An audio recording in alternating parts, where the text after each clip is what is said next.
Chapter 4752 The grand stage. As Vase settled in his seat and occasionally chatted with the Larkinsons around him, the seating blocks simultaneously moved into position. They floated above the center plaza and gardens of the government district and assumed a wide U-shaped formation that granted every seated guest a clear view of the grand stage that was floating up in front. The stage was a magnificent piece of work. It blended advanced metals and ornate stone into a construction that formed an artistic tapestry of what the founders of Davut aspired to create. The various carved and molded shapes depicted settled planets, powerful mechs and huge starships. The stage also added a strong human factor by showing many different professionals working together to make their new homeland prosper. From an artistic standpoint, Vase could definitely tell that the colonial government put a lot of effort into hiring the right artisans and coordinating their individual efforts.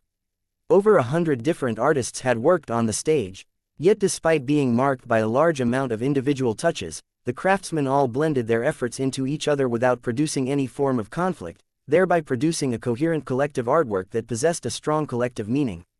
Aurelia was clever enough to pick up on the underlying message as well. The government desperately wants people to work together. She spoke. It also wants to conquer the entire zone. Minister Sheddarin Pernis, who sat behind the front row, voiced his approval. That is correct, but that is not the extent of the message that the artists have been tasked with conveying. Look deeper, young lady. What else stands out in your eyes?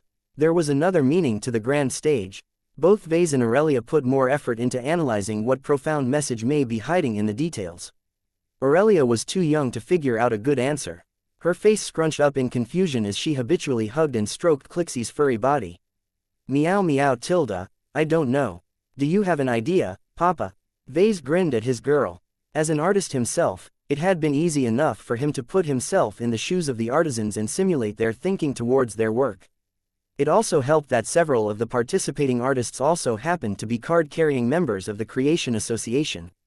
With the help of Vulcan's vast insights in craftsmanship, Vase saw that the artisans responsible for creating the human figures had been instructed to shape their facial expressions in specific ways. Look at it from an emotional perspective, Aurelia. What mood does it try to impart in its viewers? It is cold due to the use of pale colors. It is also grand and distant. However, the people shown on the surface don't look unhappy at all. Instead, they all show a range of positive expressions. They are happy, hopeful, expectant and loving. It resembles the people of our clan. That's a good observation, my dear. Vase praised. The humans depicted on the exterior are optimistic, that is true. They are also exhibiting another pattern, which is the direction of their gazes. Each of the figures are looking straight in the direction of the dais where the founding president of the colonial state is about to hold his historic speech. The message it tried to convey was clear. Davut may be composed of people from all regions and all backgrounds, but only a single person was capable of bringing them hope and joy. It was a rather symbolic message that sought to unite the disparate immigrants and stakeholders of Davut into a single cohesive group. This was incredibly difficult at the best of times, but as Davuti's regional holdings continued to experience rapid growth, it would become even more challenging to keep everything together. A state that was experiencing rapid growth and change could easily be led astray if it was ruled by a committee of rivaling interests. Rivals and political opponents would constantly try to steer the development state in one direction or another. Nothing would get done and the situation on the ground would evolve in a chaotic and uncontrolled fashion until it all crashed down. This was why it became so critical to put forth a single voice.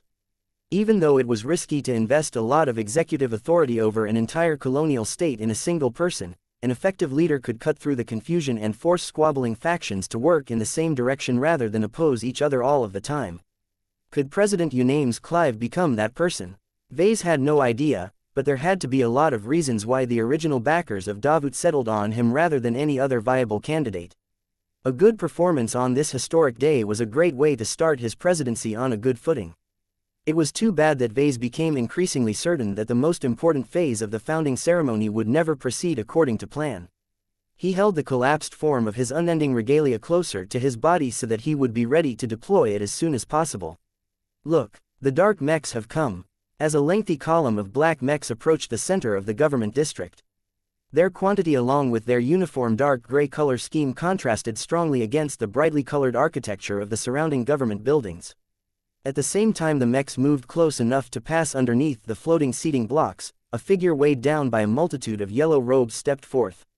The predominant color scheme of the robes was yellow.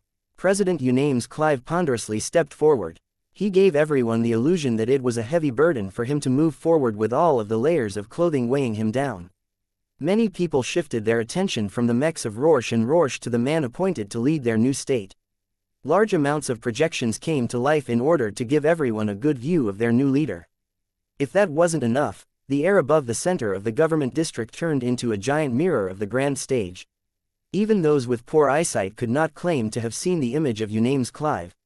"He's so big," Marvane commented. Gloriana patted his small body. "Shush, do not speak, please. Like and follow the Cultivation Audiobooks channel out of turn. It is rude and disrespectful to the people who worked hard to make this possible." The little boy's comment was understandable. Not just children, but also adults gained the impression that the prospective president had become larger than life. The elaborate pomp and the enlargement of many elements did not make Unames Clive smaller. Instead, it was the opposite. The grace and dignity that flowed from his expression and appearance made him look as if he belonged on the grandest stage in Davut. His presence elevated the entire founding ceremony. Unames Clive was no amateur. That was for sure. His carefully controlled movements exhibited just the right cadence to convey as much gravitas and regality as possible. It was no coincidence that his heavy ceremonial robes harkened back to the regal garments of traditional kings and emperors. Those who knew almost nothing about Unames Clive would see this image of the man as the truest representation of their new leader. As Unames Clive stopped before an ornate lectern, the man raised his arms, causing many conversations to die down as everyone got ready to listen to what may be the most consequential speech of their lives. "Colonists of the Red Ocean," Unames uttered in a deep and thrumming voice that seemed perfectly modulated to shake the hearts, minds and bodies of his listeners. "Today, Davut shall rise." He only spoke a couple of words so far, but somehow they resonated in the hearts of many colonists. No matter where they originally came from and no matter how long they resided in Davut, billions of immigrants had already developed an immediate attachment to their new homes. There were good reasons why this was the case. Different lights shone on the yellow-robed figure body, creating the illusion that Unames Clive was a god that watched down onto his subjects in his domain. "Davut is a crossroads," the president continued to speak. "To many humans, our colonial state is but one stop among many in their journey into the frontier. To other humans, it is their new home. No matter whether your plans end in Davut or beyond, we welcome all visitors, because that is our way. We are the managers of the crossroads. We are the caretakers of this important nexus of trade. We ensure that goods continue to flow where they must. Do you know why we must undertake these responsibilities?" The man lifted up an arm as if he was reaching towards the skies. "Because we are Davutans." That sentence sounded ordinary if said in any other circumstances, but when spoken in this context, it generated an immediate sense of righteousness and belonging. Vase found it interesting that Unames Clive chose to start his speech by emphasizing the trade and commercial aspects of Davut. He truly wanted to associate their new home state with commerce in everyone's minds. This was not enough to create a shared identity, though. The new president needed to do more in order to create a national identity for his new colonial state. "What does it mean to be a Davutan?" President Unames Clive asked. "There are many answers to this question. I will share with you the answer in my dreams." The heavily robed figure gestured with his arm, causing a projection to appear behind his back that showed the early days of the colonization of the planet. Davut 7 used to be a promising and prosperous life-bearing planet. Once humanity arrived and made it suitable for human habitation, the site that eventually became known as Kotor City became host to a large amount of prefab modular structures and landed starships. "A Davutan presses forward," Unames Clive said as the projected footage continued to display all of the difficult work required to build the initial shape of a settlement. "We have voluntarily distanced ourselves from the steady structure of the old galaxy so that we can build our new lives on our own terms. We are the pioneers, the settlers, the wayfarers and the workers of the Red Ocean. We are not afraid of challenging the status quo. We do not know how to stop." The man created an image of a Davutan who was willing to abandon an easy life and work in a rough and developing colony in order to build a better future. Even Vase felt taken by these words as the man's message about hardships and work aligned with his own values. "A Davutan takes pride in honest work. We are decent people, and we must not forget this side of us as we work towards a better future in our new home state. Davut is a crossroads, but it is not the only one in the Red Ocean. If we desire to keep it alive, we must set aside our differences and present an open, tolerant and inclusive society to the foreigners that come to trade or settle among us. Tolerance pays. Inclusiveness allows us to build a stronger state. By becoming a people that can accept anyone, we can ensure our crossroads will be frequented the most. Every Davutan shall live like kings as long as we stay true to our collective mission. Vase had a feeling that President Unames Clive may have taken inspiration from the Larkinson clan when he and his writers drafted his speech. He didn't blame the Davutans. The Larkinson clan was a success story, so it made sense to imitate its best practices. Of course, Davut could not fully replicate the clan. The former did not possess a spiritual network to bind so many strangers together. The scale and living spaces were also entirely different. It was not wise to blindly copy the model of the Larkinson clan to an actual colonial state. Chapter 4753 Painting an Enemy. Many people concentrated solely on President Unames Clive's speech. His words continued to enthrall and lure more Davutans into his narrative. President Unames Clive single-handedly tried to shape the culture and values of his new people to fit his chosen ideal. By bringing up themes such as tolerance and inclusiveness first, the former businessman clearly prioritized the need for his people to become excellent hosts to the foreigners that come to engage in trade and commerce. Our economy shall be our greatest strength. President Unames Clive continued to hammer on this broad issue. Our colonies cannot thrive without investment. Our salaries cannot be issued without revenue. Our mech pilots cannot fight effectively without quality mechs. Everything costs money, which means that earning more of it will make Davut stronger than any other colonial state. It was hard to argue these basic truths when everyone who emigrated from the stale but well-developed Milky Way experienced the many downsides of lacking funds. This was especially awkward when the circumstances of the Red Ocean demanded more from people and organizations. President Unames Clive apparently thought that people's experiences over the last years had given them a profoundly greater appreciation of the importance of money. Though Vase agreed with the man's words, his message presented an interesting contrast to the silent parade that was taking place on the ground. It was a bold choice to hold this speech while letting the parade continue in a more diminished form. Though the mechs that had marched through the streets of Kotor City were no longer accompanied by bombastic music and projected footage, the columns of war machines still evoked a martial atmosphere that contrasted against the peaceful message conveyed by President Unames Clive. The dichotomy carried the implicit message that for all of the leader's welcoming words, Davut was not a soft target. It had the mechs to back up its ambitions. A welcoming hand could easily turn into a clenched fist at any moment. The variety of mechs on parade silently showcased the diversity and prosperity of the regional mech industry. The abundance of homegrown mechs along with their rich set of features could not have emerged without a strong economic base. By silently showing that Davut was able to house and support so many strong and distinctive mech companies, it was cleverly marketing its strong military industry. Anyone who wanted to buy the best mechs in the greatest quantities should turn to Davut. At the same time, those who thought that Davut was nothing but a big and vulnerable marketplace would get confronted by its many defending mechs. More and more people took pride in the strength and prosperity that Davut had already accumulated in such a short amount of time. The uplifting words of President Unames Clive clearly caused a lot of people to feel a sense of ownership towards the colonial state that they had adopted in their hearts. When Vase shifted his gaze to the people seated in Block L, he noticed that Unames Clive managed to capture an awful lot of people. It was not that big of a surprise to see the people working for local companies and institutions to strongly identify with the president's narrative. However, what Vase did not like as much was how even his own Larkinsons became swayed by the belonging and identity espoused by the ambitious leader. Though there were plenty of clansmen such as Kedis and Commander Valerie Chansey that showed no apparent interest in becoming a Davutan, there were other people who showed a faint yearning to become a contributing citizen of the new colonial state. You can take an individual out of a state, but you can't take the state away from that same person. Vase muttered. Certain individuals who had built up successful and memorable lives in a state such as Chief Minister Magdalena Larkinson and the Pernissers showed a clear preference of working within the framework of a traditional state. They were all old and possessed a lot more confidence in their ability to navigate the confines of Davut. They wouldn't have to confront the many limitations of trying to run a sovereign clan that possessed no real territory of its own that they could treat as their homeland. To many of these nostalgic individuals, the Davut branch may not be as important as they liked, but it was a good first start.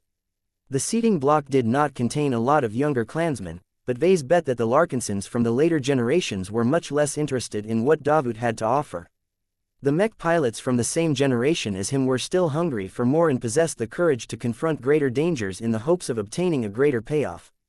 President Unames Clive continued to speak. Please like and follow the Cultivation Audiobooks channel about the importance of building a strong economy for another minute. Not everyone was able to understand his full reasoning and arguments, but that did not prevent them from knowing that wealth was the key to transforming Davut into a dominant state in the Krakatoa Middle Zone. The man finally pivoted to the military affairs of the state. There was no way he could speak. Please like and follow the Cultivation Audiobooks channel about Davut without bringing up its fated arch-rival. As much as we aspire to become the first crossroads that everyone considers when their journey passes through Krakatoa, there are adversaries that seek to deprive us from plying our honest trade. Many faces became angry or disgruntled as they thought about the rival colonial state that had already started to frustrate Davut in many different ways. Karlak. Unames spat the name as if he was referring to a demon. Karlak yearns to become Davut. Its leaders are less forgiving and more tyrannical. Its port system has not been able to match the quantity of traffic that our own capital has attracted. It does not respect the rights of its satellite star systems as much as us. Make no mistake, Karlak is a disease that has taken root in our zone. What is worse is that this affliction is spreading and encroaching on our territory. Will you permit this plague to take root in the colony that you have built with your own hands? No. Millions of people in Kotor City simultaneously thundered a reply. It didn't matter whether they were sitting on a floating construction or standing on the streets. Each of them had developed enough of a sense of belonging to Davut that they became protective of their state. Vase had to hand it to Unames Clive.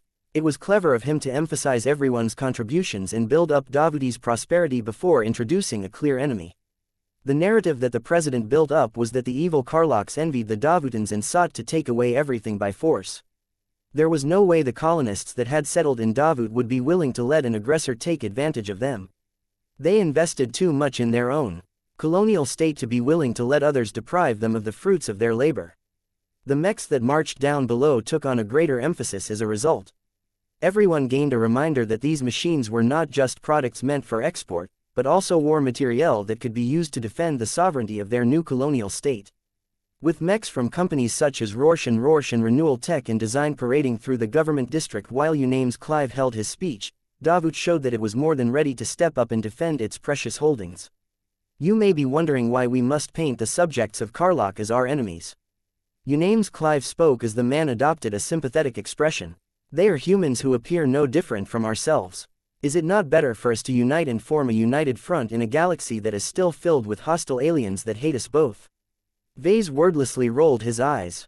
As if there were any Davutans that possessed the courage to take up the fight against powerful alien warships that could blow up a starship with a single salvo of their main cannon batteries. The president did not take notice of a single mech designer's reaction. His dignified face grew more severe. The projections behind him began to show raw battle footage taken from the mechs that fought against the machines in the employ of Karlak. Before we can confront a greater mission and work towards freeing this dwarf galaxy from the clutches of the savage and undeserving aliens, we must first guarantee our own safety. Even now, our unfriendly neighbors are gearing up for a destructive invasion that will not cease until it has reached the heart of our colonial state. The Karlaks seek to break our resolve, drive us from our new homes and appropriate all of the work we have done to make our colonies great. Will you let this aggression stand? No. The man spoke as if Karlak had already initiated a military offensive into Davut. Vase knew that this was not the case. At most, the mercenary outfits hired by either side had begun to dance around each other at the contentious border region. The quantity that got trashed was quite considerable, but actual deaths among mech pilots and support personnel were fairly low. The mercenaries weren't stupid. They knew that their employers wanted to create an image of active hostilities for their own ends. The mercenaries contracted to fight at the border were merely a means to an end. As such, the mercenary outfits that performed their missions would put up a dramatic show that was sure to look incredibly violent in all of the footage, but actually consisted of a lot of smoke and mirrors. From employing an abundance of explosives that hit useless ground to cutting off the limbs of enemy mechs but failing to follow up, both sides tried to fulfill their contracts but avoid making it any bloodier than necessary. Davut and Karlak weren't stupid either. They knew that the mercenaries that accepted their contracts only worked half-heartedly, but as long as they created the illusion of a destructive and escalating conflict, everyone got what they wanted. Just because we embrace peace does not mean we are unable to go to war. Unname's Clive continued. The repeated provocations of Carlox has made it clear that our neighbors do not intend to stop until they have engulfed our entire state and everything that we have worked towards. It is not enough for us to become traders and producers. If we want our Davut to remain ours, then we must become willing to take up arms and defend our state against the murderous forces of Carlock. As President Unname's Clive continued to demonize Carlock in order to reduce everyone's reluctance to start a bloody conflict against a rival colonial state, Vase had not forgotten about his original priorities. Vase understood that the time had almost come to trigger whatever measures the conspirators had prepared. The speech drove up all of the dark and negative emotions of the citizens of Davut. Each of them started to gain a lower and lower opinion of Carlock. However, words were still words. There was a limit to how many Davutans would become susceptible to such a limited form of indoctrination. Therefore, the best way to persuade them that Carlock was a real and actual threat was to make it tangible. While everyone continued to listen to the speech, Vase had raised his alertness to the highest level. He held a handmade totem of Ilvain in his hands and quietly communed with the design spirit in order to identify the timing and nature of a possible attack. Though the proximity of several ace mechs was still causing plenty of interference to Ilvain, the Great Prophet was still able to tease out a few clues as long as he did not cast his gaze further than a couple of minutes. Vase almost froze when Ilvain silently communicated a concerning message. In 3 minutes, the probability that hundreds of people would have their futures cut off had spiked. Chapter 4754 The Other Secret Agent. We must not show any mercy to the aggressors that seek to take over our colonies. President Unname's Clive continued to rail against the greatest threat of the Davut project. Carlock will remain an ever-present threat to our wealth, our possessions, our livelihoods and the future that you have promised to your descendants. Only by ending this threat on a permanent basis and taking custody of all of its colonies will we be able to safeguard our new homeland. As the man of the hour continued to impress his audience upon the importance of eliminating Carlock as a threat, Vase no longer had the mind to think that much about what the president was saying. He was much more concerned about the nature of the threat that would soon doom the lives of hundreds of people if not thousands of them in the coming minutes. Despite how little time there was left for a possible attack to occur, Ilvain still couldn't provide Vase with a lot of certainty. After working with the human design spirit for several years, Vase had gradually gained a general understanding of how Ilvain's predictive capabilities work. The mechanism behind the ability to see the future was still a mystery to Vase, but it wasn't necessary for him to know all of that if he just wanted to comprehend its limitations. From what Vase was able to piece together, there were many possible futures. There were ones where Vase might spontaneously combust and die, though the chance of that happening was so exceedingly small that Ilvain did not spend a single thought on these outlandish timelines. What interested the Great Prophet more were the futures that had a realistic chance of coming true. However, just because an event had a 70% of coming true did not mean it was guaranteed to happen. This was why his ability to predict future possibilities became a lot fuzzier and more abstract the further he cast his gaze. Every subsequent prediction built upon a previous one which in turn rested on another probable event. Ilvain's prophecies could become entirely wrong if a crucial early event that had a high chance of coming true did not actually happen. In theory, the design spirit could largely avoid this problem if he only looked forward a couple of seconds to a couple of minutes at best, but Ilvain still became confronted by the same cloud of uncertainty as before. This suggested to Vase that a large amount of dramatic events could take place in the following minutes. Each crucial action completely changed the subsequent equations, thereby invalidating a lot of scenarios that Ilvain previously considered. It all reminded Vase about the confusing mess that was quantum mechanics. It was exceedingly hard to apply it at the macroscopic level, but the most advanced civilizations had somehow managed to develop working applications that should have been impossible to realize in any other circumstance. Since high technology was capable of playing around with quantum mechanics, it was not that big of a stretch to assume that metaphysics could interact with this difficult field as well.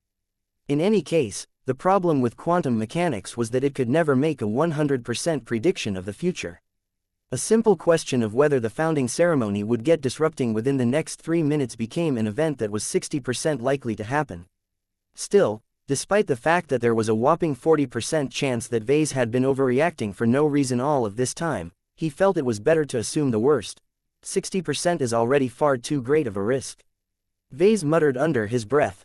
The apparent fact that an attack would happen 60 out of 100 times was already strong proof that nefarious parties definitely intended to cause a lot of disruption during the founding ceremony. Enemies, traitors and other malicious actors had already put a lot of work and effort into circumventing the extremely tight security arrangements of the main event. They just needed to pull a series of crucial triggers in order to launch a devastating strike that was sure to produce a major tragedy on this day. Come on, help me out here. What is going to happen? What Vase had to do right now was to narrow down the possible causes of the possible mass killings. He directed his gaze towards the many military mechs that stood guard or patrolled the surroundings with great diligence. Any of them could turn their armaments against the seating blocks at any moment, though the chance that they would succeed was minimal as they would immediately get shot down by the ever-watchful ace mechs. It was a lot more probable for a strike to originate from a long distance. For example, a stealthed satellite hovering in orbit or a hidden artillery cannon emplacement installed in a remote area over 100 kilometers away. It would be difficult for highly alert ace pilots to anticipate threats from extreme ranges. Their intuition may have reached a superhuman level, but their ability to predict threats in advance was nowhere close to comprehensive as that of Ilvain. Vase tried his best to look around in each direction, but to no avail. Neither he nor Ilvain came any closer to ruling out any possibilities. What was worse was that they couldn't even rule out the chance that he and his fellow Larkinsons might fall victim in the ensuing chaos. Unlike with the Crossers, Ilvain did not foresee a strong certainty of death among the Larkinsons. That didn't mean that Vase was happy with this knowledge. It told Vase that whatever chaos that might ensue had a decent chance of spilling over the other seating blocks. He had hoped that this probably would drop as the critical moment drew closer, but it appeared that he was hoping for too much. He subtly shook his head. This wasn't working. Since Ilvain could not pin down the potential in advance, that left Vase with few acceptable choices. Fine then, he concentrated his mind on another part of himself. He did not focus on Blinky or Vulcan this time as they were both intangible in nature. Instead, he shifted his attention to a third incarnation that no one should know about except himself. He had never told his wife, his children, Calabast, Kedis or anyone else about his masterwork cyborg cat. Vase could never explain where it came from or how he managed to make such a transcendent marvel. Though Vase planned to employ her as a backup to his own life, he had yet to find a quality home for his living divine artifact. For now, he was content with leaving her with the fleet whenever he was stuck on the surface of a planet and vice versa. It was only after his eventful talk with Calabast that Vase secretly decided to bring his third incarnation to the surface of Davut 7 as well. This did not align with the rules he set for himself, but he broke them because he wanted to save the Crossers that were marked for death. Of course, he also agreed with Calabast that he could exploit this situation to his advantage. Right now, Secret Agent Veronica was on the job. Meow. The cyborg cat was currently hiding within the solid floor directly underneath the seats of Block M. It was quite risky to sneak Veronica into the right position. Just getting her there was a little troublesome as she had to smuggle herself onto the same floating platform as the one that carried the leaders of the Cross clan in order to bring her to Block M. Throughout this period, Veronica constantly made maximum use of her strong inherent hiding abilities. Her inbuilt ECM functions prevented most electronic sensors from detecting her body. Her phase water affinity allowed her to integrate a higher proportion of phase water in her partially organic body than Vase. It also enabled her to execute a variety of basic abilities such as placing her body slightly out of phase with the material realm. Her permanent mimic Architulium Platinum body allowed her to mimic any material she came into contact with, allowing her to blend into structures. She possessed a variety of other advantages, many of which were geared towards making her more difficult to detect through both material and spiritual means. Veronica was actually a better version of Vase in that sense. As his divine artifact, she partially represented what Vase could become in the future if he continued towards spiritual ascension. Vase designed Veronica with clear strengths in mind. As a simple mech designer who just wanted to stay alive so that he could do his work in peace, he designed his cyborg cat with survival in mind. More specifically, Veronica was supposed to excel in survival by making sure that no one knew she existed in the first place. Of course, if any did happen to know about the existence of the cat, that was still fine as well. People would never think that this simple, silver mechanical cat actually possessed a lot of transphasic and electronic warfare capabilities. Sneaking Veronica into Block M and keeping her hidden from all of the high-tech sensors and scanners was her first test. Preventing his cyborg cat from tripping the unnaturally sharp and prescient intuition of patrolling saints was her second test. Once Veronica did the deed that Vase had mind, getting away completely undetected was her third test. The cyborg cat needed to pass through all three tests in order for Vase to declare her mission a success. For now, Veronica easily managed to pass the first test. Reaching the right position turned out to be manageable. Sneaking past the powerful sensors and scanners that protected the outer perimeter had also been easy enough. Sensor systems that were specifically developed to detect any transphasic phenomenon failed to sense anything wrong. The cyborg cat relied on multiple different measures to escape detection, so if one of them failed, the other method still had a chance of working. Passing the second test was a lot more nerve-wracking. Of the half a dozen ace mechs that were active in the government district, the Indormian piloted by St. Jorvik Clive was hiding right behind the grand stage where the president held his speech. The impressive machine remained out of sight of most people and recording devices in order to avoid stealing the show from his cousin. The Koi Riser piloted by St. Megan Runzen took over the Indormian's previous task and shadowed Block A. The ace swordsman mech thereby guaranteed the safety of all of the important representatives of the Clive Consortium, the Dogan Collective, the Serenitas Foundation and the other original investors of the Davut project. Vase tried to find the Mars but couldn't see the machine piloted by Patriarch Reginald Cross from his seat at Block L. Since the Mars was an absolutely stellar masterwork ace mech, the Davutans feared that it would have stolen President Unames Clive's thunder during the time he held his speech. That was why they presumably assigned the Mars to a guard position that was far enough away from the center of the government district. This was bad news for Vase, but he already took this possibility into account. The only ace mech that Vase had to worry about was the Shotgun Shogun, a destructive ace striker mech piloted by Saint Anti-Shogi. Though the Shotgun Shogun was a hefty machine that could never be overlooked, Saint Shogi tried his best not to steal the show either. For this reason, Saint Shogi tried to minimize the amount of disruption that he could cause. He only made a few rounds before the start of President Unames Clive's speech before he slowed down. He also tried to keep his ace mech out of sight as much as possible while utilizing his Saint Kingdom at a lower intensity to sweep through the seating blocks with the lightest of touches. Though the Shotgun Shogun had swept Block M while Veronica was hiding inside it multiple times, the ace mech showed no sign that it picked up on the fact that a strange cyborg cat was secretly hiding inside. Vase minutely narrowed his eyes. Everything looked clear so far. After another second of contemplation, he decided to go through with his radical plan. Chapter 4755 Saint Anti-Shogi. The cyborg cat silently moved through the solid floor until she had reached right underneath the seat of Arthur Penny Lane, the chief executive officer of the Penny Lane Planetary Shipping Company. While Vase did his best to pretend that he was listening attentively to President Unames Clive's speech, he silently apologized to the innocent CEO. In order for his plan to work, he needed a high-value sacrifice. Arthur Penny Lane definitely met his requirements. Besides, the old man was already getting on in his years, and he had already raised a bunch of qualified successors. The overworked CEO would probably appreciate the opportunity to go on an early retirement. After completing his apology in advance, Vase gave the green light for Veronica to make her move. The hidden cat's purple eyes gleamed as she exerted a tiny amount of her power. Meow. Every Davutan must play his part in our struggle to defend against the aggression of the Karloks. Whether you can pilot a mech or not, each of you, bang, can contribute to the survival of our precious colonial state. President Unames Clive almost interrupted his speech after he received an emergency notification, but he managed to maintain control well enough to keep going without skipping any beat. On the other hand, Block M quickly descended into panic as the body of Arthur Penny Lane spontaneously burst into pieces. He's dead. The executive sitting next to him rose to his feet in horror as blood and flesh spilled over from a body that should have been whole. He's been assassinated. The dramatic and explosive death of Arthur Penny Lane triggered immediate reactions from a host of people.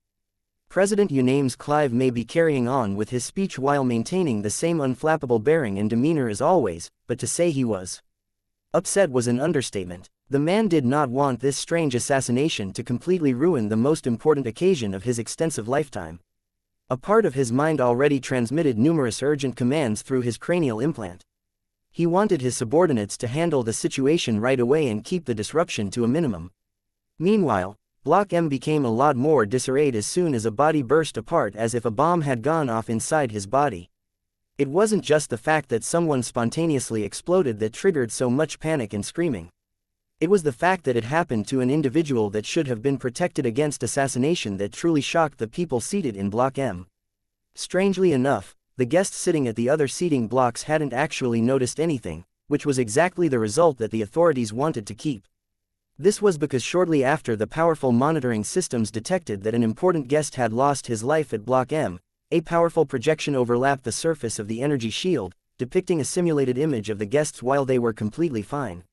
Nothing unusual seemed to have happened and Arthur Penny Lane looked as if he was still completely healthy and breathing. The founding ceremony therefore continued to proceed without getting marred by any awful accidents. While the government officials were happy that it managed to prevent this incident from spilling over, that still didn't make up for the fact that one of their VIPs died under their watch. A lot of activity took place within the false projected image. For one, practically everyone rose from their seats as if they feared they would be next. A lot of clever people had already guessed that the attack may be positional in nature. For example, a tiny bomb may have been planted beneath their seats. For this reason, they not only relocated elsewhere, but also floated in the air so that they at least had a chance of detecting an incoming attack. The security guards moved into action as well. Those that were closest immediately raced forward to examine the immediate area and determine whether there were any other explosives in the vicinity. Dozens of other guards poured in from the other sections of the seating block. They either moved to calm down the panicking guards or fanned out to inspect the emptied seating areas. Seconds later, a powerful Saint Kingdom engulfed the entire seating block. The shotgun shogun has arrived. Get us out of here. We demand restitution. Silence. The amplified voice of Saint Shogi thundered into everyone's ears. Though the heavy willpower of the ace pilot did much to calm and silence the VIPs by force, many of the invited guests were anything but average people. Leaving aside the children and spouses that accompanied their important family members, the true VIPs were all highly intelligent or highly competent leaders in their own fields. Their mental strength and determination were considerably higher than average. Though the prospect of death was enough to scare them out of their wits, they were not willing to allow an ace pilot to cow them into submission. This counted double for the crossers. A part of their leadership consisted of current or former mech pilots. The rest received some measure of combat training as the Garland Empire where they originated from was an incredibly martial state where strength was admired. It did not surprise anyone that the crossers therefore exhibited the best reactions in response to the recent events. At first, they flew out of their seats and spread out to prevent themselves from getting taken out at once by a single explosive attack. Then, they started to converge into groups of 6 to 10 people.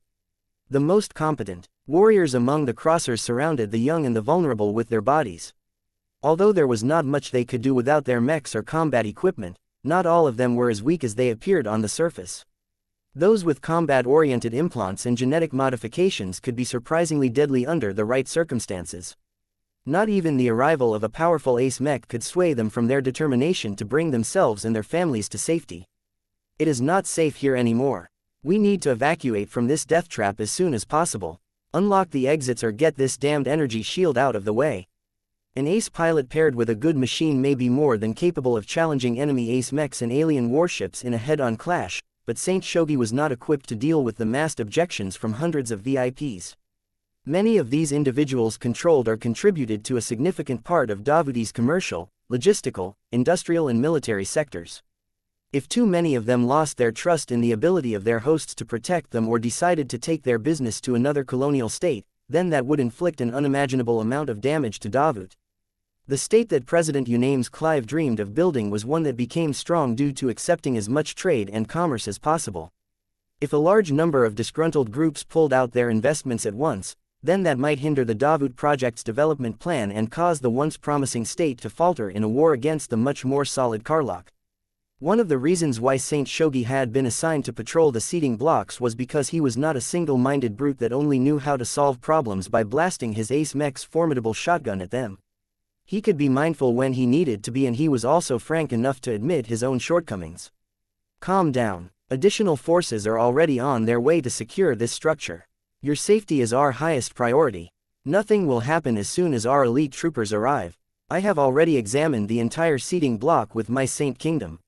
I have not detected anything that can possibly pose a threat to your lives. The answer, along with the powerful strength exuded by Saint Shogi, made it difficult for the VIPs to directly challenge his words. Though there were a number of CEOs or board directors that looked ready to step up, it was at this time that Master Benedict Cortez rose up and offered a retort. How can we possibly trust in your ability to detect danger when you have swept our seating block multiple times before?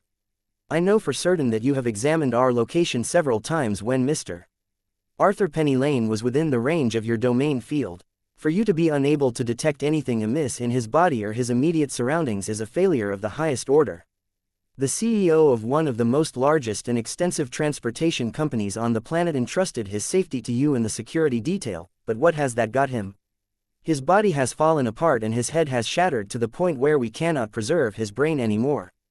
Master Benedict had already entered into high alert from the moment that Vase sent him a cryptic warning.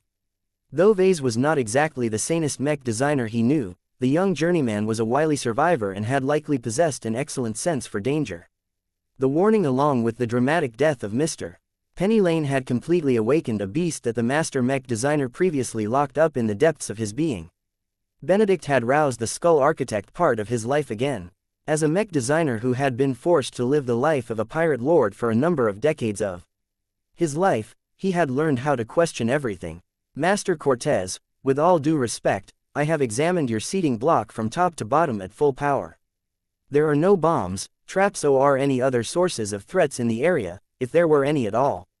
Please, do not speak. Please like and follow the Cultivation Audiobooks channel. Empty platitudes. The master mech designer shot back. Your security measures have already failed once, as any assassin that has sought to kill us has been able to circumvent them despite your best efforts. How can we expect that a repeat event will not happen when the circumstances have not fundamentally changed? You are still using the same tech and the same people to inspect our seating block. If the input remains similar enough, the outcome is unlikely to change. The probability that another person among us will die in spite of your raised alertness is still too high. The two kept arguing against each other. Saint Shogi wanted to placate the VIPs, but Master Benedict kept demanding to evacuate this cursed seating block. This was unacceptable to the Davutans, as it would ruin the perfectly choreographed founding ceremony. The only circumstance where we feel adequately protected is if you permanently stand guard next to our seating block. Master Benedict attempted to offer a compromise. If your Saint Kingdom covers us for the remainder of this phase of this ceremony, you may convince us to return to our seats. I am afraid I cannot do that, Master. My mission is to patrol, inspect and guard every seating block. I am not meant to serve as your personal guard. Bring over another ace mech, then. All of our current ace mechs all hold important reponsibilities. They cannot be reassigned. Then let our clan recall our own ace mech. St. Reginald Cross and the Mars are stationed not too far away in the same district. Bring him over so that we can take care of our own security. Your saint is needed there. He is not permitted to approach the center of this district. Just as Master Benedict was ready to respond with another counter-argument, a series of dramatic events took place in a matter of seconds. It started when the strong interference field that engulfed the center of the government district malfunctioned all of a sudden. What happened? I feel a lot more comfortable. Master Benedict knew enough about what had disappeared. He widened his eyes in alarm. The spatial interdiction fields responsible for blocking warp travel, teleportation and other forms of spatial manipulation have disappeared. By the time he finished that sentence, a large crowd of exo-beasts of varying shapes and sizes appeared right in the middle of the plaza down below. This eclectic swarm of exo-beasts immediately went berserk and started to rampage in every direction. What was worse was that this was not the only group of alien beasts that managed to get loose. More clusters of violent and dangerous exo-beasts had been teleported to multiple different streets throughout the government district. Ah, where are the guards? The heart of Davut had come under attack by an unlikely category of hostiles. As alarms rang in the air, 3 of the oddest-looking beasts suddenly turned into different directions and opened their maws. Each creature released a supremely powerful transphasic heat beam that was targeted towards 3 seemingly random seating blocks. One of them happened to be Block M. Even as 2 of the heat beams overcame the energy shields protecting Block E and Block Y with disturbing ease, the shotgun Shogun had placed itself directly in front of Block M and utilized all of its formidable defensive capabilities to block the 3rd heat beam. Chapter 4756. Second thoughts. Many minutes before a monstrous Surprise attack disrupted the most important phase of the founding ceremony. Prospective President Unames Clive patiently waited as a team of professionals fluffed up the exquisite layers of garments that had been piled onto his body. Another attendant had already brushed up his makeup and slightly modified it so that he would look as commanding as possible when he held the most important speech of his life. Standing by the side was Raina Kernsk, who wore a dark ceremonial uniform of her own that looked suitably refined but did not overshadow the president or any of his senior officials. As Unames Clive's confidant and chief of staff, Madame Kernsk was in constant communication with the different arms of the government apparatus. She wielded the power of the prospective president on behalf of the man himself. This not only allowed her to command a huge variety of departments, but also granted her unparalleled access to government systems and databases. Naturally, Raina Kernsk could not wield all of these powers on an indiscriminate basis. She was not the president herself, but she was merely his trusted agent. As such, there were entire control departments based inside Skyline Palace that constantly tracked and monitored the actions of the chief of staff and other important personnel.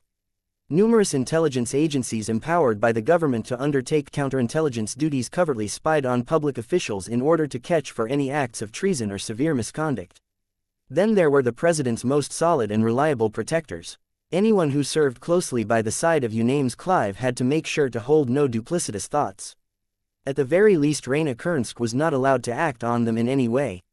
This was because the slightest sign of treachery or malice could trip the suspicions of the ace pilots assigned to guard their principal.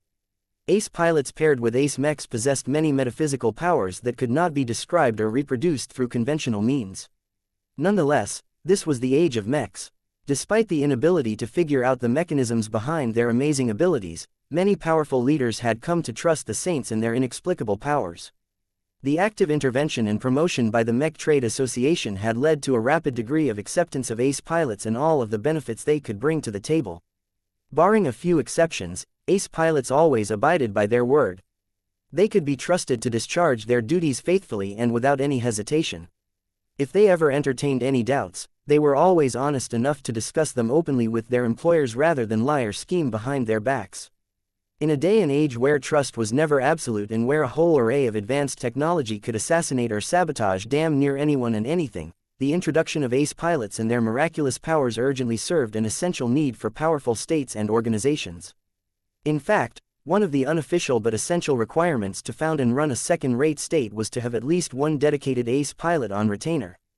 Those that attempted to run a second-rate state without the protection of a saint became far too susceptible to manipulation, blackmail, sabotage and outright decapitation strikes. This was also why no one was eager to cooperate with ambitious parties that tried to build a powerful state, which subsequently hindered their plans of succeeding in their ambitious ventures. One of the fundamental reasons why Davut and Karlach had entered into the forefront of the Krakatoa Middle Zone was because both of these rising powers had multiple ace pilots under their command. Not only that, but through establishing extensive cooperation, agreements with powerful pioneering organizations such as the Cross Clan, the two colonial states substantially increased the amount of ace mechs they could deploy on the battlefield. Of course, the latter group could not be relied upon to fight for Davut on an unconditional basis.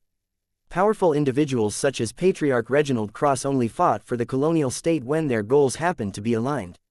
Once this was no longer the case, it would be difficult for the government to rely on these mercenary saints. Only a small group of hand-picked ace pilots received the privilege of guarding and watching over President Unames Clive.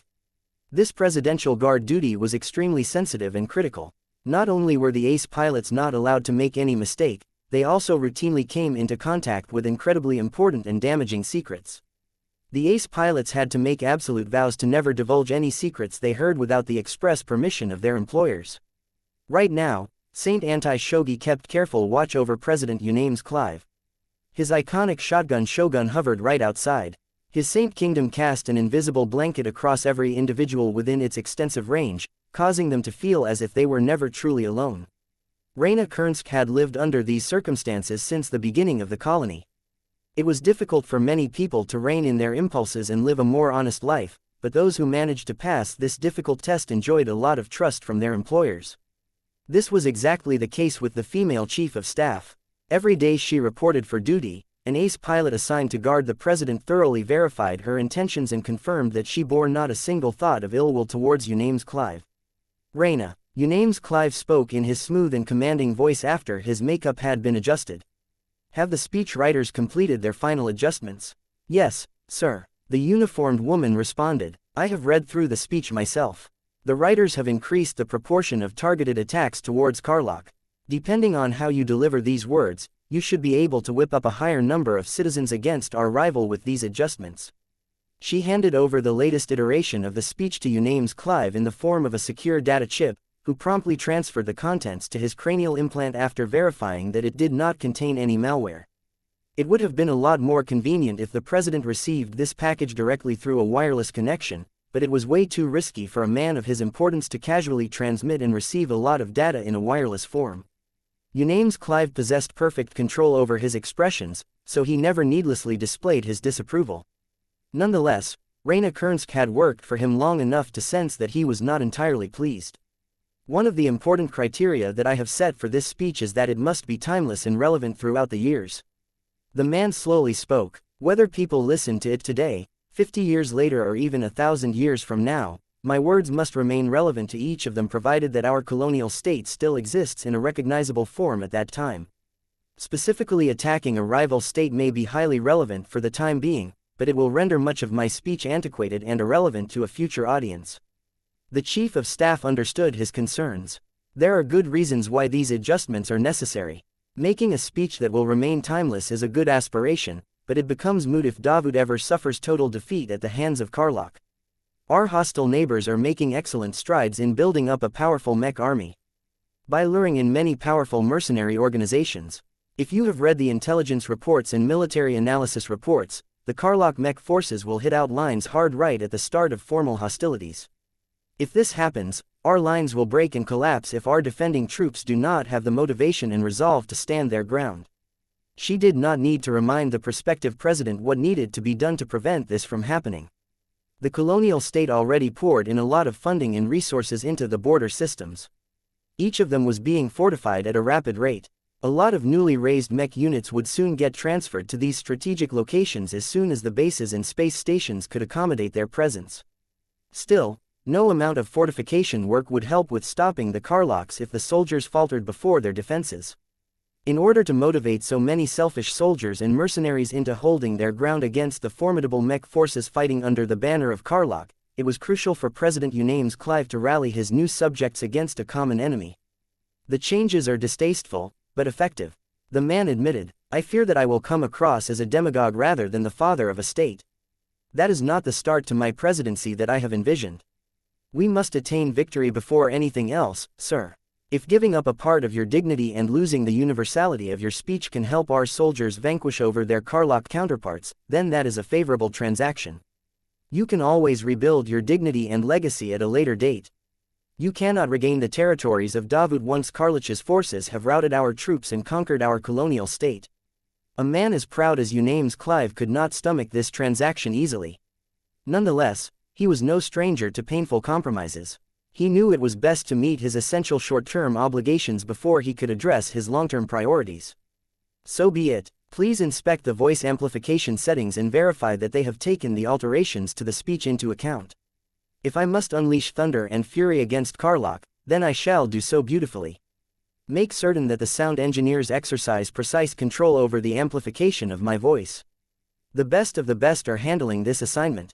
Once President Unames Clive confirmed that every detail surrounding the upcoming speech was in order, he moved to make his first public appearance in front of a mass audience.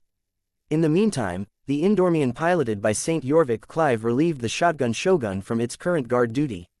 The ace striker Mech piloted by St. Shogi proceeded to undertake his new mission of guarding the VIP seating blocks. The ace knight Mech that remained behind carefully covered prospective President Unames Clive and everyone else in the vicinity. Raina Kernsk could feel that St. Jorvik Clive paid much closer attention to herself all of a sudden. Just as she wondered what had caused her to attract the ace pilot's elevated focus, the Indormian Saint Kingdom precisely vibrated the air between her ears to produce a single voice command. AE3410EFK Asparagus 2's number 34 RRCXEIE36RES Royale. Though this string of code meant nothing to Raina Kernsk, it triggered a hidden setting of her cranial implant. Her entire mind froze as the cranial implant secretly became a lot more active. Normally, Activity of this level should have triggered a number of highly sensitive sensors, but this didn't happen due to the deliberate tampering of St. Jorvik's domain field. As such, Reyna Kernskay's mind completely shifted without alerting anyone else. It took a moment before the woman opened her eyes once again. Her gaze became minutely sharper, wiser and more assertive, though she quickly softened her demeanor so that she became indistinguishable from her previous state. The woman did not turn to look in the direction of the Indormian, though her altered mind clearly directed its attention towards the ace pilot. St. Jorvik Clive made a brief mental bow towards the woman. "Welcome to the Red Ocean, my lady." "Report," she spoke in a soft but uncannily commanding tone that resembled that of Unames Clive. "The president is ready to hold a speech that puts a heavy emphasis on uniting the Davutans against Karlach." St. Jorvik replied in an uncommonly subservient tone. "I have confirmed that all of the possible actors and elements of the plan are in place." "Very well, let us commence the plan. Please transmit the override codes to these channels with the permissions held by the individual under your control." "Done." Reyna Kursk spoke, or more precisely the elder who had managed to assume direct control over the chief of staff's body. Chapter 4757 Olena Volkova School of Genetics and Exobiology. Right now, Reyna Kernsk was no longer conscious and aware of what took place. Her mind had completely shut off in order to allow for another person to pilot her body as if it was a biomech. St. Jorvik Clive knew that the actual person in control of this body was Elder Yistrak Clive, a woman who held great authority over the Clive Consortium. Not only that, Yistrak Clive also happened to be the mother of Unames Clive. It was due to her love and desire for her son to do well in this important assignment that she had decided to intervene and trigger a highly consequential action that was years in the planning. "My son isn't ruthless enough." The elder expressed her disapproval as her actions triggered a series of events that were bound to drastically change the trajectory of Davut from this day onward. Elder Yistrak Clive did not maintain the tenuous connection to her current meat avatar for too long. Since she resided all the way in the old galaxy, she was only able to maintain this extremely intimate connection over the galactic net. No matter how well she and her trusted subordinates encrypted this data transmission, the chances of getting caught rose exponentially the longer she maintained it. This was especially the case when she connected to the cranial implant of a crucial figure in President Unames Clive's administration. As such, she did not linger any further and decisively shut down the connection. The chief of staff's body slumped for a few seconds as her cranial implant exhibited dramatically less activity. Once the woman straightened her back and restored her old posture, the original personality and consciousness of the body was back in charge. What was odd about her return was that she did not exhibit any awareness that she had blanked out or that a completely different individual hijacked her body for a brief moment. As far as Reyna Kernsk was concerned, she had just concluded a fruitful meeting with her boss. She did not notice the unexplainable passage of time as her brain literally could not process this specific thought. Madame Kernsk turned towards the direction of the Indormian and made a respectful bow. "I shall be making my way to the primary control room in order to supervise the sound engineers and the producers in person." "You may proceed," St. Jorvik Clive transmitted as if he had checked her intentions and found nothing untoward. As the woman moved away, the Ace Knight mech that was hovering behind the grand stage remained mostly still. Its pilot understood quite well the events that would take place after the elder had intervened. St. Jorvik even participated in the planning of the secret plan as it involved many moving parts that had to go exactly right in order to make it possible. Did he feel guilty for playing a key enabling role in a violent disruption of the founding ceremony? He did not. Though Jorvik ostensibly pledged his service to the colonial government and its prospective president, he always remained loyal to the Clive Consortium. In any cases where these two loyalties conflicted, he was commanded to prioritize the interests of the colonial state over the interests of any individual stakeholder. At least that was supposed to happen. The reality was that the Clive Consortium tampered with the procedures and created a deliberate loophole that ensured that his original employer could still count on his assistance in certain matters.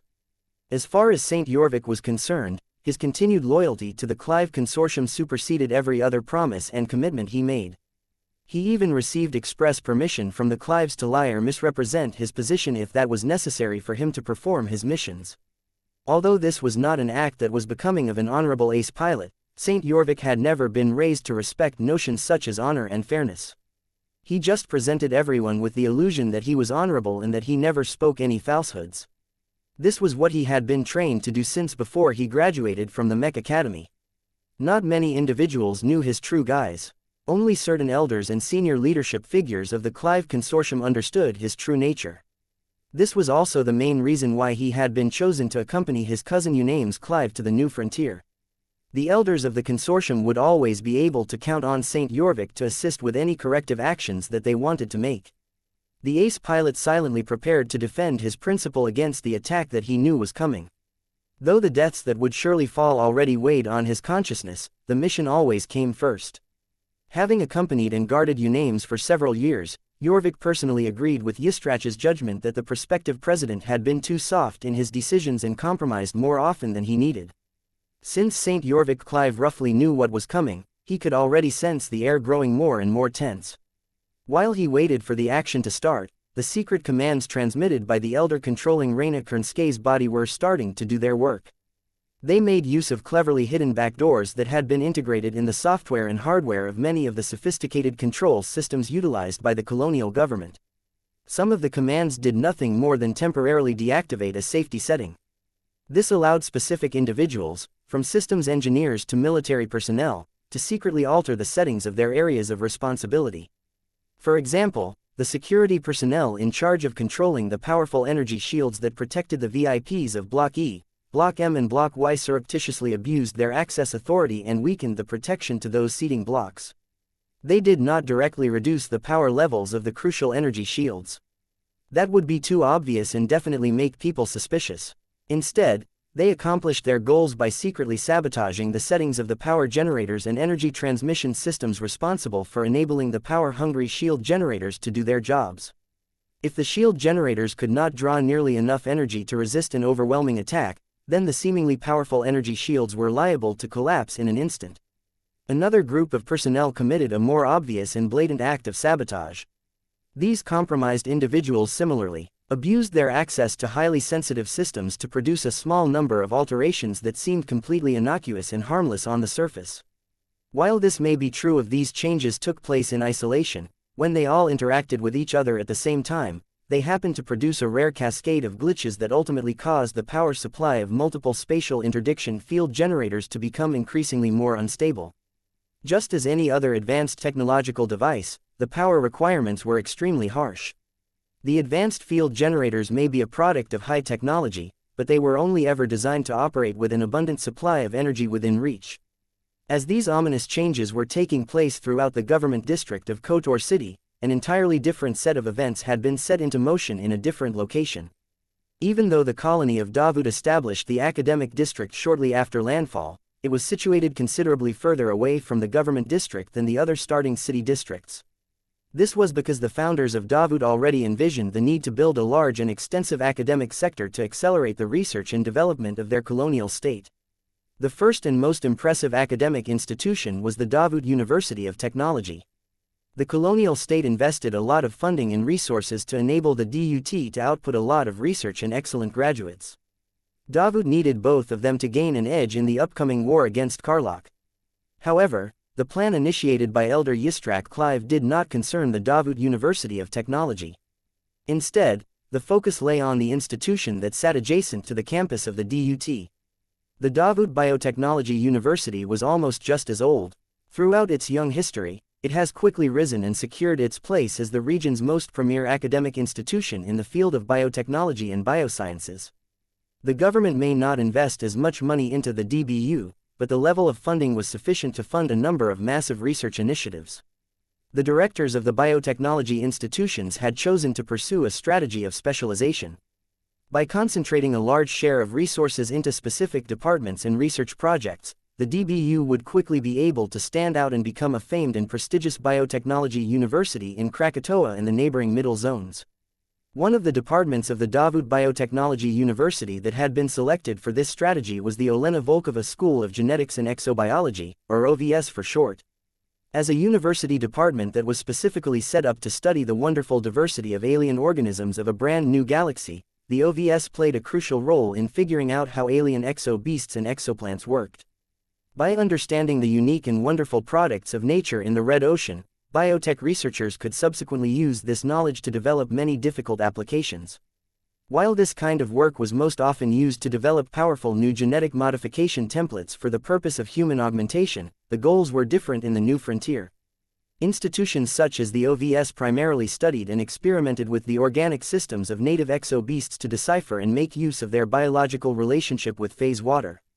As phase water was an exotic that was prevalent on many different planets, including life-bearing ones, it was rare but not completely unheard of for organisms to evolve that somehow incorporated phase water into their bodies without getting torn apart. This was extremely special as there were many intelligent species in the Red Ocean that tried and failed to accomplish the same result through artificial means. A small proportion of rare phase water exo-beasts even grew so formidable that they had become absolute apex predators that could demolish plenty of mechs with the help of their remarkable abilities. The existence of these creatures spurred frantic research projects throughout the Red Ocean. Davut did not want to be left out of the party, so it invested a lot of resources and other forms of support to get the Olena Volkova School of Genetics and Exobiology off the ground as soon as possible. Right now, many schools in the academic district closed their doors due to the start of the founding ceremony. Many students either traveled to one of the more central and dynamic city districts or chose to gather and celebrate at the few local establishments that continued to operate on this important day. Only a small number of guards and caretakers could still be found inside the nearly emptied school buildings. Although many scientists preferred to witness the founding ceremony in downtown Kotor City, a lot of sensitive, dangerous and complicated laboratories needed more than a bunch of uneducated guards to control the situation. Only the scientists who worked in these facilities themselves possessed the deep knowledge and expertise to respond to any accidents and prevent ongoing experiments from escalating into calamities. By far, most of the scientists and researchers would rather be elsewhere than remaining stuck in their labs. They would rather join the soirees organized by their distinguished colleagues or gather with a number of other professors and industry magnates in order to expand their networks and secure additional funding for their pet projects. Since a few of the scientists absolutely had to be left behind, the universities and schools all employed lotteries to decide who had to undertake this undesirable duty. In rare cases, a few of the researchers chose to volunteer for this duty, either because they could gain a valuable favor which they could cash in at a later date, or because they wanted to grant their other colleagues the time of their life. Professor Mermilian Grants of the Olena Volkova School of Genetics and Exobiology happened to be among the volunteers. The only difference was that he had no use of favors and he did not accept this boring assignment because he wanted to sacrifice himself for his fellow researchers. His motivations were entirely different from everyone else, because he did not possess much of an attachment towards Davut at all. He could care less about attending the founding ceremony. The truth was that Professor Mermilian Grants was a traitor all along. Chapter 4758 Professor Mermilian Grants. One of the more notable aspects about the OVS was that it featured an expansive zoo of hundreds of different organisms, both natural and artificial. Many of these beasts were relatively harmless, but there was a small proportion of native exo-beasts and artificially cultivated designer beasts that were monsters in their own right. In fact, one of the secret research projects was explicitly set up to develop dangerous artificial war beasts that could play a useful role in the upcoming war. It was not common to deploy giant war beasts into battle. They were expensive and difficult to develop, grow and maintain. Transportation was another nightmare as beasts designed to destroy mechs could easily destroy cargo vessels from the inside. Nonetheless, war beasts could play a useful role on certain planets with rough terrain and adverse conditions. Aside from that, designer beasts with powerful strengths and capabilities could also contribute a lot to different research projects. Here in one of the underground laboratories of the Olena Volkova School of Genetics and Exobiology, Professor Mermilian Grants led an entire research group that attempted to develop artificial phase water beasts for various purposes. If successful, Davut hoped to make use of these powerful beasts as an alternative and more disposable form of shield breakers or base raiders. Although the secret research group already produced a couple of initial successes, they were far from developing war beasts that could be deployed in battle. The success of the researchers still earned them a lot of follow-up grants and support, allowing them to expand their personnel as well as the amount of beasts under cultivation. Right now, the entire lab dedicated to the development of phase water war beasts was almost devoid of human presence. Only automated systems along with a small number of humans supervised the expensive chambers where the artificial war beasts were being incubated or held captive. Professor Mermilian Grants sedately made the rounds, as he knew this would be the last time he would ever be able to grace his eyes on the artificial war beasts that he had brought into life. Each of them were designed and bred to be as violent and hostile as possible. They possessed a keen sense for humans and had been bioprogrammed to hunt down the largest concentrations of people that they could find. Most of the monstrous creatures that looked like variations of natural exo-beasts did not have a clue that a human had been walking by their holding pens. Only a few sensitive beasts possessed keener senses than normal. They lifted their heads and sniffed in the direction of Professor Grant as he passed by their holding pens. The man knew the details of each of the war beasts. Even though he lived for over 230 years, his advanced implants and augmentations had elevated his memory and mental processing power to an unheard-of level. He even took part in the development of some of his own bio-augmentations. What excited him more was that the Red Ocean introduced a host of new biological systems that the biotech industry at large had never come in touch with before. The ways in which exceptional organisms were able to merge a small amount of phase water into their bodies was especially fascinating. An intact and preferably living phase whale specimen was the holy grail for every biotech researcher.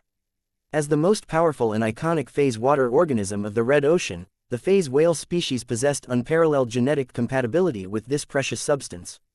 The theory that phase whales originally produced this incredibly versatile liquid exotic in the first place didn't sound so far-fetched. Humanity's obsession with phase water enabled Professor Mermillion Grants and his many fellow biotech researchers to completely reinvigorate their studies. They had barely explored the tip of the iceberg as far as phase water organisms were concerned. Yet instead of following the latest trends and try to become the first biotech researcher to discovering working formulas that combined biology with phase water, he was on the cusp of performing an action that would permanently burn his reputation, discredit his name in the biotech community and force him to give up on all of his interesting research projects. Oh, he would lose his life in the process as well. Professor Grants did not expect any of his current colleagues and friends to understand why he was willing to betray their trust and implement a plan that favored Karlach at Davuti's expense. His face drooped in a complex expression as he briefly stood in front of one of the holding cells. 9 strange creatures that looked like a mix between a polychromic worm and a dragon lazily napped or burrowed around without much aim. These happened to be the latest results of his ongoing research. Each of these creatures managed to integrate a greater amount of phase water than any of his other artificial war beasts. Not only that, they also incorporated a few of his best solutions, some of which were so potent that he had to argue with the dean of the school for a long time in order to secure additional funding and resources to create these expensive beasts. A smirk gradually appeared on his face. To think they still haven't understood the true depth of my masterpiece for so long. Did they really think that this is the extent of what I can produce after so many years? He shook his head. The Davutans were all fools. He no longer studied his most proud war beasts and slowly ended his tour. Once he returned where he started, he moved to the side and entered a number of checkpoints and security gates before he entered the central control room that supervised the condition of all of the holding cells. Professor, a research assistant respectfully greeted as he turned his attention away from the projection that showed the ongoing parade. Why are you here? My shift is not yet supposed to end in another 2 hours. Professor Grants casually waved his arm and seated himself behind a nearby console. I have already inspected the specimens for the day. All of them remain stable. There is little point in doing any research. I may as well sit back and read my backlog of academic journals. I can do that anywhere, so I may as well do it here and relieve you of your duties early. You will let me go sooner. Is that allowed? The man who was over 2 centuries younger than the professor asked. I am old, Stevenson. Events like these no longer hold any interest to me anymore. Professor Grant said in an uncommonly weary voice. Let me enjoy my time in peace. As for you, this may be your only chance to experience a day such as this to the fullest.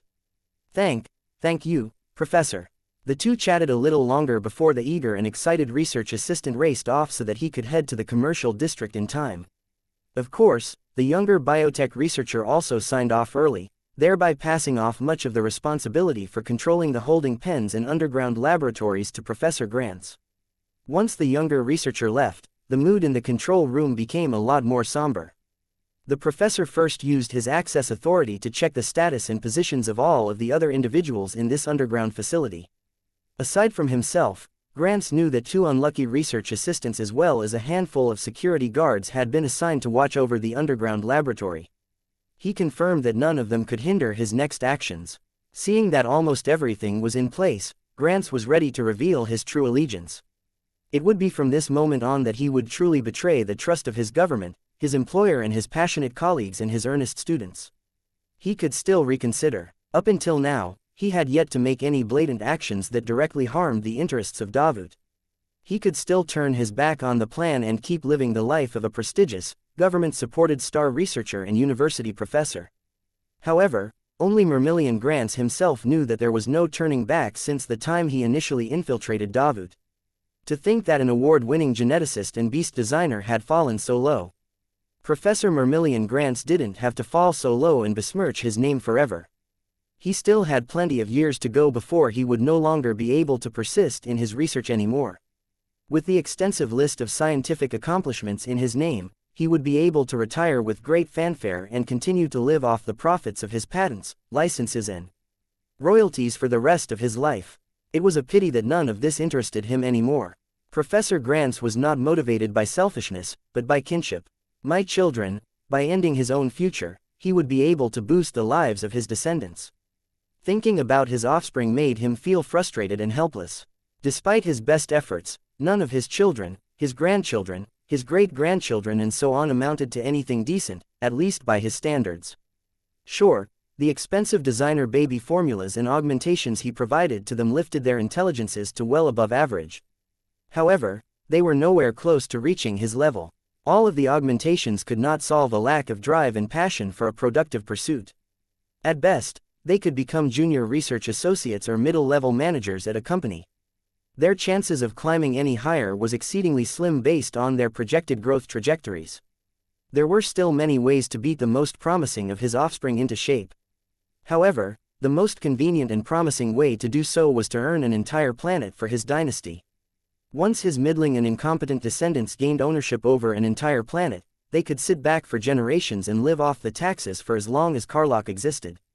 The income they could derive from running an entire planet vastly exceeded the amount of profits that Professor Grants could make through his work. Who knows, maybe a genius will finally be born among my useless descendants. My dynasty shall truly rise when that happens. As Grants dreamt about securing a much better future for his bloodline, he finally hardened his resolve. He waited until he received a hidden signal that informed him that the time had come for him to take action. His fingers immediately started to input a long and complex series of commands into the central console. He was practically rewriting many different settings and deactivating a lot of security programs without tripping any obvious alarms. Of course, he would have never been able to avoid the scrutiny of the security ICE that were supposed to watch for suspicious activities. He had already received a notification that this problem had already been taken care of, leaving him free to repurpose the underground laboratory. Done. After he submitted his final instruction, the facility underwent a complete change. First, all of the holding pens that held the large and destructive organisms opened up their gates at once. Many captured exo-beasts and war beasts couldn't believe that the exits became open all of a sudden. Before the beasts could rampage, a strange influence settled over them, activating extremely well-hidden genetic programming that caused them to remain docile. Each of the beasts moved out of their holding pens in an orderly fashion. Apex predators that would have normally savaged each other upon sight remained completely docile as they moved towards a single specific holding pen.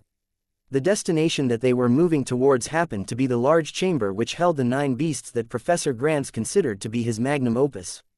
It was only now that these organic products revealed their true shapes and potential. After receiving a silent signal, the polychromic worm dragons no longer remained impassive, but instead began to merge together in groups of 3s. Hufufaha. Strange noises escaped from the throats of the artificial war beasts as their bodies spontaneously merged with each other. The sight was both fascinating and disgusting. Entire organs and body parts melted into 3 identical monstrosities that looked greater than the sum of their parts. Once the super worm dragons took shape, they towered over many of the exo-beasts and war beasts that had slowly entered the holding pen. WRRRRUUUOOOOOAAAAA. The 3 superworm dragons cried out once before they activated the brand new phase water organ that had spontaneously formed within the depths of their bodies. The organ crudely imitated the structure and functions of a phase whale organ.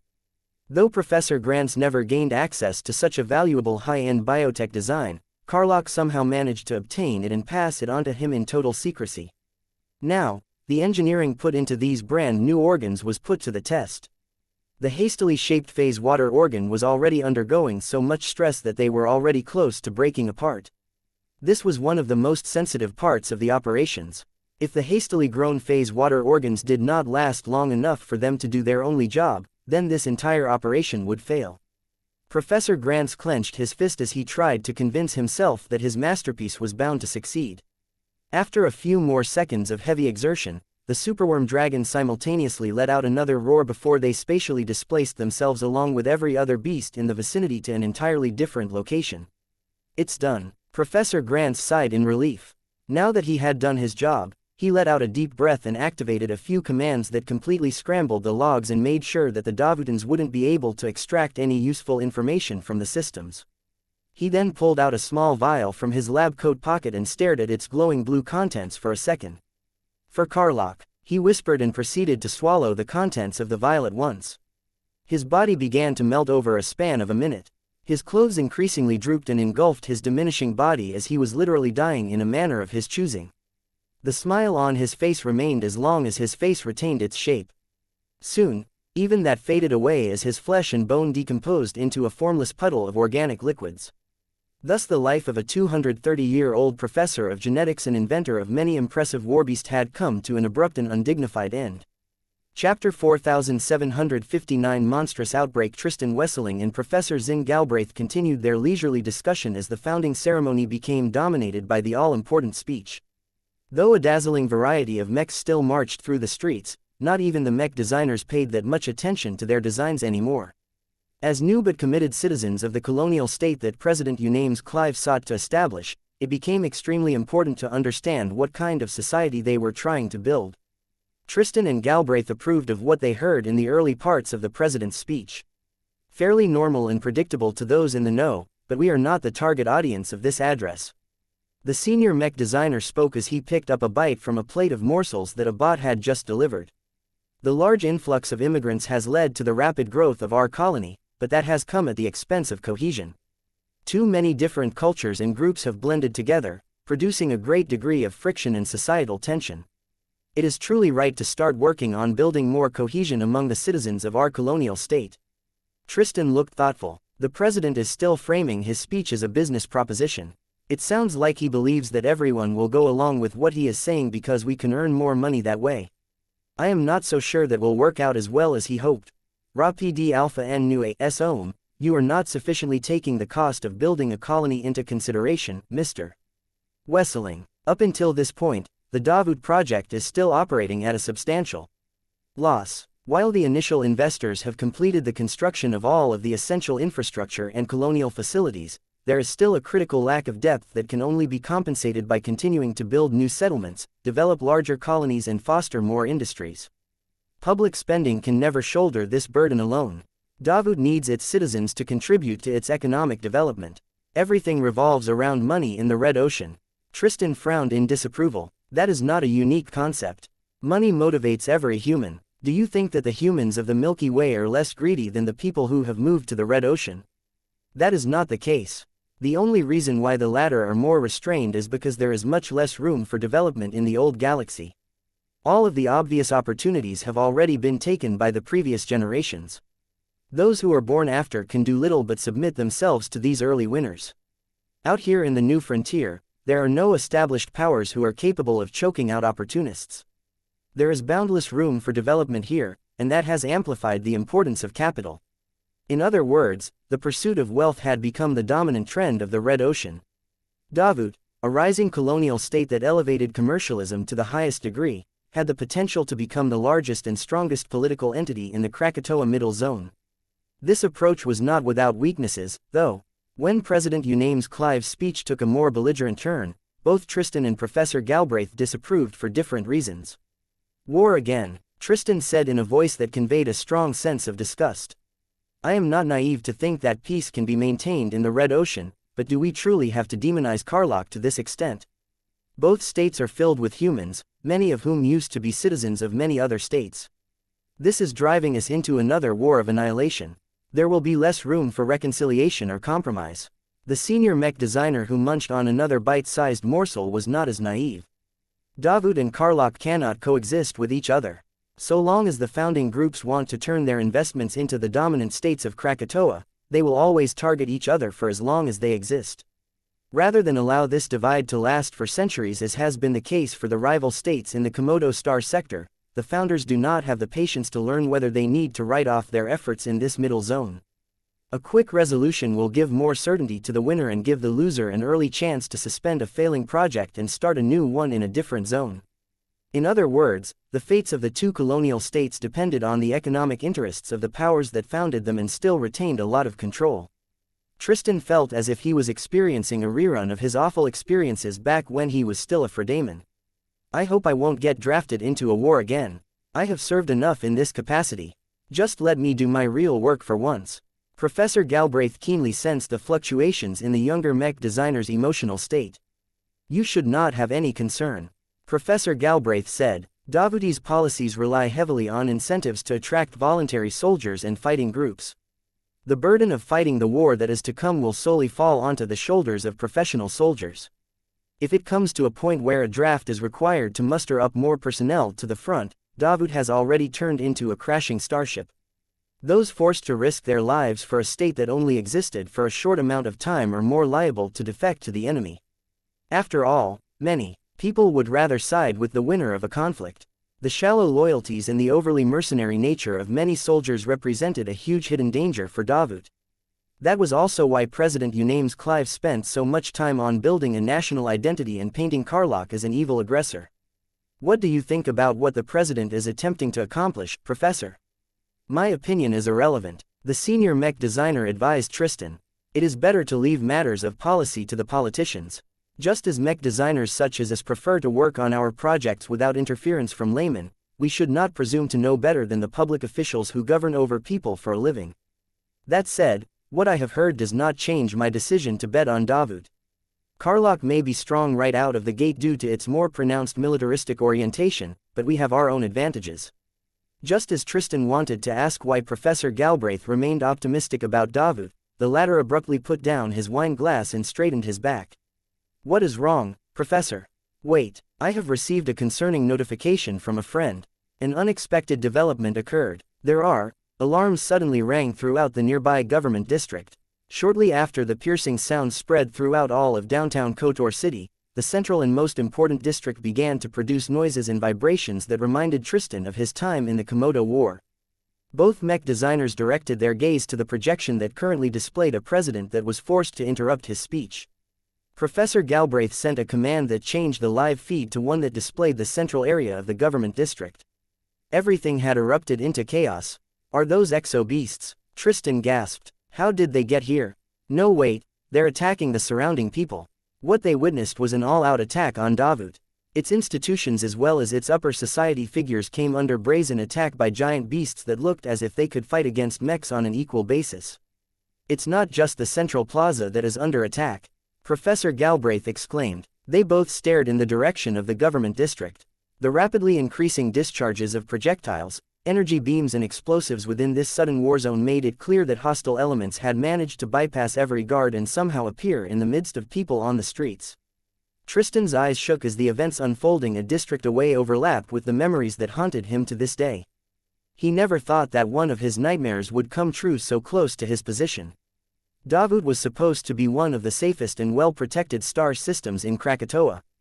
This is a slaughter, he spoke in a pained voice. Over 1 million people have tried to cram their way into the government district. The appearance of hundreds of murderous giant beasts will kill many thousands of them in a matter of minutes.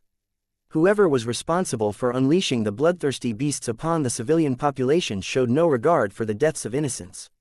Professor Galbraith relaxed a bit as he received further news from an undisclosed information source. That may be true, but the government district is not without its defenders. Look, the parade mechs along with the patrol mechs have already started to take action. Multiple projected live feeds came to life in the luxurious restaurant as many diners and guests demanded to know what happened in the other streets. The reason why they hadn't left in panic was because the commercial district was not under immediate attack. The floating diamond no longer stupidly floated in the air but started to descend and float away from the government district. This was the greatest advantage to floating structures. They may be expensive to keep aloft, but their inherent mobility allowed them to move away from problematic areas. Of course, the speed of traversal left much to be desired, but neither Tristan nor Professor Galbraith thought there was any need to evacuate from the facility on their own. A strong energy shield also took shape around the floating diamond structure. Every construct of its kind had to possess one in order to guard against accidents, but it could also be used to resist deliberate attacks. Many different shuttles and other vehicles already lifted off and brought their respective passengers away from downtown Davut as much as possible. The sheer amount of traffic that appeared at once was wreaking havoc in the skies and making the lives of traffic controllers a lot harder. More importantly to many people that had been caught on the streets, the entrances to underground shelters and tunnel complexes had opened up at once, giving a lot of concerned and panicking individuals a chance to escape the massacre. Get off the streets. It's not just the beasts that can kill us. The collateral damage produced by the mechs can be just as deadly. Collateral damage was always a concern with mechs, but the sudden outbreak of hostilities instantly amplified the magnitude of attacks landing onto packed civilian structures and streets filled with people. The parade mechs that were mostly piloted by mercenaries or company employees all scrambled to respond to the biological monstrosities that had teleported onto nearby streets. The worst of these mech pilots opened fire or maneuvered around the broad but still confining avenues without taking the crowds into account. Combined with the out-of-control beasts that showed absolutely no qualms about slaughtering humans en masse, a lot of streets in the government district became engulfed in blood. Certain groups of parade mechs acquitted themselves worse than others. One of the most notable ones were the dark gray mechs paraded by Rorsch and Rorsch. Despite the fact that it was the largest mech manufacturer on the planet by production volume, the pilots it assigned to its amazing variety of mass production models fell into chaos as their complete lack of preparation produced a host of problems. What do we do, Captain? How in the seven hells did these beasts appear on the streets? Ah, they're coming for us. Open fire before it's too late. Damn it, our rifles are locked. Why can't we fire our guns? Take flight, colleagues. We need time to reorganize and regroup. Are you crazy? There are civilians on the streets. If we don't put our mechs in our way, those people will disappear into the bellies of those monsters. We can't fight unless we receive the unlock codes of our rifles. Chapter 4760 Falling Blocks. Vase and many other people seated in Block L watched with increasing horror as the entire situation in the government district deteriorated in a short amount of time. They barely had any time to react to the abrupt arrival of a group of large and dangerous beasts in the middle of the central plaza. The beasts barely took time to get their bearings before they immediately sought to attack the humans in the vicinity. No one could figure out why the brutish monsters unanimously chose to go on the attack instead of trying to run away, but the fact of the matter was that every seating block turned into an eligible target at this point. Vase scarcely managed to jump to his feet and unpack his unending regalia before three bright and hot energy beams exploded from the maws of the three largest and more remarkable beasts. Ah, they're gone. They're all gone. In the places of the U-shaped formation where two seating blocks were previously hovering, nothing was left except for half-molten pieces of slag. What happened to their energy shields? Attacks of this magnitude shouldn't be able to break the shields of our blocks so easily. It's impossible for them to be so weak. Vase hurriedly equipped his unending regalia while providing clarification based on what he managed to observe. As a transcendent who evolved into something of a phase lord himself, he and Veronica could clearly sense that many of the organisms down below possessed extremely special properties that significantly elevated their threat level. These beasts are not normal creatures. They are phase water beasts. Each of their attacks can bypass or overwhelm transphasic energy shields with greater ease. I recognize some of these beasts. A hospital director working for Freewell Medical Services uttered. If I am not mistaken, these are the captured exo-beasts and experimental war beasts that should have been locked away inside the holding pens underneath the campus of the Davut Biotech University. The former are already dangerous on their own, but the latter are even worse as they are specifically made to crush mechs. Who brought them here? Shouldn't they be locked in their cages? Panic and incomprehension rapidly spread among the audience. If two of the seating blocks could be felled by the alien beasts, then so could all of the other ones. All of their previous poise and confidence was nowhere to be seen as they fell under the sway of their own fears. Get us out of here.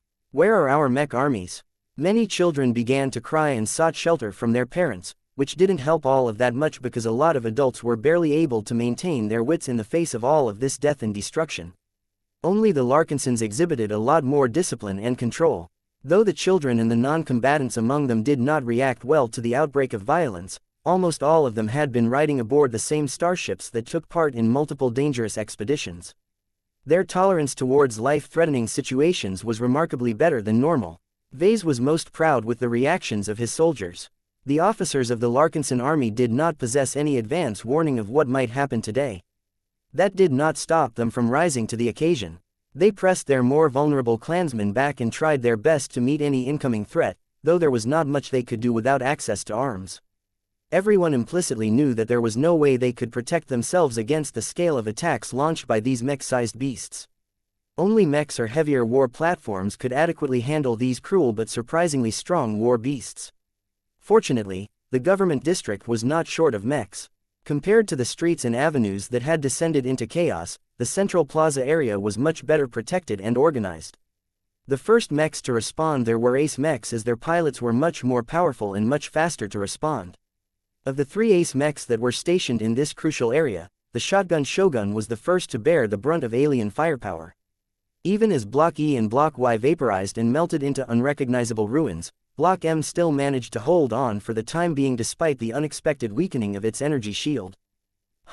As soon as one of the strange multicolored dragon-like creatures spat out a transphasic heat beam of unsurpassed might and penetration power, the Ace Striker mech did its best to block and weaken the destructive energies that sought to kill off everyone sitting in Block M. As soon as the incoming energy beam struck in the direction of this seating block, Master Benedict Cortez had already been prepared to activate his emergency single-use personal teleporter and disappear from the heart of this calamity zone. It was only his great reluctance to use up a precious life-saving device that he had exchanged from the association for a hefty amount of MTA merits that had stayed his hands. Seeing that the shotgun Shogun was holding on for now, Master Benedict held back from squandering one of his most valuable assets in vain and hovered in solidarity with his fellow crossers. The incredible output of the multicolored warbeast completely washed the area directly in front of the shotgun Shogun with heat and energy.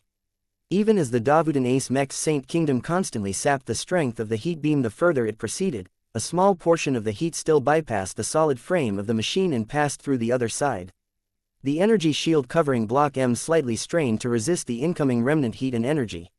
It was a pity that the shotgun Shogun was not a true defensive mech like the Indormian. Its relatively thick transphasic armor system more than satisfied its own defensive needs, but aside from its Saint Kingdom, the Ace Mech lacked any ability to mitigate damage across a wider area. We are saved.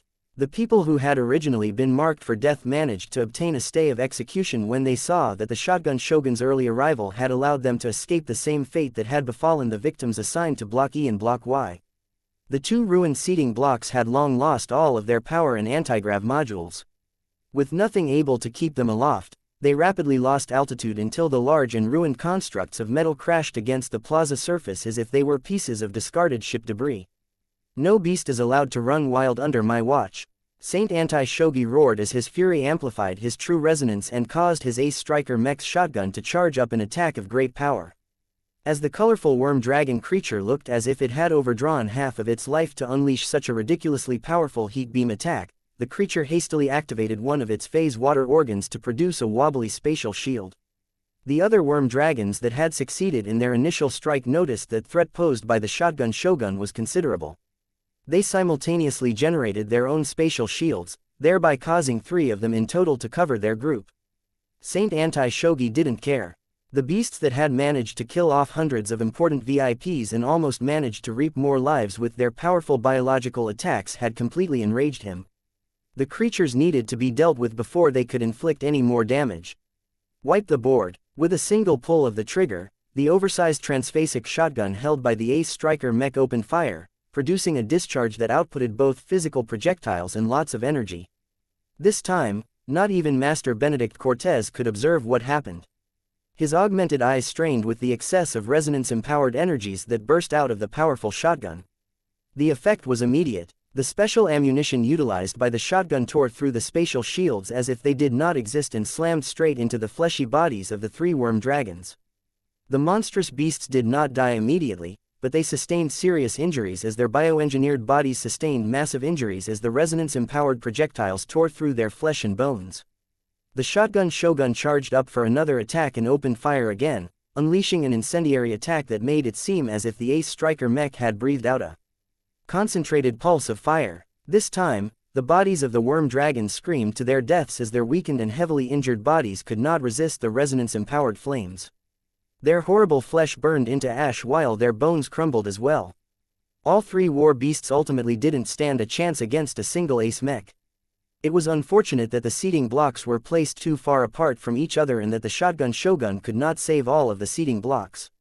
In fact, if an explosive assassination attack hadn't taken out the CEO of the Penny Lane Planetary Shipping Company, Saint Anti would have never brought his ace Mech to such a convenient position in advance. Saint Anti wasn't stupid. He figured out that the two events were not only perpetrated by different actors, but that they also worked against each other. However, this was not the time for him to conduct an investigation. The three worm dragons had been taken care of, but there were still plenty of other dangerous beasts that had managed to spread out since their appearance. Fortunately, most of the seating blocks floated high enough in the air to prevent most of the hostile creatures from threatening the other VIPs. Not all of the beasts were able to attack at a distance. Though a number of them could output weaker energy beams or spit out globs of corrosive acids, most creatures could only savage their prey with their limbs or their teeth. Still, after finding out that they could not reach their desired targets, the bloodthirsty war beasts were already starting to run towards the sides where dense crowds of people were hastily trying to fly away or evacuate to the nearest emergency shelters. Stop them all. Seeing that the threat targeted against Block M had passed, the shotgun shogun quickly flew away so that it could intercept the other beasts and blast them all to bits at more effective angles of fire. The VIPs sheltering inside the fragile energy shield of Block M felt awfully exposed again. Get us out of here. Let us leave this place at once. Where are our mechs? There was no justification to allow the seating blocks to hover conspicuously in the air. No matter how much the colonial government wanted to portray an image of absolute control, it was not acceptable to put the surviving VIPs at risk. P Alpha ND Alpha no new 1. SOM. After a short delay, Block M along with all of the other surviving seating blocks began to split apart and followed several different evacuation routes that should eventually bring them to highly secure underground hangars. A large number of military mechs belatedly arrived and escorted the vulnerable blocks to ensure that no beast could target them unopposed. After the departure of the shotgun shogun, Master Benedict Cortez finally dared to think about the sequence of events that ultimately led to this situation. He put his considerable analytical mind to use by processing Vess's cryptic warning, the assassination of Arthur Penny Lane, the arrival of an ace striker Mech and the sudden appearance and surprise attack from a cultivated warbeast. The possible conclusions he drew from all of these clues did not sit well with him. Though his expression remained carefully neutral, internally he was seething with fury. He only clenched his fist for a single second before he shifted his attention elsewhere. He first needed to take care of his own survival before he could pursue other priorities. Where are our guards? Recall them to our positions and prepare to move out as soon as our mechs arrive. We will remain targets if we continue to stay on this faulty block. Chapter 4761 Warbeast Mania. Chapter 4761 Warbeast Mania. With the sudden arrival and outbreak of hundreds of violent and powerful beasts, the defenses set up in the government district were slow to come online. Part of it was because too little time had passed for the colonial government to complete the defensive arrangements. Structural energy shields, turrets and physical walls were in short supply. The ones that did exist only held out for a short amount of time before the larger transphasic war beasts broke through them by force, which was exactly what they were designed to do by their creators. Damn it, who created these beasts? Why are they so powerful and how much phase water did those scientists pump into their bodies? The defenses broke too easily, showing that the quality and the cost of the largest artificial creatures were exceedingly high. The scientists over at the Olena Volkova School of Genetics and Exobiology were crazy. A more well-informed Davudan spoke out regardless of the consequences. They promised to cultivate war beasts that were powerful enough to compete against expert mechs so long as their funding and phase water allowances were high enough. What were those nutjobs thinking? Granting the power equivalent to an expert mech to a bunch of feral beasts is the dumbest idea I have ever heard. To think that there are biotechs who were delusional enough to turn this into an actual research goal. How much phase water has been wasted on this self-defeating venture? The original premise of this research project had a lot of promise at the start. Expert pilots are still difficult to recruit, and the rate in which they appear from the ranks is too slow to keep up with the projected loss rate. If we can deploy violent beasts in place of expert mechs at the cost of putting in more phase water, then this could have worked out well for us. Don't you see how strong they are right now? They're fighting the wrong side. This is the problem with rearing war beasts. Their control can always be subverted or hijacked by those that have managed to learn how they follow instructions. This is why human mechs are much better. Unlike bots or simple beasts, humans like you and I are much harder to subvert. Even as the people who were aware of what went on in the OVS figured out where the creatures originally came from, they could not provide that much useful information to the defense forces. For one, many of the powerful war beasts were mainly developed by Professor Mermillion Grants. The award-winning beast designer worked on another level compared to his colleagues and mastered way more advanced theories related to developing war beasts than any other specialists in Davut. Even though the majority of the unleashed monsters were actually failed or unfinished experimental products, that did not stop them from using their heavy bodies to charge through annoying energy shields or use their unnaturally sharp transphasic biometal claws and teeth to rip into the armor of any nearby mechs. The vast majority of mechs present in the field consisted of standard mechs. It was impossible for them to be clad with transphasic armor plating. As such, once the dangerous war beasts fell upon their formations, the savage creatures easily tore through the thick layers of armor that should have resisted such attacks with much greater effectiveness if phase water didn't enter into consideration. Ah, help me, I don't want to die. Why are you running away? We'll all die if we don't fight back. Why doesn't my mech have a flight system? I am never going to pilot another landbound mech if I manage to make it out alive. Screw this, I am out of here. Space Knights equipped with thick alloy tower shields proved to be unable to hold back the aggressive war beasts for long. Enormous tears against their surfaces showed how useless it was to employ any layer of conventional armor against the might of these elite transphasic war beasts. ROOOOOOOOOAAAAA. A scaled tiger-like creature ripped a thick tower shield asunder with its claws before cleanly biting off a third of the torso of a R&R mech. The impressive maw of the scaled tiger proved to be too much for the poor commercial mechs. The large numbers proved to be a hindrance rather than a boon as the mechs physically collided against each other as they attempted to retreat or maneuver in a different direction. The lack of cohesion showed that the mech pilots were largely unaccustomed to operating as a single unit outside of the parade formations that they trained for. The officers tried to rally the men together, but the sheer chaos along with other factors made it impossible for them to organize an effective defense. Other parade mech groups fared just as bad for similar reasons.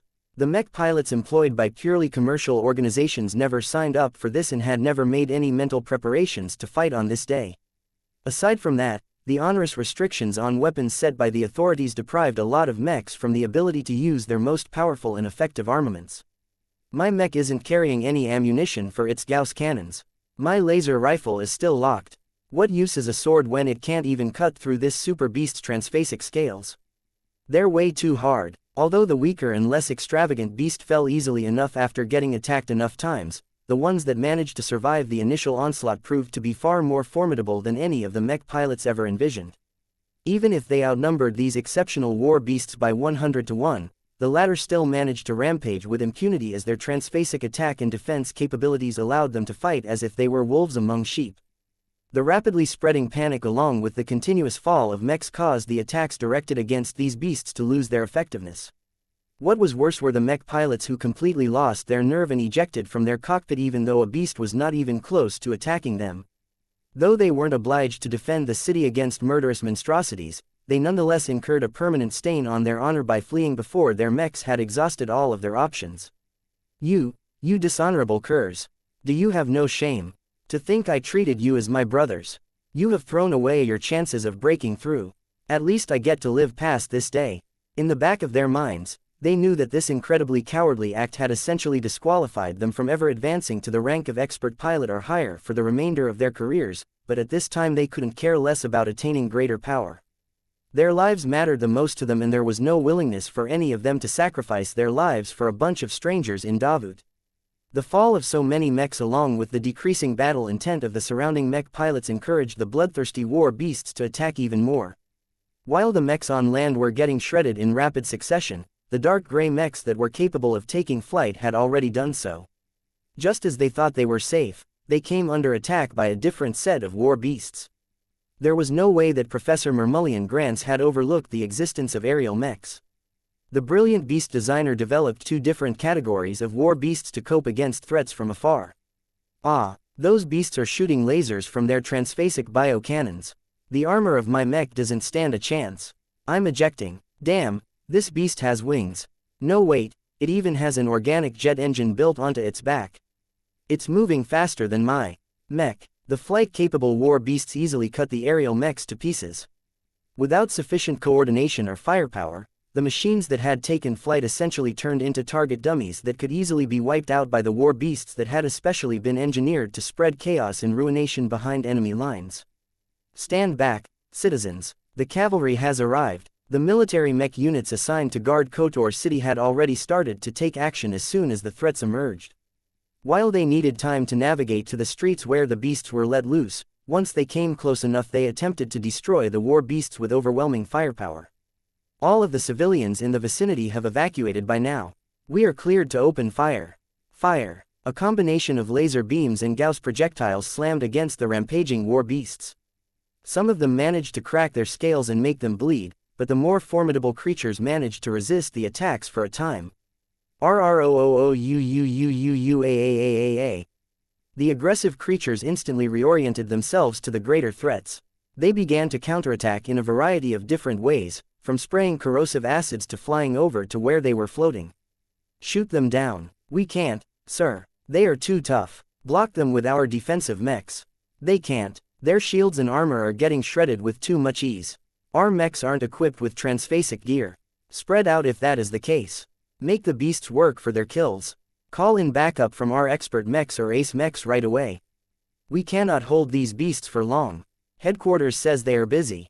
The nearest one is due to arrive in 25 seconds. 25 seconds is too long. We will lose half of our machines at this rate. The military mech pilots tried to hold out as long as possible.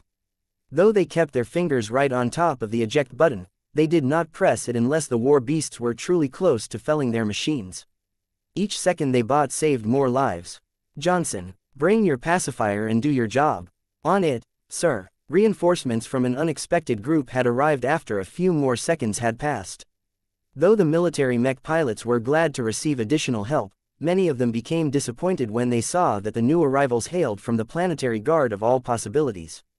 What are you doing here? This is no ordinary out-of-control mech. These are transphasic war beasts. Your slime won't avail you much. We can at least try, and don't worry.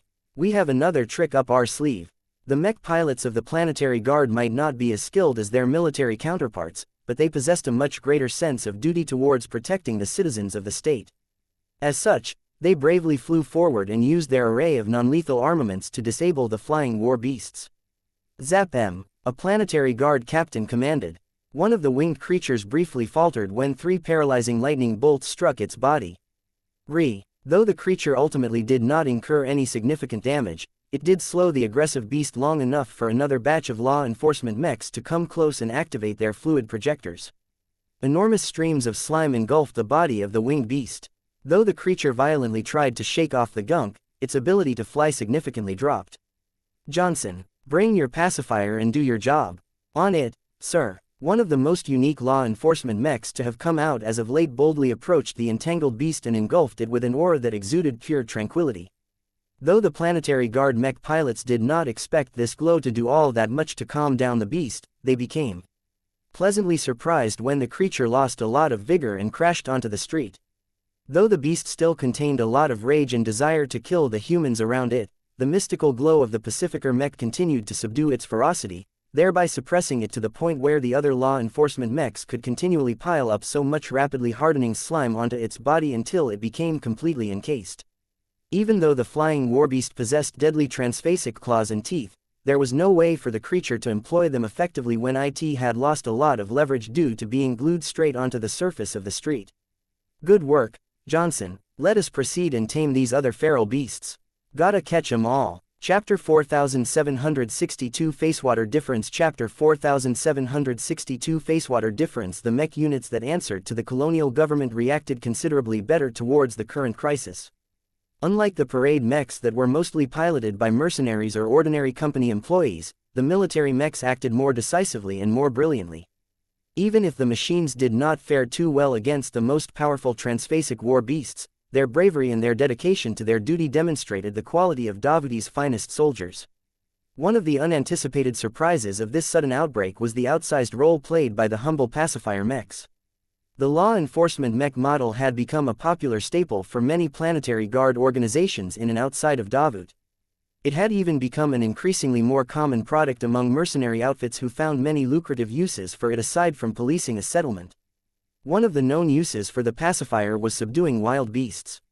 For example, hunting groups that received a contract to capture valuable exo-beast specimens on an alien planet used to experience a lot of difficulties in completing their assignments. Large and strong exo-beasts were so ferocious that they could easily break through nets or resist a lot of paralyzing attacks. If a hunt went poorly, then the hunting group might incur a lot of damage to its mechs, thereby wiping out all of the profits that could be made. However, the presence of a single pacifier could completely change the game. Against many different exo-beasts, the calming influence of the pacifier's glow often worked to reduce the hostility and degree of resistance against any adversary.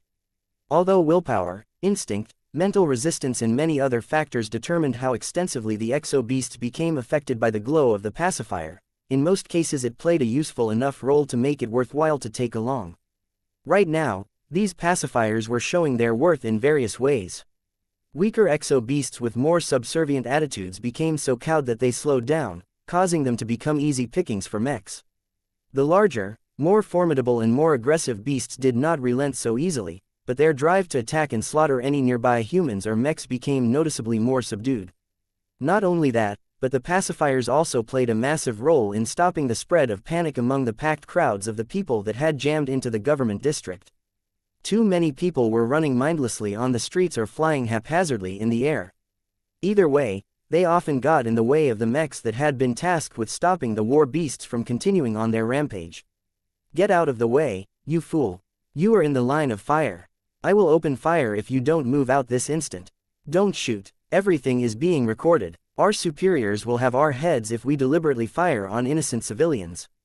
It was only when the calming glows of the pacifiers reduced the sense of panic and fear that the mindless civilians regained their wits. They obediently followed instructions and headed straight towards the entrances of underground shelters. However, the pacifiers only played a limited role due to their limited numbers. There were planetary guard units stationed all across Kotor City. The pacifier mechs assigned to them would never be able to make it to the government district in time.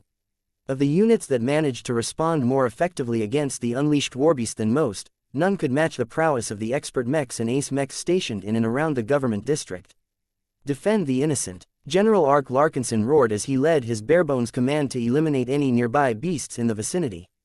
He issued a rapid series of commands that caused the subordinates assigned to his mech unit to move in a coordinated fashion. He had already learned that standard mechs were not effective against the most powerful war beasts, so he instructed them to wipe out the weaker beasts first before focusing on distracting and luring the stronger creatures away from any nearby concentrations of civilians. At the same time, he exerted all of the strength and power of a high-tier expert pilot and directly challenged the most threatening creatures. Come at me, you lizard. His Travan Exine flew forward while firing its integrated laser guns at the monster that massed more than a heavy mech. Unfortunately for the defending side, the resonance-empowered laser beam salvo failed to inflict serious enough harm against the massive creature. Its transphasic scales resisted the Travan Exine's might with great efficiency. Though Ark did not give up and instructed his high-tier expert mech to fire its ranged armaments repeatedly against the same wounds it created earlier, the scales resisted the incoming energy attacks way too effectively for his liking. This wasn't working. Facewater is too ridiculous. The Larkinson expert pilot grunted in frustration. Although Ark could foresee that his expert hybrid mech's ranged attacks would eventually be able to burn off the creature's resilient scales, it would have taken far too much time to finish the job. In the meantime, a lot of other powerful war beasts would be left unopposed. His heart burned with the strong desire to protect and safeguard the citizens of the state that he had recently pledged to serve.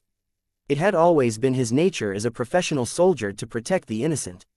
As such, his Travan Exine retrieved a spear from its back and initiated a short-range charge that built a lot of momentum in a short amount of time. Break! Ruah! The overgrown lizard roared in pain as the sudden charge of the high-tier expert mech succeeded in overcoming the enhanced resistance of the lizard's scales. It helped that General Arc deliberately drove his resonance-empowered spear through the scales that had already been scorched by earlier intensive attacks. Before the lizard could launch a devastating counterattack that was sure to damage the integrity of the expert hybrid mech's resonance shield, the Travanexine quickly pulled out its spear and leapt to the side. Our new general did it. I knew the Larkinsons were strong.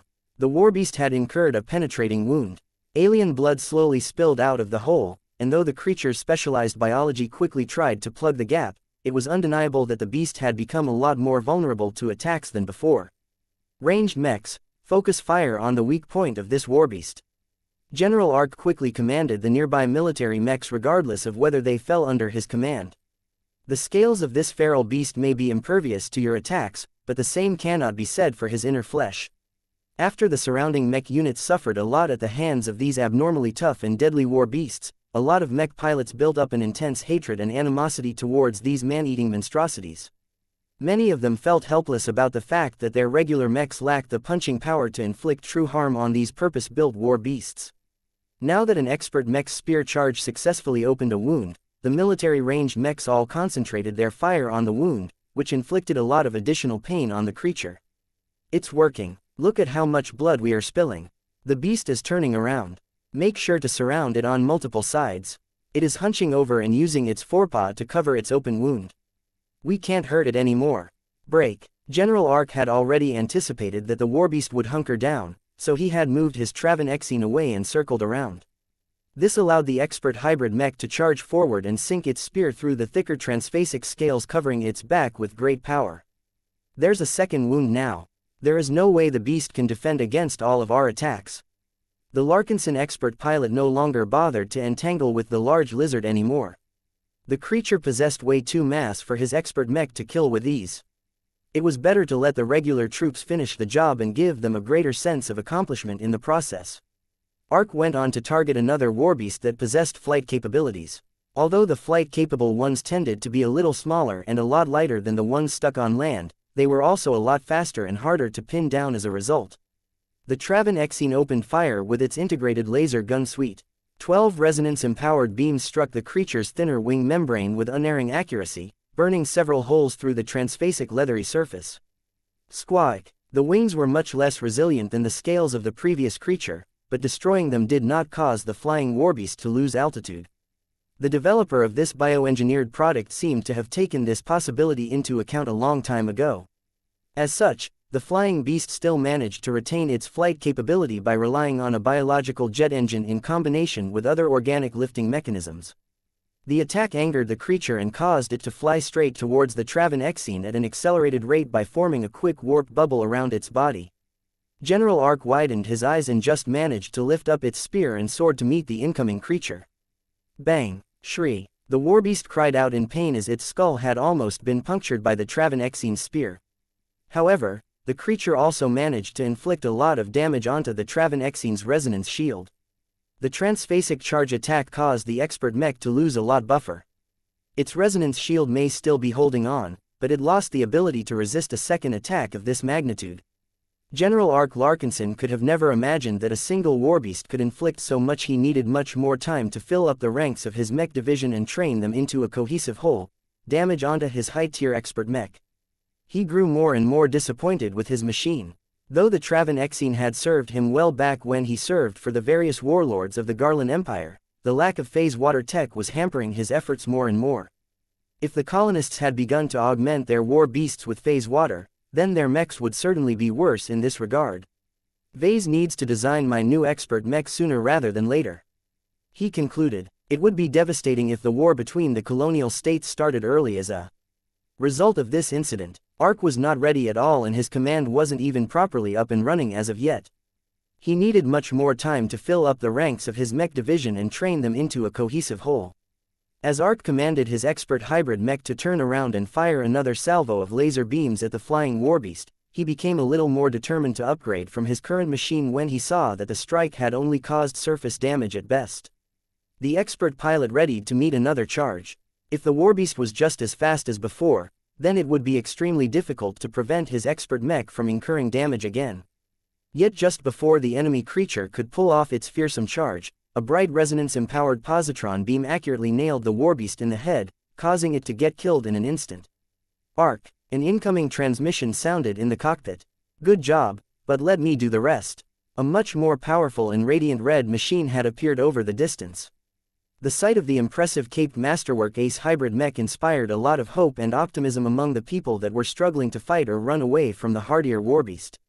Unlike other mechs, Patriarch Reginald Cross and his Ace mech possessed more than enough power to punch through the resilient transphasic defenses of the berserk war beasts with a single attack. Its Arceus system did what the laser gun hardpoints of the Traven Exene could never accomplish and accurately strike down more than half a dozen beasts within line of sight with each and every discharge.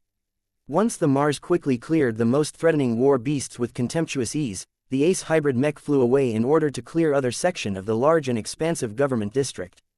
Though a part of General Ark felt empty after being robbed of his responsibility, a greater part of him was grateful for the intervention. "I can wield this strength too one day. He just needed to pilot the right mech." Chapter 4763 Overseeing the Battlefield Chapter 4763 Overseeing the battlefield of the many parade mech groups that had been forced to confront these war beasts due to their proximity to the hostile creatures upon their appearance, a part of them rise to the occasion while many others disappointed the new colonial state for many different reasons. "Just run. I'm not paid to fight against these ridiculous monsters. Davut is an awful place." For example, one street that was previously engulfed in pink had become remarkably less colorful. The mech pilots hired by Silena Dynamics only fought against the war beasts for a short amount of time before they realized how outmatched they were. Their pink and feminine commercial mechs might look good on a broadcast, but their relatively fragile frames presented an even poorer defense against the out-of-control beasts than other machines. The only consistent advantages that these pink-coated machines possessed was that they were faster and nimbler across all mech archetypes. This enabled the mechs to evade many of the simplistic and telegraphed attacks of many beasts as long as their mech pilots reacted quickly enough. Unfortunately, none of the mech pilots possessed the training, nerve and willingness to do their duty. Their company mech pilots weren't particularly awful, but their lack of preparation along with the adverse circumstances caused them to quickly lose heart, especially when many of their colleagues got killed as their mechs got caught by the beasts. The rout did not happen due to anyone's deliberate actions. The more off-balanced mech pilots simply chose to cut and run by whatever means possible, showing no regard for the teammates they left behind. "You bastard, he's got the right idea." The flight of the first pink mechs quickly started a cascade as the ones that initially remained behind did not want to be left with the burden that others had avoided. It was at this point that the advantages of the Silena mechs played a more useful role to the mech pilots for once. Their superior traversal speeds allowed them to outpace many mechs. Even if they weren't fast enough, they at least managed to outtrace the mechs produced by many other companies, ensuring that others would fall before it was the turn of the pink machines. "What are you doing? You led them right to us, you cowards. You'll pay for this, Silena." A lot of complaints flew around as not just the parade mechs fielded by Silena Dynamics but many other machines made the situation worse by acting in a completely chaotic fashion. This increased the burden on the mech units that had largely chosen to make their stand and protect the people in the government district from the ravages of the rampaging beasts. Is this what Davuti's finest troops amount to? Our colonial state is doomed. Not all of the mech pilots are cowards. Look over there. Those machines are still making a stand. Whereas the extremely numerous but incredibly weak commercial mechs of R&R and Silena Dynamics disappointed everyone who witnessed their abysmal performance, the mechs fielded by Renewal Tech and Design fared considerably better. For one, their mech pilots did not panic and run around like headless chickens. They showed considerably more professionalism to the point where it became obvious that they had been working together with each other for a long time. The RT&D machines formed up and coordinated their actions with much less confusion and delay than the other parade groups.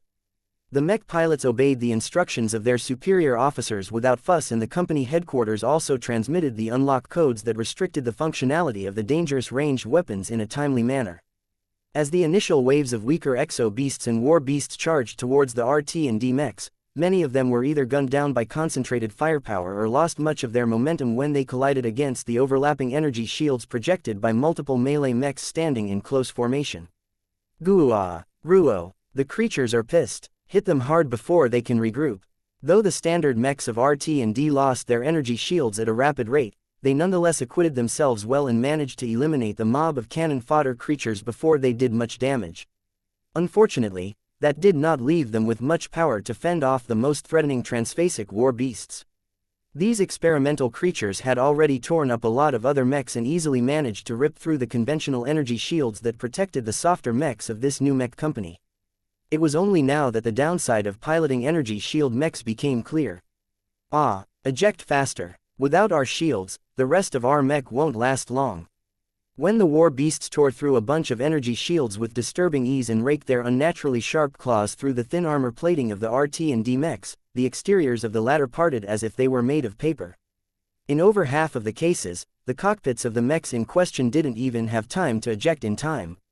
Although the surviving mech pilots made sure to keep their hands on the eject button or levers at all time, it ultimately became clear that without equipping transphasic energy shields, the products of RT&D became just as vulnerable to transphasic attacks as their armor-based counterparts.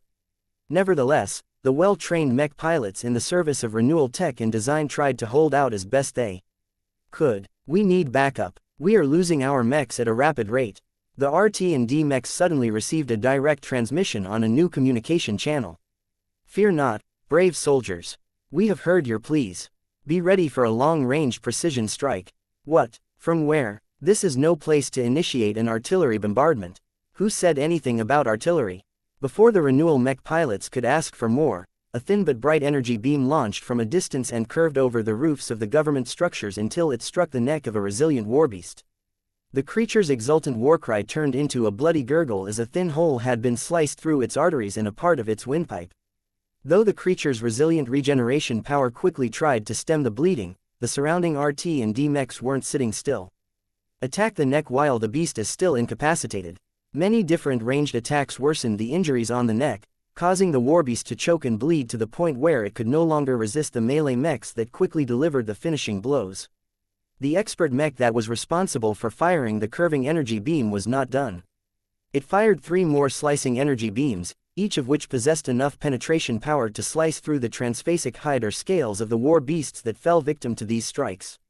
Even if the magnitude of the damage was not all that great, just the fact that they were able to create a hole in the defenses of the beasts was enough for the surrounding RT&D mechs to exploit the openings and finish the job. Who are you? The mech captain in the employ of RT&D asked. You saved our back with those impressive precision strikes. We hail from the Larkinson clan. The authoritative female voice responded. We appreciate your gratitude, but you can repay us by doing what you can to secure your sector and bring order to the surrounding streets. What about the other sectors, ma'am? They are already being handled by us and other reinforcements. It is more important for your unit to hold your positions and hinder any war beasts from crossing into other streets. Do you understand? Yes, ma'am. Legion Commander Casella Ingvar became satisfied with what she heard and saw. She knew she could count on the troops of RT&D to take their latest assignment seriously. A part of her expansive mind continued to monitor the situation based on the expansive information fed to her expert command mech. This allowed Casella to take in the circumstances in the other sectors and feed precise targeting data to the Amaranto that was hovering a short distance away from the Minerva. The expert rifleman mech piloted by Venerable Stark was making good use of the instrument of vengeance that had recently fallen out of favor. Though the older rifle could not match the destructive might of the instrument of doom, it was much more controllable, especially when Stark activated the resonance ability associated with the Luminaire crystal weapon. Each time the Amaranto opened fire, it always managed to strike the creatures that were ordinarily hiding behind the walls of nearby structures by bending its beams by up to 45 degrees during their passage. Good work, Stark. You are saving a lot of lives with your excellent precision. The ones responsible for unleashing these beasts must pay. Venerable Stark spoke between gritted teeth. I promise you that our black cats will get to the bottom of this after this is over. Commander Casella Ingvar had already noticed that Venerable Stark had grown a lot more volatile since this incident started. Having learned the guest pilot's history a long time ago, Casella became concerned whether Venerable Stark would be able to maintain control over herself. The command-oriented expert pilot could not afford to babysit Davia Stark, though. She was already trying to coordinate and keep track of many different developments. Her brain was heating up as she put her multitasking capability to the test. Though Titania helped put her in a better state to track so many different elements, the burden on Casella and her masterwork expert command mech was not light. Even as she sought to do the jobs of many officers and analysts at once, she also had to expend her concentration on commandeering dozens of nearby Larkinson mechs. Nullifiers, eliminate the flying war beasts in Sector A5. Roger that. The elite nullifier mechs that were exclusive to the battle criers flew towards the periphery of the government districts and managed to gain line of sight to a quartet of flying creatures that were faster and more resilient than normal. The biological warping capabilities of the four beasts made it difficult to land any attacks on the nimble and maneuverable monsters. Their transphasic hides were also thick and layered to the point where they could prevent themselves from getting seriously injured as long as they moved quickly enough to prevent concentrated attacks from falling onto the same sections of flesh. The nullifier mechs did not care for that. The 12 mechs armed with rare but considerably powerful Godkiller heavy luminaire crystal rifles started to take aim at once. Even though the individual battle crier mech pilots were already quite skilled by themselves, they gained an extra boost from allowing Casella Ingvar to commandeer them in their mechs.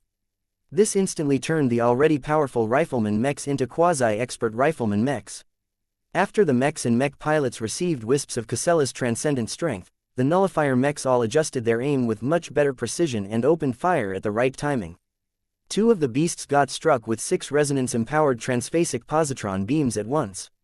Even though the destructive attacks only carried a meager amount of true resonance compared to the attacks launched by the Amaranto, the positron beams vaporized through the hides of the impudent war beasts and burned so many holes through their bodies that they died as they fell. How did you do that, Larkinsons? It only took a couple more seconds for the nullifiers to charge another powerful salvo of positron beams that quickly shot down the remaining 2 flying war beasts. So strong. Why aren't these mocks for sale? There were 2 reasons why the nullifiers managed to cut through the strong exterior defenses of the powerful war beasts with relative ease. The first reason was because they received a considerable offensive boost from Commander Casella's resonance ability. The second reason was because the nullifier mechs were all armed with transphasic luminaire crystal weapons. Even if those rifles only integrated 5 grams of phase water each, that granted them just enough transphasic capabilities to neutralize a portion of the transphasic defenses of their targets. These 2 factors in isolation might not necessarily allow the nullifiers to shoot down the resilient war beasts with ease, but when they were active at the same time, they produced a wonderful synergy that allowed the end results to vastly exceed the sum of their parts. Chapter 4764 Early Test, Jorvik. President Unames Clive addressed his cousin and trusted protector. Why are you not moving to defeat the terrible monsters unleashed on my subjects? They are being harmed in large quantities. It is the duty of our colonial state's most powerful protector to take action when its people and planet are being severely threatened. I am sorry, Unames. I am afraid I cannot do that. Jorvik steadily replied over the communication channel. Why not? Unames simply asked. The Indormian remained still as its formidable Saint Kingdom continued to envelop a part of the grand stage. The defensive ace pilot had chosen to condense his protective and defensive Saint Kingdom so that it provided stronger and more concentrated protection to Unames Clive alone. Despite the arrival of a whole company of mechs in addition to hundreds of individual infantry soldiers, the mighty Ace Knight mech did not budge from its position directly in front of Unames Clive. This was the best position for the Indormian to use its considerable bulk and its solid tower shield to block any long-ranged strikes from afar.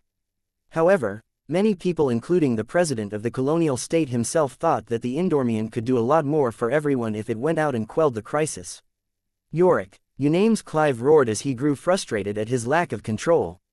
As the commander-in-chief, I compel you to go out and crush the rogue war beasts as soon as possible. You have yet to formally proclaim the founding of the colonial state and formalized your appointment as its president. Yorick replied, you are still a servant of the colony of Davut. That is true, but the leader of Davut does not hold as many rights and power. Give up, Unames. I do not intend to move from your side for the remainder of the day. My greater duty is to protect your life. The Davut project depends on your continued well-being as it will collapse if our enemies manage to assassinate you on this crucial day. I cannot overlook the slightest chance of an assassination. The president violently gestured with his arms, causing the multiple layers of ceremonial robes on his body to flutter. Then allow me to evacuate to the Skyline Palace or an underground stronghold. The sooner I am brought to safety, the better. My mission still remains active even if you are brought to a less exposed and more secure location. Saint Yorick emotionlessly replied, the plotters of this vile attack have already shown they can circumvent our sophisticated security measures and teleport hostiles in areas where they shouldn't have been able to penetrate. Who can say it will not happen again? Aside from that, you are a symbol of Davut. You must show your courage and commitment to the people by standing bravely while you watch the Mech troops of Davut rise to the occasion. As a member of the Clive consortium that had been on a leadership track for most of his life, Uname's Clive knew exactly what Yorick was referring to. It was a more profitable choice for him to remain in place and witness his people struggling and suffering to survive against the rampage of wild beasts that should have never been let loose. However, his empathy and attachment for his subjects made it difficult for him to stomach this cold-blooded choice. He especially found it to be an incredible waste to keep the Indormian anchored to his position. A saint must step forward and fight. You should at least shoot down the war beasts that are in the line of sight of your Ace Mech's ranged weapons. I know that the Mech designers have added a handful of ranged options to your Indormian. The Ace Knight Mech showed no indication that it was about to employ its modest but powerful complement of ranged weapons. Using them is unnecessary and counterproductive. Saint Yorick replied, the engineered war beasts will most certainly direct their aggression towards my Ace Mech, which not only distracts me from anticipating assassination attempts against your life, but also puts our immediate area at risk. Other Ace Mechs are already taking the lead in cleansing the government district of the filth that is trying to stain the streets with blood. The Shotgun Shogun, the Koi Riser and the Mars are more than adequate enough to defeat even the strongest rogue creatures. The government district shall be made secure in 2 minutes at most. That is too long of a delay. The war beasts can tear through mechs and crowds of Davutans in a matter of seconds. Believe in your citizens, Unames. Jorvik calmly replied, you did not ask for this test, but you can make use of it to see which mech companies and mech forces are worth courting. Be glad that Karlach is testing us before the proper war has commenced. It is much more costly for our colonial state to make misjudgments when we have already invested heavily in the wrong groups. Look at how the parade mechs of the Larkinson clan are faring. Both their standard mechs and expert mechs are performing more than admirably. Their Everchanger is worth as much as 4 expert mechs during a violent attack such as this due to its glow abilities alone. When President Unames Clive accessed the feeds that displayed the current activities of the Larkinson mechs, he immediately understood why they earned the appreciation of his powerful cousin. Not a single parade mech of the Larkinson clan turned out to be a waste. The Minerva kept track of the surrounding and coordinated the movements of both Larkinson mechs and any cooperating mech units from other organizations. It also empowered the standard mechs of the Larkinson clan within range with a hint of true resonance, allowing mechs such as the Nullifiers to more easily tear through the transphasic exterior defenses of the tougher and more resilient war beasts. The Amaranto perfectly sniped the different war beasts with great power and accuracy. Although its firing rate was a little slow, each blow was guaranteed to kill or cripple any expensive monster that could give most non-transphasic expert mechs a run for their money. Even the melee mechs were doing their part. A part of the rigid walls in the Bright Warriors Mark IIs had moved to Block L where the VIPs of the Larkinson clan resided and utilized their formidable defensive equipment to completely shield the seating block from any damage. The other rigid walls and defensive Bright Warriors had moved to shield the surrounding civilians from the errant attacks of surviving beasts. The second swords performed considerably better than expected. The 4 quasi-first-class mechs utilized their new first-class armor plating and hastily forged great swords to hunt down individual war beasts without relying on any assistance. This is just like old times. Commander Sendra Larkinson crowed. These upgraded second swords might not run as smoothly as our old machines, but with this much raw power at our disposal, it is inexcusable for us to leave this battlefield empty-handed. Now let us earn a trophy. That was exactly what the other 3 veteran Sword Maiden mech pilots wanted to hear. Whereas most melee mech pilots in the field wanted to distance themselves from the killer war beasts whose claws and teeth could tear straight through many layers of armor plating as if they were made out of butter, the Sword Maidens eagerly challenged them as if they knew no fear. Hack this lizard apart. A strange 6-legged creature had been breathing fire into the entrance of an underground shelter. The blast doors and energy shields that should have blocked the flames from penetrating deeper completely failed as the transphasic fire blasts tore through the barriers with concentrated power. Over 100 civilians had just entered the tunnel complex and failed to move far enough from the entrance to escape the danger. Though the 4 Sword Maiden mechs failed to move in quickly enough to prevent so many civilians from getting burned, they could at least hinder the fire-breathing warbeast from ruining the tunnel complex even further. Careful with the flames, Commander Sendra warned, even though her fellow sisters did not really need the reminder. If this beast is weak, go for the neck. If it is tougher, then focus on disabling the limbs. The second swords automatically split up and approached the six-legged fire lizard from multiple directions. As the formidable swordsman mechs struck with quick and cautious slashes, the Sword Maiden mech pilots found out that the weapons weren't easily capable of penetrating through the scales. This was no surprise, as the alloys of the crudely made great swords originally consisted of alien warship hull plating.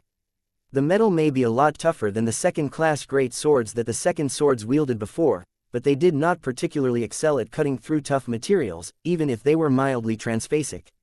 As the lizard roared in irritation more than anything, it attempted to scorch the nearest second sword. Rua! Yet when the flames surged in the mech's direction, the second sword had already sidestepped away. Ha! Your aim is poor. Watch out, sister. This creature turns a lot faster than it looks.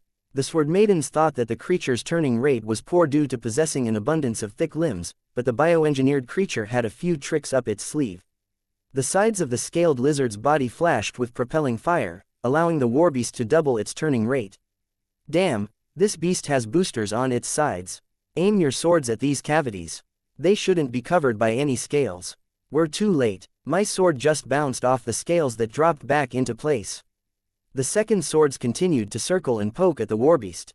Its transphasic scales were so effective that the swordsman mechs only dented the scales with every normal attack they unleashed. It took heavy and committed strikes in order to break or peel away a number of those powerful scales. Although the Sword Maidens managed to damage a few scales after half a minute of dancing around, Commander Sender quickly grew impatient. Get this lumbering beast to breathe fire once again. Once one of us is forced to evade, we can take advantage of the creature's exposed bio-boosters to circumvent its scales. Good idea. A second sword deliberately acted as bait by slowing down its movement while lingering in the forward arc of the threatening creature. This provoked the warbeast into taking a deep breath before breathing out an expanding cone of flame. The second sword in question had already circled to the side, but the lizard predictably utilized its bio-boosters to keep up with the movements of its annoying prey. Strike! The other three second swords had already started to rush forward. Before the creature finished turning around, three extremely hardy swords stabbed their tips right through the exposed bio-booster organs. The swords sunk deep as the bio-boosters could not resist physical attacks as well as heat damage. The lizard roared in pain as the three great swords had cut deep enough to cut through a lot of flesh and organs. Yet before the second swords could retract their blades, the warbeast abruptly heated up at an astounding rate. It's going to release a lot of flames. The three nearby swordsman mechs barely managed to let go of their weapons and moved back as far away as possible while holding their arms in front of their chests. The mechs protected their cockpits to the best possible extent. Boom! The expensive warbeast roared as every cavity in its body released all of the flames that the creature could generate in an instant.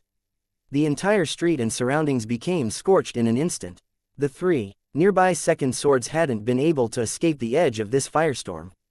Sisters. However, as the immediate surroundings turned into a molten crater due to the powerful blast of flames, the three second swords ultimately managed to limp out while exhibiting only partial damage to their exteriors.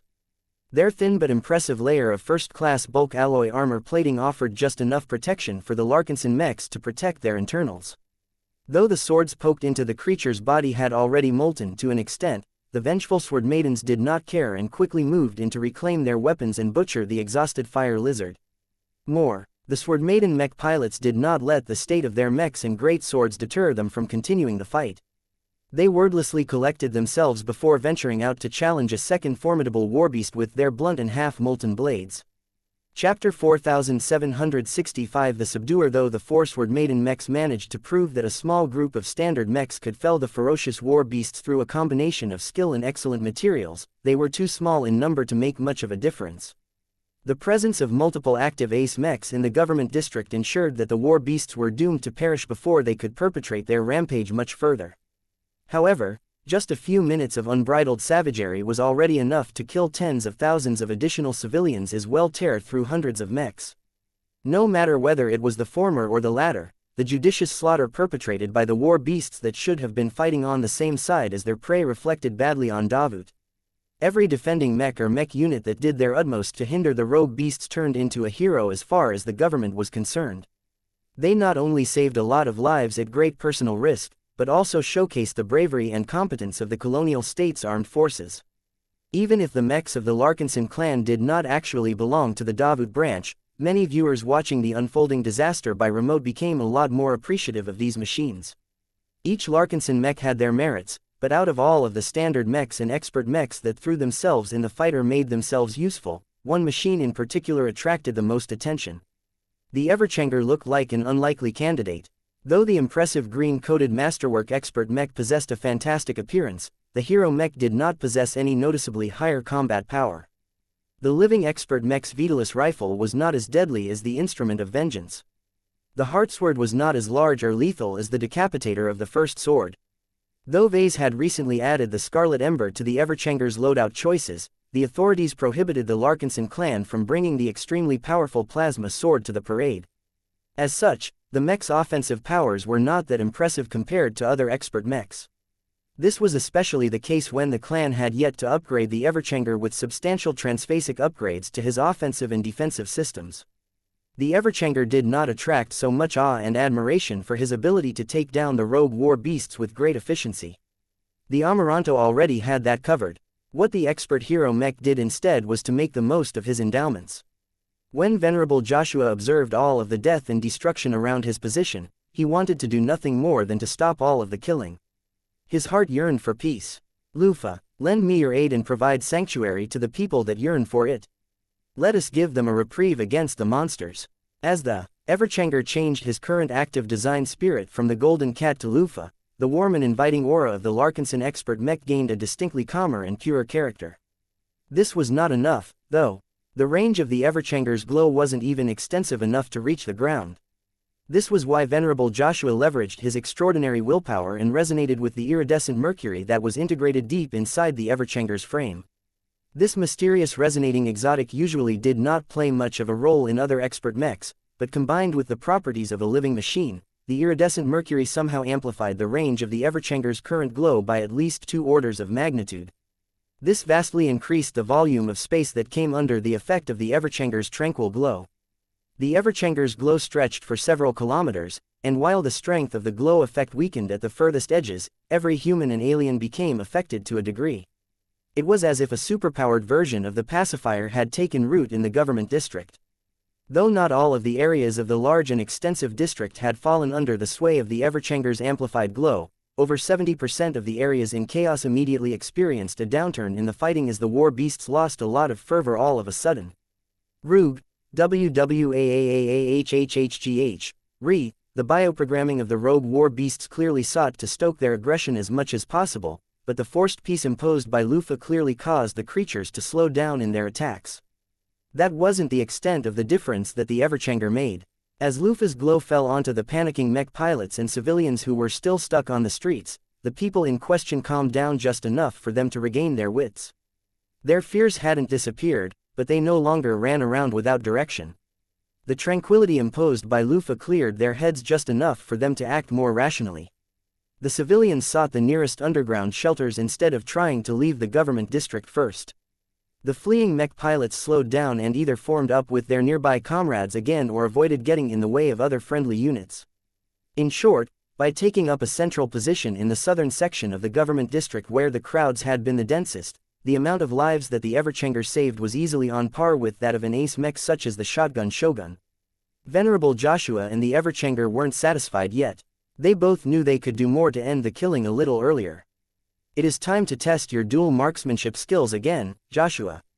The Everchanger's rumbling voice sounded in his own cockpit. I have always kept my skills in shape. Joshua replied. He proved that by controlling the Everchanger to aim his Vitalis rifle in a specific direction. Though the Everchanger was not able to target as many war beasts at the altitude he was maintaining, it was still sufficient for the expert hero mech to snipe at the flying war beasts that rose high enough to make them vulnerable to ranged attacks. Joshua resonated with the Vitalis rifle and fired a slicer beam that cut a shallow hole through the winged beast's leathery wings. The creature faltered for a second, but by the time it recovered, the Everchanger fired its weapon yet again. The creature got struck again and again, interrupting its previous attacks as it became too preoccupied with stabilizing its flight. Unfortunately, the Vitalis' most penetrating attacks had yet to inflict any truly lethal or crippling damage. The weapon had yet to undergo a more significant overhaul. Joshua already expected this outcome. This was why he commanded his Everchanger to aim a second weapon at the warbeast in his sights. The Everchanger opened fire with a pistol that exuded the breath of death. The gun made for a strong contrast when it was held in the arms of a mech that exuded a lot of vitality, but somehow the two managed to get along. This was reflected in the energy beam fired by the Grey Lotus. The beam that contained a decent amount of death energy was wrapped with life-attributed true resonance. This not only allowed the beam to slightly adjust its trajectory so that it struck the flying warbeast on its more damaged section of hide, but also caused the death energy to persist longer and punch deeper into the monster's flesh. The creature suffered noticeably more from this strike. The affected pieces of flesh started to necrotize at an alarming rate. Not only that, the expanding death energies also affected the creature's feral spirit, causing it to be drained. The result was that the creature fought even less ferociously than before. The warbeast completely forgot about chasing after the nearby mechs and shifted towards the Everchanger. This just made it easier for Venerable Joshua and his battle partner to strike the approaching creature with repeated attacks against its exposed front. Though the head and skull of the warbeast was surprisingly resilient, the repeated resonance-empowered attacks from both the Vitalis and the Grey Lotus resulted in a quick resolution. The warbeast became so exhausted in its flight that it turned into a sitting duck against other nearby mechs that had no qualms about taking advantage of the weakness of one of these reviled monsters. Again and again the Everchanger shot both of his guns at the same flying war beasts. The Vitalis rifle focused on breaching the transphasic defenses of the resilient creatures, while the Grey Lotus sapped the same targets of their fighting spirit. Combined with the amplified tranquility glow affecting a lot of streets in the government district, the Everchanger continued to weaken one warbeast after another, causing them to become so debilitated that many more people in the vicinity were finally able to flee to safety. Venerable Joshua hated what had happened today, but a part of him couldn't help but feel a lot more relieved about the nature of his opponents today. Not every enemy deserves redemption. Show no mercy to these murderous creatures. You don't need to remind me, Everchanger. This time, he wasn't fighting against rational and sentient humans or aliens. The creatures let loose in the government district had no redeeming factors. They were monsters born for slaughter and clearly possessed no desire to live a peaceful life. No matter how intelligent they may be, the fact that they were already stained with the blood of dozens, hundreds if not thousands of civilians did not allow for Joshua to show any mercy to these cruel but tragic creatures. As Venerable Joshua continued to leverage Lufa's glow, he found himself getting more in tune with the Angel of Tranquility. The restlessness in his heart faded as he allowed himself to get affected by Lufa's calming presence. Even expert pilots sought peace at times.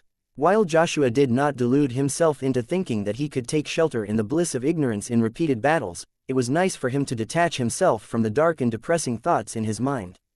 He had little doubt that this was a premeditated attack. He may not be a scientist or biotech researcher, but he knew that beasts like these did not randomly get loose on the streets, let alone hunt down humans with such relentless aggression. As the secret Grand Master of the Anima Order, the Everchanger was able to analyze the context of this incident from the perspective of a leader. The conclusions it drew were not exactly pleasant to hear. These people, Joshua trailed off as he continued to concentrate on firing the guns at the few war beasts that the Everchanger could target from the air. How much do the citizens of a state have to pay for the ambitions of the ruling class? Complaints do not change anything, Joshua. It takes action to induce true change. I know, but we have spoken about this before. Your time is better spent on the actions that you can do right now. Your role is not over once the battle ends. Keep providing sanctuary to the saddened and bereaved. There will be a lot of families who have lost their lost ones by the time this battle has finally come to an end. The collective actions of the mechs stationed in the government district and surroundings finally caused the incident to come to an end. Fewer and fewer war beasts remained in good health.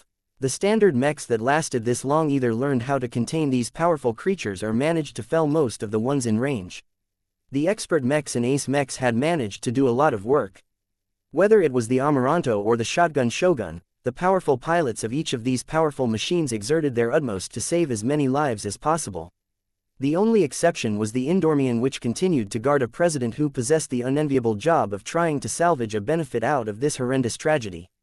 Saint Jorvik acted more as an observer than anything else during this incident. So far, much of what he witnessed matched his expectations. Only a few groups of mechs and pilots managed to exceed his initial projections. There are pockets of hope in the midst of disappointment. The ace pilot commented. Chapter 4766 disappeared just as Unaimes Clive finished consulting with his speechwriters, who hastily drafted together a speech that amplified the themes of his earlier words. Another alert soon pulled him out of his deliberations. "What is the matter, Yorick? Our guests, a third of the VIPs that we have invited, have been abducted under our noses. Are you jesting?" Unaimes Clive quickly called up the relevant feeds. Of the 24 surviving seating blocks that remained intact, 8 of them that happened to retreat towards the south or west direction had lost all of their occupants. Both the invited guests as well as the guards had disappeared from all of the sensors. Where did they go? Who took them away? Our men are still searching for answers, but the evidence so far suggests that they have been teleported to an unknown location with the use of exotic alien technology. When President Unaimes Clive rewatched the log recordings, he couldn't figure out how the individuals disappeared so easily. It was as if they simultaneously entered a doorway that led into darkness. The reason why it became possible for a third party to disappear so many VIPs at once was because the spatial interdiction field generators still hadn't been brought back online. Secure the remaining VIPs and restore the interdiction fields. Our engineers are working on it. The team working on the power supply report that they are able to reactivate a generator in less than a single minute. That is already far too late. If the unleashing of rogue and maddened war beasts into the government district could still be salvaged, then the disappearance of over a third of the most influential and strategically important elites of Davut was a catastrophe. This latest turn of events not only drained President Unaimes Clive of all hope, but also caused his strongest bodyguard to get shocked into silence. Saint Yorvik actually experienced much greater turmoil than he should have. All of the plans he had considered alongside a small group of informed individuals never mentioned anything about making so many crucial figures disappear at once. It was one thing to kill off the occupants of just 3 out of the 26 seating blocks. The fact that one of them inadvertently got saved by the shotgun shogun's favorable positioning did not materially affect the consequences of this event. The story was different if a lot more people than that disappeared at once. The plan to shake Davut awake and unite all of its citizens against Karlach never accounted for that many losses. If the sudden displacement of thousands of executives, mech designers and senior military officers could not be resolved in a short amount of time, then all hell would break loose. The government authorities weren't the only ones who had noticed the strange and unannounced disappearance of so many important VIPs. Several mechs hailing from various family organizations and mercenary outfits flew towards the center plaza. Now that the last of the rampaging war beasts had just been subdued, it was no longer necessary for the mechs to remain on guard, at least according to these organizations. They were much more concerned with the disappearance of their leaders. Where are they, President? You failed to protect our elders, Davut. Why has your ace knight mech been doing nothing all of this time? Your saint could have stopped the attackers from kidnapping our leaders. The mechs brazenly broadcasted the furious complaints and recriminations from the representatives of the groups that suffered enormously from the disappearances. The amount of mechs that joined the crowd rose quickly as the news spread like wildfire. Even in the midst of all of the deaths and tragedies that took place in the crown jewel of the new colonial state, the various groups were solely concerned about their own losses. We deserve an answer, President. Why aren't your saints trying to track down our missing relatives already? Do something. As the voices grew louder, the government officials had to act exceedingly carefully. Saint Yorvik Clive could have shut all of these blathering mouths up at once by pressing onto them with his Saint Kingdom. The powerful ace pilot did not do so, though. He knew quite well that a softer and more delicate touch was needed. President Unaimes Clive was not in a hurry to address the crowd either. He instead consulted with Reina Kernsk and his team in a frantic effort to gather more information and prepare a more satisfying response to the important stakeholders of the Davut project. In the meantime, the mechs hailing from one of the most notable and best-performing groups had arrived. A lot of people settled down as the Larkinson mechs appeared. From the nullifiers to its various masterwork expert mechs, the clan had definitely exhibited the strength that allowed it to defeat numerous alien warships and other alien monstrosities during its expeditions. The people, but especially the mech pilots that immigrated to the Red Ocean, developed a much greater respect towards superior combat strength than in the past. As far as combat power went, the parade mechs that the Larkinson clan had brought to the government district today vastly outperformed that of many other groups. As such, the various parties who did not wish to hold back their tongues against the government authorities readily gave way to the Larkinsons. It was not just because the complainers felt that the Larkinsons had done much more to protect them all than all of the government forces put together. The real reason why they fell silent and allowed the Larkinsons to take the initiative was because these brave fighters also fell victim to the latest turn of events. Vase Larkinson, the patriarch of the Larkinson clan, was missing. Also missing was his wife, his children, the chief ministers, the lower ministers, General Verl along with a fair number of members of the Larkinson assembly. If not for the fact that Director Calabast Arnland of the Black Cats had wisely chosen to return to the blinding banshee that was orbiting in space, pretty much the entire upper echelon of the clan would have been emptied in its entirety. It was partially because of Calabast's urging that the Larkinsons sought to obtain answers from the Davutans. The Amaranto was still maintaining overwatch while the Everchanger utilized his flexible glows as crowd control. This left the Minerva as the only expert mech that dared to approach the Indormian. The two mechs were far apart from each other. The Minerva possessed a relatively smaller and more compact frame. The Indormian was literally built like a tank as it was quite clearly designed to withstand a lot of punishment. The former possessed an exquisite frame and her imperious personality was clear even to audiences that knew nothing about living mechs. There was a slight dissonance between the expert command mech and her expert pilot, but rather than being treated as a flaw, the Larkinsons leveraged these differences as a source of strength. The latter was a much closer reflection of its ace pilot. As a saint, Jorvik continually baptized the Indormian with his exceedingly strong willpower, which literally caused the ace knight mech to reshape itself into a form that better complemented its user. If the differences between the mechs couldn't get even more pronounced, the Mars soon blasted to the air above the central plaza as if it belonged in this gathering. Commander Casella, I heard what happened. Reginald spoke in a voice that betrayed his lingering excitement of entering into real combat again. I regret that I missed what happened to Vase and the Larkinsons who were with him. I was pretty sure I would have been able to intercept any enemies that sought to attack their block, but I was mistaken. Though Patriarch Reginald Cross did not deliberately try to impose his will upon others, he was much worse at this than St. Jorvik Clive. Dozens of mechs flew backwards in order to get out of the range of Reginald's domineering Saint Kingdom. Only strong-willed individuals such as Commander Casella and President Unames Clive could maintain their full clarity while in close proximity to an active Mars. We require your assistance. Commander Casella eventually issued the Larkinson clan's demand towards Davut. Our missing clansmen must be accounted for.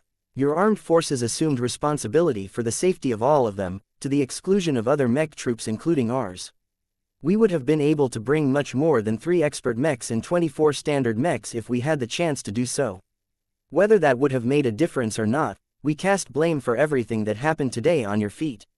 President Unames Clive maintained an impassive face as he made a show of patiently accepting the Larkinson clan's grievances. You are correct to express frustration at our security arrangements. We can promise you that we will strictly examine and improve our security protocols to prevent a repeat of this tragedy.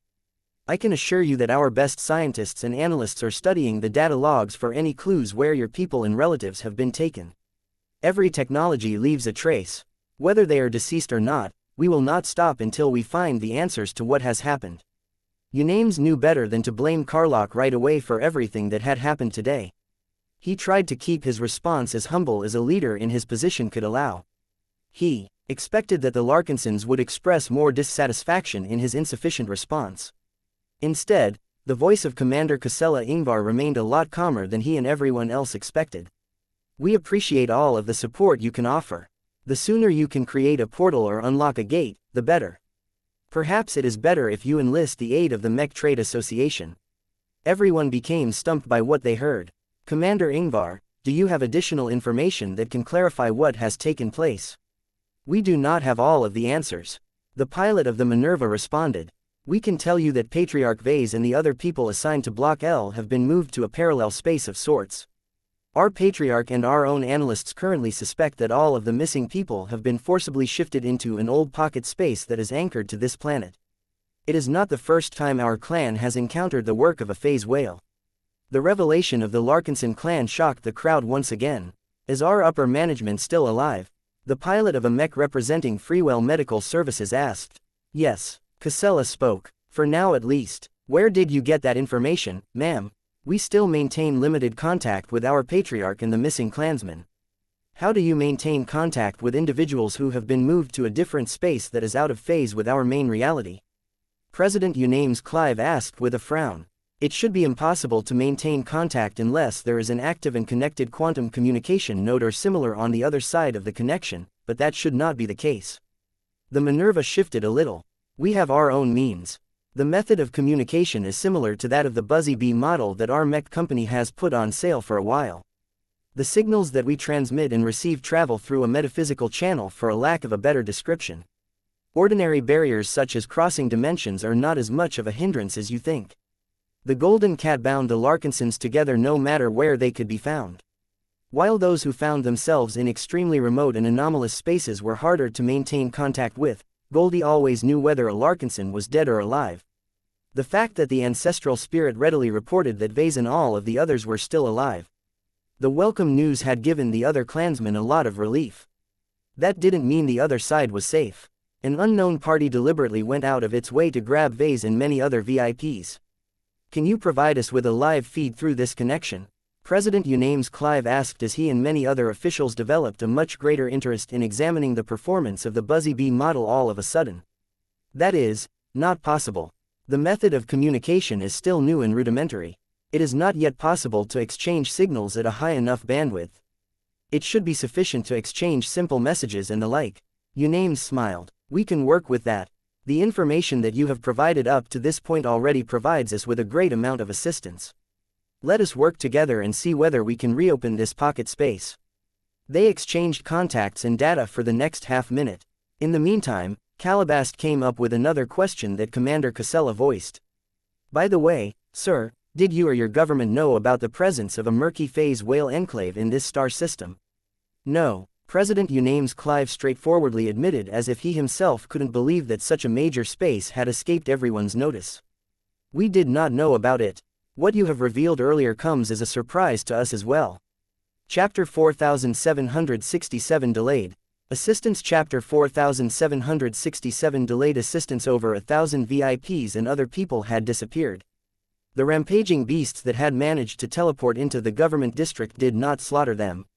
That pretty much became clear in an instant.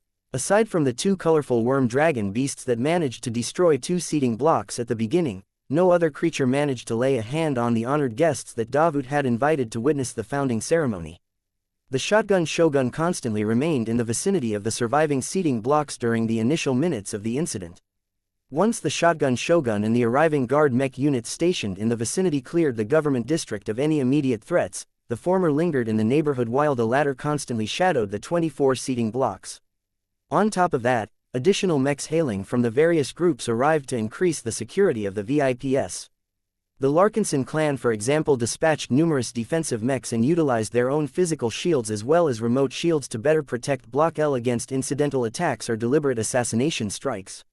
None of the war beasts came close to threatening the seating blocks again. Even as he guarded the president of the new colonial state, St. Yorvik Clive constantly monitored the condition of the 24 blocks that managed to remain aloft. He had not detected any overt or covert attempts to harm the VIPs that received protection from many different angles. Unfortunately, all of the mechs, expert mechs and ace mechs in the field failed to hinder an unknown party from doing what everyone considered impossible. It turns out that the sabotage of the spatial interdiction field generators had deeper implications than we assumed. Commander Casella Ingvar thought, it is quite clear that the culprits responsible for the initial attacks are distinct from the perpetrators of the kidnapping. Any group that has taken control of a parallel space on this planet could have done more with this advantage. The people that had gathered here had many unanswered questions. The analysts working in the background came up with many different theories, especially about the identity and the purpose of the kidnappers. Whatever the case, it is clear that the group responsible for taking away so many of our VIPs did so with deliberate intent. President Unames Clive said with a dark expression on his face. The perpetrators not only understand our state and our people well enough, but also possess the technology to precisely take away the individuals of many different seating blocks. The tech or method used to kidnap our patriarch and others is not completely perfect. The Legion commander of the Larkinson clan spoke. According to what we know, the abductors not only took all of the VIPs on the targeted seating blocks, but also their families, the heavily armed and armored bodyguards, the security guards employed by the state and even the pets that were allowed inside. This revealed a lot about the technological capabilities of the kidnappers. It was unlikely that whoever targeted the VIPs wanted to kidnap all of the armed guards as well. though it looked as if the targeting system they utilized was not that precise. President Unaimes Clive turned towards the Minerva that was floating in front of the grand stage. Despite staying in the presence of several impressive ace mechs such as the Indormian and the Mars, the Minerva's charm as an expert command mech still allowed her to hold her own and represent the Larkinson clan with pride. No matter what happened today, the leader of Davut increased his resolve to maintain a productive relationship with the Larkinson clan. This pioneering group more than anything had showed that it had adapted far better to the Red Ocean than any other organization based in Davut. You claim to be in contact with your missing leaders, correct? That is correct, Commander Casella replied. We can feed you a limited amount of information, but only in exchange for several concessions. Speak, Unaimes said. It may not be entirely proper for a commander of a private organization to address the highest leader of Davut in such a direct fashion, but this was hardly an unusual circumstance to begin with. The last thing that the president wanted to do was alienate the Larkinson clan and all of the other groups that had suffered from the failures of the colonial state. Aside from that, Davut truly needed the data that only the Larkinsons could provide. Despite equipping a small proportion of the missing security troops with advanced back-mounted communication systems, none of the transceivers on this side picked up any signals from the suspected pocket space where they supposedly resided. It was as if a solid dimensional wall cut off all forms of contact between the two sides. This was why Unaimes Clive and his guards patiently allowed Commander Casella to issue her demands. First, we need your forces to take immediate and concrete actions to secure the site where our clan leaders had gone missing and study a means to independently open a portal to the Phase Whale Enclave. We already intended to do so without your prompting, Commander. It is in all of our best interest to rescue the missing individuals alive. We have even contracted the MTA to send a science team to examine possible means to forcibly open a portal to this pocket space. I have been informed that the Mechers have the means to do so, but that more advanced equipment is required to locate and determine the right coordinates. The Minerva shifted a bit. What does that mean, President? Unaimes Clive's expression turned heavy. The Mechers do not have the right equipment to locate the right coordinates and open a portal to this possible pocket space on hand. We must wait until one of their larger exploration vessels arrive and deploy the necessary hardware. The local branch headquarters of the MTA has just sent a notification to my office that it may take half a day for the crucial ship to arrive. Half a day, another mech pilot hailing from one of the affected groups blurted out. That is too long. Who knows what will happen inside this alien space? The longer they stay in enemy hands, the lower the likelihood that they remain alive and well. We need to pull them out right away. More representatives spoke out. The absence of so many leaders and critical high-ranking personnel was not only a disaster for Davut, but could also prove fatal to the affected companies and organizations. The Larkinson clan alone would become a shadow of its former self without its head designer and all of its other journeyman mech designers. If there was a way of getting them back to the main material dimensions faster, then it should definitely be considered. Commander Ingvar, are the circumstances surrounding your missing men dire enough to demand immediate rescue? Why do you ask, sir? The expense of calling in an MTA vessel on an emergency basis is exorbitant. It will take away much of the reserves that we have built up in anticipation of our escalating war with Karlach. It is better for all of us if we do not sacrifice more than we already have, but if it is absolutely necessary to expedite a rescue attempt, then our state is willing to bear this cost. The MTA merits, phase water and other strategic resources that the colony of Davut stockpiled so far were indeed essential to the war effort, but much of it would lose their value if the colonial state collapsed beforehand. This was why President Unaimes Clive did not hesitate too much into offering this dramatic gesture. By paying a huge sum to quickly rescue the missing VIPs, Davut could still salvage its severely damaged relationships with its disgruntled stakeholders. By exaggerating the amount of losses that his colonial state would incur, he might even be able to better enough people's impression of himself in Davut. Of course, Unaimes Clive also bet that it might not be necessary to actually take the most drastic course of action. Given the information provided by Commander Casella Ingvar, it did not sound as if the missing Larkinsons were in a dire state. The expert pilot of the Minerva soon confirmed those suspicions. Immediate rescue is not required for the time being, she announced. While our missing clansmen are not in contact with all of the people that have been taken from the other seating blocks, it appears that the party responsible for taking them into the pocket space is more concerned with keeping them alive for the time being. been built many ages ago, so it is unlikely that the current controllers of the pocket space are able to exert a high degree of control over the cells and their occupants. A lot of listeners grew relieved after hearing this. There was always a chance to remedy the situation as long as the missing individuals could still be rescued. Can you give us more information, Commander? Our clansmen on the other side are still in the process of gathering information. For now, it appears that they have been randomly transported into cells that hold 20 to 50 people at a time. They have been grouped in these cells based on proximity. No one has come and tried to subdue our trapped men, but the cells are made of extremely tough and hard transphasic materials. Ordinary weapons are unable to damage the thick cell walls. None of our armed guards are able to make any progress in breaking out of the cells they are in. The cells are relatively barren and appear to have been built many ages ago, so it is unlikely that the current controllers of the pocket space are able to exert a high degree of control over the cells and their occupants. The Legion commander provided other information that gave the concerned parties a better understanding of the condition of their missing leaders. Though not all of the news sounded reassuring to them, the Larkinson clan at least had reason to feel more confident. This was not the first time the Larkinson clan entered a pocket space that the phase whales created a long time ago.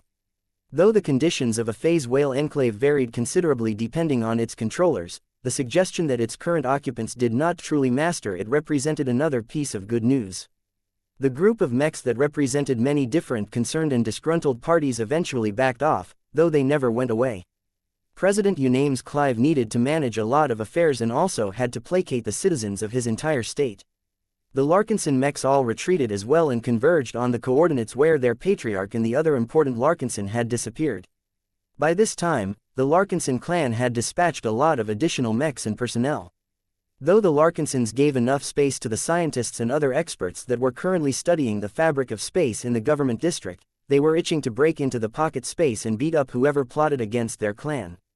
As Commander Casella continued to issue orders and keep the clansmen busy, the Travan Exene cautiously approached. Commander, General Ark Larkinson struggled to speak. Please like and follow the Cultivation Audiobooks channel up. I have failed to protect my nephew. I have failed to protect the rest of the clansmen who have gone missing. You know as well as I do that apologies and regrets cannot reverse the current situation.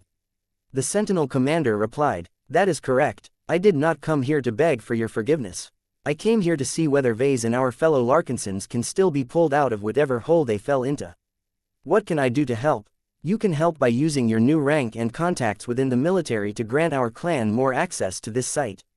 You can help by lobbying the government to prioritize the rescue of our clansmen first.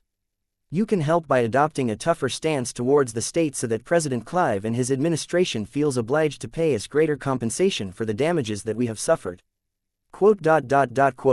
Ark grew speechless for a time. Chapter 4768 Thick Cell Chapter 4768 Thick Cell. Okay, something has gone horribly wrong at the last minute. You think? Gloriana screeched in panic and anger. We are not supposed to be caught in the middle of a war zone, let alone a cold and barren cell. Why didn't you protect us better, Vase? It is already bad enough that a third party has taken the senior leadership of our clan away from our seating block. It is worse when my children and I have been taken as well. We were never meant to be exposed to the dangers that you so often embrace over the course of your expeditions. Hey, Vase paused in examining the details of the ceiling of the cell and turned his armored form around to face his half-panicked wife. This is not on me. I distinctly recall that I voiced my concerns about bringing you and my children to a high-profile event that is just begging to get attacked by the enemies of Davut.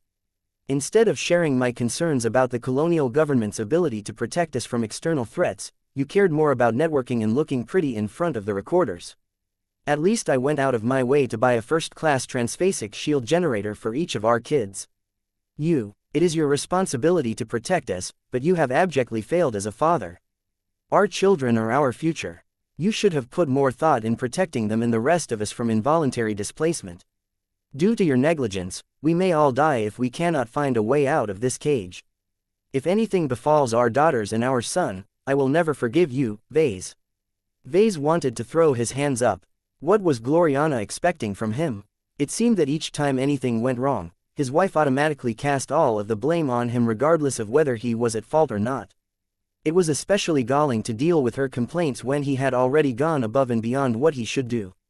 Even he did not expect that the state had dropped the ball so much that its engineers still hadn't managed to restore the devices responsible for blocking forced teleportation attempts.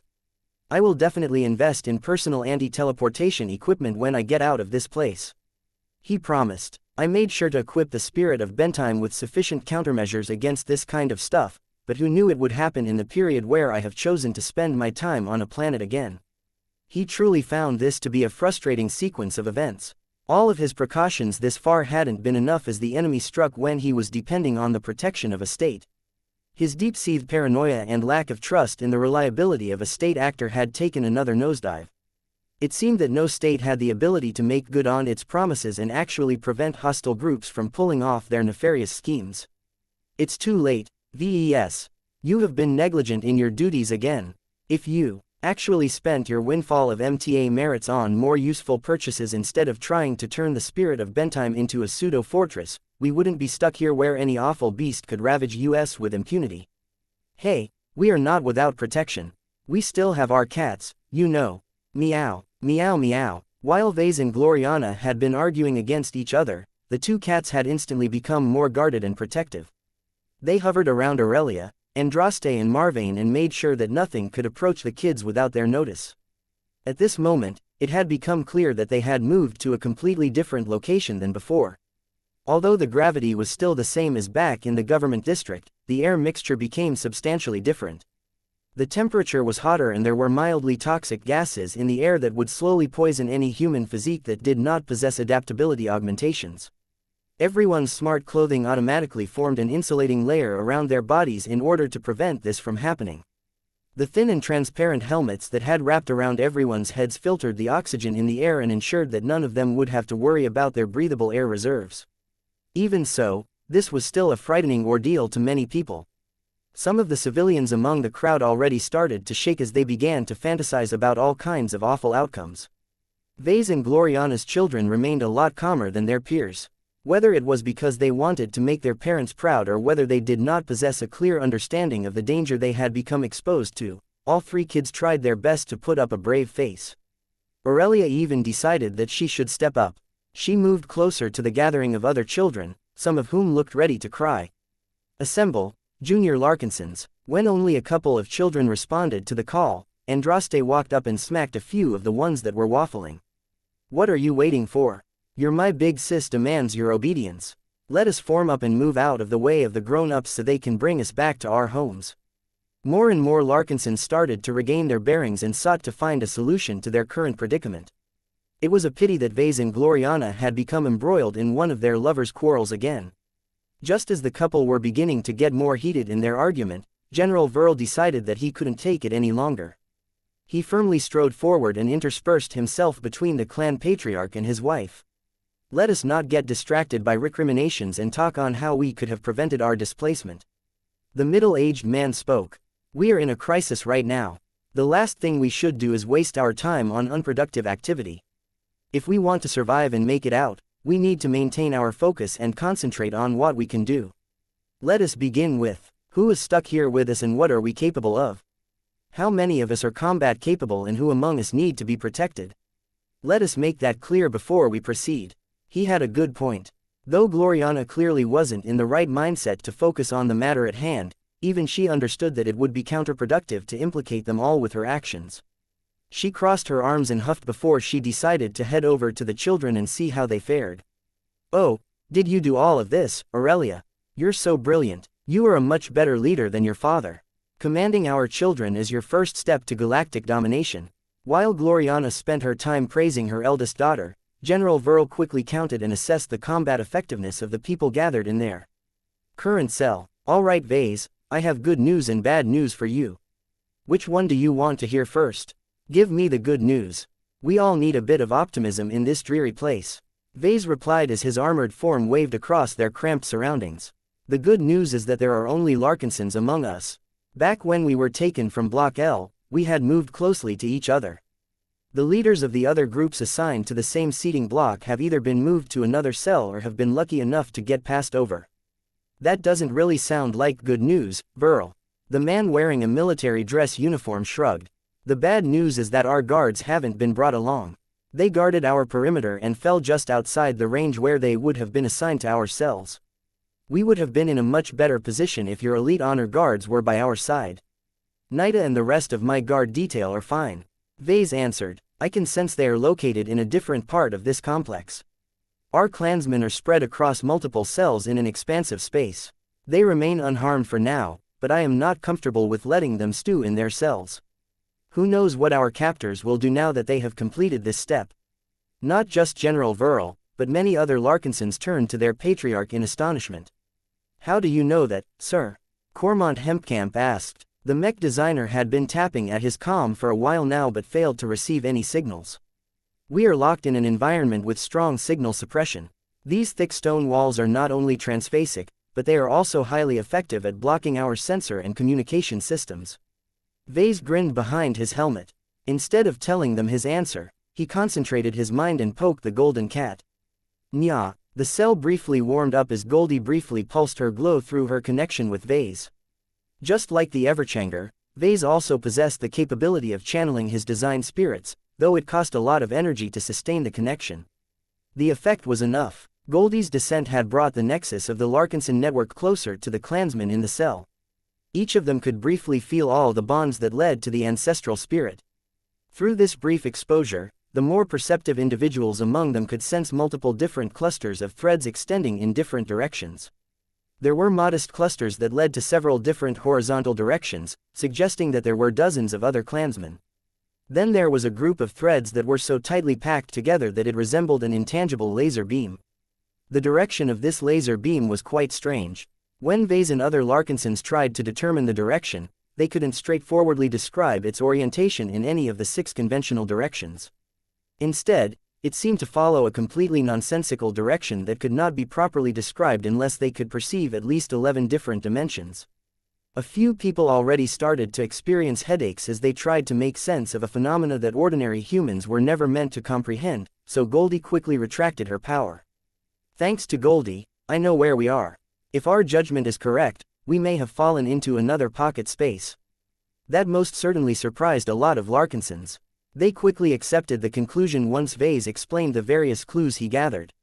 The Larkinsons soon theorized that Davut always had a pocket space the colonists had never discovered. These stupid phase whales and their habit of creating pocket spaces on different planets. Kedis grumbled as her hands twitched for a sword to hold. I cannot believe that. The founders of Davut neglected to investigate whether their impressive port system hosted phase whales in the past. Wait a moment, Dulo Voikin said. If this pocket space was made by a phase whale, do we know if there are any dormant ones in our new location? This was a valid concern. The Larkinsons already encountered 2 different variations of phase whales in 2 of their past expeditions. This was a remarkably high frequency. Vase wouldn't be surprised if he ended up in the clutches of another phase whale this time. Let me check. Vase murmured and concentrated his mind so that he could connect to a different design spirit. His body exuded a significantly more alien vibe as the Phase King briefly descended into his mind. Vase stared in every direction even as his recently modified unending regalia seemed to sing as it faintly began to resonate with the spiritual fish whale king. He was grateful that getting displaced to a pocket space did not cut off his connections to his design spirits. They could play an extremely useful role in the right circumstances. As Vase allowed the Phase King to examine the facility around him as thoroughly as possible, he secretly hoped that the fish whale sovereign might possess a special connection to it. The design spirit might even be able to gain access rights due to his familiarity with phase whales. That wasn't the case, unfortunately, but the Phase King did manage to gather a lot of information that others would be hard-pressed to discover. Chapter 4769 Absurd Resilience Chapter 4769 Absurd Resilience The Phase King's presence soon receded from Vess's mind. I can make 2 more observations. The clan leader stated. First, there are no phase whales or phase lords in our general area. That doesn't rule out the possibility that either of them may be hiding far away or in an isolated chamber, but for now we are not in danger of meeting any of them for the time being. Secondly, we are in some sort of large stone structure that is replete with thick transphasic construction. This place is built like a fortress that is probably strong enough to resist everything a phase whale can throw at it. If we don't have a way of accessing the controls of this facility, we won't be able to get out even if we employ overwhelming power. Unlike many other people, Vase was not defenseless. However, he estimated that he would probably need an ace mech or a warship if he wanted to breach all of the walls of this ridiculous alien facility. Why did the aliens build such an absurd fortress? That was what everyone wanted to know. This was a pocket space. Getting in was already a problem in itself. Anyone who possessed the capability to open a portal and get inside would definitely be able to breach all of the thick and resilient walls. Surprisingly, Gloriana offered the most plausible explanation. What if this facility was not built to keep strangers out, but to keep phase lords and other powerful individuals within its walls? Vase looked around once again and found that her theory matched his observation. This is a prison. A prison. If the Larkinsons previously developed the hope that their impressive patriarch might be able to lead them back to Kotor City, this announcement dashed a lot of their hopes. There were plenty of mech designers among the clansmen who were stuck in this cell. Kedis, Sarah Voikin and the others had examined the walls, the ceiling and the floor to determine whether there was any way to breach them with the limited means they had available. "Let me borrow your multiscanner, Vase," Gloriana demanded. Vase detached the vulcani from where it was attached to his unending regalia and handed it over to his wife. She fiddled with the advanced device's settings before she started to scan the nearby walls. The other mech designers soon gathered as well because the vulcani collected much more detailed scientific data than a comm, an ocular implant or any other device they had on hand. They soon learned a lot more details such as the fact that the cell was built at least hundreds of thousands of years ago and that it hardly saw any use. The cell walls were built so solidly that they decayed at an extremely glacial pace. According to the mild signs that we have detected, it will probably take a few million years before the structural integrity of this wall becomes weak enough for us to be able to use physical force to create a passage. That was way too long. Their bodies would have long since turned into dust after such a long time. As the mech designers continued to puzzle over the data collected by the vulcani, the others also tried to make themselves useful. For example, General Verl quickly took stock of their combat capabilities. Unfortunately, for all of the Larkinson clan's martial prowess, the people stuck in this cell were far removed from any mech. All of the powerful mechs that made the clan so famous were stuck in normal space. Even if a mech somehow got pulled into this cell, the available volume was so limited that everyone's bodies would get crushed against the walls if a mech was forged to get inside. This was one of the worst circumstances that Vase could find himself in. The Larkinson clan's power base was predominantly based on its mechs. What was even worse was that they not only lacked access to mechs, but also suffered from an enormous shortage of combat gear. As a paranoid and distrustful mech designer, Vase carried the most hardware out of everyone else. Where people such as his wife and the ministers of the clan only thought about wearing their best dress outfits to the founding ceremony, he had always focused on how much protection his own uniform offered. He felt grateful for sticking to his habit of allowing his honor guards to bring the folded version of his personal suit of combat armor everywhere. He could never know when he might need the protection, so keeping it as close as possible was a surefire way to always be able to depend on its features when he desperately needed to feel more capable. He knocked his fist against the newly installed chest plate of his armored suit. He recently overhauled it so that he could replace the unending alloy outer plating with first-class transphasic alloy. This had made his combat armor so tough that he was confident he could even block all forms of second-class small arms fire. His honor guards also enjoyed a similar degree of protection. In fact, they should be able to withstand more attacks due to their larger and thicker combat armor. It's strange that Nida and my other guards have been sent away while I remained with you guys. He puzzled. Maybe there is a lag to the alien targeting system that was responsible for pulling us into the cells of this complex. It is an indication that the people responsible for sending us here have not mastered all of the controls of this ancient facility. General Verl theorized. That is good news for us. It means that we have a greater chance of subverting their attempts to control and imprison us. Whatever their motives may be, we cannot allow them to proceed to the next step of their plan. Nobody disagreed with that, but getting out was hard when they had precious little means available to them. The dress uniforms of all of the others were never designed to take a hit, and while a lot of senior officials of the clan wore shield generators these days, this would only delay the inevitable if they lacked a means to strike back. As people tried to figure out how they could break out of this cell, Vase did not forget about the only competent secret agent among their group. Lucky, meow, why haven't you sneaked out of this cell yet? It's nice of you to stay by Andraste's side, but I really need you to go and do what you are best at. Go phase through the walls and find a switch or something that can get us out of this cell. Meow meow. What do you mean you can't? The gem cat demonstrated what he meant by attempting to phase through the floor. It turned out that the transphasic material blocked Lucky from getting past even if he had turned completely intangible this time. What? Vase along with several other people familiar with Lucky grew astonished. You can't phase through. That's ridiculous. The theory that this prison was built to contain phase lords grew stronger in his mind. There was no way that the native aliens would go through so much effort to hold regular prisoners. Have you tried eating through the floor or walls, perhaps? Meow meow meow. A gem cat ate metal. Stone was hardly a desirable component to his diet. Besides, Lucky had already tried and failed to chomp a tunnel through the transphasic stone material. Vase had seen Lucky's improbably strong and sharp teeth bite through unending alloy with ease, and he knew that his cat had devoured an entire CFA shuttle in the past. Yet as Lucky's teeth collided against the wall of the cell, Lucky gained nothing out of it aside from giving himself a toothache.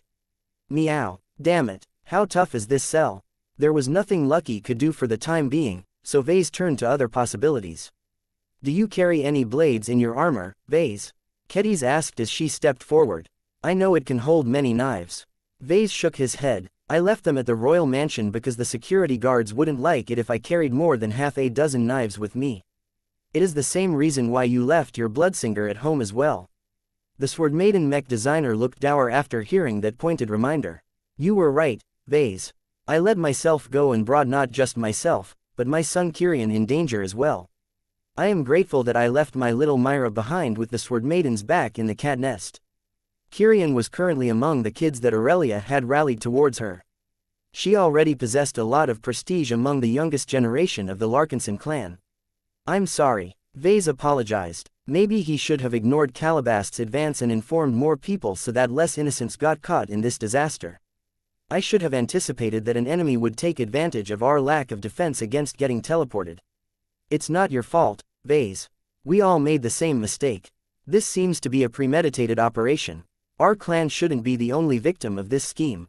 There are people out there that have gained control over this alien facility and deliberately utilized their control over it to target the most important big shots of Davut on the one day where we have all gathered together. When put it that way, it became even more obvious that adversarial parties would want to do their utmost to strike at the VIPs during the founding ceremony. The authorities should have been the ones to anticipate and make sufficient preparations against these eventualities. Vase grumbled before he shifted the topic. Let's get back to business. You were asking if I can provide you with a blade, right? Kedis nodded as if she was a drug addict that was looking straight at a stash. You have a lot of metal on your person at the moment. Does it come with a minifab? I made sure to bring my minifab module as well. Vase replied with a piece of good news. However, much of my combat armor is too tough. The minifab's tools aren't strong enough to put a dent on my unending regalia's new exterior layer. The only way you can use it to make a blade is if you start to disassemble more essential parts, and I would like to avoid doing that if possible. I have a feeling it is better for me if I keep my combat armor as solid as possible. The female journeyman and swordmaster let out a disappointed sigh. All right, then, let me jury-rig my own weapon. Kedis removed her footwear from her feet and removed the heels and soles to reveal a number of thin metal parts. She quickly assembled them together and used a spare piece of leather to wrap the grip of what looked like a stiletto. It's not much, but it will do. Sharpie. A miniature version of Kedis appeared and dove into the improvised weapon. The thin dagger soon exuded a lot of sharpness and extraordinary willpower. Kedis looked a lot better now that she had an actual blade in her hands. Now I am complete again. The eager swordmaster eagerly took action by resonating with her stiletto and driving its sharp and empowered tip into the cell wall. Nothing happened. The stiletto failed to inflict more than the tiniest of marks. If that doesn't work, then how about this? She resonated with her little weapon again, causing it to gain an ominous dark corona. When she cautiously tried to swing it against the cell wall, she finally managed to produce a result by digging a thin and shallow line through the stone material. You succeeded. This was the first time that anyone among them managed to inflict damage onto their cell. However, Kedis did not look satisfied at the result. I wouldn't be so quick to celebrate if I were you. I already spent over 10% of what I have in order to draw a thin scratch. That brings us no closer to breaching this wall. I will have to exhaust myself for many days straight if I want to reach the other side. Everyone who heard her grew disappointed again. Chapter 4770 Phase Wall Kedis pulled off a nice trick by hiding the components of a blade in the bottom of her footwear, but the material density and hardness of the stone material that surrounded the group of captive Larkinsons was unreasonable. It became more and more probable that this facility had truly been built to contain extraordinarily powerful individuals. The Red Ocean Dwarf Galaxy's native alien races all sought to attain godhood by integrating as much phase water into their bloodstreams as possible. This was extremely difficult and could kill any organism without exceptional measures and a lot of risk-taking. Nonetheless, anyone who succeeded in this wild attempt would gain power far beyond the limits of their race. If the path to godhood was defined by transcending one's racial limitations, then the act of injecting phase water into an organic body definitely met the definition. Having met a genuine phase lord in the form of the Trampler of Stars, Vase found it extremely impressive that a Nunzar warlord was able to fight against an ace mech like the Mars to a standstill. Patriarch Reginald Cross had pushed himself far beyond what any ordinary human could bear, and he was also a rare talent in the mech piloting profession who had received personal tutelage from his deceased father, who also used to be an ace pilot.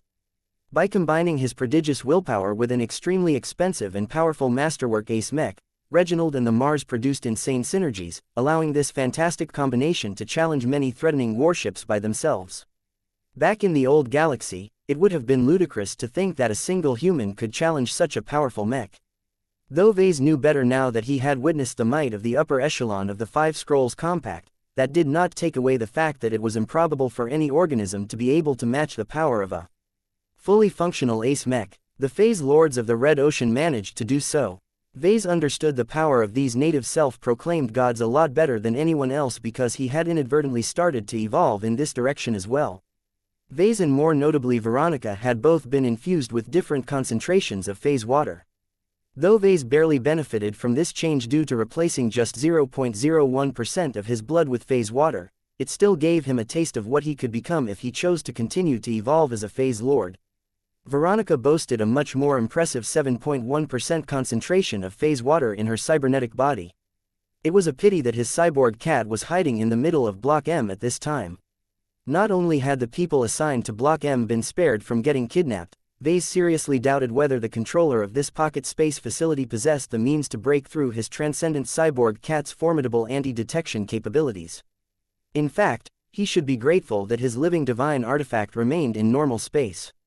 Veronica provided him with a strong guarantee that he would be able to claw himself back to life if his main body failed to make it out of this ancient pocket space alive. He would rather have Veronica in the same space, though. If she managed to utilize her material mimicking abilities to circumvent the security measures of these alien facilities and escape her cell, then she would have been able to roam the other areas and find a way to free the other captives. The absence of his most powerful cat to date limited a lot of his options, but that did not mean he had reached a dead end. He still had plenty of cards up his sleeve. The most valuable of them all was entering system space. Having accumulated a lot of ascension points due to completing one mission after another, he could do anything from buying a ready-made weapon from the Divine Bazaar, to purchasing a powerful metal and proceeding to forge it into a serviceable greatsword to give Kedis a much more effective means of hacking through walls. He was reluctant to resort to the mech designer system right away. Those ascension points were hard to come by and he would rather save them up for a powerful enlightenment fruit that could open fantastic new possibilities for his mech designs. This was why he was trying to think of more economical solutions to get out of this cell. He turned towards his gem cat, whose teeth still ached after he tried and failed to bite through the stone floor. Meow meow meow, meow, meow. Clixie tried her best to console Lucky by licking his metallic face. It appeared that Vase could not expect any help from the gem cat for the time being.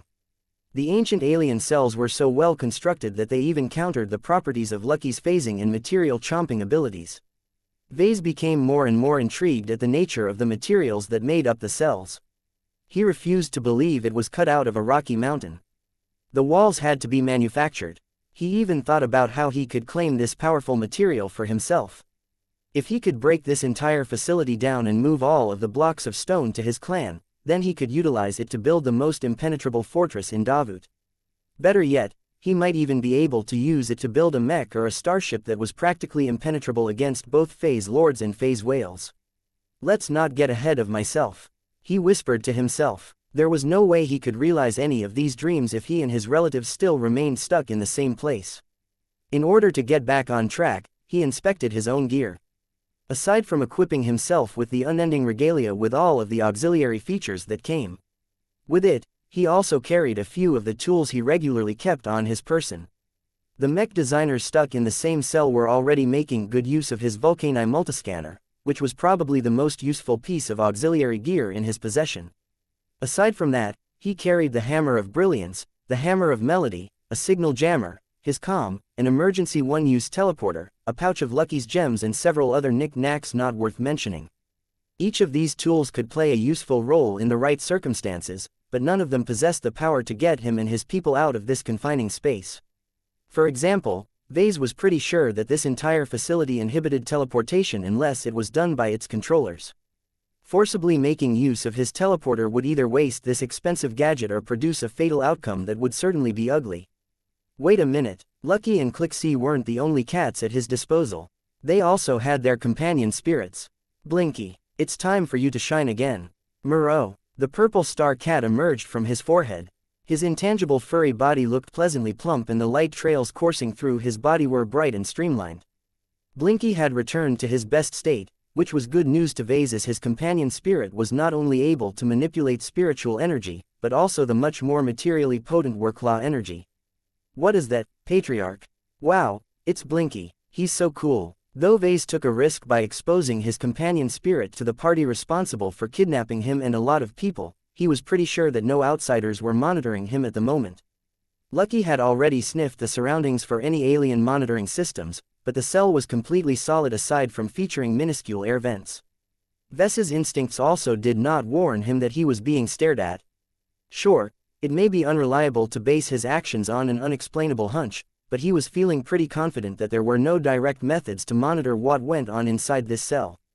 After all, any electronic components represented possible weak points that extremely powerful and resourceful phase lords could exploit. Vase did not bother to waste his time on introducing and explaining Blinky to the clansmen who weren't initiated to his secrets. His clansmen knew better than to disturb him with annoying questions. If he did not want to explain a phenomenon, then nobody would be able to get an answer out of his mouth. He ignored everyone else and approached a wall that was adjacent to a corridor. Though the wall was completely smooth, he imagined that there had to be an entry mechanism built into it somewhere.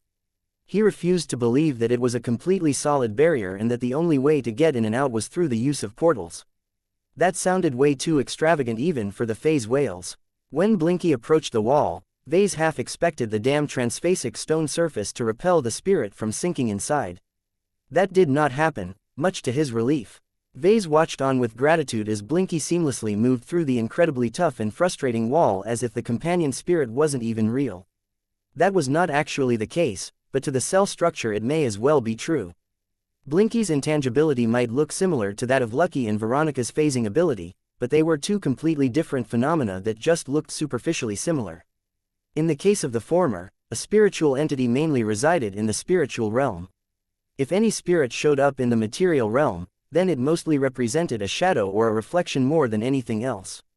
Only through special measures such as coming up with an invention as wacky as the Geist system had he recently been able to allow spiritual entities to affect the material realm in more substantial ways. In any case, Blinky's continued penetration of the meters-thick transphasic wall showed that the ancient facility clearly had not been built to guard against spiritual shenanigans. He. Vase chuckled behind his helmet. Now we are talking. He was desperately in need of intelligence now. With Blinky being able to travel through the transphasic stone structure without getting hindered, his incarnation should finally be able to provide him with a solid glimpse of any internal mechanisms as well as what lay outside of this cell. Kedis soon walked next to him. Is it working? Vase nodded. Blinky is able to go through unhindered, though I cannot rule out the possibility that this facility has countermeasures against spiritual entities. If you want, you can help by exploring another direction with Sharpie. She should be able to phase through this stone material as well. You're right, I should have thought about that earlier. I think I will explore what lies below. When Kedis started to imitate Vase by sending Sharpie out of her stiletto and dispatching her extraordinary companion spirit straight through the floor, others noticed what they were doing. Can I help, Papa? Little Marvane asked. Gloriana quickly stepped closer to the boy and patted his head lest he get any ideas. Let the adults take care of this, Marvane. It is too dangerous for you to send your immature companion spirits out at this point. Wait until you are older, alright. But Mama, Marvane whined. After she made sure that the children did not do anything foolish, Gloriana decided to join the effort by sending out her red companion spirit. Alexandria dove through the ceiling but did not go straight upwards. Instead, the queen cat followed the minuscule air vent channels in the hopes of finding a mechanism or control room that could manipulate their cell. For a moment, everyone fell silent as they waited for the three mech designers to report their findings. This is odd. Kedis furrowed her brows. There are no electronic systems or anything comparable to it throughout the floor. Perhaps the aliens responsible for constructing this facility built it to last. Gloriana speculated. The use of so much simple but solid defensive construction suggests that the builders may have intended to keep its prisoners captive over a span of time that is unimaginably long to us. I would not be surprised if this cell is meant to contain its occupants over centuries or millennia as opposed to months or years. Vase was inclined towards this conclusion as well. The most telling clue was the lack of fragile and less reliable electronic systems. Aside from the phase whales and certain other races, the rest of the natives of the Red Ocean definitely made use of conventional technology to a degree. For such systems to be absent around this cell suggested that it may truly be built to isolate the native version of gods. He slowly smirked behind his helmet. It's a good thing that I am not a god. I am just a mech designer. Chapter 4771 Phase energy is expected of cells meant to contain modest-sized phase lords. The walls of the cells were meters thick in every direction. Both Vase, Kedis and Gloriana all had their companion spirits move further and further away from the cell, only to encounter the same monotonous transphasic stone material with no hint of interruption. Vase had to send out Blinky a bit further than was usual in human-built facilities to finally enter a corridor. The star cat blinked as the incarnation curiously looked around. The corridor of the ancient alien facility looked as dull and plain as the cell where Vase and his clansmen were stuck in. Whether the alien builders did not bother with any ornamentation or whether all of the softer perishable materials had all decayed or worn out many ages in the past, Vase could not say for certain. The barren corridor did not bode well to him. The lack of any systems or complications meant that there were no obvious switches or buttons that could open up a convenient exit to his cell. He still commanded Blinky to explore a bit further.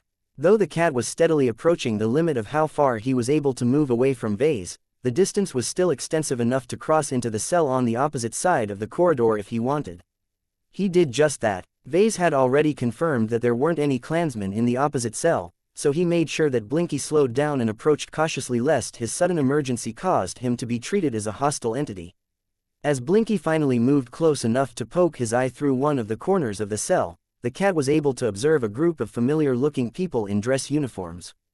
The directors, top management and star doctors of Freewell Medical Services had responded as well as they could to this latest crisis. None of them fell into panic or confusion. They forcibly kept themselves and each other calm while their best speakers sought to communicate with their captors. Vase did not bother making contact with this group. They were just a bunch of civilians with not a single weapon or serious combatant among them. They also lacked the knowledge or skills to facilitate an escape attempt. Vase instead sent Blinky onwards. The cat could pass through the solid walls and take a peek at other adjacent cells within his current range. A few more cells contained random prisoners that he recognized from Block L, so they were clearly placed here based on proximity. He even found a few more groups of Larkinsons, among whom were mech pilots who possessed combat training and could be useful in a fight. That was important in any breakout attempt as his cell was sorely lacking in combat-capable personnel at the moment. With the exception of Kedis, Lucky, Clixie and General Verl, none of the others looked like they could put up a good fight, especially if they lacked the right gear. While there were retired military officers such as Chief Minister Abigail Evern and Chief Minister Magdalena Larkinson among the crowd, these older clansmen had left their glory days behind a long time ago. They may be able to shoot a gun and such, but their combat effectiveness was not comparable to one of his infantry troopers. My honor guards are located a bit further away. That is inconvenient. Goldie knew where everyone was located and informed him that his honor guards were stashed in a different part of this expansive pocket space facility. Vase would first have to break out of this cell before making his way down several corridors before trying to breach another cell. Though he definitely intended to do just that and strengthen his hand, he first had to complete the first step, which was getting out of this stupid cage. After examining the surroundings for a few more minutes, Vase, Kedis and Gloriana each reported their respective findings. These air vents are not connected to any other cells. Gloriana reported first. There does not appear to be any active ventilation systems either. The alien air mixture is passively sent through the channels through the use of gravity until it emerges directly into our cells. There are other air vents built into the corners of this floor that ensure that air continues to circulate.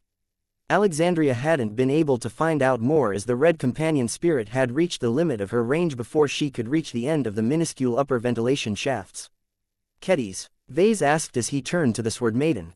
The structural integrity of the floors are just as hard and solid as the walls. If there are any cells below our feet, I am not certain they are there as Sharpie hasn't been able to go any further. Sharp, sharp, sharp, the tiny companion spirit in the shape of Kedis listlessly repeated. Is there any conceivable way you can think of breaking through this stone material with a good sword? Kedis frowned for a moment. If I had my Bloodsinger or a comparable weapon, then I am confident I can cut through half a meter of this material if I go all out. I don't think I can do much more than that unless I have rested for at least a full day. That was better than Vase expected, but it was still not sufficient. Do you think that my Amastendira can drill a hole through this stone material? A few of the old-timers did not look surprised when Vase mentioned the name of his most powerful personal weapon, but the ones who had joined the clan later on looked completely clueless. Kedis had been with the clan long enough to know what he meant. Maybe you should ask Sarah Voikin, but in my opinion transphasic weapons should already have a hard time damaging this tough material. A weapon that is not enhanced by phase water should fare even worse. You will exhaust the energy reserves of your gun before you can produce more than a shallow groove into the wall. He agreed with her assessment. This was also why he didn't bother materializing the weapon in the first place. Gloriana looked concerned. What do we do, then? We cannot remain stuck here. Either our captors will come and use us for their own ends, or we will remain isolated here for a long period of time. What if there is no food or water supply? How will we take care of our long-term hygiene needs? I am pretty sure that whoever bothered to kidnap us and the other VIPs at the founding ceremony has plans for us. They would have taken advantage of the lack of spatial inhibition to teleport bombs at our coordinates if killing us was their objective. Vase said, we are not worth as much if we are all dead. Only by keeping us alive will our abductors be able to leverage us against Davut and our respective organizations. That is a logical argument, Vase, but not everyone acts rationally. I know that all too well, honey, but this scheme is so advanced that I am pretty sure that our captors did not decide to reveal the existence of this pocket space on a whim. They had too little information about their captors to make too many guesses about their motives, but Vase already had a decent idea of what he was dealing with. He looked towards Chief Minister Novalon Pernis and Minister Sheddarin Pernis. The father and son duo had been swapping their own ideas and theories for a while now. They too had been able to come up with a few plausible ideas on what sort of scheme they had been caught in. Whoever controlled this facility had a greater purpose in mind. Vase could only hope that working towards this purpose distracted the abducting party long enough for him to launch a breakout attempt. He turned his attention to this priority. Given the way this place is constructed, I highly doubt we are being actively monitored or tracked. At most, there are penetrating sensors in operation that solely track us based on our mass, heat, neural activity or whatever. Kedis concurred with his opinion. The lack of anti-grav modules, security systems, riot suppression systems and most importantly a method to transport food signifies that this is not a prison in a human sense. If it is designed to hold phase lords, then the priority lies in containing their incredible power. Vase, do you remember the unclean whale we found at the center of the Palace of Shame? I do. Vase spoke. Did you notice that the giant prisoner was not only shackled in place, but had also been put into a state of hibernation for several centuries? While the whale obviously did not regain his peak strength shortly after breaking out of the asteroid base, he was clearly able to leverage enough strength to put up a fight against 7 ace mechs. Vase widened his eyes. He understood the message that she was trying to convey. Although the word, phase lord, was a term that the Big Two had come up with to demystify the existence of native gods, their biologies had evolved so much that they couldn't be treated as ordinary organisms anymore. This was due to the amazing properties of phase water. The substance actually existed in more dimensions than normal. By gaining a foothold in energy-rich dimensions, phase water was able to passively power its amazing spatial effects. The actual explanation was a lot deeper and more complex than that, as it involved advanced physics and convoluted math that hardly anyone bothered to study before. It was a large part why so many human scientists needed so much time just to get a grip on this liquid exotic and its many possibilities. However, for now all Vase needed to know was that phase water could largely meet the energy needs of powerful physical lifeforms. This was why phase whales and more formidable phase lords, whose bodies were actually a lot larger and more massive than they appeared on the surface, did not need to eat just as much food. Phase water already supplied them with much of the energy needed to sustain their oversized bodies, therefore allowing them to get by with less conventional input. Of course, if any phase lord happened to get trapped in a barren place like this cell for a long time, then such a powerful figure had no choice but to hibernate and minimize as much body activity as possible in order to avoid starvation. Generally speaking, the greater the concentration of phase water in the blood, the longer a phase lord can survive. Vase spoke. If this phase prison was built to contain the more formidable among them, then it truly isn't necessary to build all of those unnecessary elements. Each one introduces another weak point that a resourceful phase lord can exploit in order to break out of this prison. As mech designers and engineers, Vase and his colleagues were easily able to derive clues about their prison by putting themselves in the perspective of its builders or owners. It was clear that both groups only cared about keeping its prisoners in place as much as possible. Seeing as there are no seams or any mechanisms that can open up any cavities, the only way that anything can go in and out is through teleportation. Gloriana concluded. This sounds counterintuitive because this entire pocket space facility appears to be built to inhibit phase lords from utilizing their phase water-derived abilities, and teleportation is definitely a known spatial ability that they can perform as long as they learn the right techniques. How is it possible for the operators of this prison to teleport us despite the heavy interference of all of these walls? That stumped the mech designers. Though most of them had already started to study phase water theory, their understanding of this field was still relatively shallow. There was no way they could equal the knowledge of that of a native phase water engineer. Vase was a bit of an exception in this regard. As a human who recently stepped onto the path of a phase lord himself, his instinctive and theoretical understanding of phase water had risen by leaps and bounds. He looked around for a moment before presenting his answer. Teleportation is still possible as long as it takes place over the right frequency. The others looked as if he had spoken an alien language. Chapter 4772. So many tricks. Since when did you become an expert in teleportation technology? Gloriana suspiciously asked. Is it due to your recent changes? Vase shrugged off her question. Maybe. That's not important, dear. The point is that there are ways for teleportation technology to work despite a blockade. In fact, whoever was responsible for teleporting us away may have been able to do so despite the presence of active spatial interdiction fields. It is just a lot more troublesome as you need to exert so much effort that you can't pull in as many people. Both Kedis and Gloriana frowned. The two couldn't really follow him at this point anymore. What is your point, Vase? Gloriana asked. Are you claiming that you have mastered this frequency? What use is to us if you have figured this out? The only one of us who has a teleportation device is you, and I am highly doubtful that you can do anything if you have managed to make your way out of this cell. Hey, isn't it better for me to break out and find a way to free the rest? I am the swordmaster in this gathering. Vase gazed at her for a brief moment of time. You are a swordmaster without a sword.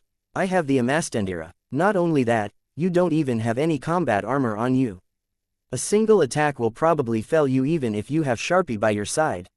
Why don't you pass your gear to me, then? I am a much better fighter than you will ever be. This is the truth. Vase shook his head. I do not deny that. But out of the two of us, I am much more resourceful among the two of us.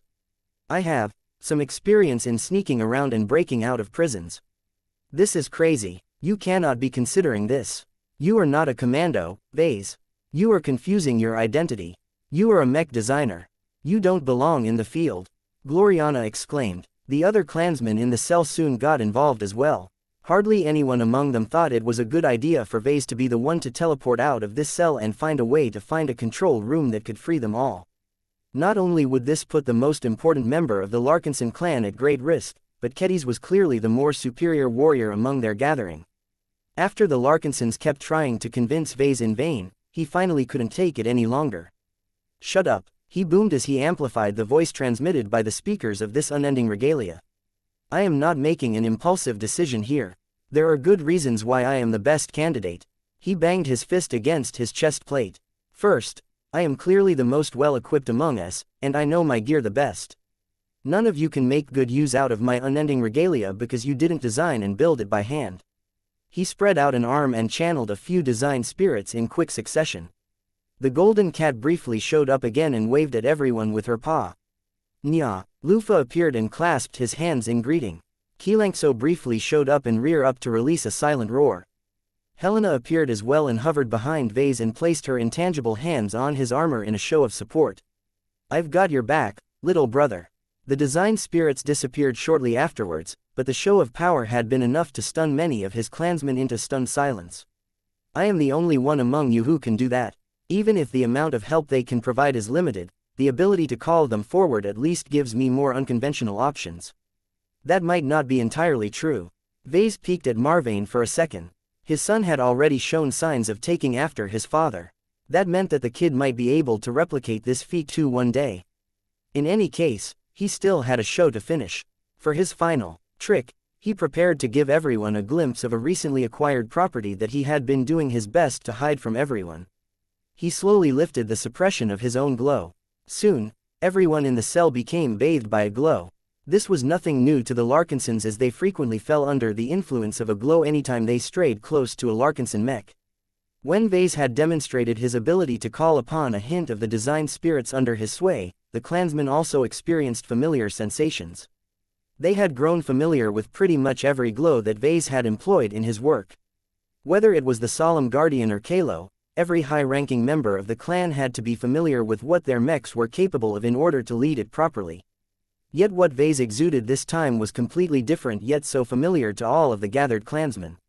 This was because Vase exuded a glow that was completely new to them, yet also felt unmistakably familiar for an unknown reason. Perhaps the only person among them who did not exhibit any sort of surprise was Kedis.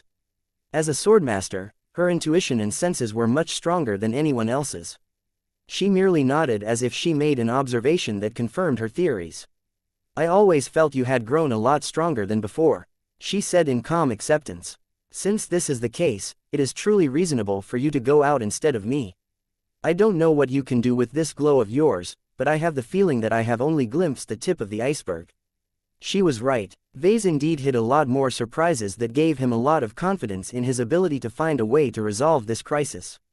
From his cybernetic leg that possessed a few unexpected surprises to all of the options that were waiting for him in the system space, there should never be a circumstance where Vase was truly unarmed and unable to extricate himself from a sticky situation. Before Vase could come close to putting his latest theory into action, his wife and the others forced him to draft a plan and prepare as best as possible. It was unacceptable to just send Vase out in the middle of an alien complex and leave him without any further directions. Though the other Larkinsons weren't able to provide him with a lot of substantial help, their varied backgrounds and expertise granted them insights in many areas that Vase might overlook. Hey, don't worry too much, he told them all. We can still remain in contact with each other. We are all Larkinsons, so we are all connected to the Golden Cat.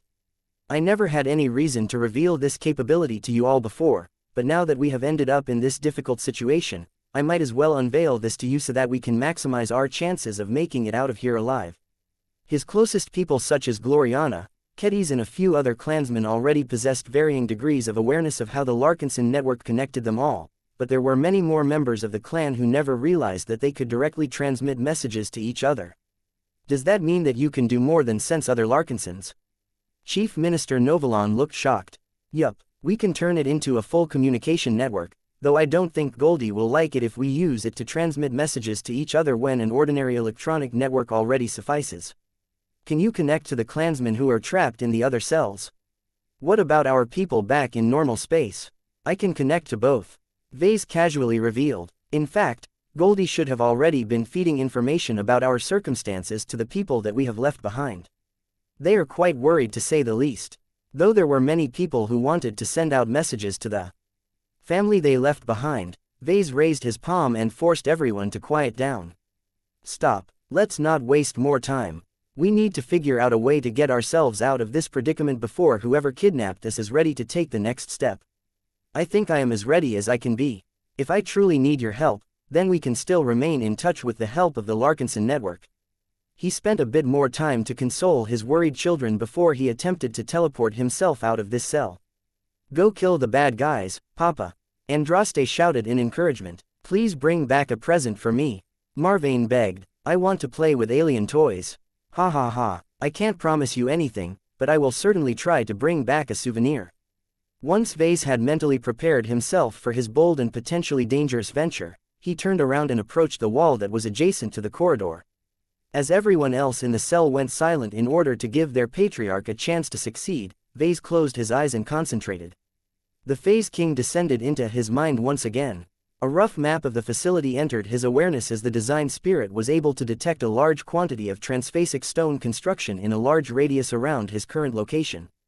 Vase did not need to know that much. He only wanted to get himself on the other side of this meters-thick wall. He did not intend to utilize his emergency one-use personal teleporter to do this. He didn't understand how the device worked and how its technical properties interacted with the spatial inhibitions that dominated this entire facility. Aside from that, the personal teleporter was designed to be operated by people who clearly didn't know how to configure its settings. Aside from setting a few parameters such as distance or a description such as a specific starship, Vase had no way to control its settings at all. There was no way he could apply his theories about matching a specific frequency when this damn automated device didn't give him the possibility to alter its parameters. Fortunately, Vase did not believe he needed to waste his teleporter. If his theories were correct, then he might be able to pull this off without wasting this precious life-saving trump card. Alright, Phase King, we have corresponded about this before. I never dared to test this possibility in reality, but now that we are stuck here, we may as well try. He did not speak. Please like and follow the Cultivation Audiobooks channel any longer as his connection with the Phase King made that redundant. He exchanged a large amount of thoughts with the alien design spirit. Prompted by Ves's instructions, the Phase King began to leverage his power and incredible affinity with phase water to touch and resonate with all of the transphasic objects within reach. The unending regalia began to vibrate and shake as its new transphasic armor plating seemed to come to life in a weird fashion. Not only that, but the nearest wall began to vibrate in a similar fashion. The objects in question weren't truly shaking. What was actually happening was that the phaswater integrated in these gears were rippling the immediate fabric of space, giving outsiders the illusion of vibrations. What was actually happening was that the spaces themselves were fluctuating. This looked extremely dangerous and could easily kill people if they had no grip on this process, but neither Vase nor the Phase King showed any fear. The latter had lived alongside many pools of phase water for over 1,000,000 years. His knowledge and insight on this substance and some of its applications were extremely deep. Though Vase did not come close to matching the Phase King's incredible understanding of phase water, his advantage was that a tiny amount of this dangerous liquid substance was already coursing through his veins. This massively increased his ability to withstand spatial effects like the one that was gripping his body and his suit of combat armor. As the immediate surroundings around Vase started to shake more and more, the Phase King finally reached the critical point of the technique that it had performed through Vase. A strange effect took place that caused the air to pop. He's gone. How did he do it? This is impossible. No one was standing in the place where Ves's armored form previously stood. Gloriana and the others were still in disbelief. Chapter 4773 Vase the Biomech. When Vase decided to pull off a radical trick that he had only fantasized about in his mind, he did not know whether he could succeed. The consequences of failure were extremely dire. His body could explode. His body could merge into a transphasic stone wall. Not all of his body might be able to make it to the other side. Yet Vase had multiple reasons to go through with this measure. First, the existence of Veronica meant that anything he did would not end his life right away. A mistake that could prove fatal to others was not a one-way ticket to death. Second, being proactive was better than sitting around doing nothing. Vase did not want to leave the initiative to his abductors. Who knew what the other party would do if more time passed by? Since he had the power to leave, why not try and see if he could improve his own situation? Third, the phase water survey conducted by the Phase King revealed that this ancient alien complex that was apparently built inside a pocket space was not completely empty and barren. There might be relics or treasures that the original occupants had left behind. This alone was enough to stimulate his greed. When Vase learned from the Larkinsons on the other side that Davut had called in the MTA to crack open the pocket space that apparently no one knew about, his urgency grew greater. Having suffered multiple incidents where the Mechers arrived with a big capital ship before proceeding to steal his hard-earned loot, Vase was determined not to give the damned association a chance to claim the treasures of this mysterious place once again. Although it was impossible for him to take away anything big and cumbersome, he was no longer as helpless as before when it came to taking away smaller goods. When he thought about what kind of relics or treasures he could find during an exploration of this facility, he no longer had many scruples left. Vase had always been able to progress by leaps and bounds by taking chances and grasping unique opportunities. As such, he did not hesitate to work together with the Phase King to see if he could teleport out of this cell. The process was difficult and cumbersome. He not only had to channel the Phase King and have him descend into his mind a lot more than usual, but he also had to endure the strain of supporting the Design Spirit's actions as the Fish Whale King attempted to pull off a teleportation technique. Nobody in the cell noticed anything wrong, but Ves's body had come under a lot of strain as the phase water in his bloodstream had begun to fluctuate. This was an indicator that the Phase King had somehow activated the phase water that had become a part of Ves's physical form. Of course, it was not just his body that the ancient entity tapped with his formidable phase water manipulation ability. The Phase King also activated the phase water integrated in the unending regalia, thereby attempting to make sure that Vase would not end up naked and completely unprotected if he managed to reach the other side. This is definitely one of my stupider idea, as Vase could feel the Phase King getting close to completing an unprecedented teleportation technique. It seemed as if his body was truly beginning to tear apart. Despite all of the augmentations and despite its considerable strengthening, the power of phase water was on a different level. Even a 0.01% concentration of phase water in his bloodstream was close to tearing his body apart if the volatile substance ever went out of control.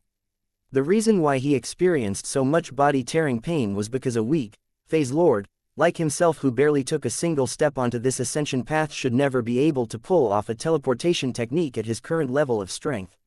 He needed to understand the deeper properties of phase water, be able to exert a high degree of fine control over it, become proficient with tapping all of the spare power that could be drawn from the substance and shape all of that raw power into a refined and complicated technique by calculating a huge amount of variables to ensure it would bring him to his intended destination in one piece.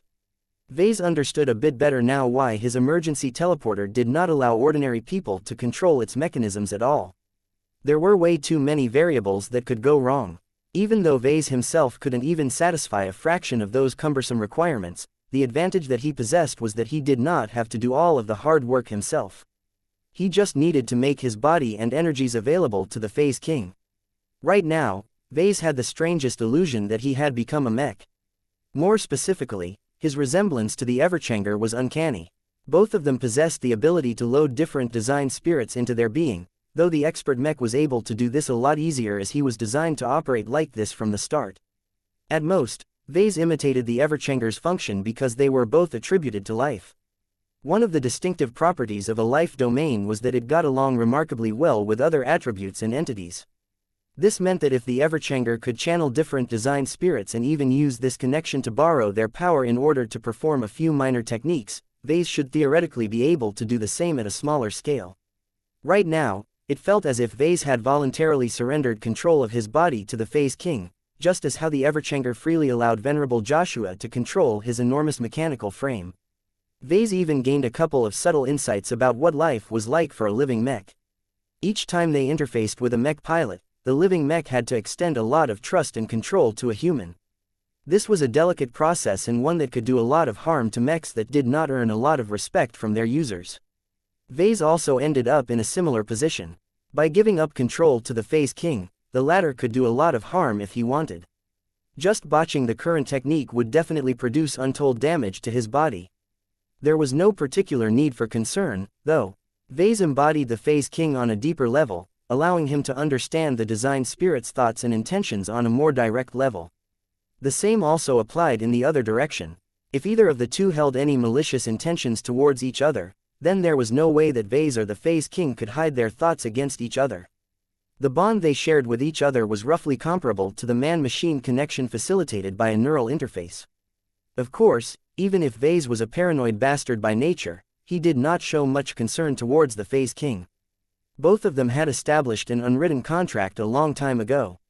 They both knew what they wanted from each other and had many reasons to cooperate. There was no design spirit who understood Phase Water and how to manipulate it better than the Phase King. In turn, there was no mech designer who could provide the alien spirit with channels that could supply a lot of spiritual feedback. Vase was also the only human that could produce brand new spiritual fish whales out or raw energy that could populate the designed spirit's spiritual kingdom. By relying on the power of mutual benefit, Vase trusted the Phase King to perform a teleportation technique in a manner that no human had ever done before. Vase bet that if the transhumanists could see him now, they would probably go wild with envy and desire.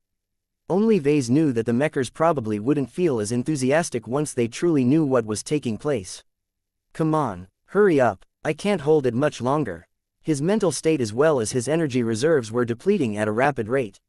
What the Phase King did with his body was comparable to a mech pilot overloading his mech in order to pull off a move that was beyond the capacity of the machine. It didn't help that the two were far apart in many different ways. The Phase King used to be a much more powerful alien entity when he was alive, and he had grown even stronger on a spiritual level after he had let loose of his mortal coil. Perhaps the Phase King could never compare to an authentic phase whale due to the limitations of his original biology, but his extremely lengthy lifespan had probably caused his understanding and control over phase water to exceed that of many younger whales. Right now, Vase could feel how horrible this represented as the Phase King worked through thousands of different formulas at a time. The amount of variables that the Phase King had to process ran in the millions, and Vase could feel that this was hardly the spiritual entity's limit. If Vase had to describe this disparity in terms of mechs, then Vase was like a third-class biomech that was trying to perform as if his ordinary processors and software suite had been replaced by first-class equivalents. The difference in processing power and sophistication was far too much for a fragile third-class biomech to bear. Just the energy requirements alone was enough to drain the mech in seconds. Just when Vase thought he couldn't bear it, his awareness completely blanked out for an instant. At the time where his armored form disappeared from the cell, it instantly appeared tens of meters away. The Phase King succeeded in pulling off the teleportation technique. Even though the cost was not only great due to the low specs of Ves's body, also because of the necessity of needing to find the right frequency of the phase water integrated in the abnormally hard walls of the prison, the end result was an astonishing success. If not for the fact that the unending regalia could stiffen itself so that it could remain upright, Vase would have collapsed on the barren stone floor of the corridor at this time. Damn it, that was a bit more painful than I thought. Vase could barely think about how amazing it was for him to successfully teleport his body as well as his combat armor without relying on a fancy high-technology gizmo. This was because his body felt as if it was a mech that had just gone through a backbreaking battle. Even if the phase water in his body did not shred his body apart completely, he was certain that it had gotten torn in a lot of places. Fortunately, his unending regalia was a lot tougher than his body and essentially made it through intact. The diagnostics of his armor reported a few problems, but nothing critical had been damaged. His suit systems also detected the damaged state of his body and automatically injected a cocktail of drugs and medicine in different parts of his body. This not only gave Vase a bit of relief, but also helped him accelerate the healing process of his own body. As a transhuman phase lord, his control over his body was unparalleled. If he was able to control his hair follicles to the point where he could prevent himself from growing a beard, he could also control his body cells to mend the tears in his flesh and other organic parts. It took over 10 minutes for Vase to quickly patch himself back together. He couldn't do much about the ache in his head or the energy that he had depleted in order to fuel the Phase King's technique, but he at least regained his ability to move and act in this new environment. He stared out at the barren corridor which stretched on in opposite directions. Well, where do I go next? Chapter 4774 Barren Facility Chapter 4774 Barren Facility When the Phase King mapped out the interior of the large and ancient prison structure, he did not manage to figure out what each compartment held. Still, even a basic map was enough for Vase and the other Larkinsons to figure out a lot of clues. For example, there were hundreds of cells of the same size as the one where Vase had just escaped from. These were large enough to accommodate several organisms that were several times taller than an average human being. The Phase King's survey also revealed over a dozen larger cells within his range. These cells were much greater and were presumably designed to hold phase lords who could only become as small as a light mech. Then there was a massive chamber in the center that was exaggerated in several different ways. It was large enough to hold a sub-capital ship or an equivalent large organism. The walls in every direction were over 100 meters thick. The floor and ceiling weren't exempted from this either. If that wasn't enough, the concentration of phase water in those walls was also at least 5 times higher than anywhere else. Vase could draw an obvious conclusion from all of these measures. The central chamber was designed to hold a phase whale. Could it be that he had inadvertently stumbled into another version of the Palace of Shame? Were the phase whales so damn chaotic that they needed to build lots of prisons in lots of different star systems in order to contain all of their misbehaving descendants? It would be quite devastating if it turned out if the center of this entire prison facility actually held a captive phase whale. The situation shouldn't be as bad, though. As far as he knew, the Palace of Shame had been built 1,000 years ago and was obviously still in use before Operation Lighthouse commenced. This unknown prison facility was much older than that. Vase could only sense a lot of desolation in its walls, as it seemed that absolutely no one had come and ever attempted to turn it into a functioning prison for many ages. Aside from that, when the Phase King stretched out his awareness, the design spirit did not sense any living organism within his extensive range that possessed any concentration of phase water. Unless a phase whale was strong and capable enough to block this scan, it was highly unlikely that the central chamber still held an actual phase whale. It's probably empty. Even if he was wrong, it didn't matter. Given how much effort and resources had been put into making it as impenetrable as possible, there was no way that a phase whale could get out so easily. It was impossible for Vase to get in, as he was far too incapable to teleport himself inside this chamber. In order to avoid any accidents, Vase did not intend to approach the center of the facility if he could help it. It was obvious that the security levels were higher over there, as bigger organisms tended to have more raw power at their disposal. In comparison, the smallest and most numerous cells were clearly placed in the periphery of the prison facility. The security levels here were lower, as it did not make sense to invest an unnecessary amount of resources to contain lower-level prisoners. Even aliens don't have unlimited resources at their disposal. He already made a decision on where he should explore first based on the map that the Phase King had formed. Most aliens designed their structures in a similar fashion to humans. This was especially the case if they had to be economical due to the use of lots of phase water. The design of the prison had been reduced to an extremely simple level. Even if it contained more ornamental features in the past, the core construction of the cells and corridors suggested that the builders mainly had practicality in mind. Just like humans, a lot of aliens tended to place the more functional systems such as power generators, storage vaults and the like at the bottom levels. Any control rooms and offices for high-ranking personnel were usually placed at the top. However, Vase had to remind himself that the order was usually a bit different when it came to underground structures. A lot of alien races also adopted weird architectural rules that did not make sense to humans. The current location was also highly abnormal. His goal right now was to free his clansmen and loot any treasures that could be found in this large but barren facility. He bet that he could get what he wanted if he visited the lower levels first. If the upper levels contain the master controls, then there is also a high chance that the people responsible for kidnapping so many people have dug in over there. It is too risky for me to confront them all by myself. This was why he cautiously followed a route that should lead him to a number of ramps and shafts that slowly led downwards. As his armored feet clanked against the barren stone floor of the corridors, Vase winced at how much noise he was making. The complete absence of any activity amplified the noises even more. He contemplated whether he should activate the anti-grav modules built into his suit, but that would deplete its energy reserves faster. He decided to keep walking and continued to move down the corridor. As he journeyed to the lower level, he made sure to observe his surroundings and remain on the lookout for any other individuals.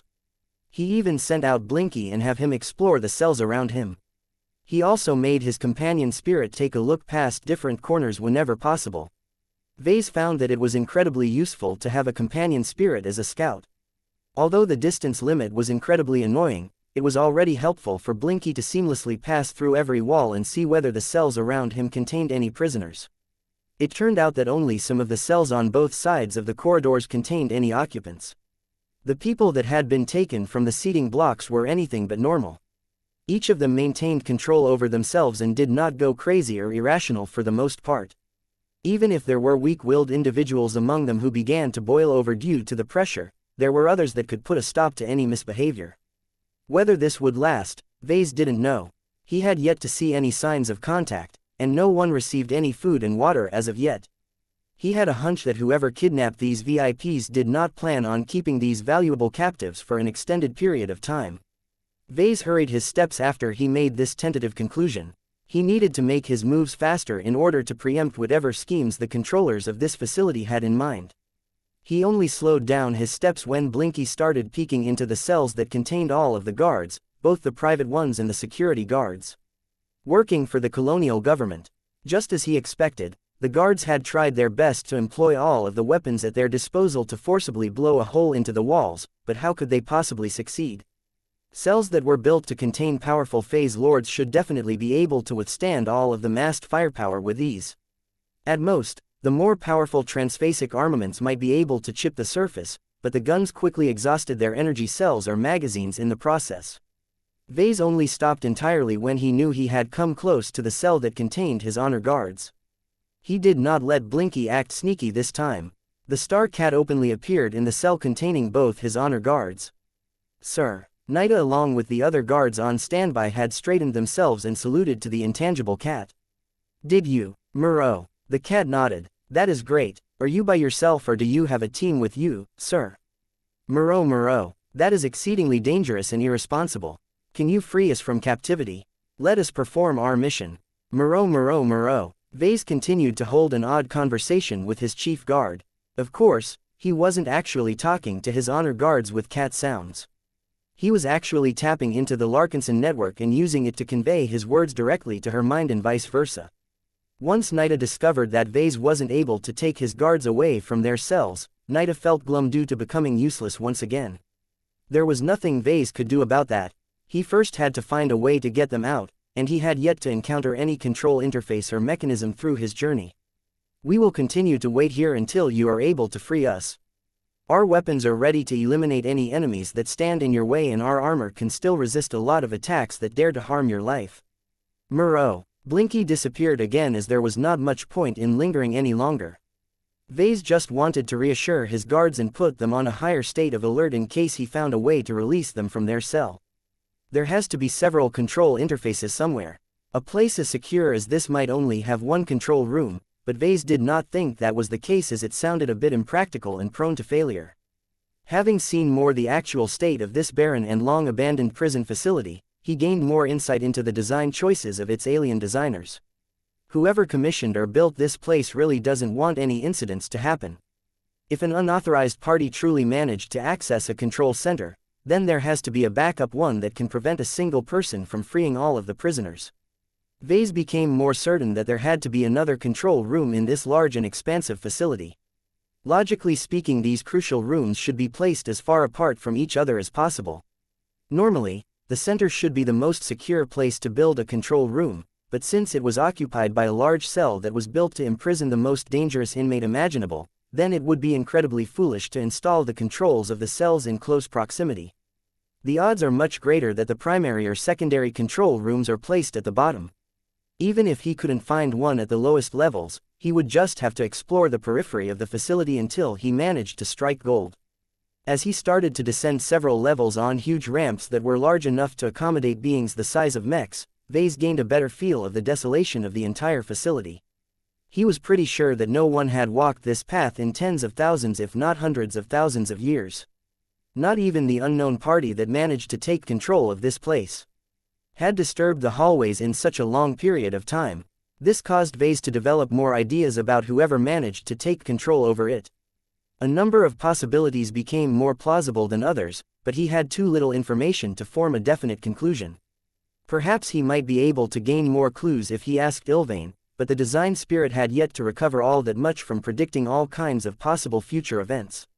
Although Vase could still rely on Ilvain to make a couple of crucial predictions, it was best to save this up until it was truly necessary. For example, if he finally found a control room but lacked the ability to enter it because there was a solid wall in the way, he might need guidance in order to figure out a way to get inside. "I really hope something will break the monotony of this place," he muttered. "This is really starting to get creepy." Chapter 4775 Ancient Traces. Chapter 4775 Ancient Traces. As Vase continued to make his way to the lower floors, he began to notice more architectural features that he previously overlooked. The cells in the hallways were all decently lit. The light levels were on the lower side, but not to the point where people risked bumping into each other because it was too dark in their cells. Vase curiously moved closer to a wall and noticed that it was the source of the lighting. Somehow, the wall was constructed in a way that caused the phase water integrated in the outer surface to release constant energy in the form of soft light. Interesting. As a mech designer and a phase lord who had become versed in phase water theory, he knew it was not that simple to engineer such a uniform light source at such an enormous scale. If not for the fact that the facility was made out of inorganic stone, he would have thought that this place was constructed by the phase whales. However, even if the phase whales had done nothing aside from creating this pocket space, Vase guessed that the builders of the prison most certainly had ties to the powerful native alien race. That caused him to become a little more vigilant. The phase whales were inscrutable and behaved much differently from other aliens. As they were aquatic in nature, they experienced vastly different lives than humans or other aliens. They were much more indifferent towards matters such as wars and death, and did not really possess empathy in a normal sense. Although the subject was taboo among the native alien races of the Red Ocean, there were plenty of humans who wondered whether the phase whales evolved naturally to begin with. Their affinity and compatibility with phase water were simply too high. There were even people who speculated that the phase whales used to be a lot less different than other intelligent aquatic races. The reason why they had become so powerful was because they had advanced their technology to such an extent that they managed to upgrade their entire collective genomes so that even the most plain and normal whales among their kind could integrate more phase water into their bloodstream with relative ease. That would have been an unimaginably grand project if this outlandish theory happened to be true. Lots of humans dreamt about doing this to the human race as well. It had long been in the realm of possibility to collectively upgrade humanity's genes so that they would all become more powerful. It did not entirely work out in practice. 2237 One of the reasons why dwarves became so numerous in human civilization was because their heavy gravity variant humans were actually the most successful and ubiquitous results of these efforts. The majority of dwarves possessed genetic codes that were natural and stable enough that it could be used to procreate more dwarves without worrying about genetic decay. They could easily expand their entire population at a rate that was just as quickly as baseline humans. Many families and other groups also practiced this kind of generational gene propagation. The diversity was enormous and the results were mixed. Instead of developing custom designer baby formulas that were customized for each individual child, they instead tried to create a high-quality variant of humanity that performed better in any way, thereby ensuring that many generations would be able to enjoy the same advantages. It did not entirely work out in practice. One of the reasons why dwarves became so numerous in human civilization was because their variant was cheap and easy to produce. The same could not be said for high-end specs. The amount of resources required to grow a single designer baby was already great. Trying to grow millions, billions or trillions of them quickly became prohibitive even for first-rate states. The resources required to grow better brains or stronger muscles often consisted of exotics that could only be supplied up to a point. The only way to prevent these expensive posthumans from bankrupting a state or organization was to control their growth rate, especially when times were tougher than in the past. If a group's circumstances became dire enough, then its people might become extinct due to the painful fact that no one was able to afford the cost of raising their expensive children anymore. Maybe this is why the phase whales have such a low fertility rate. Vase idly guessed. With their mastery of biotechnology, they should easily be able to find a way to increase their birth rate. The reason why they haven't is not necessarily because they are uninterested, but because they know it would put too much strain on their environment to raise so many of their kind. This was unimaginable to humans as their fecundity was one of the key reasons why they had managed to rise up and become a powerful race during the Age of Conquest. Vase knew that factions such as the transhumanists did not care too much about this, but there were also many traditionalists who felt that unrestricted genetic modification would lead to massive societal problems and repeat the mistakes of the past. As Vase continued to think about a subject that was no longer related to the situation at hand, he abruptly stopped when Blinky made a massive discovery at the turn of a corner. He had reached one of the lower levels of the facility at this time. There were no more cells around him as he had apparently reached a floor where a number of large halls were situated. He did not know what purpose they served, but he guessed that they may have been used for storage or other purposes. What he did not expect to find was a pile of bones. What the? After Blinky flew around a bit to make sure there was nothing else in the large, stadium-sized hall, Vase cautiously stepped forward and studied the bones from a distance. He could immediately see that the bones were undoubtedly ancient. Even if they did not have a speck of dust and hardly degraded over the ages, Vase could feel the sense of age exuding from their dry and clean surfaces. He cautiously stepped closer and tried to analyze and scan the heap of bones with the help of the advanced sensors integrated in his unending regalia. The data quickly allowed him to make a number of preliminary conclusions. The first one was that the bones came from many different races. Their shapes, their material composition, their sizes, their densities, their growth marks and other indicators were all different. As Vase stopped at a modest distance from the edge of the pile, he could clearly see that the bones had not been stacked in a careful manner. It looked as if a large alien attempted to place them in a way that kept them together but did not care about showing any respect to the alien individuals who grew these bones. What concerned him a bit was that the vast majority of bones looked as if they belonged to races that could tower over humans. Do these come from the former prisoners of this facility? Why pile them up here? Why not dispose of them so that they wouldn't litter this chamber? Vase couldn't help but imagine several different explanations for what he was seeing. One of them was that the prison had been operating for a long time, but that it had suddenly been cut off from normal space without explanation. Once the prison guards had become trapped and isolated from their homes, they eventually grew mad and fought against each other as they degenerated into savage beasts. Eventually, the surviving guard managed to slay his or her colleagues and ate the flesh of their bodies until there was nothing left but bones. In order to commemorate the fallen, the final survivor built this tombstone out of bones to remember the dead. This is a ridiculous theory. Vase found it difficult to believe in this colorful story. It was much more likely that the bones belonged to unruly prisoners who managed to launch an escape attempt by using a similar method as Vase, only to get caught by the guards before getting executed. The bones served as a reminder to every other inmate of the fate that awaited them if they attempted to do the same. Vase's body shuddered a bit as he realized that he might be the same as the poor aliens whose bones had been turned into a macabre monument. This also ignited his curiosity. He wanted to learn more about this prison. He wanted to learn more about the ancient beings who left no trace of their existence behind aside from these alien bones. He wanted to learn what this pile of bones truly represented. After hesitating for a dozen or so seconds, he decided to bite the bullet and reach out to touch one of the bones. Although he wasn't able to touch the surface with his bare skin, his limb had moved close enough for him to sense whether there were any spiritual traces left behind. He struggled to sense any spiritual traces. These bones had existed for so long that whatever resentment or regrets their owners held had already dissipated due to the passage of time. What about phase water, then? He didn't find any traces of phase water either, but he could tell the bones used to be infused with it.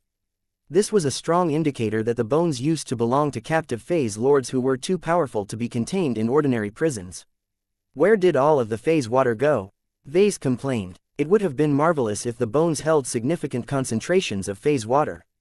He could have created all kinds of interesting products by using them as raw materials, from totems to biomech parts. He honestly couldn't tell whether the phase water decayed naturally over time or whether someone extracted it from the bones.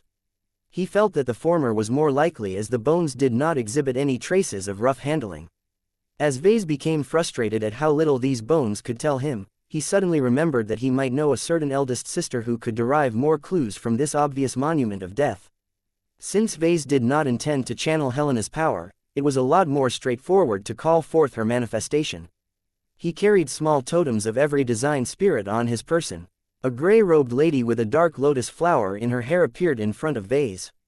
"Hello, brother. I learned from Goldie that you have fallen into another predicament again." "That's an understatement. I'd love to chat, but I don't have all day. Can you give me your impression of these bones?" "Oh sure." Helena's intangible form curiously stared at the bones and even began to float in the air in order to study it from multiple angles. She remained quiet throughout her examination and withheld her conclusions until she became satisfied. "Well," his sister adopted an intrigued expression. "Just like you, I cannot really read too much in this. I can tell you that this is an alien version of a funeral pyre. The aliens who these bones belong to did not die at the same time, but their bodies and their flesh still remained relatively intact before they were apparently stacked together. Whoever burned the bodies did so with the intent of honoring the dead, more specifically one being in particular. So his theory that this was a tombstone of sorts was close to the mark. Let me guess. Vase spoke up. The body of the alien who this funeral pyre was dedicated to is located deep inside, right? That is correct, but I can't read much from them as I only have access to a fraction of my power in this state. They are almost indistinguishable from the other bones as they are so pressed together against each other that it becomes hard to tell them apart. I am afraid you have to separate them in order for me to gain a good look. Vase wondered if it would be a good use of his time to dismantle this funeral pyre and retrieve those particular set of bones. Logically speaking, it didn't make sense for him to waste his time and effort into doing so, but he was too damn curious to leave this mystery unsolved. Chapter 4776 Rest in peace. Moving a bunch of bones piled on top of each other was quite exhausting. Vase could feel his calories burn and his recently healed muscles beginning to strain again. Each time he moved another big bone that belonged to a species that probably massed at least 5 times as much as an average human being, Vase questioned the wisdom of his current activity. He contemplated whether he should continue to make his way to the lowest floor instead of busying himself with trying to explore a funeral pyre that had no direct relations to his current predicament. However, every time he wanted to turn back, he could not actually do so. It was against his nature as a mech designer, an explorer and an innovator to leave a stone unturned, especially if it was a particularly interesting and fascinating one. It was not as if there was anything more interesting for him to study. Vase had walked through a lot of hallways so far. He also sent Blinky out to peek inside the cells along the way to see whether he could find anything else aside from kidnapped and confused humans. Nothing. Vase had the strong sense that this ancient prison used to be a lot cozier and more furnished than in the present day. The spaces were a bit too big and there were obvious functional chambers that clearly should have hosted areas such as a mess hall, an exercise room and even an indoor farm. All of them had either decayed until even the dust had blown away or the previous operators of the facility had emptied it out after a decision had been made to wind it down. Vase previously thought that the facility had been abandoned in an orderly fashion, but he couldn't figure out how the current display fit in that picture. Why go through so much effort to empty out all of the hallways and chambers, only to leave such an obvious mess behind? It didn't help that he had no idea about the alien race that previously built and operated this prison. The Nunsers, Orvans and Quelmers possessed radically different cultures. Each of them treated their captives in different ways. Then there were the phase whales, who seemed to have a preference for locking up their misbehaving kind for whatever reason. As Vase continued to remove more bones from the central heap, the transphasic stone floor became more and more littered with old but still fairly solid alien bones. The materials fascinated him quite a bit. Some of them looked as if they had grown completely naturally while others possessed clear signs of augmentation and reinforcements. The bones of one particular species happened to be completely made out of fabricated metal. Just handling them gave him different ideas on how he could utilize them in various different projects. From creating artifacts that could house new alien design spirits to using them as the structural components of a new form of combat armor that explicitly complemented his identity as a phase lord, but the lack of phase water significantly dampened his enthusiasm. He could already guess that he could turn them as hard as first-class armor plating as long as he infused them with a lot of phase water, but was it worthwhile for him to go through so much trouble to enhance a bunch of old bones? Keep going, brother, Helena said as she put more energy into sustaining her manifestation near the miniature totem that he stored in one of the cavities of his unending regalia. You've almost uncovered the bottom. I can sense it. We are getting closer to unveiling the remains of the one who this funeral pyre is dedicated to. This is so exciting. I finally get to experience the feeling of digging up a precious alien relic like you for once. You should call me out for more excavations like these in the future, okay? Vase breathed a little deeper in his armor as he had just put aside the latest heavy bone. Despite the modest volume of the bone, the use of heavy metals including transuranium elements caused them to become a lot heavier than they looked. Once he managed to move a large waste bone out of the way, he could finally discover whether he had wasted his time or vindicated his decision to dig deeper. That is not what I expected. Vase spoke as he grew stunned at what he found. Even his sister became speechless for a moment as she hovered by his side. A few seconds of total silence passed by before Helena decided she wanted to take a closer look. She leaned over and brought her eyes closer to the distinctive-looking skeleton. Am I looking at what I think it is? Vase asked in a befuddled tone. I may not be a biologist, but I still know enough about bones to see that your initial guess is not off the mark. There are differences that can be explained by different growth circumstances, but I can state with confidence that we are most definitely graced by the sight of a human skeleton. A human skeleton. Resting in the center with its arm bones clasped on its chest lay a human skeleton. Although Vase did not have a habit of playing around with bones, this was not the first time he encountered a human skeleton. Aside from that, Vase also possessed a good understanding of the human physique, including the makeup and proportions of every bone due to his mech design and especially biomech design studies. Mechs often imitated the human form, so mech designers had to understand the former in order to understand the latter.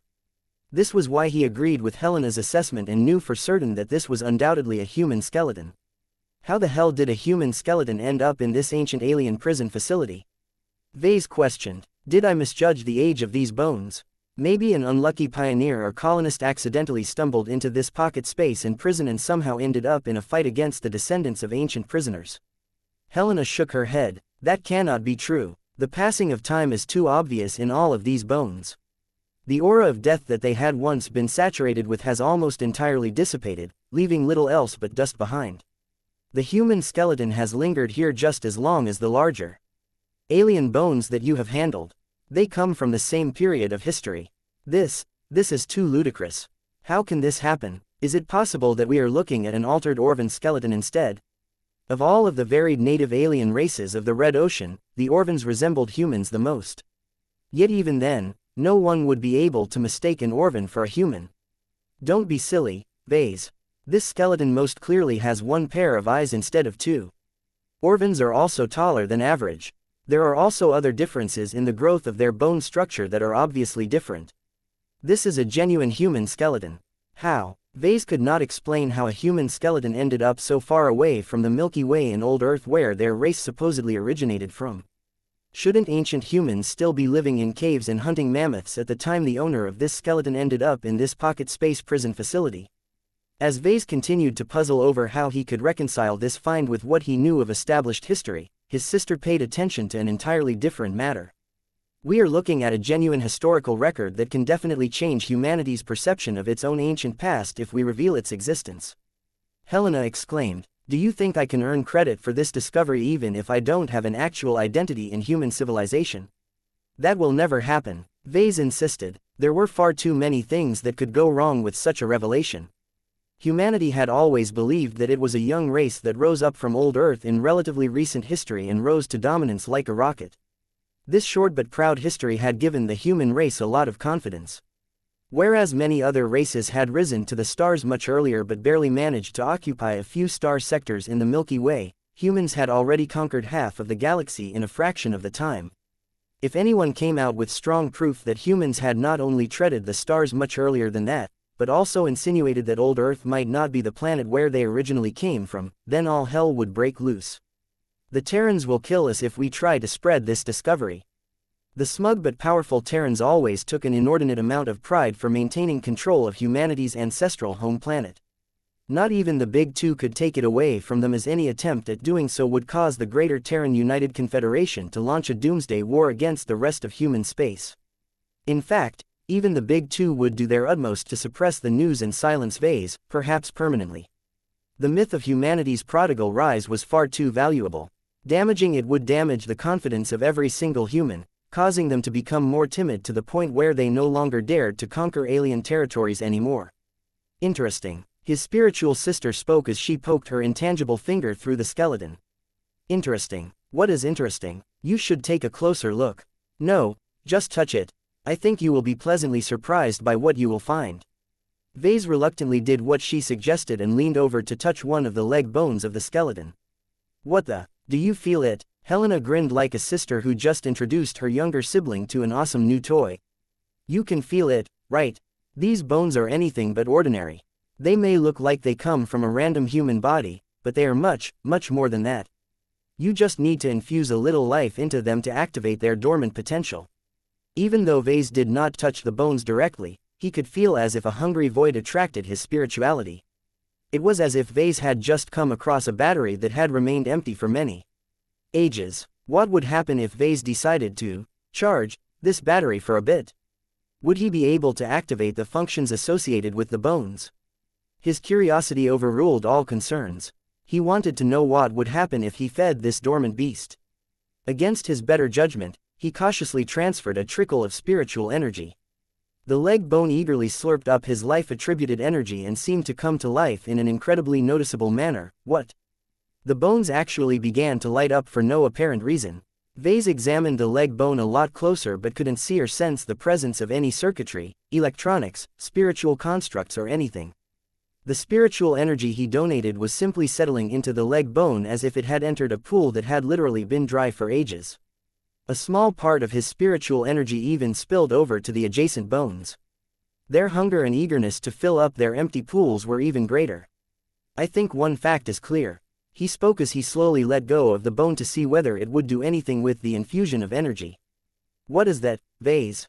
Helena asked. These bones aren't left behind by a regular human being. He responded. In fact, I am seriously starting to doubt we are dealing with the remains of a member of the human race in the first place. This fellow might have looked indistinguishable from ordinary people back when he was alive, but you can argue that he actually belongs to another race entirely. This is especially the case when it seems that his bones are completely natural, which appears to be the case. When Vase briefly came into contact with the leg bone and infused it with a little life, he gained the sense that it had never been altered or augmented in any way. It had grown into a spiritually reactive material in a completely organic fashion. Chapter 4777 Traces of a Forgotten Age. Chapter 4777 Traces of a Forgotten Age. The skeleton deserves a name. Helena said as she continued to stare at the slightly glowing leg bone that still looked as if it was a cool glow toy.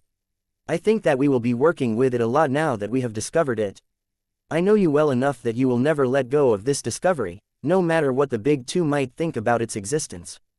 That's right. Vase practically drooled at the sight of the human skeleton that lay neatly between a pile of recently displaced alien bones. He had always been on the lookout for spiritually reactive materials. Despite issuing instructions to his clan as well as certain external organizations for materials that possessed the properties he needed, he had failed to get his hands on anything like unending alloy despite offering rich rewards. Aside from internal skull bones from Galanta whales, a non-intelligent aquatic species, Vase had no clue where he could get his hands on known spiritually reactive materials in the new frontier.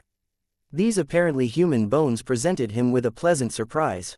Vase grew bolder and began to touch another leg bone. This time, he infused it with more spiritual energy. This not only caused the ancient organic object to light up a bit brighter, but also gave him a better sense on how much energy it could absorb before its pool became filled. These bones can hold a lot of energy, he gasped. Their capacity exceeds that of unending alloy and pea stones. He loosely estimated that he could pump tens of thousands or even hundreds of thousands of Vase worth of spiritual energy inside all of the bones before they became saturated. By that time, the entire skeleton would probably light up as if it was a god that had descended onto the mortal plane. Wait, Vase abruptly said, this fellow isn't coming back alive by injecting my energy into these remains, right? Don't worry, brother. As I said, too much time has passed. That is the point where the traces of death have long faded away. Even the most stubborn humans cannot escape the claws of death. These ancient bones are nothing but the dust that the previous owner has left behind in his passing. All right, he trusted his sister's judgment on this matter. She was the daughter of death, after all. Her expertise on this subject vastly exceeded his own. He just wanted to be sure in case he accidentally revived an ancient monster. Again, since it became clear that this skeleton couldn't have belonged to an ordinary baseline human, Vase and Helena began to guess at the ancient human's identity and life experience. The shapes and structure of these bones definitely correspond to that of a human male. Vase surmised. Even if it is clear that these bones are exceptional and consist of an exceptional mixture of exotic materials, the pelvis and hips of this skeleton are not as wide and flared as that of a female human. His intangible sister concurred with his assessment. I cannot detect any traces of the human's past life, but it looks unmistakably male in my vast experience of looking at dead human corpses. You should give it a name. Helena suggested again. How about calling it Adam? The first human. Let's not go overboard. The identity and the power of this ancient human was most definitely awesome, but that is no reason to deify these remains. Maybe David is better. His sister looked impressed. After the giant slayer. That is an apt name. Since this ancient human was buried under so many bones from larger alien species that he may have a hand in slaying them. This is a warrior's grave. Vase shrugged. Actually, I just want to call him David because we found him in a pocket space in Davut. Quote. They quickly moved on to decipher other information from this skeleton. I am completely uncertain how old David used to be. Vase frowned. The skeletal structure suggests that he was an adult at the time of his death, but that is all. His bone composition is so far removed from the baseline human standard that his aging pattern may be completely different. For all I know, he may have lived through several millennia, but still look like a middle-aged guy. I truly wish that the passage of time hasn't been so harsh on David's skeletal remains. Helena lamented. We could have learned so much about his identity and his place in history if even a trace of him remained. Is there truly nothing left? Vase frowned. What are you doing, brother? I am taking a closer look at the skull. If there is any trace of life left of the man who we currently call David, then it should definitely reside in the temple of his mind. Vase bent down and carefully grasped the skull on both sides before trying to wrench it from its spine. It remained stubbornly attached. He had to apply a bit more force than he liked to pop out the skull from the rest of the skeleton. Oddly enough, the jawbone also remained attached to the rest of the skull, but Vase felt that he could pull it out if he liked. From the moment his armored hands grasped the sides of the skull, he could already feel a significantly stronger attraction towards spiritual energy. Vase cautiously fed it with a bit more spiritual energy. Wow! As soon as it took in his spiritual energy, the skull glowed considerably brighter than the leg bones. Not only that, but two pale green points of lights had lit up in the middle of the empty and hollow eye sockets. It gave him the illusion as if a revenant spirit had just awakened. Of course, Vase knew better. He hadn't actually revived any ancient undead human entity. The light show was merely produced by an unknown natural mechanism that fed off spiritual energy. Since Ves's domain was predominantly attributed towards life and metal, the glowing eye orbs reflected this by taking on a silvery green hue. Interesting. He tried to figure out whether anything new showed up. So far his life-attributed energy did not feed any spiritual remnants or anything. There was absolutely nothing inside the giant void inside the skull. Vase grew disappointed. He would have loved to revive an ancient guide that could provide him with valuable information about the layout and the secrets of this ancient prison facility. He also wanted to ask David, how the hell a human like him ended up hundreds of thousands of light years away from humanity's supposed homeworld long before the first starships ascended from its surface. You know, I get the feeling that the Milky Way and the Red Ocean used to be more interconnected than everyone assumes. He speculated. I have witnessed sights back in the old galaxy that suggest that the native aliens of the Red Ocean may have ended up in my home galaxy. If I assume that is true, then it is not a stretch to believe that natives of the Milky Way made their way here as well. The strongest proof of cross-contamination was the unending one. He didn't know it at the time, but now that he looked back on his encounters with this cruel but powerful dark god, the tentacled whale's spiritual appearance closely matched that of an unclean whale. Helena crossed her arms. The story is probably not that simple. It is best not to draw any premature conclusions. MMHMM. Vase turned his attention back on trying to derive anything useful from this find. Pumping the skull with spiritual energy caused it to glow a little brighter, but it still lacked an essential spark of life, which was a shame. Nothing else happened as Vase tried to manipulate it in various ways. He studied the skull and the rest of the skeleton to see if he could see any remains of clothes, weapons, equipment or access passes, but the ancient human truly didn't leave any of that behind.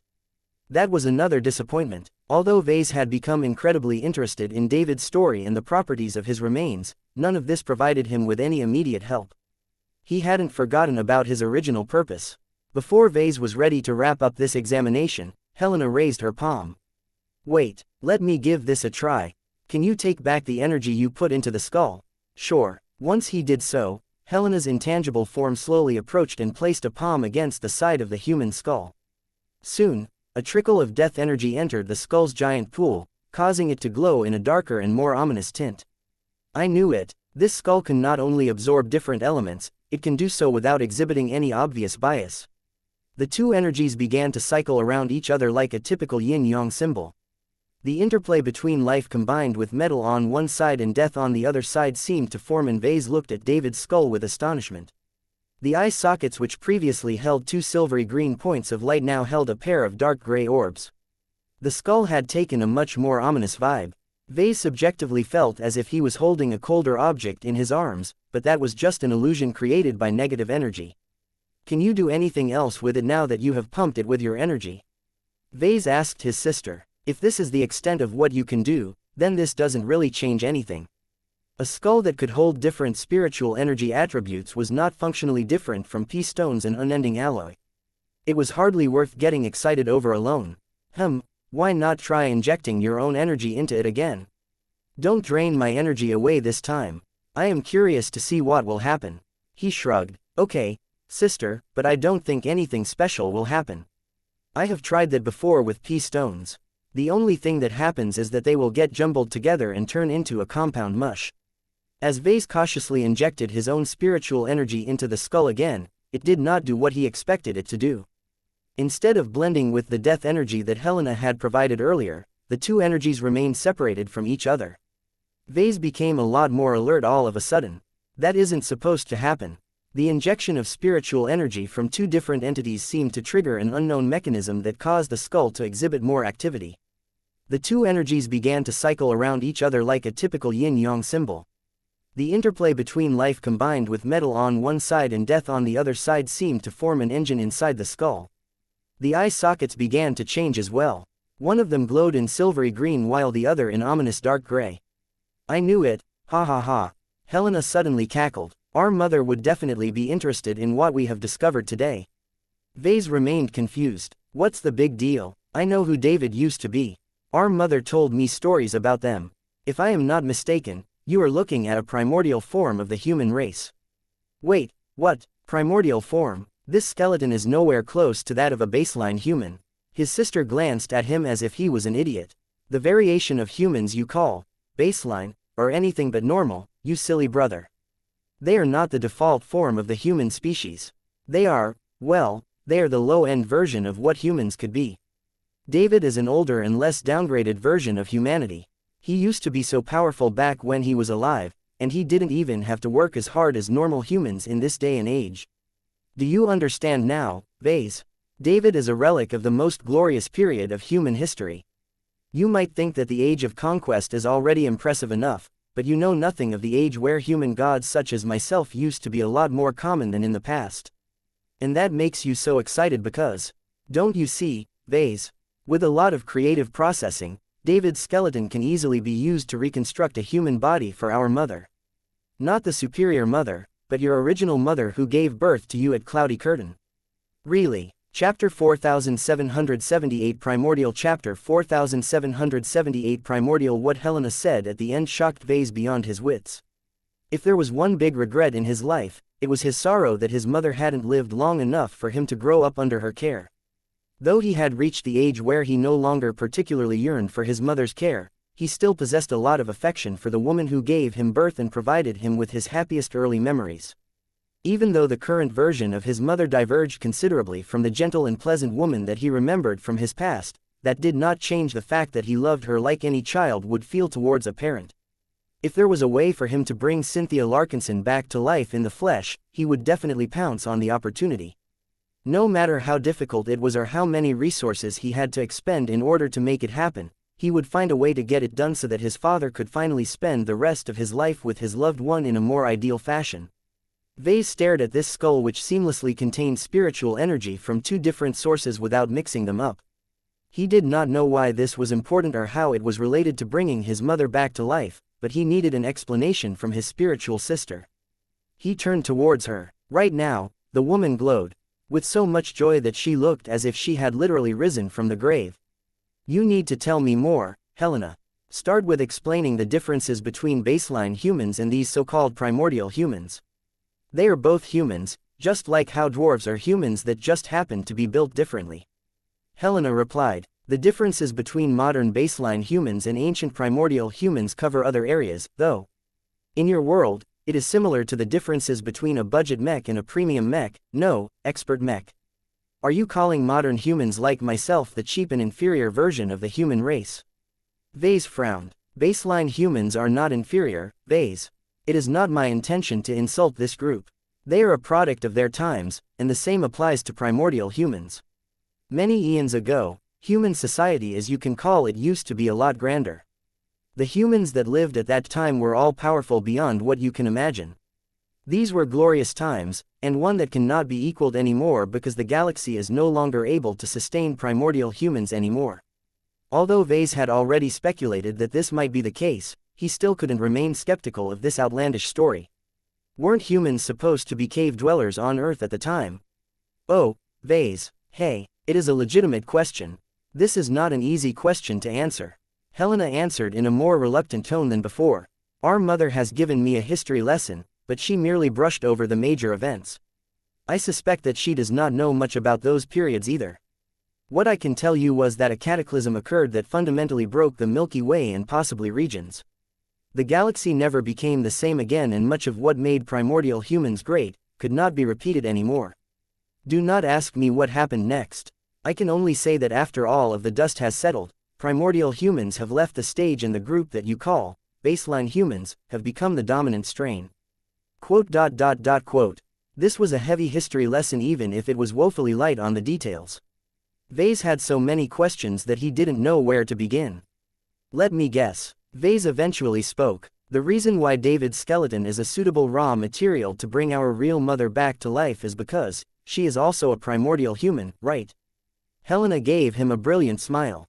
That is so. Do you know why she is so powerful in life as well as in her unlife? Her race plays a large role in her rise. Primordial humans are powerful, Vase. They are naturally gifted and can easily master powers that are out of reach to baseline humans. Are you sure our mother is descended from this group? You just told me that primordial humans went extinct. Since when did I say that, brother? I merely mentioned that they have left the stage. That does not mean they have all died out. It is true that the vast majority of primordial humans have died out, but there are still ways for a small population of remnants to maintain small, isolated populations. These enclaves have survived for many ages, and some of them still exist up to this day. Vase became less surprised than before. It was easy enough for him to make this guess after learning that his mother was a descendant of this small but extremely special group of ancient humans. It explained so much, to be honest. Major strains of humanity working together, their civilization wouldn't have been able to survive the most difficult period and expand so quickly once they gained their stride. It is only later on that, does the Five Scrolls Compact consist of primordial humans as well? Helena nodded. Not entirely, but their upper ranks may as well be completely comprised of them. The leaders of the Compact take great pride in their bloodlines and heritage. As you can imagine, they consider themselves to be racially superior to all of the other variants of humans that are part of modern human society. They have always believed that it is their birthright to reign over lesser humans. They do not even consider baseline humans to be of the same kind as theirs. That sounded awfully familiar to how the Orvans structured their society. The gulf between the upper castes and the lower castes were so enormous that the Orvans could not fathom they could get along with each other as equals. The Age of Conquest. That was driven by the Five Scrolls Compact, right? He asked. You can say that about the Age of Stars as well, but you can also argue that baseline humans were already doing well for themselves. Mother describes it more as a collective effort. Without the two major strains of humanity working together, their civilization wouldn't have been able to survive the most difficult period and expand so quickly once they gained their stride. It is only later on that differences arose that became increasingly more difficult to resolve. It was interesting how Helena framed the rebellion of the MTA and CFA as a political affair. The greater truth was probably a lot more profound, and he bet that the sacred scrolls played a large role in the disputes. Let us get back on track. Vase said, how does taking David's skeleton back to Mother help with bringing her back to life? If she is one of these so-called primordial humans, isn't it easier to just dig up her grave and clone new flesh to wrap around her extremely valuable bones? Helena started to circle around Vase, paying constant attention to the glowing skeleton while she did so. The situation is not as simple as it sounds. As you know, our mother isn't actually dead, in the traditional sense of the word. Yet it is undeniable that she has died. She was already cursed and dying from the moment she fled to the Komodo Star sector in order to escape pursuit. Her affliction sapped her of all of her strength while she was trying to prolong her life. Bringing you to term and such drained her more than you could ever know. By the time she passed, her bones had already been drained to a much worse state than these bones. That sounded like a cruel and awful curse. Vase could not imagine what could have laid his powerful mother low. He felt he had been more than correct in his decision to evade the cultists of the Five Scrolls Compact by fleeing to the Red Ocean. Though it was improbable that he could avoid the tentacles of the Compact forever, he could still delay a confrontation by continuing to go on far-off expeditions that were far removed from planets such as Davut. Okay, I get it. Her old body is used up until it has been wrung dry. How does using David's skeleton help? It used to belong to a completely different primordial human. The skeleton doesn't even belong to a female, and I am pretty sure that hundreds of thousands of years of resting inside this funeral pyre has caused it to lose a lot of value. You know nothing, Vase. From my perspective, these bones are almost perfect. The fact that they belong to a man is not an issue, as I am sure they can be reshaped. The fact that they have been so well preserved in an environment as static and sterile as this abandoned prison facility means that it has remained untainted by any filth. Only time has worn it down, and that is good news, because any lingering resentment or other strong attachments have faded away. It has been cleansed down to its deepest parts. Our mother will not experience any backlash by appropriating it. Do you understand? I think so. The complete skeleton of a primordial human is not the material we need to make our mother whole again, Helena seriously said. We need to gather many other materials, but you do not need to worry about that. Our mother and father can collect the supplementary goods on their own. The primordial skeleton is the core that brings it all together. The ritual absolutely cannot proceed if it is absent. Vase found it quite coincidental that he got kidnapped to this pocket space before subsequently stumbling upon exactly the right skeleton during a breakout attempt. Helena's presence was also crucial.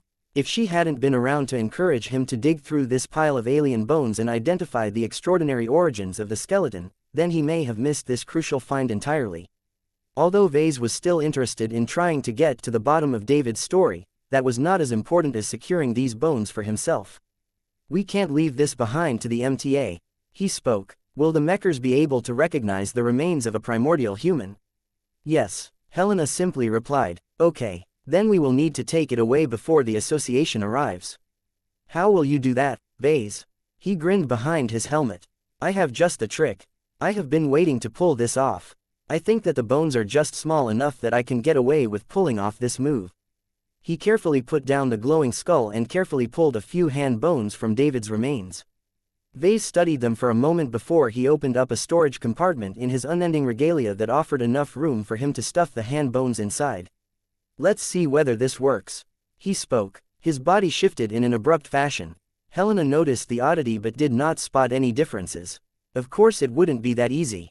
He frowned. He activated another function that caused the bones stuffed in the small compartment to be sprayed with a glue-like substance. It quickly hardened and cased the small bones to be physically attached to the unending regalia. Let's try this. When Ves's body shifted again, Helena became surprised and shocked when she noticed that the storage compartment held nothing anymore. Ha ha ha ha, it worked. Did you lose the bones? No. Vase grinned at her sister. I just put it in a much safer storage vault. Let me bring in the rest. I can assure you that nothing will go missing. Though Helena had her doubts about this assertion, Vase quickly proceeded to pull off the same trick. He started to apply the glue trick to the smallest bones and slowly worked his way up. It became a lot more difficult for him to physically attach the more sizable bones such as the waist bone to his armor, but he managed to solve that by attaching them to the back and pretending that they were backpack modules. Vase continued to exploit this interaction with inventorization and the system space until he had safely brought away all of David's bones aside from the skull. He originally intended to stow it away as well, but he stopped when he stared at its glowing shape. What are you up to now, Vase? Now that you have told me about how awesome primordial humans are, I wonder if I can leverage their exceptional traits. How? You'll see. Chapter 4779 Decade. Chapter 4779 Decade. What are you doing, Vase? Isn't it obvious, sister? I'm charging the skull. I am not blind, brother, but what is the purpose of doing this? You are expending your energy and wearing down your mind by doing this. Shouldn't you be conserving your strength for what may come? I am not losing any of the energies I am putting inside this skill. Vase stated as he waved the glowing skull that he held in between his armored hands. If you look carefully, this container is doing an excellent job at isolating its contents. Besides, I am extremely curious how this skull is. automatically separating spiritual energy provided by different sources and how I can best leverage this property. To be honest, Helena was right to be concerned. This was because Vase kept connecting with different design spirits so that they could deposit their unique energies into his latest toy. Since David's skull could continue to store these energies without causing them to contaminate each other, Vase wanted to find out if there were any limits. If his suspicions about not possessing a limit was true, then Vase could think about a lot of possible uses for the skull. Of course, he needed to make sure he did not inadvertently damage it or alter its fundamental qualities in the process.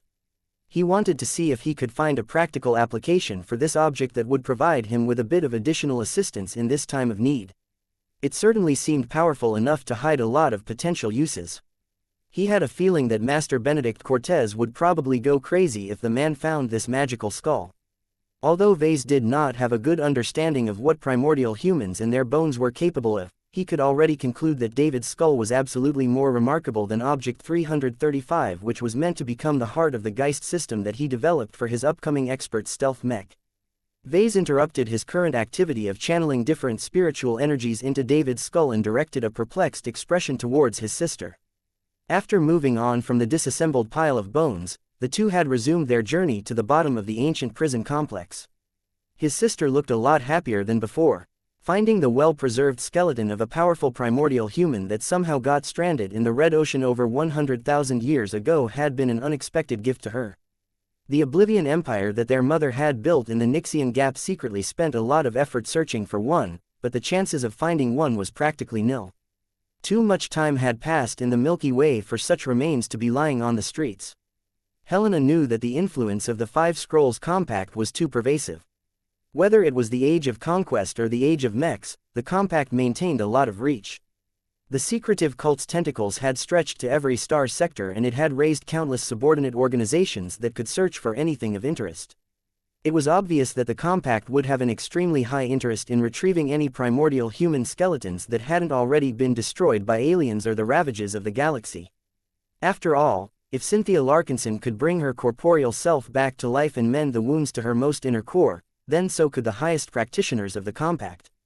Aside from that, the Big Two would definitely not let go of the remains of primordial humans either.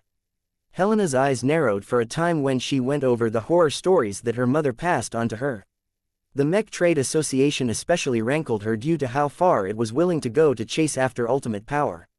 Even if the Oblivion Empire managed to secure a whole and complete skeleton of a strong enough primordial human back in the old galaxy, her mother's problems still wouldn't be over.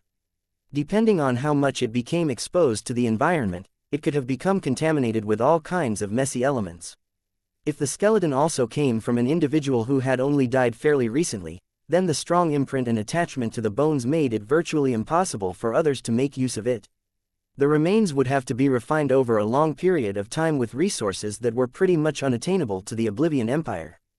David's skeleton therefore came as an enormous relief. The only difficulty that bothered Helena was transporting it all the way back to the Milky Way before subsequently sending it to the Nixian Gap. It was impossible to employ a normal courier service for this crucial task. The Big Two inspected every piece of cargo that passed through the Greater Beander Gates and the Lesser Beander Gates.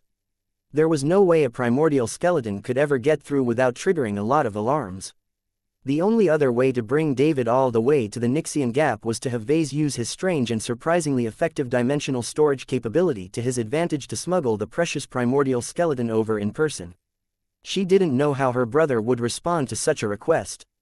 Vase had invested so much into the Red Ocean that even a temporary departure would mess up all of his plans and arrangements in the new frontier. It was due to this heavy demand that she was reluctant to raise the request to her brother.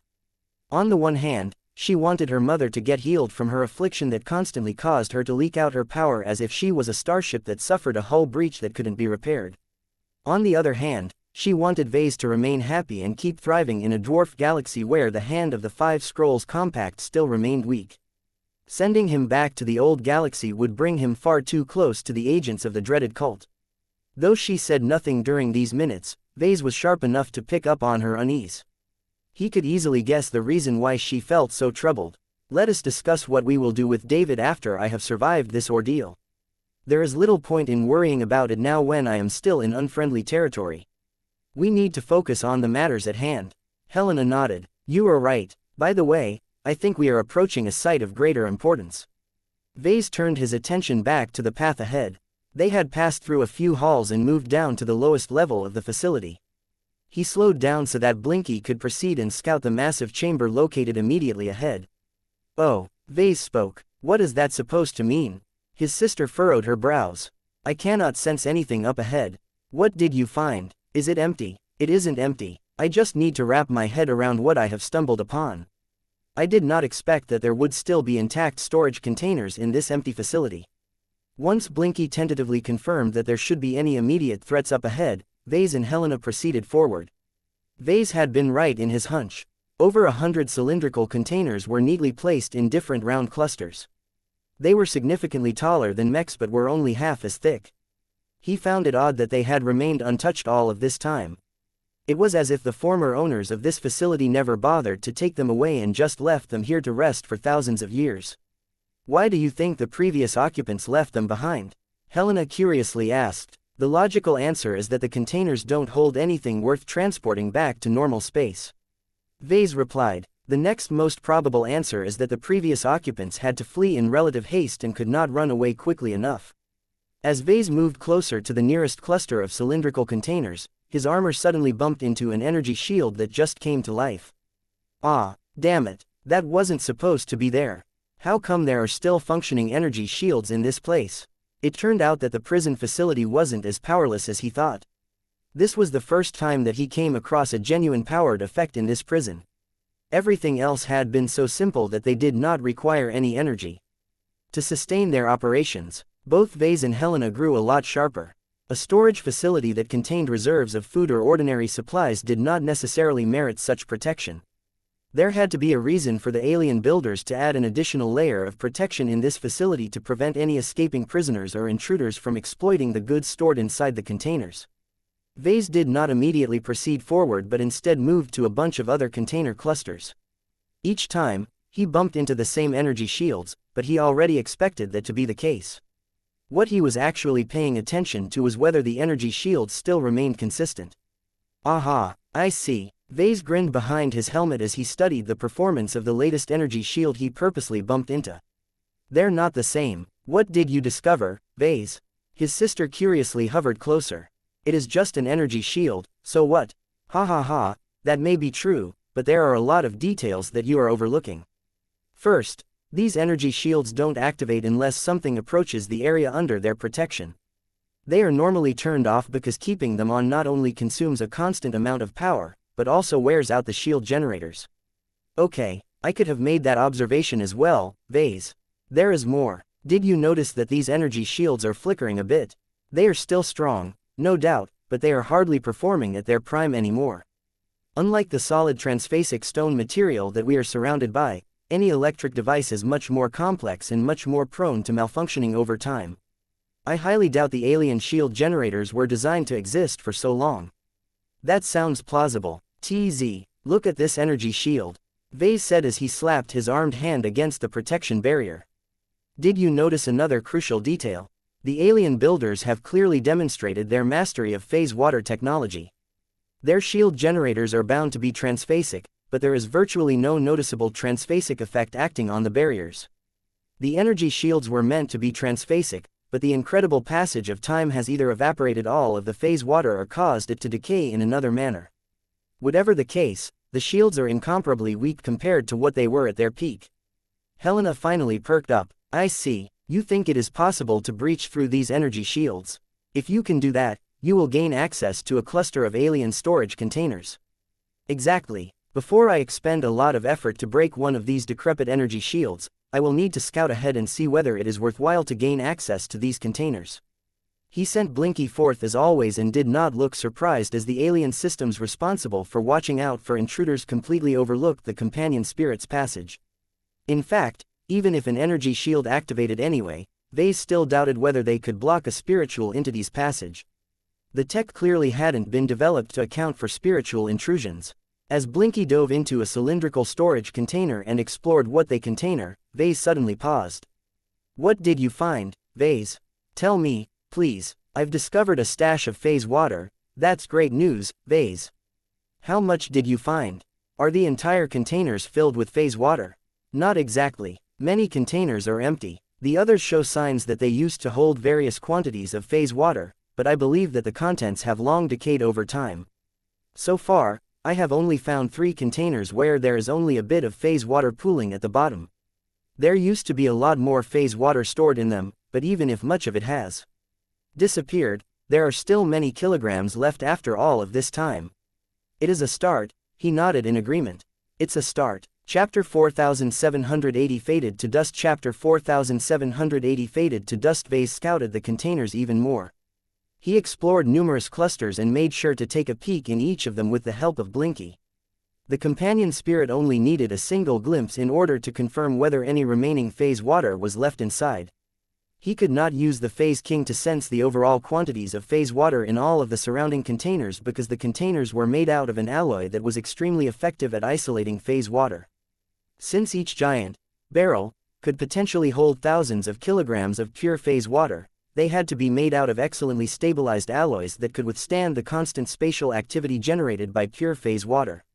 Even then, Vase found it rather ludicrous to believe that all of the containers in this storage chamber collectively held hundreds of thousands of kilograms of phase water. He did not know common phase water used to be in the past. It should not be common to the point where alien groups could gather phase water as easily with the same level of ease as stockpiling food rations. The aliens probably stored phase water in a diluted form. Vase guessed. It is easy enough to mix phase water with either a stabilizing substance or just plain water. By neutralizing the effects of phase water or reducing its effective concentration, you can effectively make it a lot less dangerous to handle. It is also less risky to store blended phase water over the long term this way. The only troublesome part is getting it back out again. Blinky possessed no phase water affinity or phase water senses on his own, so the cat found it difficult to judge whether the containers held pure or diluted phase water.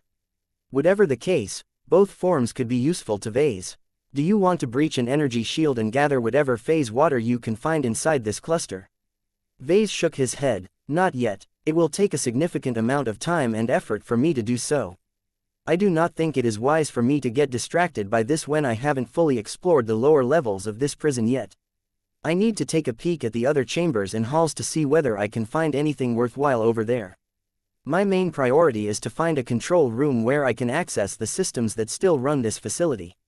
He would have loved to spend days in this storage chamber if he wasn't in the middle of a crisis. He loved to make lucrative discoveries like this. There was never a time where he had too much phase water in his possession.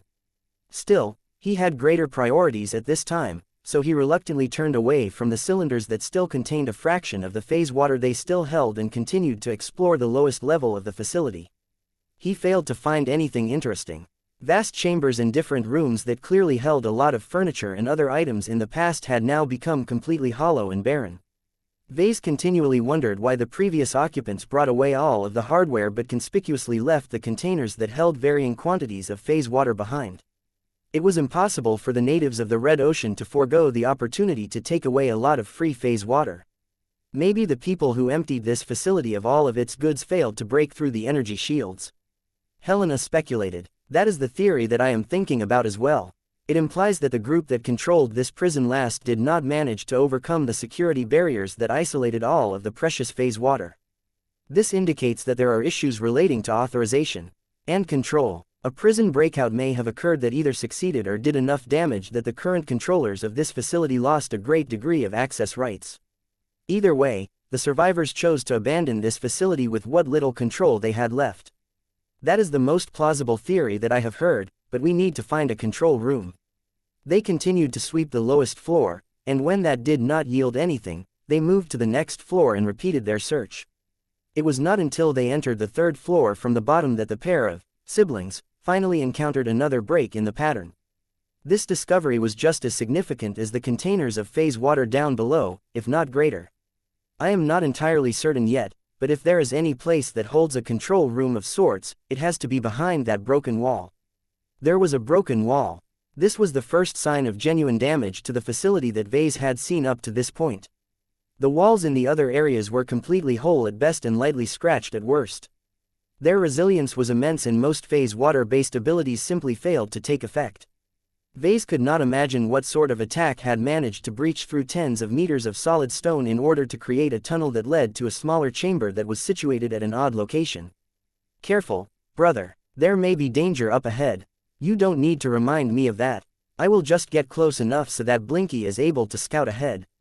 As Blinky moved into the tunnel and took a closer look at the breach, Vase soon figured out how an unknown group managed to break into the place. Look at the sides of this wall. You can see artificial signs that it has been smoothed out, but whoever did it mostly focused on making the floor as flat as possible while removing the rougher edges on the other sides and the ceiling. From the patterns I can see from them, I can deduce that the tunnel has been bored by an overwhelming application of thermal energy. Like a mining laser, right? The Big Brother version of a mining laser. Vase replied. It has to be a transphasic laser weapon at the scale of a mech-grade laser cannon or more probably a warship-grade cannon. What complicates it even further is that it cannot fire a single beam for a couple of seconds. Unless its power is overwhelming, the laser weapon most certainly took its time to drill all the way to the other side of the wall. In fact, the weapon stopped firing shortly before it managed to break through on the other end. Do you see how much more jagged and fractured the transphasic stone becomes in the distance? That tells me that whoever wanted to get inside simply hammered the last bits of stone into pieces. Helena already started to come up with a story in her mind about an epic prison break. If these are the marks of an escape attempt, how have the prisoners gotten their hands on a warship-grade laser cannon? Vase grinned at her. Who said anything about using armaments? All beings that claim that they are gods are all the same. They eschew external tools and always rely on their own intrinsic strengths to do the job. I can only imagine that a phase lord has figured out a way to output a powerful laser beam from his body and leverage his own phase water to make sure the attack is strong enough to drill through all of this transphasic stone. That sounded like a plausible theory. Vase knew he could have actually gone in this direction as well, though at a much smaller scale. He ultimately went in another direction. During his last marathon in the system space, he settled for integrating a miniature kinetic gun in his cyborg leg and focused the remainder of his evolution on obscuring his true nature. So, how does figuring this out help us at this junction? Helena patiently asked. It tells me that if I absolutely have to breach through a lot of transphasic stone walls, I would be better off using an energy weapon rather than a kinetic weapon. More specifically, I should stick to relying on pure heat to melt or vaporize the stone and whatever phase water is integrated into them. It makes sense as it is quite rare for phase lords to develop energy attack methods. It is much easier to develop in a similar direction as the trampler of stars and rely on growing a strong body first and come up with a few spatial manipulation tricks that can serve as your signature moves. Obviously Vase had a low opinion of these delusional gods, who obsessed way too much about growing the biggest and densest bodies. Sure, more meat helped with increasing the absolute amount of phase water that a body could hold, but what was the point of that? An organism with several tons of phase water in his body was merely a deadlier monster to Vase. At least the compact cultists in the old galaxy made more sense by trying to transcend the limitations of the corporeal form entirely. After conducting several more rounds of explorations, Vase tentatively concluded that no one had bothered to set up a trap in the tunnel. Let's head inside. As Vase and Helena proceeded to move through the tunnel that was large enough to fit an elephant with plenty of room to spare, Blinky along with a small and simple observer bot flew forward. Vase sent out the purple star cat to act as his eyes and ears while the bot merely served as a decoy that might trigger any hidden proximity traps. Fortunately, nothing serious happened once they reached the other end. As Blinky entered the chamber on the other end first, the cat could immediately tell that he had entered an entirely different space. The stones no longer looked bare and perfunctory anymore. Instead, faded alien frescoes and other impressive images marked the walls. The ceiling and floor were both made out of a different transphasic stone variety with a brighter blue tint. All in all, the chamber that Vase guessed was a control room was obviously set up to accommodate high-ranking personnel. Now we are talking. Vase smiled as he approached the left side first. The fact that these markings haven't entirely faded yet is a testament to their higher quality craftsmanship. It was a pity that all he could see were blotches of faded colors at this point. The alien artwork that previously made this room look more resplendent hadn't been able to withstand the test of time that well. Everything returns to dust in the end. Helena spoke as she studied the other faded painted walls. It is easy for someone to rise to fame and be remembered for years. It is more challenging to have the monuments made after you endure for decades or centuries. Only the greatest figures can ensure that their names are kept in the history books, but even history can fade as a civilization rises and falls throughout the eons. The march of entropy proceeds ever onwards. All will fade into dust, and in time even dust shall crumble. Vase directed a flat stare towards his sister. Okay, cool story. Anyway, we're here to see if we can access the controls of the prison facility. This has to be the right place. He no longer bothered to study the artwork since they had all faded to the point of losing value. He turned around and moved directly to the other side of the chamber. The metal clanking of his armor hitting the stone floor slowed down as he reached the end to behold the damage done to what appeared to be a large crystalline control interface. Once upon a time, a brilliant command console must have covered this wall. The quartz-like crystals came in shades of purple to green. Unfortunately, someone had come and ripped at least 2/3 of the crystals away. If that was not enough, someone had come in and hammered at the remaining crystals, causing them to break. The broken ends of those crystals laid forgotten and abandoned on the floor.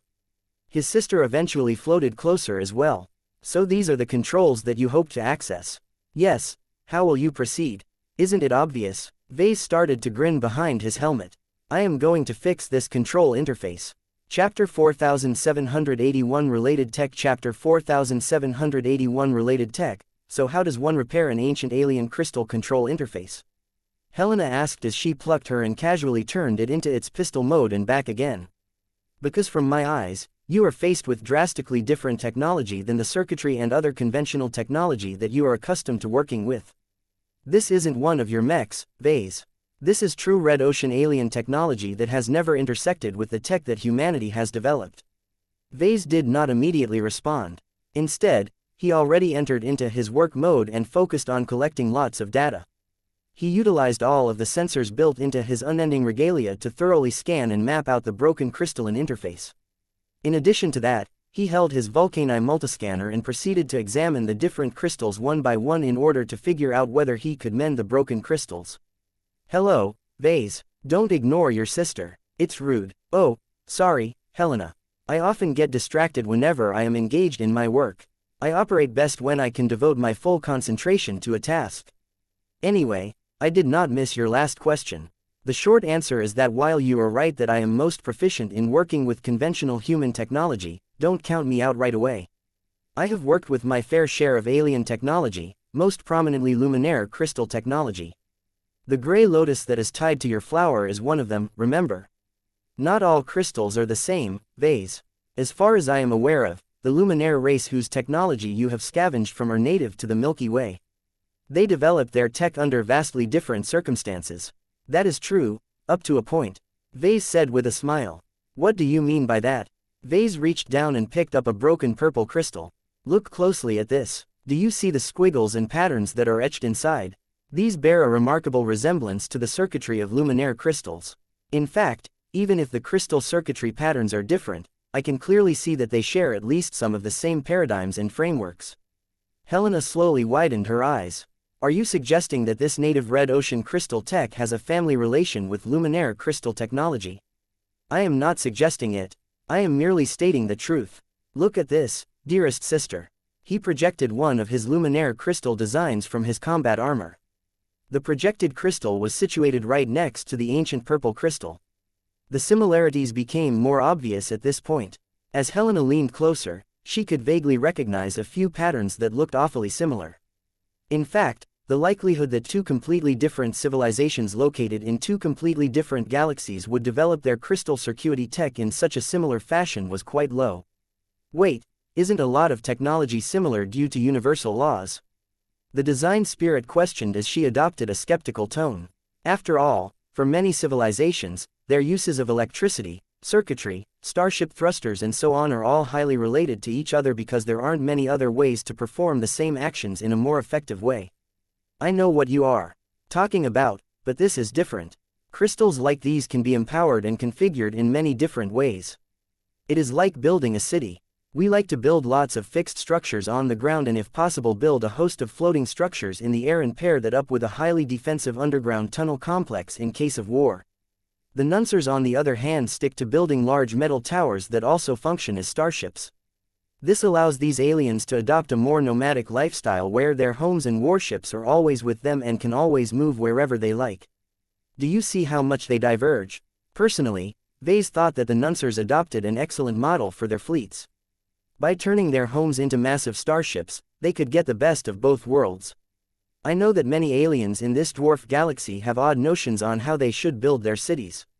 Now consider the Puelmers. Vase continued. These funny-looking aliens are so adept with technology that they can build any kind of city.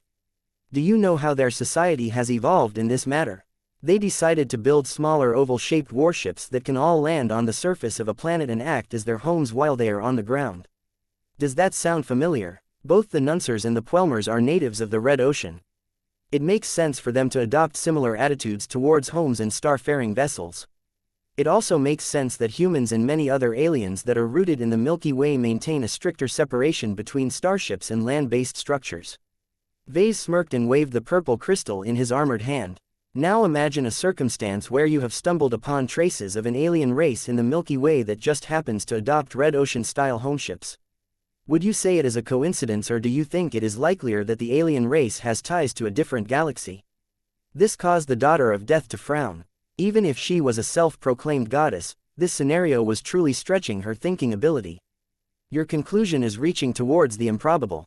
If you apply Occam's razor, you will find that the simplest answer is that the Luminaire race coincidentally developed its crystals in the same rough direction as the creators of this ruined crystal interface. Vase shook his head. That is the most straightforward answer, but that is only in a circumstance when you don't have any corroborating evidence.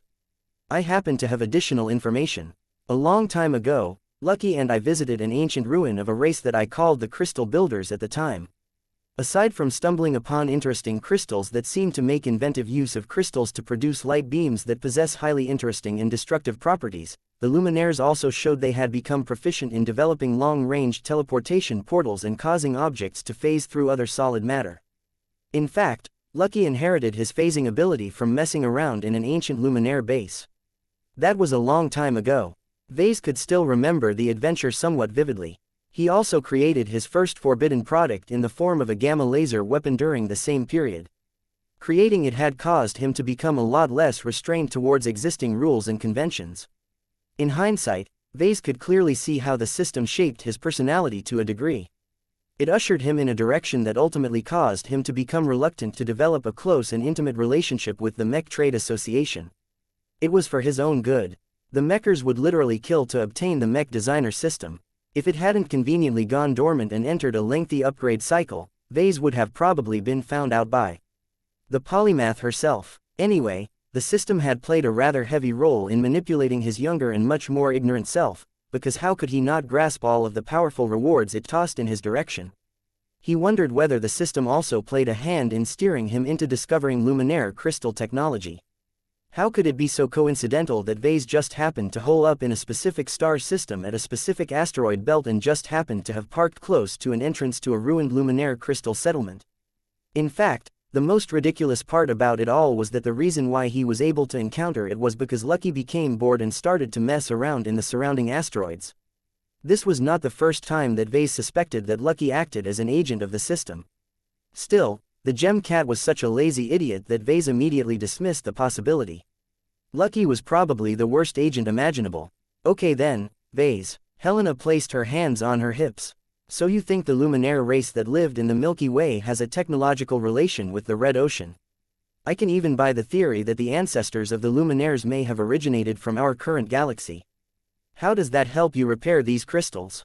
I am not an engineer, but I can still observe that the circuitry and other technical elements of the two crystals are still different from each other.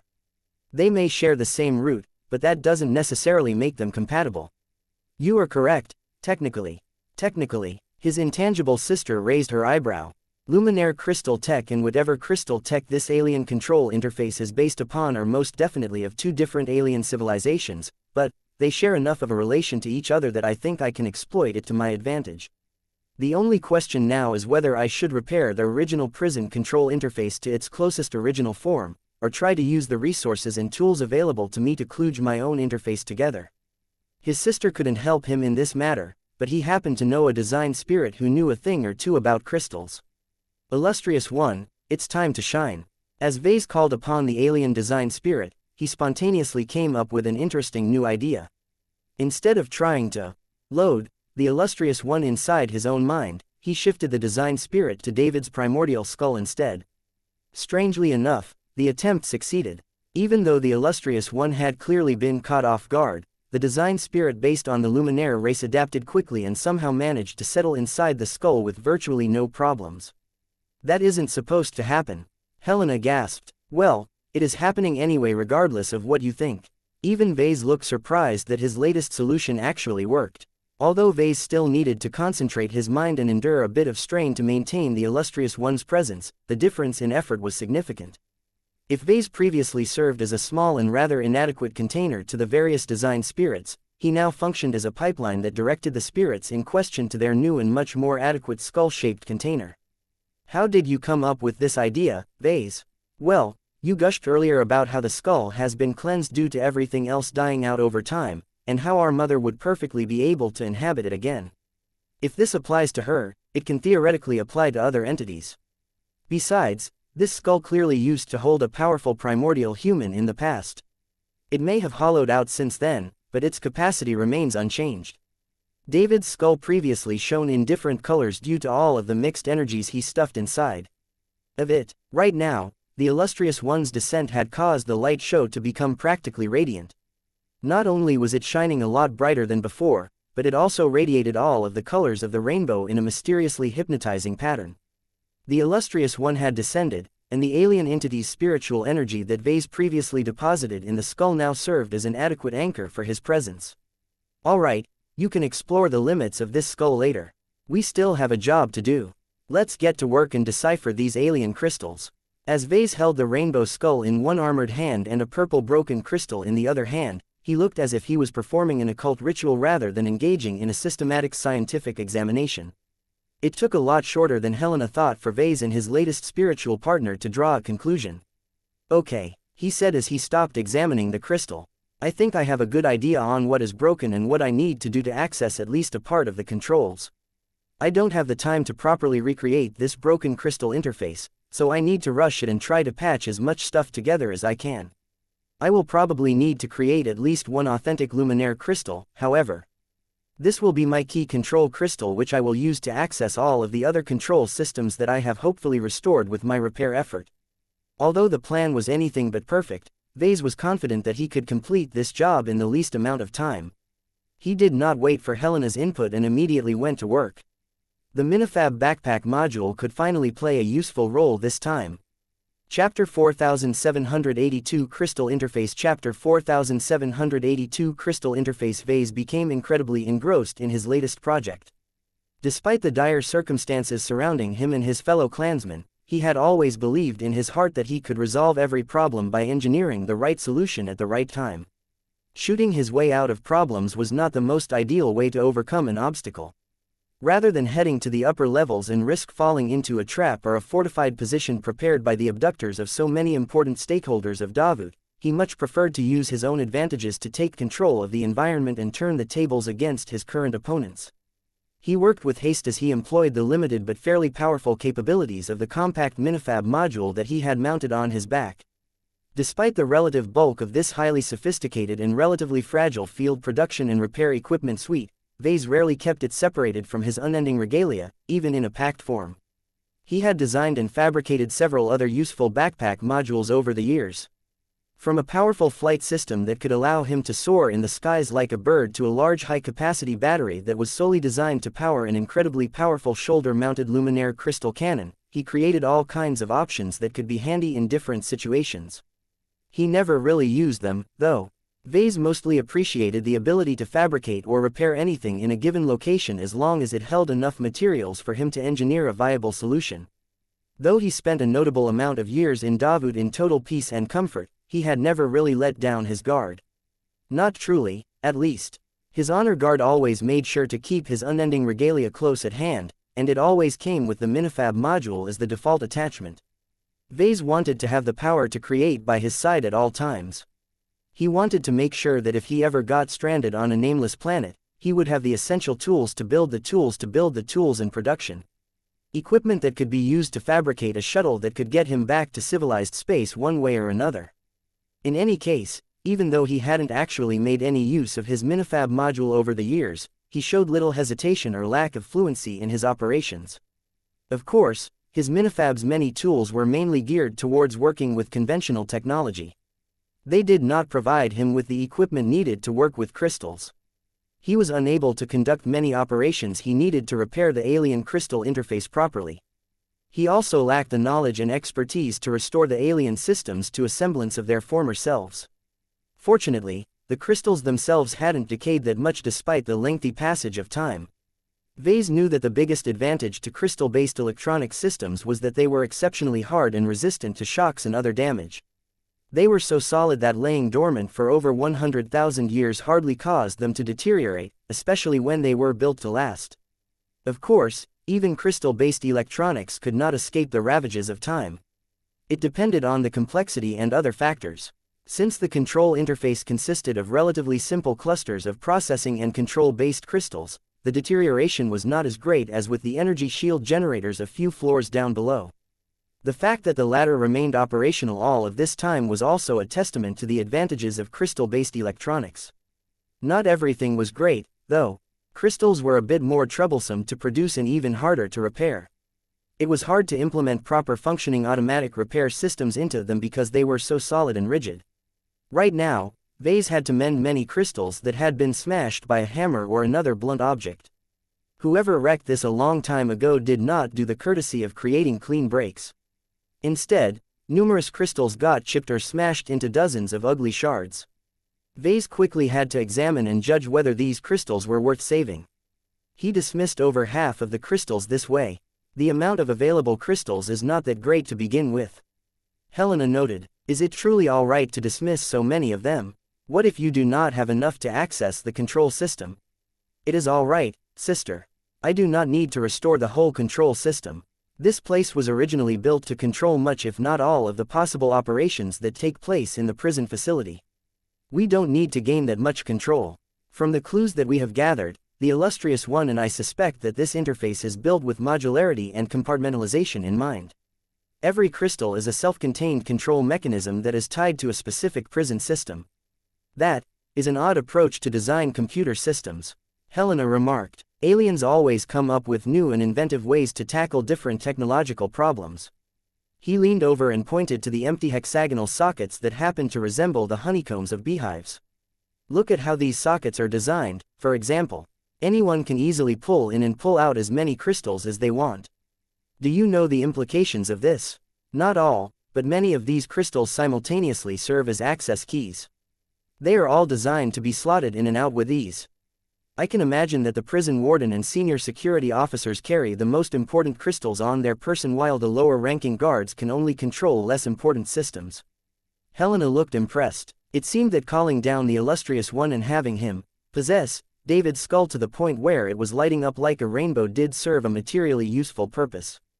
Though she felt a little concerned about how the possession would cause the primordial human skull to become imprinted to a new owner, it should be easy enough to wipe it away as long as a design spirit did not permanently inhabit its cozy interior.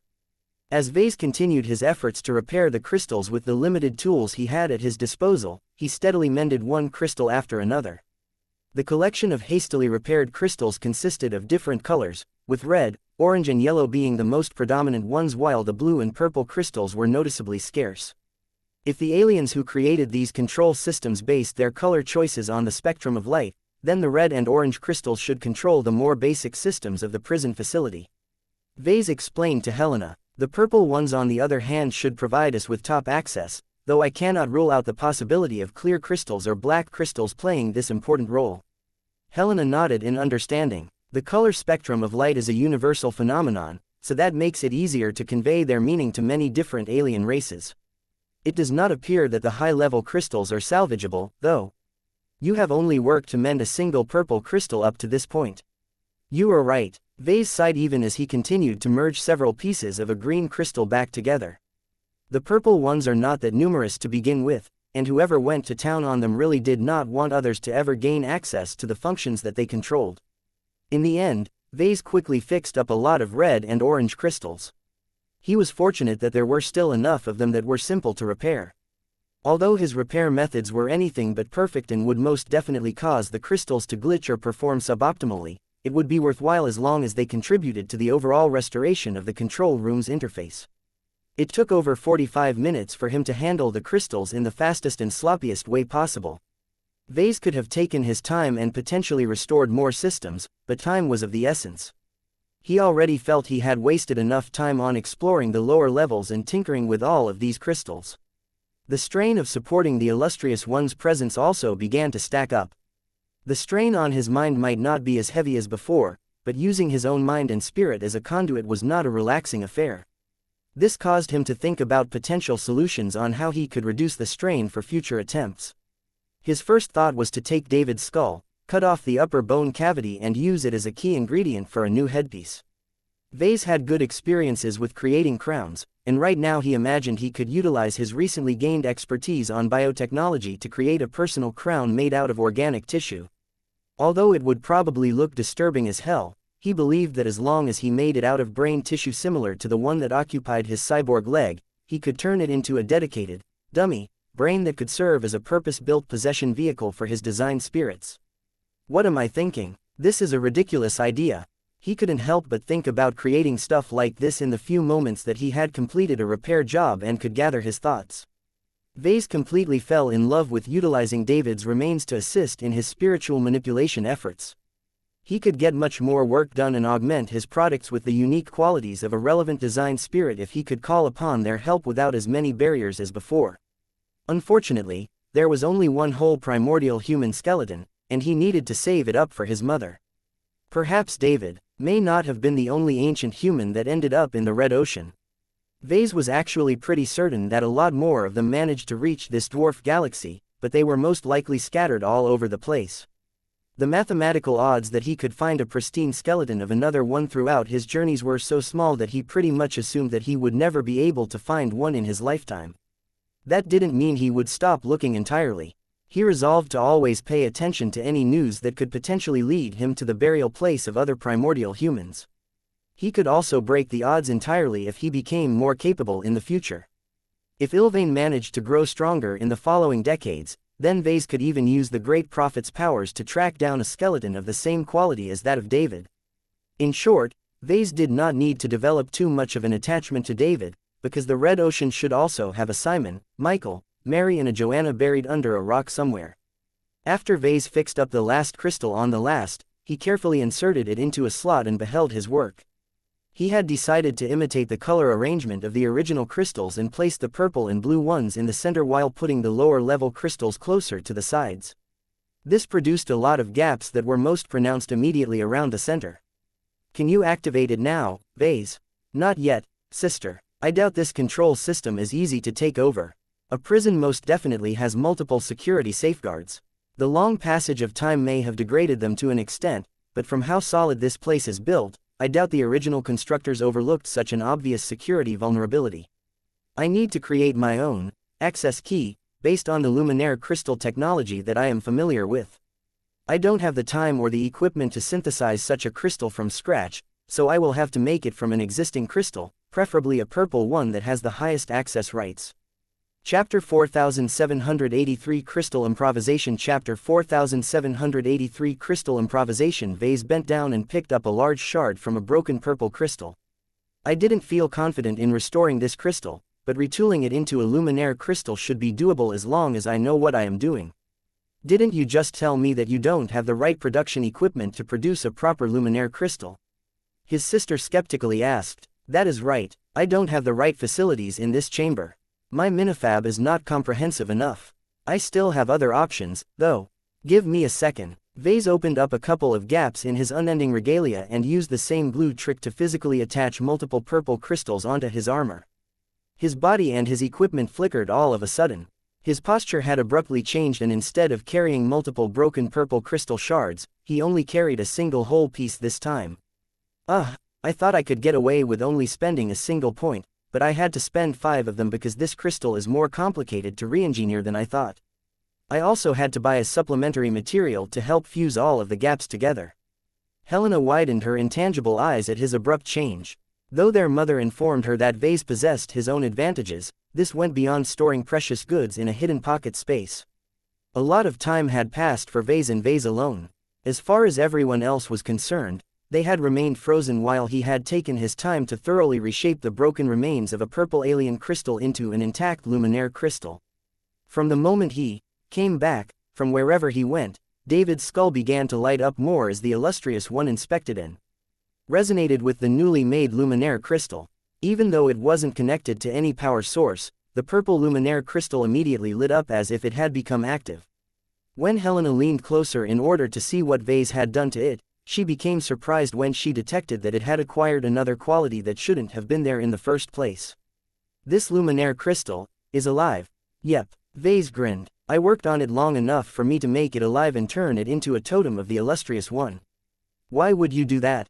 Won't that complicate your attempts to gain access? I don't believe so. What you are describing is definitely a risk, but I have thought a long time about this problem. This crystal here is much more special than is apparent on the surface. I have thought about many potential problems and preempted them with my preparations.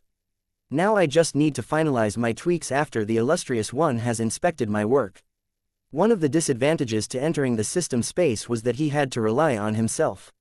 He could not work together with a design spirit in order to borrow from another entity's expertise during the design and fabrication process. Nonetheless, Vase already built up a sufficiently thorough theoretical framework to handle most of the work on his own. He just needed to make sure that his living product successfully established a connection to the illustrious one and that its alien circuitry and programming were up to the task. Vase extended a cable from a port built inside his unending regalia and connected it to the slot that he had purposefully built on the top of the purple crystal. Helena found this to be a highly incongruous sight. The alien crystals in this chamber clearly weren't designed to interface with human computer systems, but Vase did not pay any attention to this rule. He was able to tweak the programming and correct a few bugs with the help of the illustrious one. The design spirit even took more direct action and added a few programming lines himself. This reflected the illustrious one's advantage as an alien design spirit. Composed of both an ancient crystal builder leader as well as the spiritual remnant of the blinding one, the amalgamated design spirit possessed a lot of expertise in luminaire crystal technology, though his scattered heritage meant that much of his understanding was instinctive in nature. Still, Vase trusted the illustrious one enough to double-check his work and propose more profound corrections. Once Vase and his design spirit completed their last-minute inspection, the purple luminaire crystal immediately entered the center slot. I think the most central slot is the most important one of all. Vase stated. It conforms to the logic of this design approach. Is that what your mech designer experience is telling you? How can you know for sure? I am a mech designer as well as an engineer, sister. Every creator adopts a similar perspective towards our vocation. Even aliens have to consider issues such as ease of use, effective communication, usability, universality and so on. This is especially the case if this facility was designed to be crewed by a coalition of races, which I think is definitely the case. The more species a group consisted of, the more a design team had to adopt universal and foolproof design mechanisms. So far, everything that Vase had observed from the crystalline control interface conformed to this basic truth. Nothing is happening after you have slotted your new crystal. Helena notified her brother. I know, just putting it in doesn't necessarily do anything.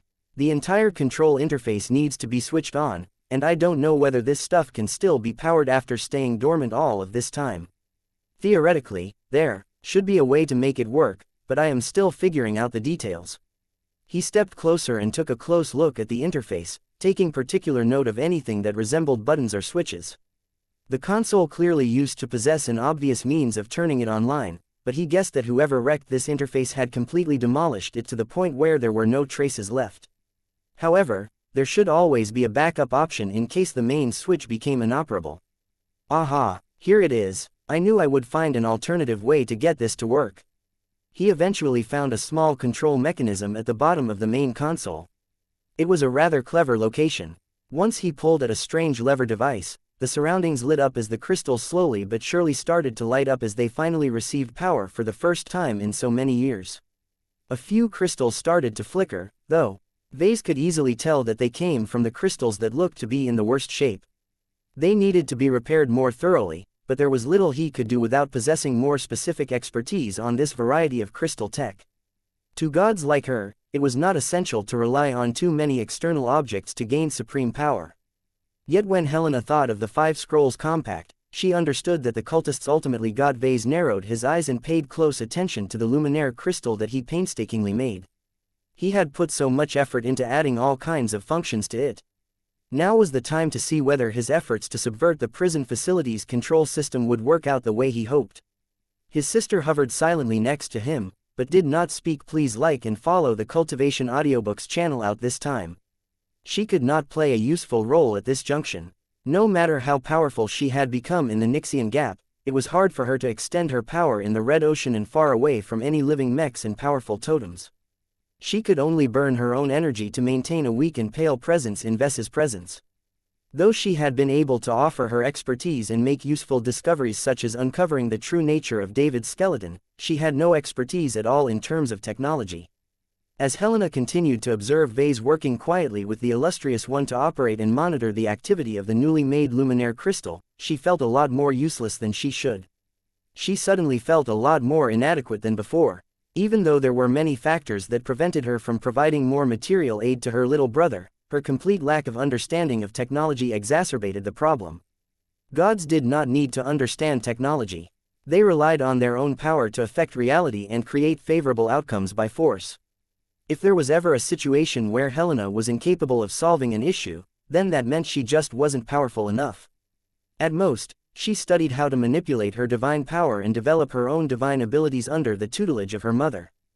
Gods and beings that aspired to become gods must always work on cultivating their own power before anything else. A strong foundation was the basis of everything. Yet as Helena quietly plucked the dark lotus from her hair again and turned it into its pistol form, she began to admire its craftsmanship and the power it conveyed to her. She had utilized the weapon that was perfectly tailored to her domain to excellent effect in the battles of the Nixian Gap. She understood a little more deeply than before that technology acted like a multiplier to both the weak and the strong. A small and individually weak race like modern-day humans had managed to conquer half of the Milky Way by relying on their excellent attainments in technology. To humanity, using technology was essential to keep up with the other powerhouses in the cosmos. To gods like her, it was not essential to rely on too many external objects to gain supreme power. Yet when Helena thought of the Five Scrolls Compact, she understood that the cultists ultimately got beaten because they had been overtaken by technology that directly targeted their strengths. It was one of the many instances where the weak overcame the strong, with the help of clever thinking as well as the use of technology. Perhaps it was time for Helena to utilize her considerable intellect and learning capability to master certain forms of technology as well. If other fellow design spirits, such as the illustrious one, could gain a large proficiency in luminaire crystal technology, what stopped her from learning how circuitry worked? She was certain that she could learn basic science subjects and become proficient in a few more advanced subjects. The problem was that technology was not a part of her nature. Unlike entities such as Vulcan, Helena had no inherent affinity with tech and could never master it to the point of giving Vase a run for his money. Gods were rather pitiful in that sense. For all of Helena's potential in becoming one with the fundamental concept of death, it was hard for entities like her to become any good in matters outside of her narrow specialization. If this was not the case, then the strongest practitioners of the Five Scrolls Compact did not need to rely on so many subordinates and daughter organizations to fulfill their technical needs. For all of her mother's criticism towards the Five Scrolls Compact for refusing to keep up with the times, wasn't she repeating the same mistakes? Helena found that her mother still maintained an aloof attitude towards technology. No matter whether it was mechs or starships, neither of them interested her mother that much. She didn't even possess a good understanding of the current version of the Devil Tiger, which had been upgraded far beyond its original specifications. Neither Helena, Cynthia or Wrinkle knew what kind of tech powered it these days. Just as the Daughter of Death increased her resolve to become more familiar with technology, the shaky and incomplete control interface suddenly started to produce a series of sounds. What is it doing? These are sound notifications, Vase responded as he continued to control the functioning of the luminaire crystal through the cable connected to his armor. I think we have just managed to get past the initial checks that are required to boot up the main system. I don't think we are in the clear yet, though. If my suspicions are correct, we should be greeted with a more robust security system soon enough. Chapter 4784 Vase the Alien Computer Administrator Chapter 4784 Vase the Alien Computer Administrator Vase did not have to wait long for the next development to occur. A few more seconds passed by until a rippling and slightly misaligned projection appeared in front of them. It depicted a white ball that immediately started to communicate by making alien sounds. AWSDQ#*WR#QQ ADQEWIDJIWQO#. That doesn't sound so friendly, brother, quiet. Let me listen for a moment. Vase spoke. Even though the white ball continued to screech out alien words that sounded like gibberish, Vase listened carefully without trying to miss a single word. Other screens also appeared. They depicted a lot of dense alien writing that looked completely indecipherable. Once the white ball stopped producing any further sounds, Vase lowered his head and looked thoughtful. He communicated with the illustrious one as evidenced by the increased activity generated by the primordial skull that Vase still held onto all of this time. So did you understand anything that the white ball said? Nope. Vase replied. Neither the illustrious one nor I understood any word spoken by this computer avatar. Wait, don't you excel at communication? I have witnessed you converse with many different species while ignoring the language barrier. That is different, sister. I communicated with them face to face on a spiritual level. I was speaking directly to their spirits. In other words, this ancient computer system obviously isn't alive, so I can't understand it, let alone know how to operate its interface. He half hoped that he could solve this problem easily enough by relying on his automatic translation program. He had downloaded extensive language libraries from the MTA. They could detect and translate known alien writing and speech to an impressively accurate degree, but frustratingly enough, the database found no match. Helena frowned. The illustrious one can't help either. No, don't worry, I already expected this to happen. It would be too much of a stretch to assume that this old computer system would conveniently translate all of its messages in standard human language. Let me try out a potential solution. Vase began to split his focus and call upon the Phase King.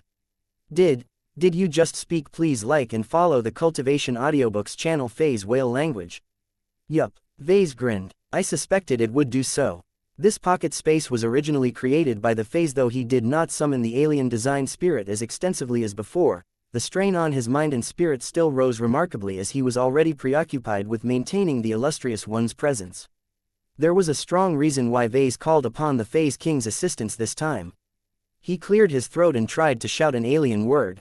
Ruga. The white ball suddenly shook as it took in the alien word spoken. It suddenly took on a purple shade, signifying that it had suddenly changed modes. Wazua. Rugwarwiu. RRR Rugig. Did you just speak? Please like and follow the Cultivation Audiobooks channel Phase Whale Language. Yup. Vase grinned. I suspected it would do so. This pocket space was originally created by the Phase whales. I am sure this prison facility was built under their auspices as well. It makes sense that the computer interface would respond to the language of the most powerful and most revered race of this galaxy. I doubt that is enough to give you access to these alien systems.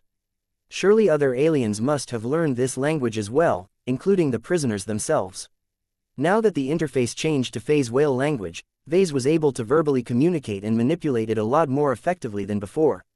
Even if Vase did not call upon the Phase King, he still would have been able to rely on the automatic translation program to communicate with the ancient alien interface.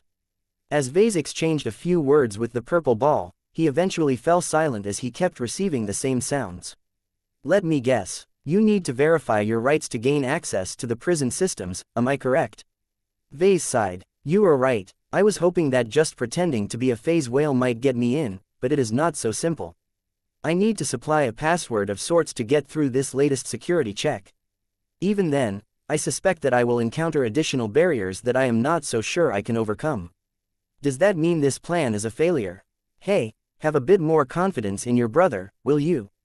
I anticipated this reaction as well. The prison's layout and construction are so tightly put together that their software and their control systems are just as well protected. It is pointless for me to wrestle them one by one. My plan to gain control is much more direct than that. If I can't subdue this control system in the way that I am supposed to do it, then I will just tear out this annoying purple ball and replace it with my own creation. What? You must have wondered what is so special about my purple luminaire crystal, right? Vase grinned as he directed a glance at his sister. I did. Well, the reason why I put so much effort into creating it and making it alive is because I designed it to hijack this stubborn alien control system. He no longer said anything further but worked together with the illustrious one to start his assault. The purple crystal began to exude more light and power as it followed its programming and forcefully tried to take over the alien systems. This was anything but simple as the tech bases and the programming languages were entirely different. The only way they could communicate at all was because Vase had added in the phase whale language to his luminaire crystal. The alien computing systems did not appreciate the intrusions. The purple ball began to produce a lot more ominous noises. A large number of working crystals started to flicker and pulse in a more aggressive manner. An entire battle took place on a virtual battlefield. Though Helena could not see this battle directly, she could sense from Ves's mood swings and the evolving light show that the alien security systems were trying to put up a notable fight. However, the heavily damaged state of this interface worked against it this time. Ha ha ha, Vase laughed as he continued to coordinate the luminaire crystal's activities. These heavily damaged crystals have lost a lot of functionality, and many of them are outright missing or broken. A single lone purple luminaire crystal can't fight against the surviving security measures, but it has multiple advantages including the hacking suite built into my unending regalia as well as the computing support of my cranial implant. The state of native alien computing and processing technology in the Red Ocean was much more primitive than the equivalent tech in the Milky Way. It was one of the reasons why the Big Two's warfleets continually outperformed native forces. A notable superiority in data analysis, mathematical processing and pattern recognition allowed human warships and mechs to achieve great results while using less power. In contrast, the alien warfleets had to rely on stupider means to overcome human forces, such as relying on a crushing numbers advantage or saturating their targets with an excess of firepower. Although the gap between the two was rapidly shrinking due to human traders leaking valuable technological secrets and even complete production equipment to alien civilizations, that was a problem confined to normal space. This ancient alien prison facility was stuck in time. Its tech was horribly out of date even when Vase took the glacial technological progression of the Red Ocean into account. Vase took great advantage of this difference in technological strength and employed more and more processing power at his disposal to crush the damaged and incomplete security systems of the control interface by force. Nothing reflected the increasingly dire state of the alien control system by the increasingly less stable appearance of the projected purple ball. At this time, it looked as if several invisible hands were pulling it in multiple directions, causing it to grow spikes and looking as if it was getting ripped apart. Druum, a loud but incredibly deep noise rumbled through the entire control room. The floor shook, causing Ves's body to shake as well as his footing grew less stable. He had the sense that an important mechanism of a device buried underneath his teeth had just turned. It could be the release of a giant mechanical lock. It could be the breakdown of an ancient computer system. It could be the activation of a hidden contingency system. Whatever the case, Vase had the premonition that the control interface that he had been trying to access had become a lot more active after this profound but unknown change. The projection fizzled out all of a sudden. No matter whether it was the white ball or the purple ball, the crystals no longer projected any image to Vase anymore. Helena became more alert. What is the matter? Did you manage to unlock it, Vase? I did. Well, I am not so sure. Vase frowned. I basically overloaded the security systems and employed a lot of advanced exploits that could get me through the security checks one way or another. Just as I was about to approach the final security measure, I think I tripped an emergency mechanism. Right now, I get the feeling that it is trying to communicate with a second control room that is located on the upper floors. Wait, that does not sound good. Relax. A connection can't be established because the communication channels between the two have already decayed over the years. It is clear that this place is only a secondary control room, and that everything it does is subordinate to the primary control room. In the event that communication between the two cannot be established, this control room will assume an emergency posture and operate in a more restricted but expedient fashion. At least, that is what is supposed to happen. So many variables have changed that I don't entirely know what will happen next. Eventually, the control system finally projected a new image. A purple 16-sided orb produced an aggressive alien sound. www.www.www.uuvvv. What is it saying this time, Vase? His expression grew more serious. I've reached the final identity verification check. If I cannot prove I am an authorized prison official, the security system will self-destruct and I will lose access to it entirely.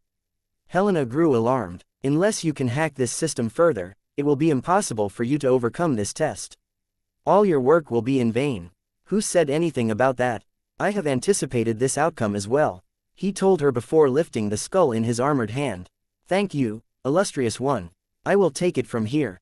The Luminaire design spirit cut off his connection to Vess's mind and David's skull, causing the room to lose a lot of light. Vase did not care. Blinky immediately appeared from his head and dove right into the skull that had become a lot emptier than before.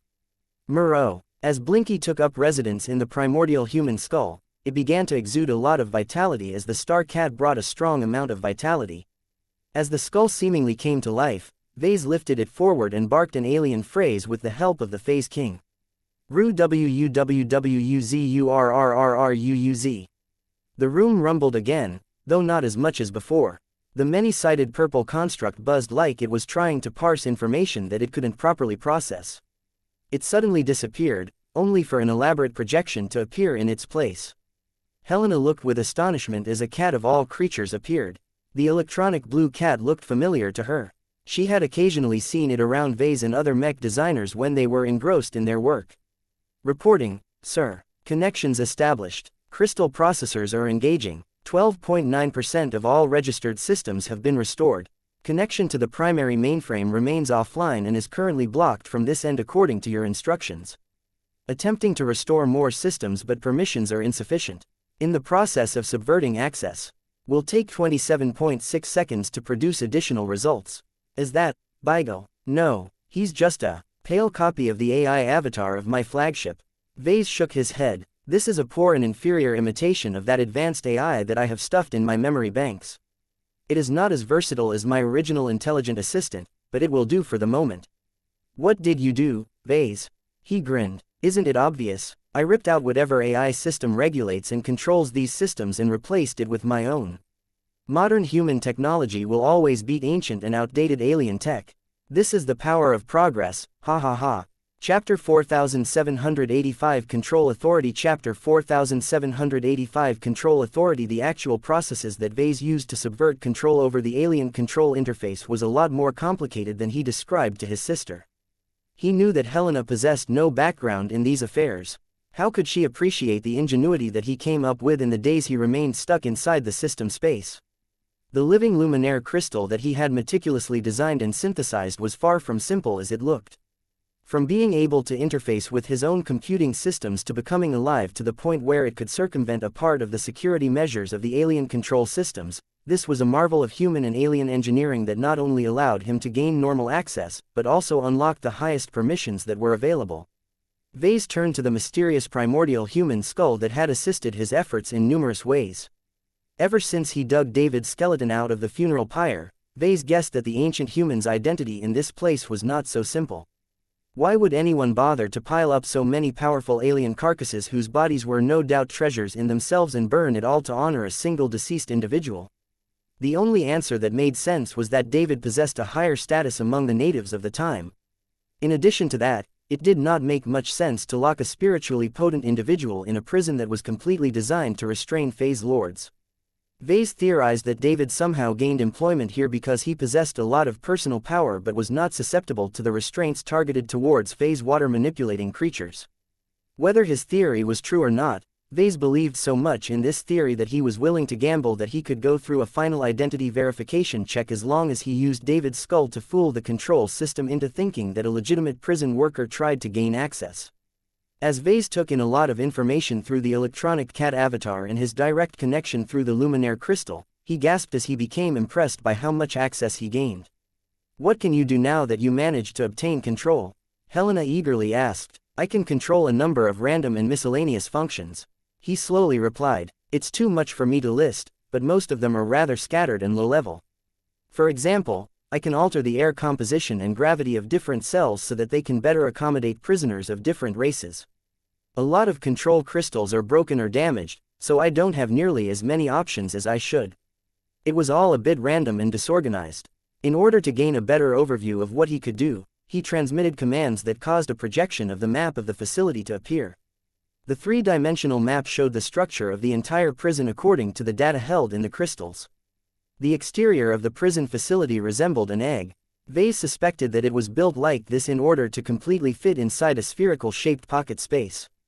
The map projected by the alien control system roughly corresponded with the map created by the Phase King. The former was a lot more comprehensive and even provided many clues to the roles of many chambers that had since been emptied out until there was nothing left. Look, Vase pointed at the hundreds of smaller cells located in the periphery. According to the labels and the descriptions, these cells are truly meant to hold weaker individuals.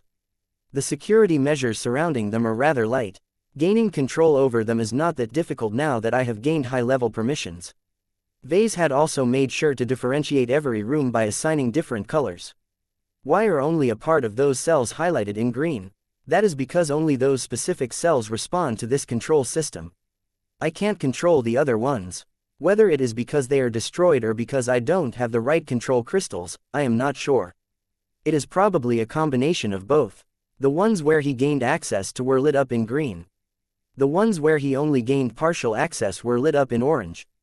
The ones where he could not exert effective control over were lit up in red. The majority of the cells were lit up in red, which signified that Vase could not exert any control over them. He could not even query their status, so he did not know whether they were broken or filled with all manner of unspeakable monsters. Vase immediately made two important observations as he studied the map. The first was that of the small number of cells that were lit up in green, many of them happened to be familiar to him. Vase had been stuck in one of them, and he also confirmed that the other green cells conformed with the ones he confirmed held other human prisoners. Does the primary control room possess access to these cells as well? He asked. Affirmative. The electronic CAD responded. Can you give me a log that lists all of the recent commands involving these cells? Denied. You do not have the permission to retrieve this information. That was okay. This was not essential information. Can I release any current occupants from these cells? Denied. Can I transport myself and the occupants of these cells back to the planet where they came from? Vase critically asked. Denied. Reason. Inmates can be brought directly inside the cells with a lower permission level, but only the highest permission level can directly transport prisoners outside of this facility. At most, your permission level will allow you to shift any current cell occupants to AW**R** for their regularly scheduled recreation and socialization periods. Vase asked a few more questions and found that he could take advantage of this mechanism. Can I change the period upon which the inmates are scheduled to return to their cells? Can I grant permission to the inmates to exit these halls? Are there any exits to this facility that can be accessed and used with lower permission levels? The primary gate is the main entrance and exit of this prison. It must first be unlocked by transmitting a temporary release command from the primary control room located at an EF#R#EFA. It must then be activated at the location using your own permissions. Helena smiled. You have gained a roadmap to free everyone and bring them out of this prison. I don't believe it is that simple. Vase spoke as he focused his attention on the upper floors. Both the control room as well as the main gate were situated here. The culprits who hijacked many important figures of Davud most definitely occupied those chambers. Can you give me a count of living organisms that are currently present on those levels? Denied. Reason. Insufficient permissions, no access. Vase couldn't scout the details on the upper floors. They were entirely dyed in red, so there was nothing he could do to change these circumstances. Can I disable the energy shields on this level? Affirmative. His eyes lit up. Disable them and grant me access to those storage containers. Proceeding. Task completed. Ha ha ha. All of those containers filled with phase water had become accessible to him. Now he just needed to make sure that they would remain in his possession and not get stolen by those who came afterwards. Vase proceeded to make a few inquiries about transporting the containers away, but the secondary control room did not play along with him this time. Too many control crystals are missing. Vase frowned. This facility is in a direr state than I hoped. We should work with what we have, brother. You are right. Let me see whether I can free my relatives and the other human prisoners. I can't take them out of this facility, but I can sure as hell take them out of their cells and give them a fighting chance. He began to issue a series of commands that would make this all happen. The only problem was that he could not free his fellow humans right away. Denied. The next scheduled recreational period starts in 21.5 RHUGHRU. What does that mean, Vase? It means I can only teleport the inmates in roughly 86 minutes. That is not too long. You're right, but I am afraid that whoever is in control upstairs will notice what I am doing and try to hinder me from enacting my plan. Ultimately, he had little choice. Time was running out and he needed to take action sooner rather than later. Vase therefore proceeded to formulate a series of commands. They did not exceed the limits of his permissions as he feared that doing too much might alert whoever was in control of the primary control room. All right, we have 1.5 hours before we can rendezvous with the other humans. We need to move quickly to prepare for an upcoming escape attempt. The base suddenly rumbled. Both Vase and Helena were caught off guard by what was happening. Did you do this, Vase? Hold on for a second. I need to check the systems. Vase furrowed his brows. As he began to interrogate the alien computer systems directly, he only managed to obtain scattered information. 68% of available power is being rerouted to FE*E#WRFE hash. Opening square bracket ... Access denied. Permissions overridden. Conflicting orders. Frozen instructions. Error. Warning. Damage to primary containment. Emergency lockout. Error. Damn it. What is wrong? I got locked out. Vase cursed. Whoever was in control of the primary control system likely took note of the changes that I have made. They tried to counteract my orders, but their permission levels likely aren't any higher than my own. We sparred a bit and caused the damaged control systems to glitch out even more. Due to our fights, both of us have been locked out for an entire cycle. A lockdown shouldn't have caused the entire facility to shake so much. Helena noted, "You're right, there are multiple possible reasons why that happened, but the most likely explanation is that the fellow on the other side used a purple control crystal to activate a specific protocol." What sort of protocol? I don't know. Vase admitted. It's a high-level restricted setting that can only be activated by the warden or another big shot and cannot easily be reversed once it has commenced. From what I have gathered, it affects the entire facility, possibly in a permanent fashion. The good news is that there are so many breakdowns and so much loss of power that it takes a couple of hours for this high-level protocol to take off. My people and I need to get out of here before it begins because I have a strong feeling that we don't want to be here when it starts. Vase cursed the laziness of the Big Two and the colonists once again. Why couldn't they perform more than a cursory search for hidden and abandoned pocket spaces? Surely they had to know that the phase whales were addicted to creating them. Their race existed so long that practically every star system likely hid an enclave of theirs. We need to move back down to the storage hall where all of the remaining diluted phase water is stored. The energy shields have been switched off, so I should have easy access to it all. I can do a lot with phase water. After all of this trouble, there was no way Vase wanted to get out without a lot of personal benefits. If he could use the same exploit that he performed on the skeleton to all of the diluted phase water, then he could potentially harvest hundreds of kilograms of pure phase water in the end. That was an extremely handsome prize and could definitely help him reach his ambitious goal of transforming his entire Larkinson army into a quasi-first-class transphasic mech force. Chapter 4786 Inventory Exploit. Chapter 4786 Inventory Exploit. Haha, the energy shields are no longer active. Facewater, here I come. As soon as Vase returned to the storage hall that contained hundreds of alien phase water barrels, he started to track down the containers that still contained traces of diluted phase water. He had already mapped them out during his first exploration, so he knew exactly where to go.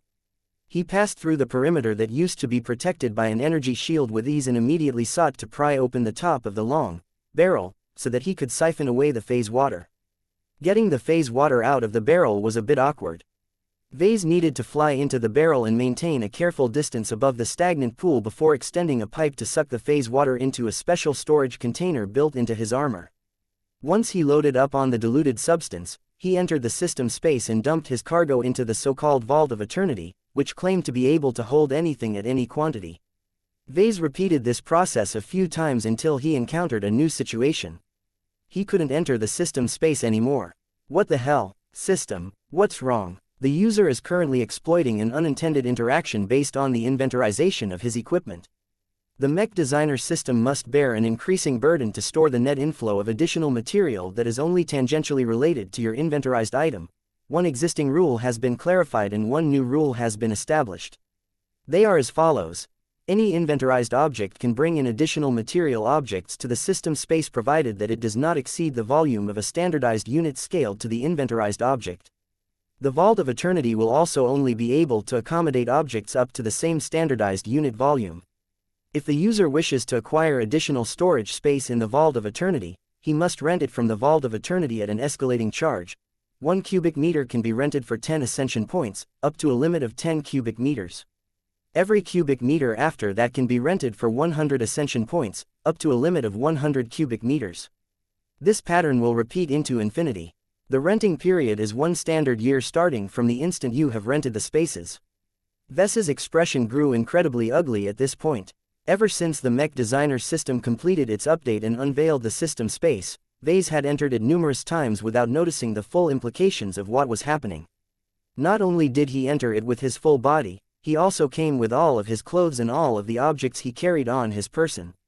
None of them had been inventorized, but the system decided to pull them in anyway, which Vase was grateful for as it allowed him to keep his modesty. However, this interaction also proved that the system did not need to apply any special treatment to pull objects into its mysterious system space. It could probably pull in anything provided that it wasn't anything exaggerated like an entire capital ship or a whole planet. What really stopped Vase from bringing in anything substantial was the rules set by the system itself. This was where his unending regalia came in. Ever since he used one of his tickets to inventorize it and thereby bind it to the system, he noticed that he could pull it in even when he altered or upgraded its configuration. This proved that any inventorized object did not have to permanently remain stuck in its original form. It could be damaged, upgraded, downsized and even upsized and still be able to dematerialize and return to the Vault of Eternity as a whole. What he did last time stood out as a particularly dramatic example of this interaction. Vase had stripped out the original unending alloy exterior plating and put thin layers of transphasic first-class alloys in their place. All of the plates remained attached to the unending regalia without any issue. Vase then came up with the theory that he could continue to bring in objects as long as they were attached to his combat armor in a somewhat plausible manner. The system's mechanism for bringing in inventorized objects would conduct an automatic test that determined whether anything attached to it was part of the combat armor. Using glue to attach additional objects that had nothing to do with the combat armor or his personal loadout seemed to be enough. That was how he was able to import almost an entire skeleton into his system space, which included the whole pelvis. He had hoped the system would stay shut and allow him to proceed as he wished, but the damn system didn't play along. It was alive and it could think. It could spot damn well that Vase was trying to pull the wool over its eyes. Treating it as a regular dumb automated system was a serious mistake. Fortunately, the system did not impose any penalties. It just clarified the situation and implicitly acquiesced to his behavior. After Vase spent the following minutes on testing the new limitations, he found that the maximum volume of free storage space that he obtained roughly corresponded to the dimensions of a rectangular container that could hold his unending regalia in an unpacked form. If Vase could create a box with straight sides and put his unending regalia inside, then he could pour in a lot of additional water up until it reached the upper edge. This was how much additional stuff he could effectively bring into the system space. Anything after that required him to pay precious ascension points to free up more storage space in the Vault of Eternity. What rankled him the most was that the cheapskate of a Mech Designer system did not sell those spaces outright, but rented them on a yearly basis. If Vase did not choose to renew his rent by paying additional AP, then the system would ruthlessly dump the vault contents into normal space. This would be incredibly disastrous for Vase if the expunged contents consisted of phase water. Diluted or not, the exotic could easily kill people on contact if it came into contact with their exposed bodies. Vase could just imagine a scenario where he collaborated with Gloriana on a mech design project in the design lab like usual. As he became incredibly engrossed by a passion project, he might ignore the system's warning message about renewing his expiring rent, thereby causing it to dump at least an entire cubic meter of phase water immediately outside of his body. All of that potent liquids would wash over his work console and splash directly against Gloriana's shield generator. No matter whether it was a conventional device or a transphasic one, the sheer excess of phase water spilling out of Vase would overload the energy shield or at the very least generate lethal spatial fluctuations at close range that might cause his wife's body to be ripped asunder. What a tragedy! Vase could not let that happen to the woman he loved and the mother of his children. He became understandably reluctant to rent any storage from the Vault of Eternity. He had little choice, though. He was stuck alone in hostile territory as usual. He could not cart off all of this diluted phase water to the vast vaults underneath the cat nest or the many cargo bays of his main fleet. He painfully winced as he coughed up 2 AP to open up 2 cubic meters of storage space in the Vault of Eternity. At least Vase did not need to worry about building special containers to hold the diluted phase water, as the vault already promised to store any items deposited inside it under optimal circumstances. None of the phase water would decay over time, and they wouldn't damage anything stored in the vicinity either. By the time Vase completed his long and exhausting harvesting run, he managed to harvest 1402 kilograms of diluted phase water.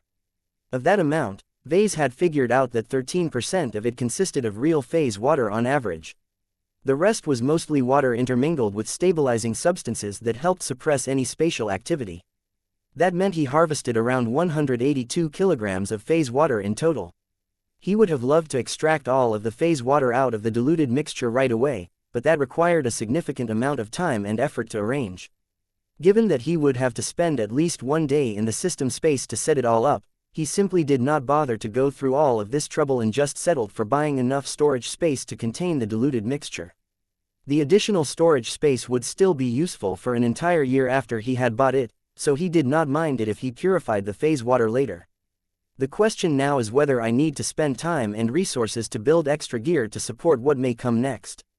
Vase frowned. It would cost far too much AP for him to craft additional gear for his troops. His honor guards along with the security guards working for the state were already well equipped.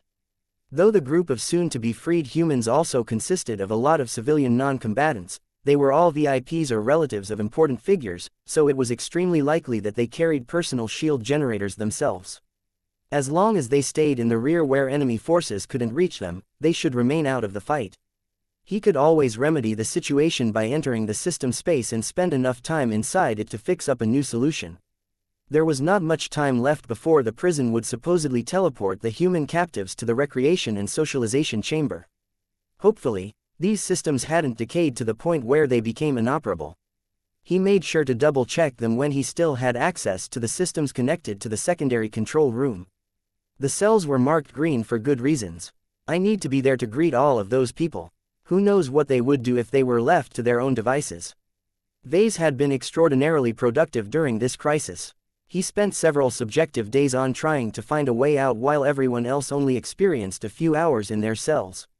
He had already used much of his additional time on planning out the measures he would have to take in order to command all of the scattered people that would get confused quite soon. He could already imagine how bored, frustrated and feared they would be when they showed up in another strange place all of a sudden. Goddamn Davut, Vase cursed again. This will be the last time I visit this cursed planet. Helena gave him an understanding look. I do not blame you. Do you want me to be present or absent while you try to herd your latest flock? Maybe it is better if you stick around. Most people won't know what to make of you, and that is good. We need to maintain a strong rhythm as time is running out. I don't know what our enemies upstairs are doing, but I have a feeling that the earlier quake is not a good development. Vase could feel that ever since he confronted the culprits behind this whole event, the entire prison became a lot less stable and enduring. He had a premonition that the entire facility may no longer pass through the ages as leisurely as before. Its existence might get cut short very soon. Have you come any closer to deducing the identity of our current adversaries and why they chose to abduct so many Davudan leaders? I am no closer to the answers than before. Vase replied, it doesn't matter too much. It won't take long before we can find out the answers. No matter what motivations possessed them to launch an attack on us, their actions are unforgivable. Whether they are agents of Karlach or Davut, I will smash anyone who thinks they can mess with me or my family. Chapter 4787 Birthright Chapter 4787 Birthright. The large and expansive hall that was supposed to serve as the recreation and socialization area used to be a lot more pleasant in the distant past. Though Vase had few clues of how it actually looked, Vase imagined that there used to be a lot more greenery and brighter colors. The place was a means to reward and rehabilitate well-behaving phase lords. This was not easy as those delusional aliens all saw themselves as gods. They could be as bad as the members of the Five Scrolls Compact in that regard. Nonetheless, Vase guessed that one of the reasons why the cells were designed to be so empty, monotonous and barren was to break the wills of unruly and overly inconsiderate phase lords. Those nunsers, Orvans and other aliens that had just succeeded in adding phase water to their bodies must probably be full of themselves. They had already cleared the hardest hurdle and became insanely confident that they would be able to attain full godhood in time. If they became crazy with power and started to break the rules of society on a massive scale, then their reign of terror had to end one way or another. This place isn't a traditional prison per se. Vase spoke as he continued to move in the direction of the recreation area. Gods that cannot reign themselves and need to regain their patience, humility and respect towards authority. That is what this prison is actually for. It is probably a socialization center for inexperienced and delusional phase lords. It's a boarding school for troubled and recalcitrant gods. His sister thought about this analogy and reluctantly nodded. I suppose so. The native aliens of the Red Ocean have odd views towards gods.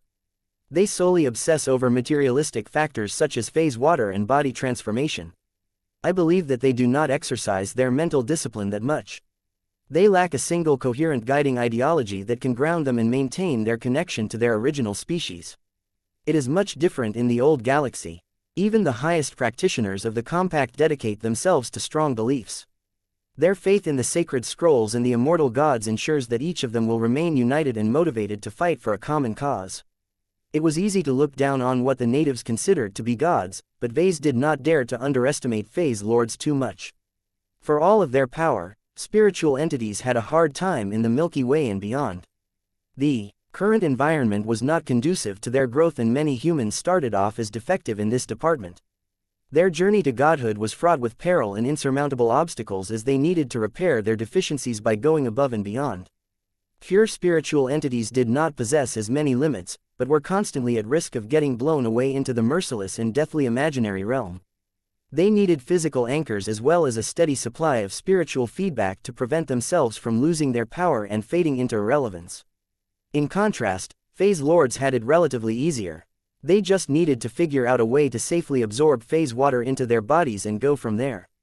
The only reason why a lot of aliens never managed to overcome this starting hurdle was because they needed to develop the mentality to go beyond their safe confines and have the courage to take an exceedingly large risk to their health and life. However, once they overcame this starting hurdle, it appeared that phase lords relaxed a little too quickly and became drunk by all of the power and status they gained at once. This transition was too abrupt, and if there were no senior phase lords in their circle that could restrain their impulses, who knew what they would do with all of that power? As Vase spent more time in the prison facility, he felt as if he began to feel as if he steadily managed to decipher its history and purpose. Many details such as its architecture, its security measures, its design and its age provided a lot of clues to Vase.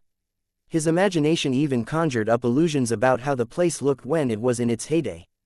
Dozens of different alien species worked together under a strong authority.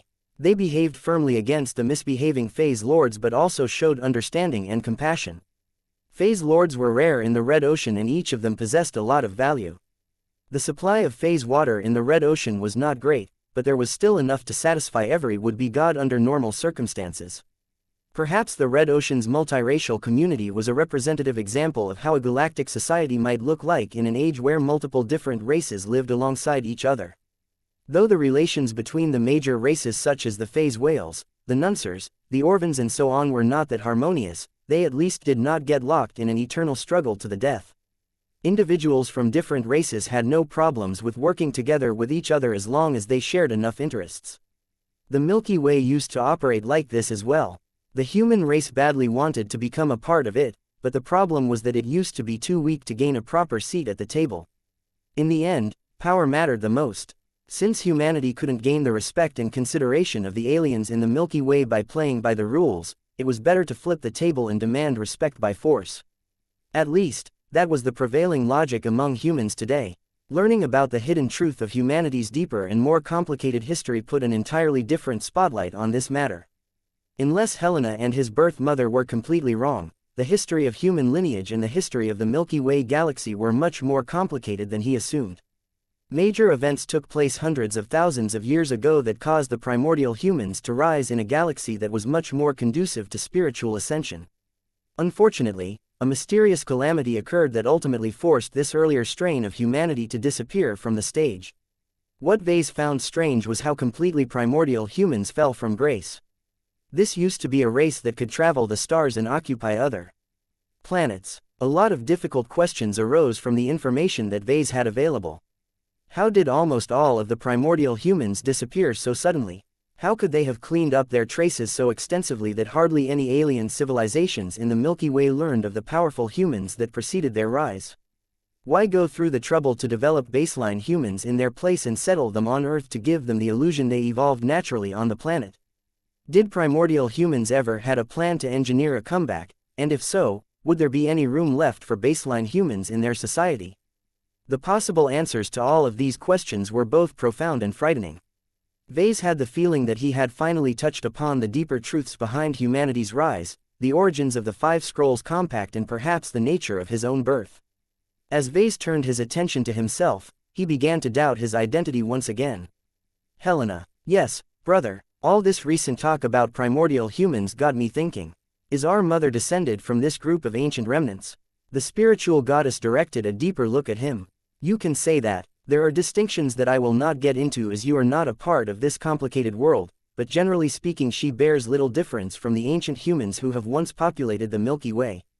The potency of her blood and soul are identical to that of the powerful human gods that once wielded great power in their heyday. Am I a blood descendant of my mother? Yes, Helena said, I did not exist at that time, but my mother has made it more than clear that you are her son. She carried you to term in her stomach and took great care of you during your earliest years. A part of her blood is running through your veins and you have gained great advantages due to your heritage. Are you sure about that? Vase furrowed his brows. Because from my perspective, I grew up as a dead normal baseline human. I am pretty sure that all of the medical checkups and so on would have clued people to the fact that my physiology is drastically different from a normal human. I did not grow up eating all of the exotic materials that are required to grow an extraordinary physique either. Shouldn't I have starved to death when I was young due to my inability to absorb the right nutrients to support my more demanding growth? This was a clear contradiction in logic. An authentic primordial human like David managed to grow a powerful skeleton that was grown out of a mixture of treasure materials while Vase was pretty sure he possessed normal bones before he graduated from university. You think too simply, brother. Helena replied, I told you earlier that our mother had been struck by a curse that caused her to grow weaker over time. I did not describe the nature of this curse too deeply, but one of the major consequences is that her physical state deteriorates rapidly over time. Though she managed to delay her degeneration, by the time she settled in the Bright Republic, she had lost much of her original power, making her almost indistinguishable from baseline humans. The only difference is that she was still able to exert great control over her own genes and body tissue, allowing her to prolong her demise by conducting an orderly transformation to a lower form of humanity. Oh, the control needed to do all of this while constantly suffering in pain and losing more and more power must be insane. Her body has lost the qualities that made them different. This meant that you were able to grow up as a normal human baby for the most part. You were almost entirely unaffected by the burdens that primordial humans must bear to live in the environment of these modern times. That is a blessing, not a curse. The answer disappointed Vase. He thought that he gained a lot of special and cool abilities due to the higher life state of his mother. Did I truly get nothing special from my mother? He asked. That is not true, silly brother.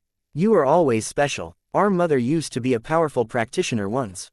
Even in the last years of her life, her soul was stronger than that of any baseline human. When you were growing in her womb, she was able to pass on a part of that strength to you. Her body, though drained of what made it strong, was still able to impart a trace of the great potential of primordial humans in your unborn body. Vase turned back to her. What does that mean? It means that while your mother couldn't bring you to life on a higher starting point, your latent potential is deeper than others. Your physique is more adaptable and your soul can endure greater stresses and changes without breaking. This is her greatest gift to you. You were indistinguishable from baseline humans when you were born, but you do not have to stay that way for the rest of your life. If you ever decided to follow in her footsteps or yearn to attain greater personal power in another capacity, you will not experience as many insurmountable obstacles as other modern humans. As a child of our mother, ascension is not a path to regaining the power of your distant ancestors. It is a journey of rightfully claiming the power that should have belonged to you but has been withheld due to the realities of the time. This is your birthright, Vase. Vase became shocked by what he heard. He never knew that his mother had so many deep considerations towards her son. It made him feel warm and loved. He could feel the care that she had given him even to this day. Chapter 4788 Identity Confusion Chapter 4788 Identity Confusion What was his birthright? Was it to gain the power of a primordial human and inherit the power and knowledge of his mother? That did not appear to be the case. His mother had never told him about any of her extraordinary history back when she was originally alive. She never left any clues when she died and did not set any expectations on Vase either. If Cynthia Larkinson had her way, her son would have grown up as an ordinary third-class citizen of a fairly normal third-rate state that was far removed from the dangerous power plays and galactic developments that made the galactic heartland and the galactic center so treacherous. The answer he gained from his eldest sister made him more confused. His mother injected him with as much potential as she could manage, but never imparted any expectations for him. This was another contradiction that troubled Vase. Though a part of him felt proud for being born to a once powerful parent whose lineage was more nobler than others, what was the use of all of this if his mother just wanted him to live his life as an ordinary brighter? It was not until his father broke the game by passing on the Mech designer system that Vase truly started making use of the deep but buried potential in his body and spirit. His sister, whose birth and upbringing was much higher than Vase had enjoyed, felt sympathy for her poor brother. "I am different from you, Vase. I was born to fight and assist our mother in her struggles from the day I was born," she told him. "You were born in a time where our mother had reached the weakest phase of her life. Not even she can maintain her confidence and optimism towards the future. She brought you to life because she wanted her life to have meaning and leave behind a legacy that would live on after her passing. She did not expect to return to life in her current form. It is only through a number of accidents and coincidences that you were able to sustain her and allow her to regain much of her strength." That may be true, but Vase was not entirely sure about whether all of it had been accidents and coincidences. He felt that a lot of different decisions he made back then may have been engineered to produce a specific outcome that led to the current circumstances.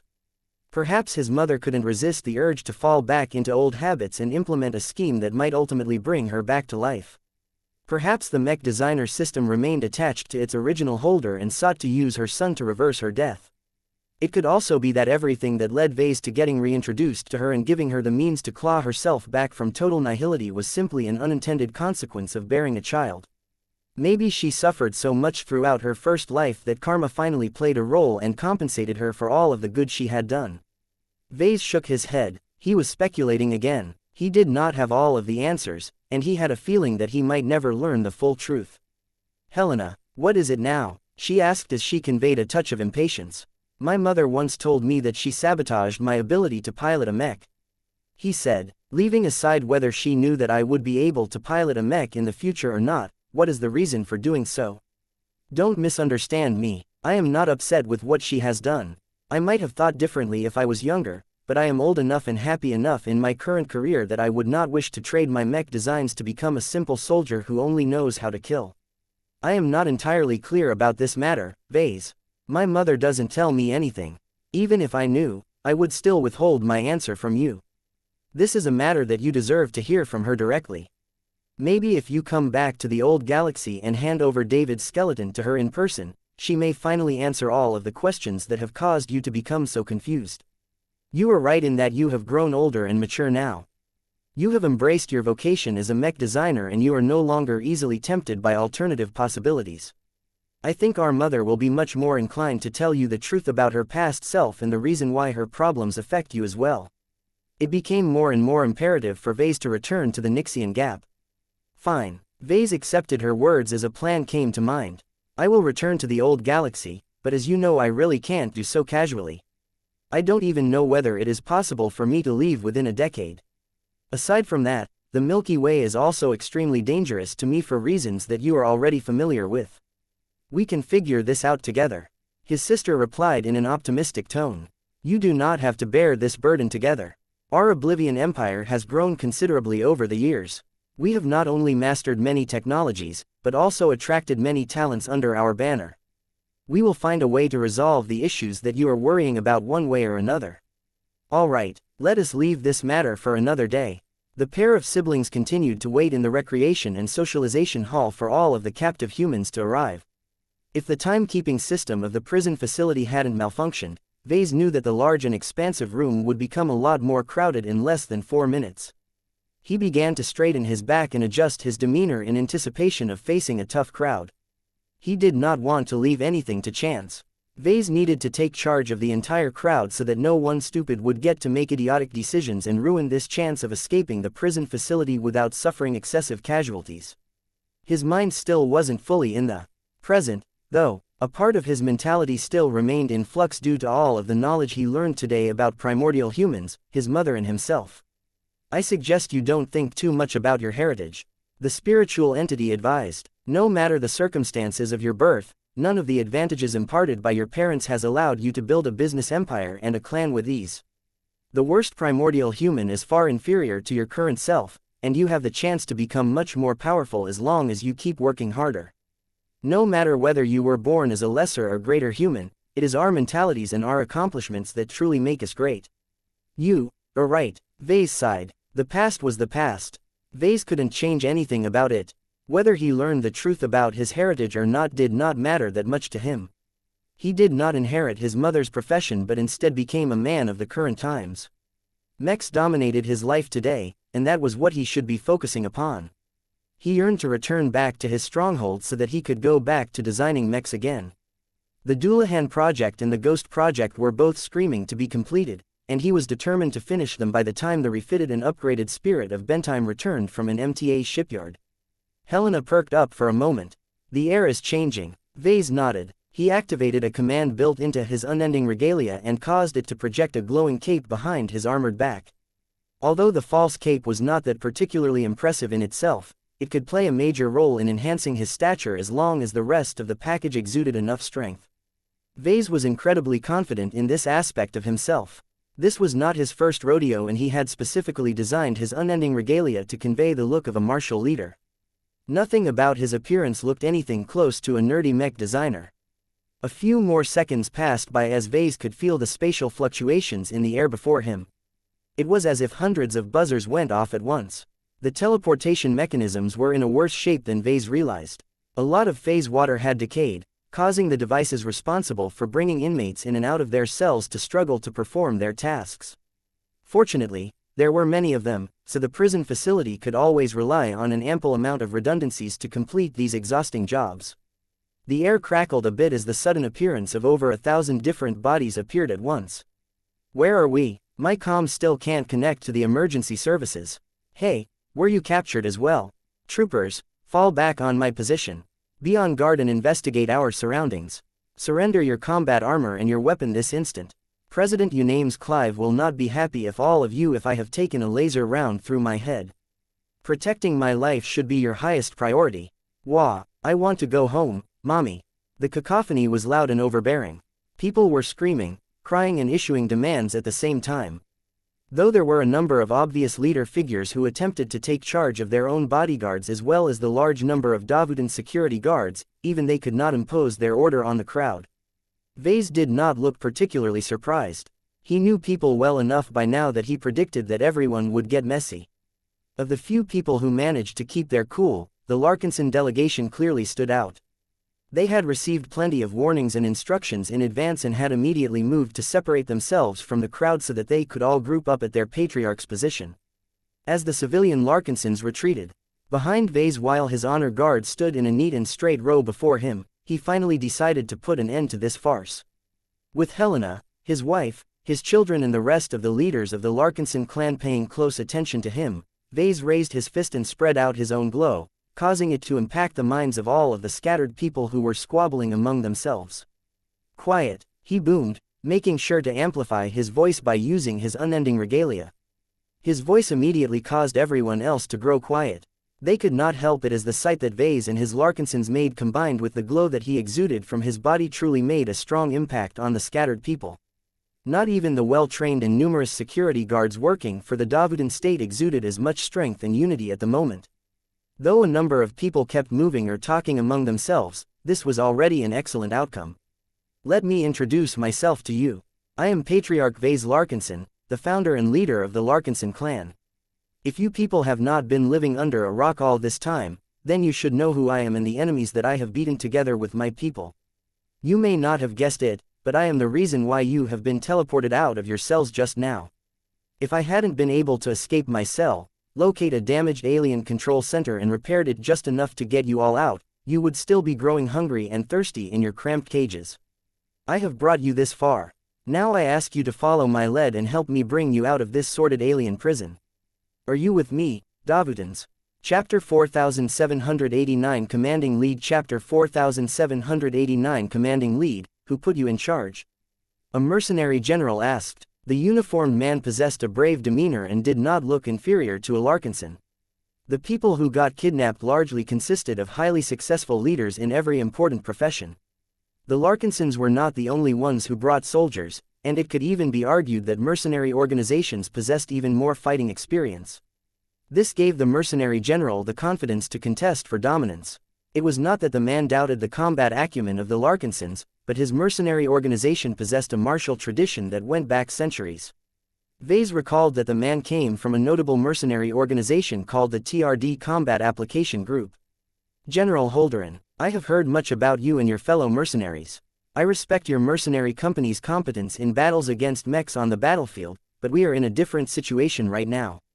The scenario we are in is more comparable to the expeditions that our clan has embarked upon in the past. In this alien environment where we are tasked with fighting an asymmetrical battle with inconsistent battle assets, ingenuity and technological mastery are more important than knowing how to fight. Besides, you and your fellow mercenary officers have come without bringing any combat armor or heavy weapons. We have our guards, that may be true, but are they as well equipped as ours? Vase asked with a grin. He decided that a demonstration was in order. He waved for his honor guards to step forward. They did so with loud clanking metal footsteps that echoed throughout the large and expansive hall. Each of them looked large and looming as they wore serious medium to heavy combat armor that were geared towards assault, defense and other heavy duties. The more knowledgeable and technical people among the crowd looked astonished as they understood how well the Larkinson clan's honor guards were armored. Those troops are wrapped in first-class armor plating. A senior mech designer working for another company revealed. The workmanship is rough, but their effectiveness is not in question. Seriously, how extravagant. Even the Patriarch is clad in the same quality of armor. Vase grinned as he faced the crowd in an open helmet. He waved one of his honor guards at the side to step forward and face the massive crowd in a confident posture. If you doubt the capabilities of my soldiers and think that our clan should not take the lead, then feel free to defeat him. Shoot his armor. I dare you. If you want to challenge my right to take command, then prove you have the strength to beat my clan into submission. Not many dared to do so. The Larkinson clan's heritage may only be a fraction of the other organizations involved in this mess, but the glory and prestige that Vase and his soldiers had earned in a short amount of time was unequaled. While these mercenaries and other pioneers had been wining and dining in the safe and increasingly more secure confines of Davut, the Larkinsons either went on harrowing expeditions or spent time on preparing for their next journey into the deeper parts of the frontier. Reputation mattered in times like these. Vase had hardly heard General Holderan and his mercenary company's deeds, while practically every well-connected Davut knew about the Larkinson clan's record of beating mutant phase whales and formidable alien warships.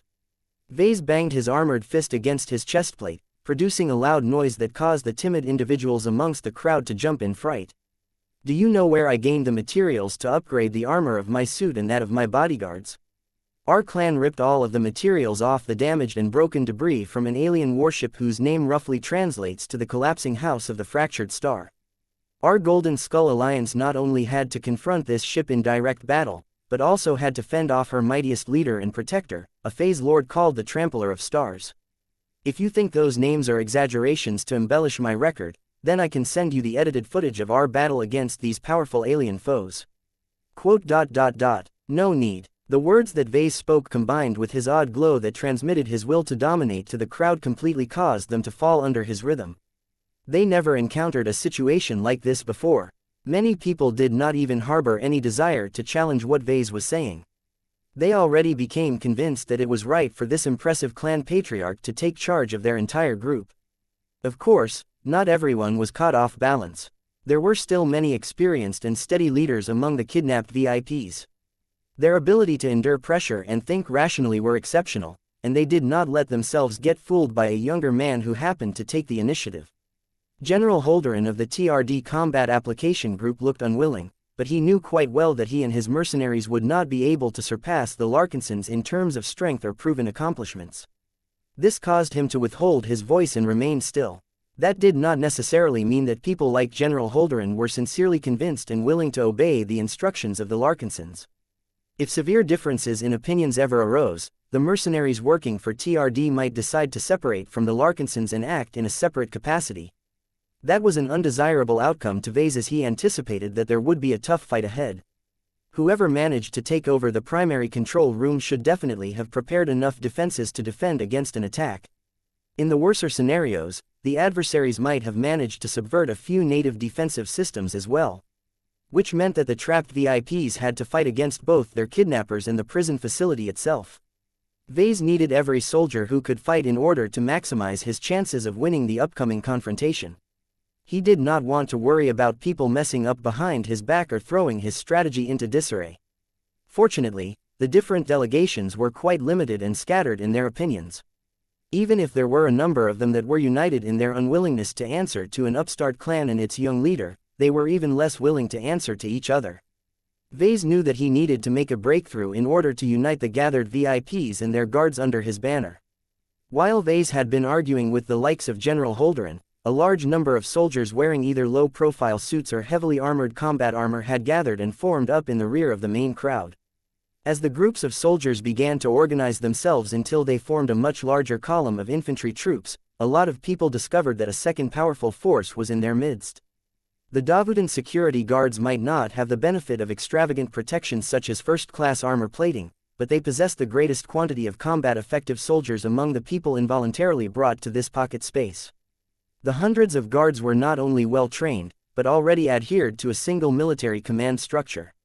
If the equipment between the Larkinson guards and the Davudan guards was the same, then the latter would undoubtedly be able to gain an easy advantage in battle due to their overwhelming numerical superiority. Vase needed the support of these soldiers, but how easy was it to convince them to answer to a private individual? Each of them had been trained to answer to their superiors and no one else. As consummate professionals, they took their oaths seriously. It was impossible for Vase to deceive them with words and convince them to ignore the regulations they were compelled to follow. In truth, his entire show of force was not targeted towards the crowd as a whole. Vase was confident in his speaking ability, and if that did not work out for whatever reason, he could always resort to absolute force to cow the doubters and contrarians into submission. His actual goal was to win over the highest-ranking officer among the Davudan guards. Right now, that figure slowly stepped forward while having all of his troopers formed to his rear and sides. It became obvious that the guard officer had successfully managed to subdue the different guard units that had originally been stationed across different seating blocks. "Your name?" Vase asked as if he was a lord demanding the identity of a subordinate. "Major Alden Durant, I have taken command of the Davudan Palace Guard forces that are trapped in this alien base. You have listened to my words like the others. Do you agree with my argument and agree to follow my orders?" "Respectfully, Patriarch, I cannot do that." The guard officer shook his head. "Our soldiers have a duty to guard you and our other honored citizens of our colonial state.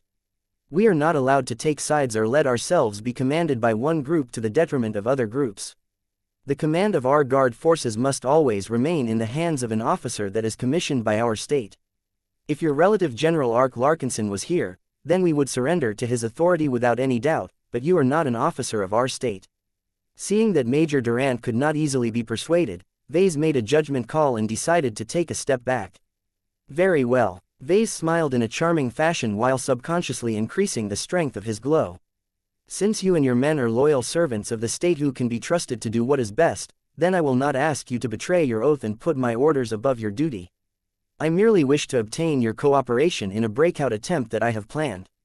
Chapter 4790 Major Alden Durant. The sudden teleportation of so many different humans to the recreation and socialization area of the prison base had finally lifted a heavy weight off their hearts.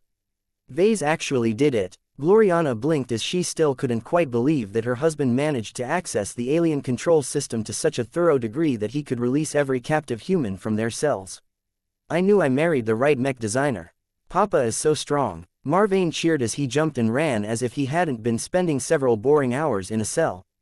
"I want to be just like him when I am older." His mother frowned and picked him up to prevent him from wasting any needless energy. "Hush now, baby. Your father isn't an entirely good role model for a mech designer. Your mama is just as good of a mech designer." Spend more time with me and I will teach you how to design more flawless and perfect mechanos. Does that sound fun to you, my son? I want that, Mama, but only Papa can teach me how to escape from prison and subvert an alien prison. I want to learn from him as well. You shouldn't have to learn these lessons at all, Marvane. As Gloriana, Marvane and many other people enjoyed their slightly greater freedom and began to feel more optimistic about their chances of making it out, a much more serious discussion was about to take place. A group of important soldiers and officials quickly gathered in order to plan an assault on an unfamiliar position under adverse circumstances. This was not a normal military operation. Nobody among the crowd knew what they were getting into, so it became imperative to hash out as much as possible in the little time they had left. Major Alden Durant brought over a dozen different guard captains to the impromptu council. Meanwhile, Vase summoned General Verl, Kedis, Chief Minister Abigail Avern, Chief Minister Magdalena Larkinson, Director Rania Woden, Nida and anyone else that might offer enough useful input. All of the gathered officers and officials looked grim-faced and serious. No matter whether they wore full combat armor or a ceremonial suit that offered little protection except against the slightly toxic alien air, none of them believed it would be that easy to overcome the adversaries that had managed to circumvent discovery and managed to capture so many Davudan VIPs in a single instant.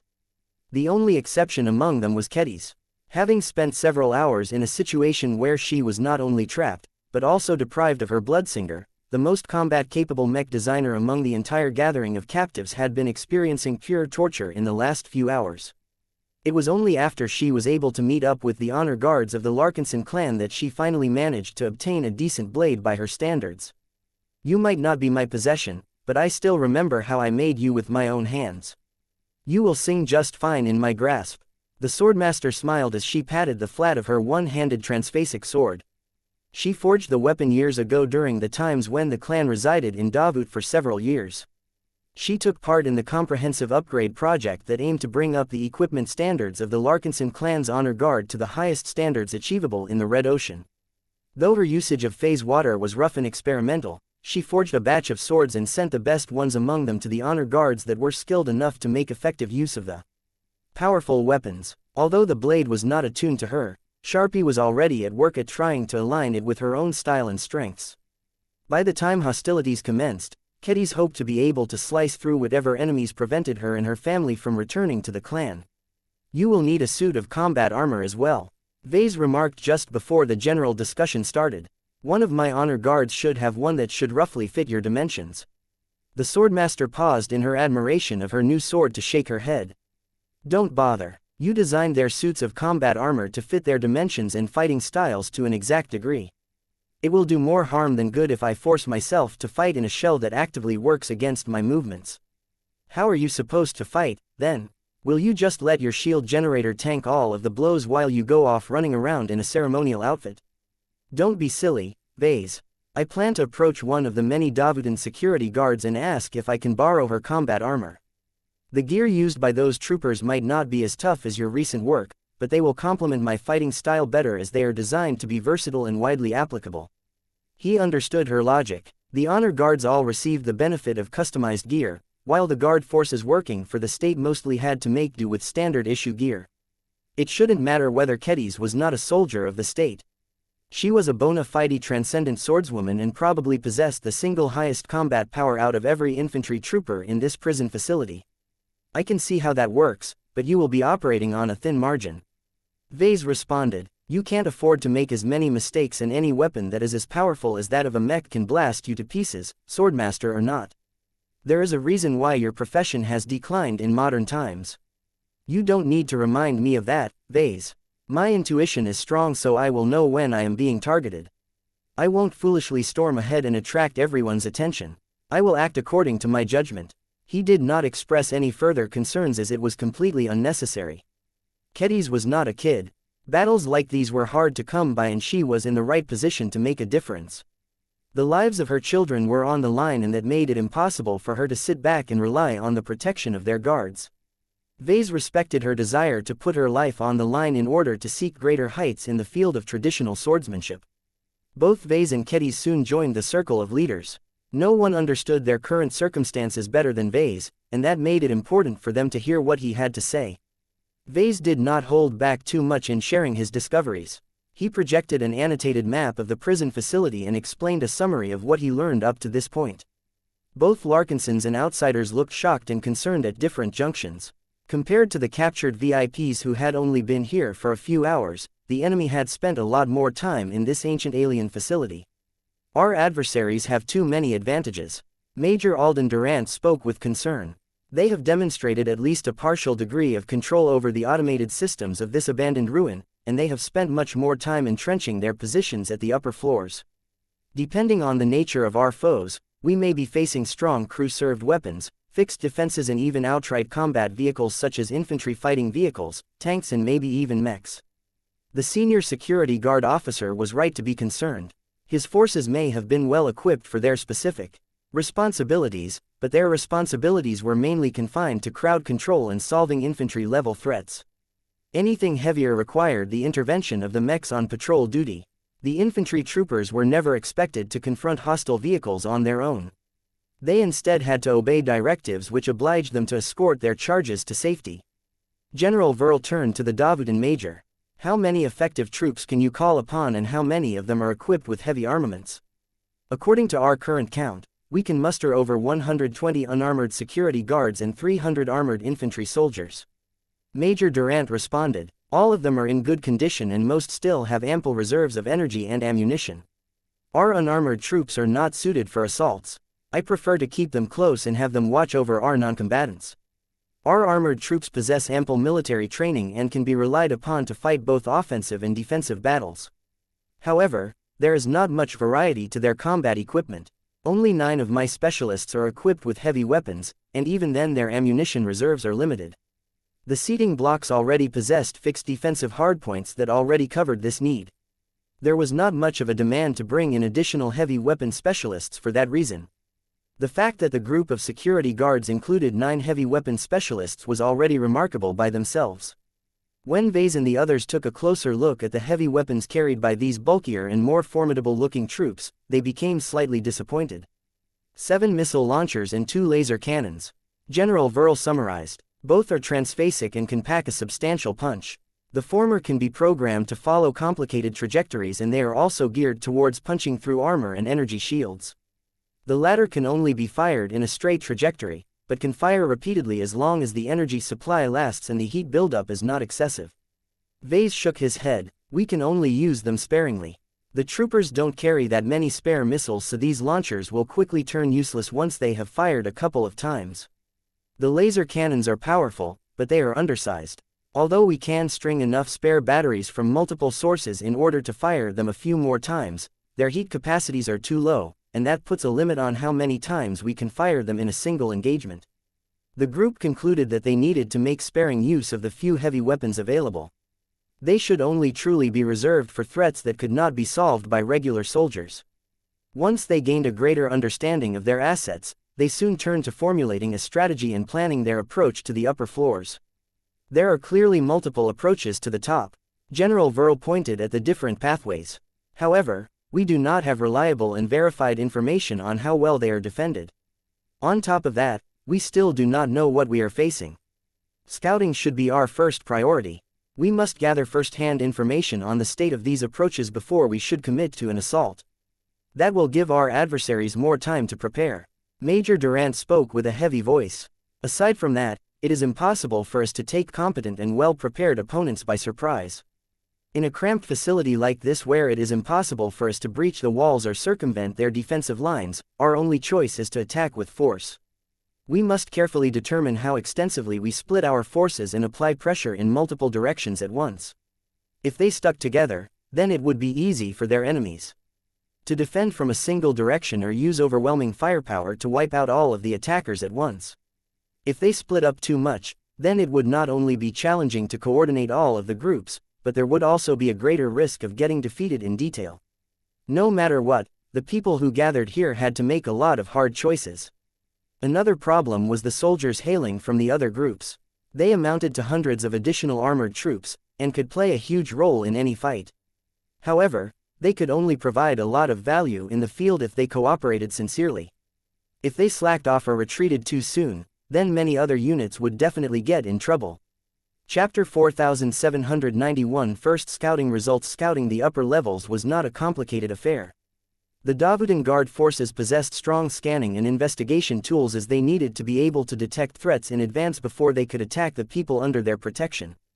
Vase and various different people also carried tiny spy drones and other surveillance equipment as part of their standard loadouts. They passed on these useful gadgets to the soldiers that had been assigned to scout all of the different approaches to the upper levels. This was a risky and dangerous mission. No one knew what they were facing and how many traps and defenses awaited them above. The scouts might have to pay for the information they gathered with their lives. Nonetheless, the infantry troops wearing nothing but lighter armor did not even think about refusing their latest instructions. The colony of Davut hadn't existed all that long, but several years was enough for focused training programs to indoctrinate millions of mech pilots and other servicemen into loyal and dedicated patriots of the colonial state. If there was one essential skill that every state mastered, it was the ability to brainwash lots of people into serving their new masters without too much thought. Though Vase regarded this phenomenon in a cynical light, he also acknowledged that there was a noble element to it as well. People needed to become part of a greater community, and those who possessed the means to fight had a moral obligation to stand up for their weaker citizens. Vase tried to foster the same sentiment in his clan as well, and he was largely happy with the results. It was just that incidents such as his Uncle Ark's compulsive need to surrender to a state caused Vase to feel a lot more bitter about this sort of stuff than he should. The Larkinson clan had grown quickly in the past decade. Many people already likened it to a state, just one without a permanent territory. Sadly, there were still a lot of gaps between the current state of the clan and a fully fledged state. Just the lack of planets made it a lot harder for people to treat the Larkinson clan as a sovereign state that was separate and unbound from any other states in the Red Ocean. Vase frequently wondered whether he should take measures to intensify the indoctrination efforts of his clan. He was reluctant to increase their weight because he did not want to turn his own subordinates into mindless drones that could not properly think for themselves. He hated blind fanaticism the most. Still, Vase couldn't deny there were cases where these traits could play a helpful role. Vase admired the way the hand-picked scouts fearlessly left the recreation hall and moved in the direction of the upper floors. It will be a while before we hear from them again, General Verl stated. This is especially the case when we do not want to expose too much of our details to the opposition. Communication will be a problem in this facility, especially when the ubiquitous transphasic stone material around us effectively blocks wireless communication across long distances. Chief Minister Magdalena Larkinson frowned. We shouldn't split up our forces too much if that is the case. I do not know how you feel about the scattered guard forces of the other groups, but I do not trust them to consistently obey our instructions or move at the right timing. Vase also shared those concerns. We have a lot of different soldiers, but their mixed allegiances and mixed ideas make it difficult to command them effectively. I am much more inclined to just form a single powerful assault force and just smash the enemy position with everything we have.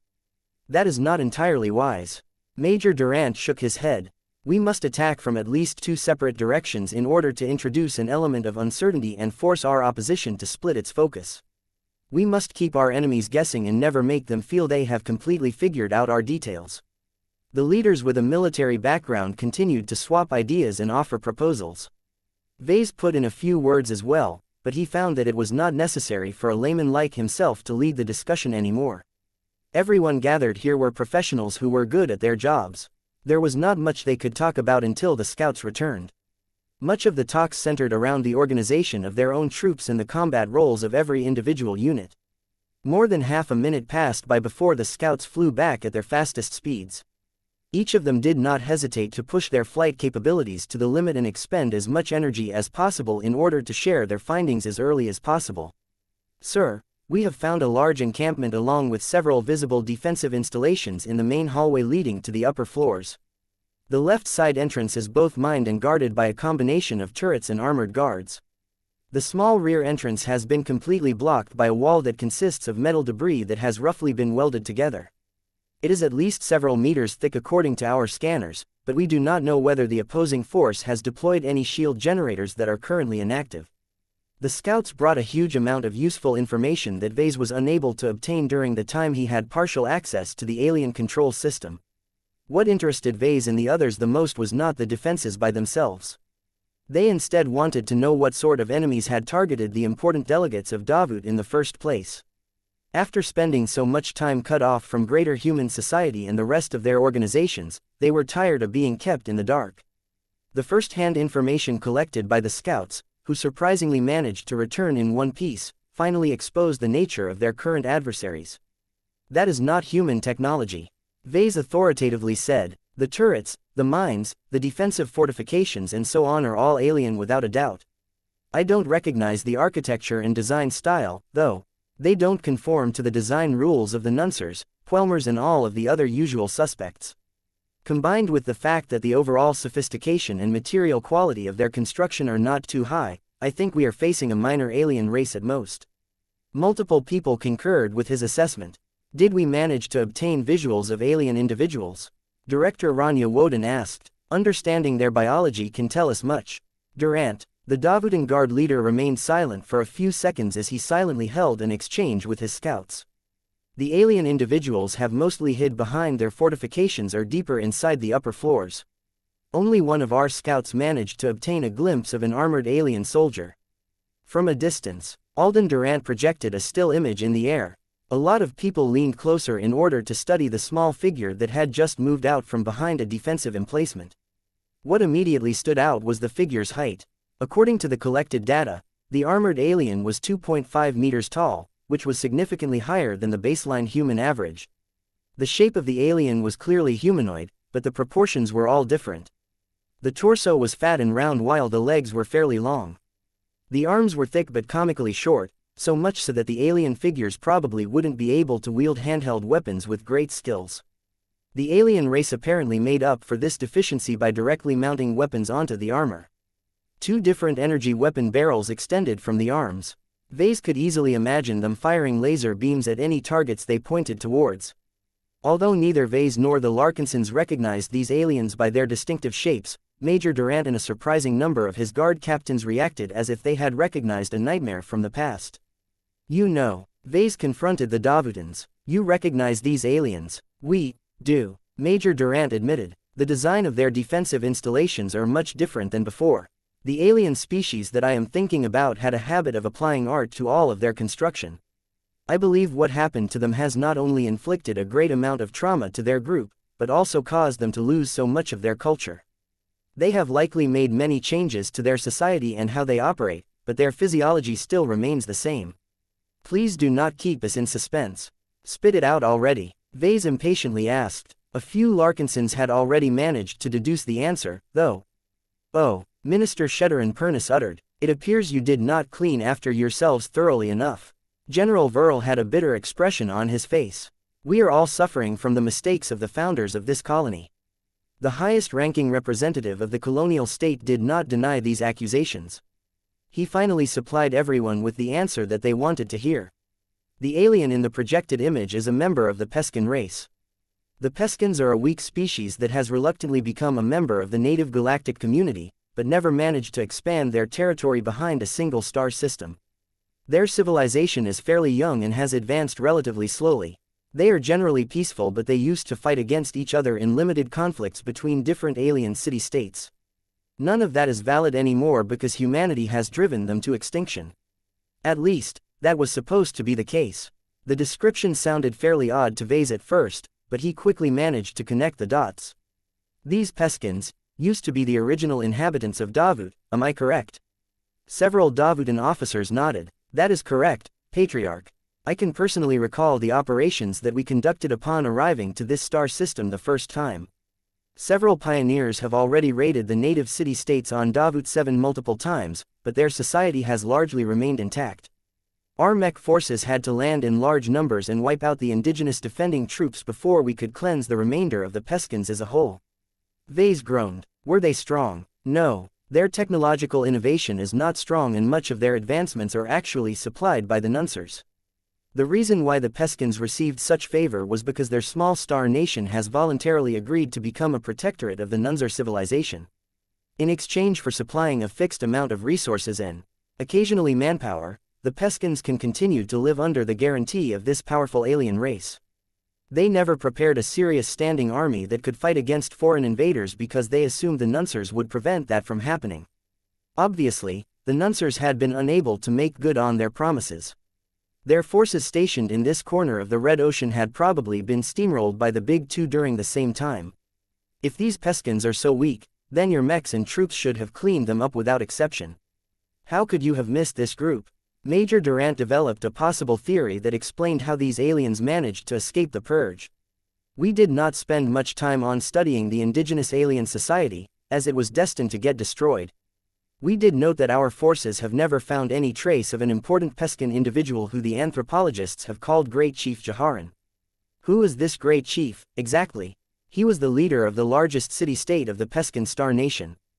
Durant answered. To be more precise, his city-state occupied the best geographic position on this planet. Our mech forces have invested more effort into defeating its protectors, breaking open its defenses and destroying every trace of the Peskin civilization. We wanted to claim this site for ourselves and prepare it for the construction of our first and most important settlement in the Red Ocean. The only remnant of the indigenous people that we have decided to retain was the name of Jaharan's former city-state, which we have inherited in order to symbolize humanity's conquest over an important alien holding. You are talking about Davut. Vase flatly stated. Major Durant nodded. The word means center in the language of the Peskins. Our leaders thought well of that and decided to keep it since our troops already called it Davut during our extensive cleansing operation. Chapter 4792 The Sins of the Past. The truth had finally been revealed. The identity of the adversaries finally became clear to everyone. It turned out that the assailants who had taken advantage of the initial chaos that had erupted in the government district turned out to be the original occupants of Davut 7. The Peskins used to be one of the many alien species that added to the biodiversity of the Red Ocean. Before the time humanity invaded the Red Ocean at large, the Peskins were small and insignificant players in the dwarf galaxy. Confined to a single star system and having developed their civilization too late to become a serious contender at the highest level, the Peskins did not follow the path of the humans and tried to fight and cheat their way to power. Instead, the Peskins who generally weren't that greedy or ambitious calmly decided to accept their status as small fry and submitted to the first powerful alien civilization that was willing to accept their offer of fealty. The Nunsers eventually absorbed the Peskins in the greater Nunzer civilization. By becoming a protectorate, the Peskins abdicated their sovereignty to their bigger alien brother. This meant that they were denied the right to set their foreign policy, wage war against rival alien star nations, make widespread changes to their planet, settle on other planets on a large scale and more. It was also due to this reason that the Peskins failed to pose a serious threat against the extragalactic invaders who coveted their planet and took it for themselves. The coalition formed by the Clive Consortium, the Dogan Collective, the Serenitas Foundation and other founding organizations did not encounter any significant setbacks during the brief campaign to conquer and cleanse Davut 7. Major Durant narrated to the gathered crowd. The Protectorate maintained a small garrison of Nunzer warships and ground troops, but the former only consisted of a small sub-capital ship while the latter were too few in number to make a difference. The Shotgun Shogun, the Koi Riser and our other ace mechs eliminated all of the forces that could inflict greater than nominal damage to our colonization efforts. After that, our regular mech divisions and auxiliary divisions were tasked with cleaning up the rats. The Major still stored a number of archival footage in his cranial implant. He projected them through his combat armor, giving the people present a close view of what this conquest entailed. Tall aliens with strangely shaped humanoid bodies panicked and screamed as the beautiful painted structures around them collapsed on top of each other. A few enthusiastic striker mechs even decided to initiate the alien vermin extermination operation early and gleefully started to spray their flames into the structures where hundreds if not thousands of Peskin civilians were trying to shelter from the brutality displayed by the humans. The deaths of all of their friends and family seemed to spur on the native defenders even further, but an intent to fight could not compensate for the incredible disparity in technological and material strength. Weak and ineffective tanks and airplanes futilely tried to halt the indomitable advance of human mechs, only to get melted, crushed or cut apart as the primary combat platforms of the human race demonstrated the technological might of the Milky Way. What Vase interested the most was when the invasion of the indigenous city-state of Davut pressed towards the center of the city. Small battalions of elite alien tanks and other combat vehicles managed to block the advance of the murderous mechs for the time being. These powerful vehicles were clad with transphasic alloys and were equipped with transphasic weapons. Some of them were obviously built by more powerful alien civilizations for export to weaker races such as the Peskins. These elite alien battalions defended the center of the city-state to the death, This was where the largest and most opulent alien palaces had been built.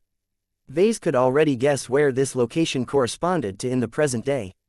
You guys built the government district on top of the ruins of a native alien city center? He asked. Not just a normal city-state, but the largest on the planet.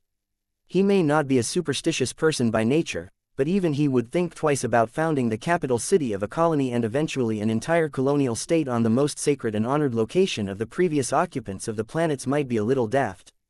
Major Durant and several other veterans of this conquest lowered their heads. They were all elites of the founding groups of the colony of Davut and personally fought on the streets of the alien city. When we stepped foot on this planet, we received instructions to wipe out all forms of alien life and destroy everything they have built. He said. Despite the fact that Davut is a port system, it is not a particularly valued location to the indigenous aliens. The advanced races here have always utilized warp drives for superluminal travel, so they are not bound by the rules and constraints of Milky Way-style FTL drives. This star system used to be a galactic backwater, so it was impossible for the Peskins to have anything worthwhile for us to covet. They did not even possess much phase water as they surrender what little they can harvest to the Nunsers as tribute. Many people nodded. They could already see from the footage that the Peskin forces truly couldn't keep up with the human invaders. Even the elite transphasic vehicles that the local aliens built at great cost over multiple generations ultimately succumbed against the superior firepower and flexibility of the mechs brought by the eager colonists. The invaders did not even bother to deploy their high-ranking mechs against these transphasic vehicles. This was an incredible show of force and one that proved that pioneers at this early phase of the opening of the Red Ocean could still compete against the indigenous aliens without relying on phase water technology. So you and your fellow soldiers invaded the palaces built in the center of the city-state of Davut in order to capture or kill its highest leaders, correct?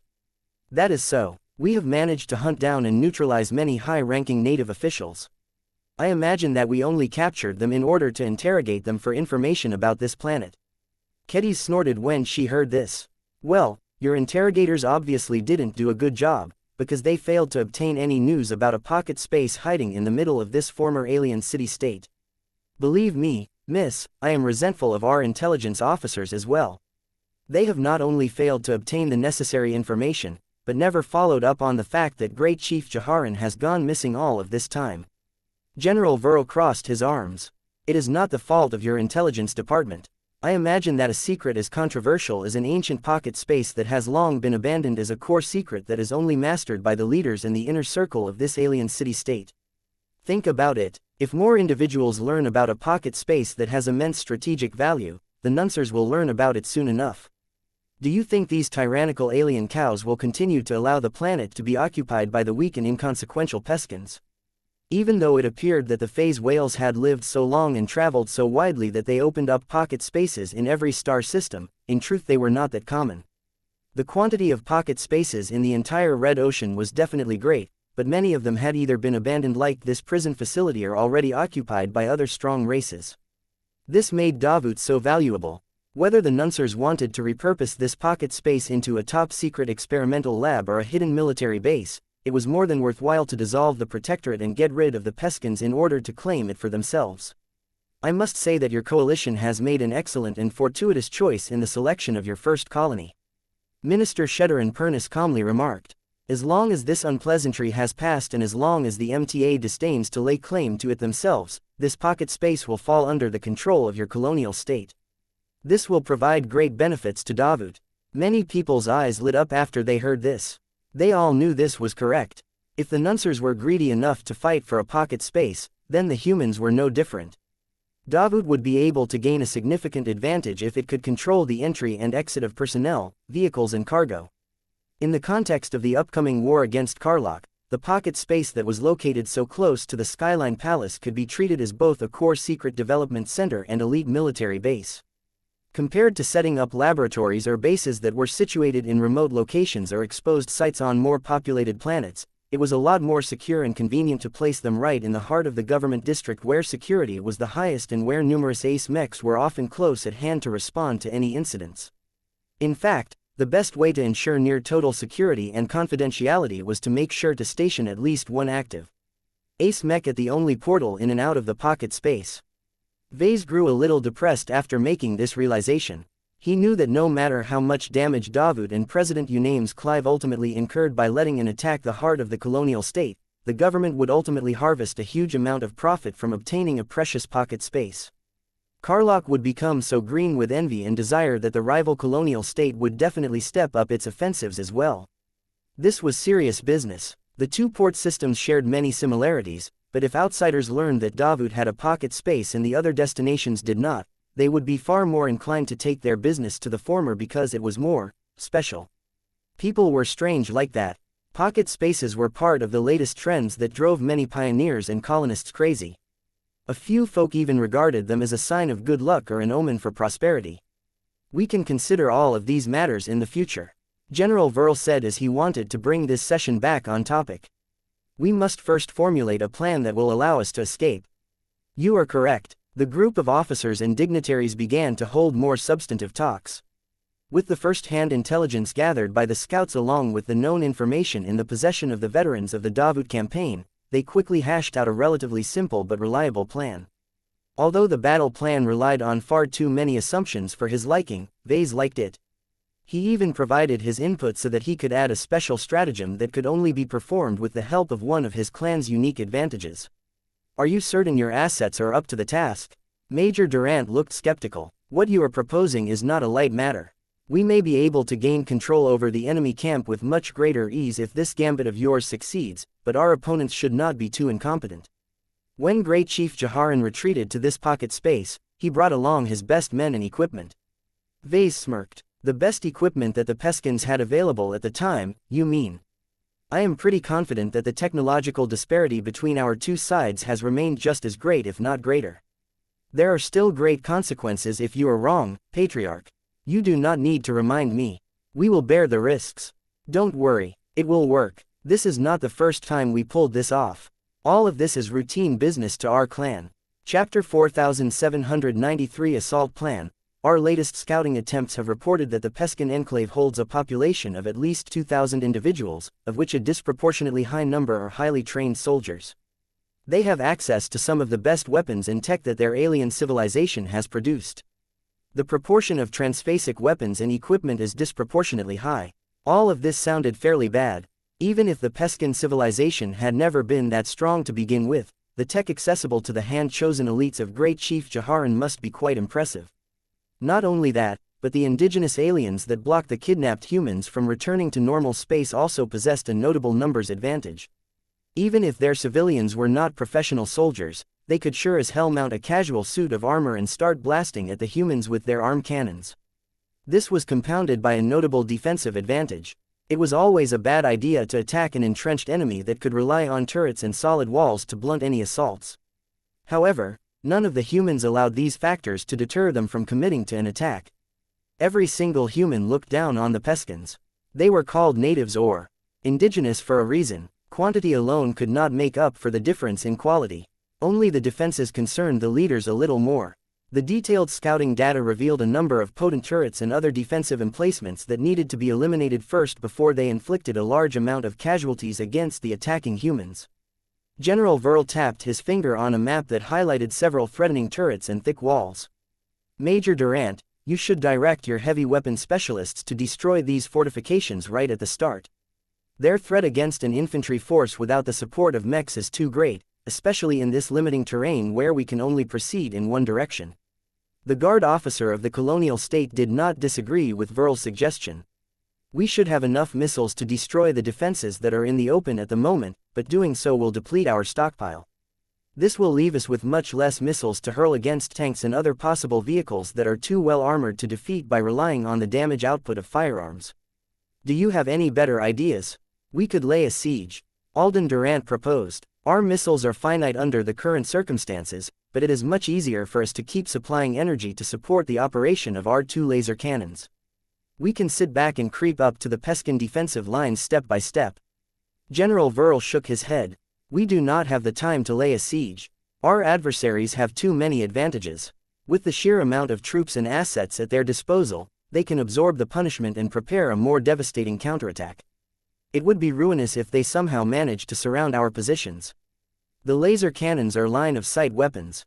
If we want them to fire at the deadly alien turrets, we will have to cart them out and expose them to return fire. The chances that they will get destroyed is too high since there is no meaningful cover inside the hallways that lead up to the upper levels. Vase noted. The terrain was too unfavorable to the attacking side. The prison complex's hallways and corridors were all straight and flat, giving no opportunity for any escaped prisoners to hide behind cover. General Verl made an alternate suggestion. We can employ the missile launchers instead. The advantage of using them is that we do not require a direct line of sight to fire them. We can program their flight trajectories and targeting priorities in advance before firing them in quick succession. If we do so quickly enough, we can catch the Peskins off guard and overwhelm them with fire and fury. This is also the right time to launch a blitz attack. We must strive to overrun the initial defense lines before the native alien remnants are able to recover from the shock. The general of the Larkinson army had always favored the shock and awe approach. It fit with the clan's great embrace of psychological warfare as its principal mech warfare doctrine. The only issue with this strategy was that the current circumstances were much different from what General Verl was accustomed to. The rules governing infantry combat were much different than the ones related to mechs.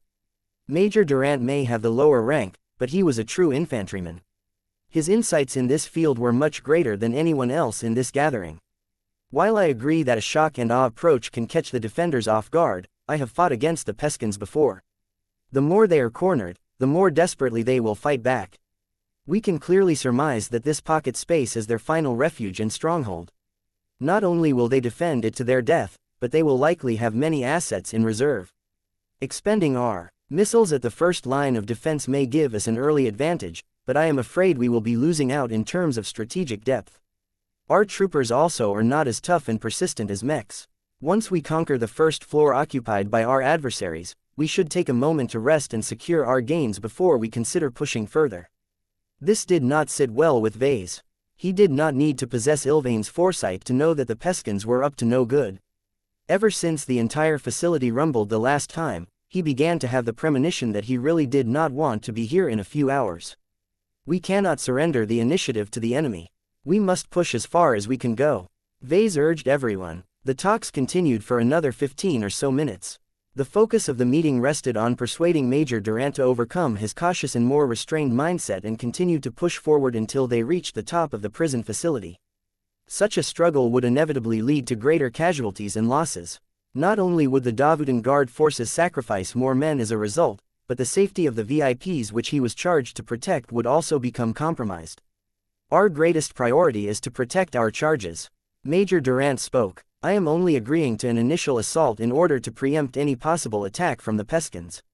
So long as we are attacking their positions, they will not have any thoughts about attacking the leading figures of our colonial state.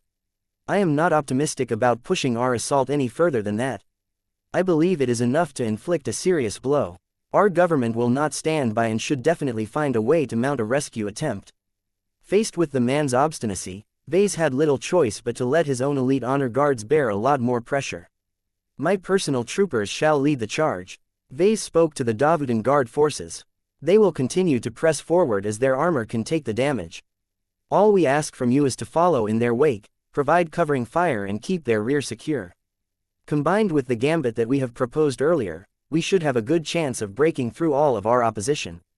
Given how much the Larkinsons wanted to commit to a full attack and were willing to bear the greatest risk, Major Durant finally assented to this proposal. We will see how well the Peskin defenders are able to absorb our attacks. If we judge that we are not at risk of overextending, then we shall back up your elite guards. Major Durant eventually spoke. Vase smiled. That is all we ask of you. It is best if we can all eliminate the threat posed by the Peskins as soon as possible. All of the soldiers prepared to attack now that their superiors settled on a battle plan. The general layout of the plan was quite simple. The Larkinson Honor Guards along with a large proportion of troops from both the Davudan security forces and the private guards of the other groups would commence the assault on the main entrance to the upper floors. The corridors here were the widest, which meant that the attacking troops would have more room to maneuver. They also became a lot less vulnerable to getting bottlenecked. A much smaller force of Davudan soldiers and third-party guard forces would commence a flanking attack from a different direction.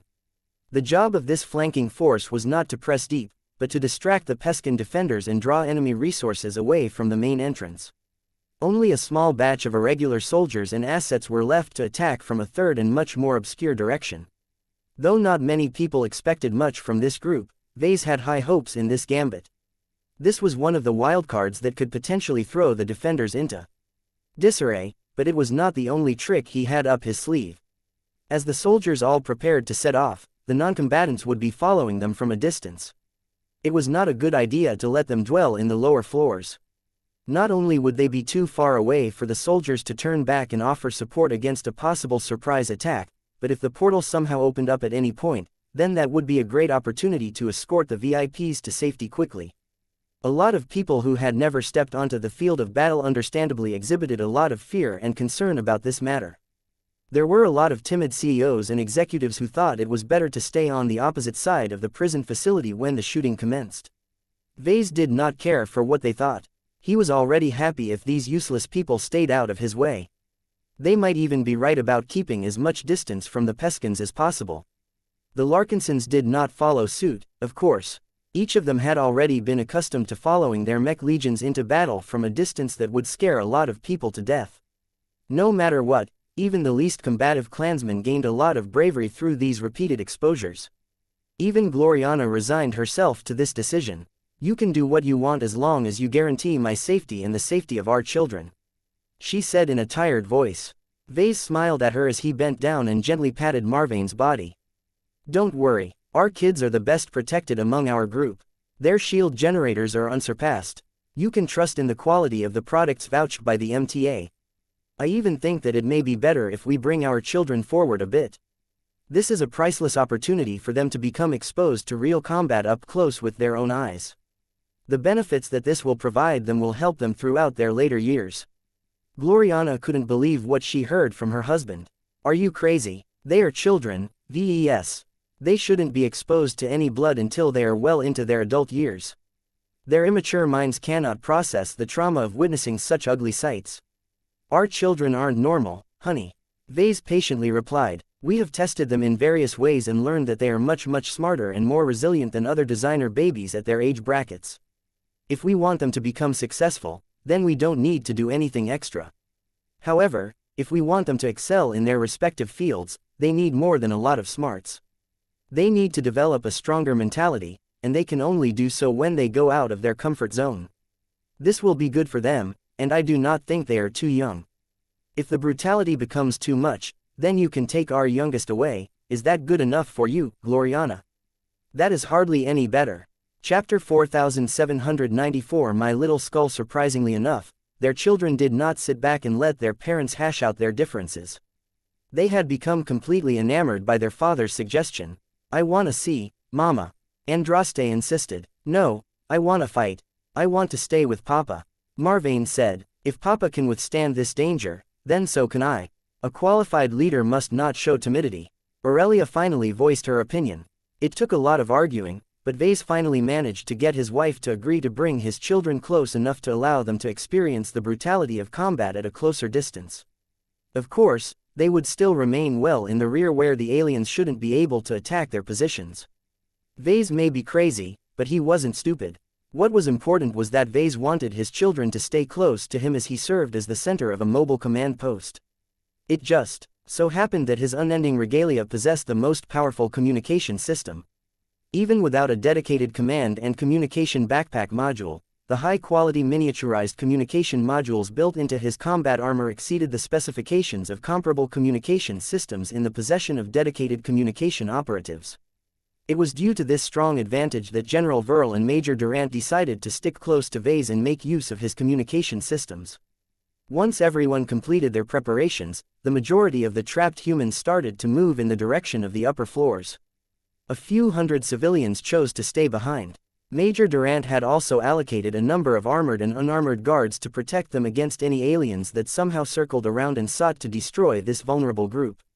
The rest marched onwards and steadily moved towards the floors occupied by the Peskin race. A lot of people held mixed feelings about this. They would have decided to stay behind like the rest of the risk-averse civilians if not for the encouragement from the Larkinsons. Although the Larkinson clan had a reputation for being foolhardy and reckless, it also had an unquestionable record of success and victory. Many Davutans had enough faith in the Larkinsons that they chose to follow these daring people.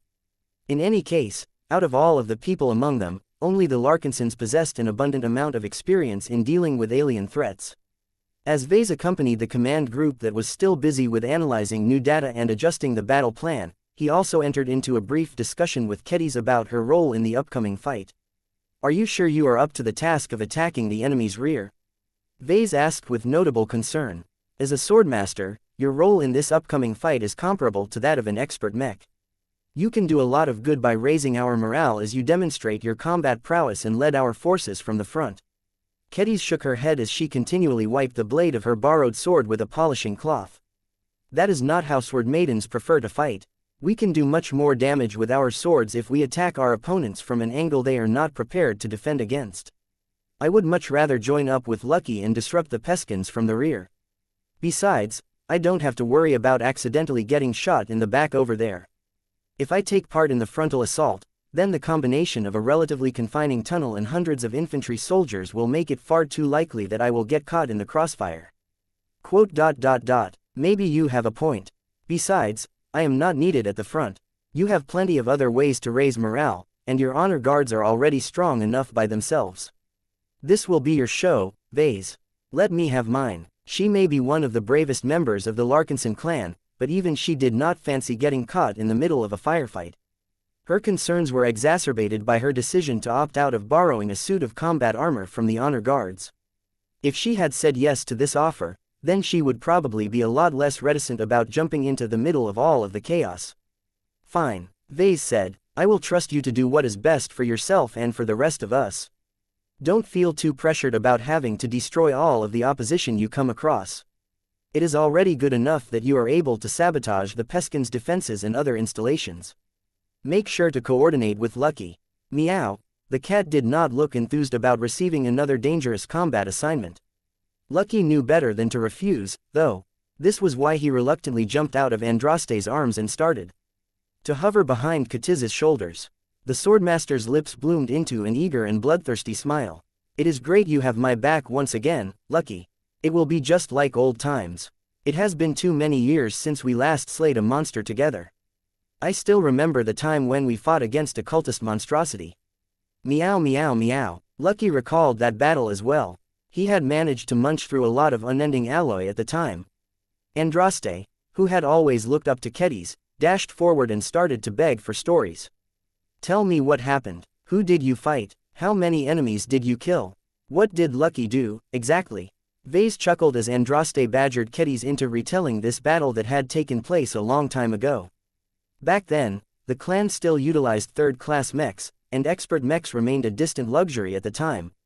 The Nixian Gap campaign may have been one of the bloodiest periods for the clan, but it also fueled its early rise and made it possible for the Golden Skull Alliance to earn enough MTA merits to obtain passage to the Red Ocean.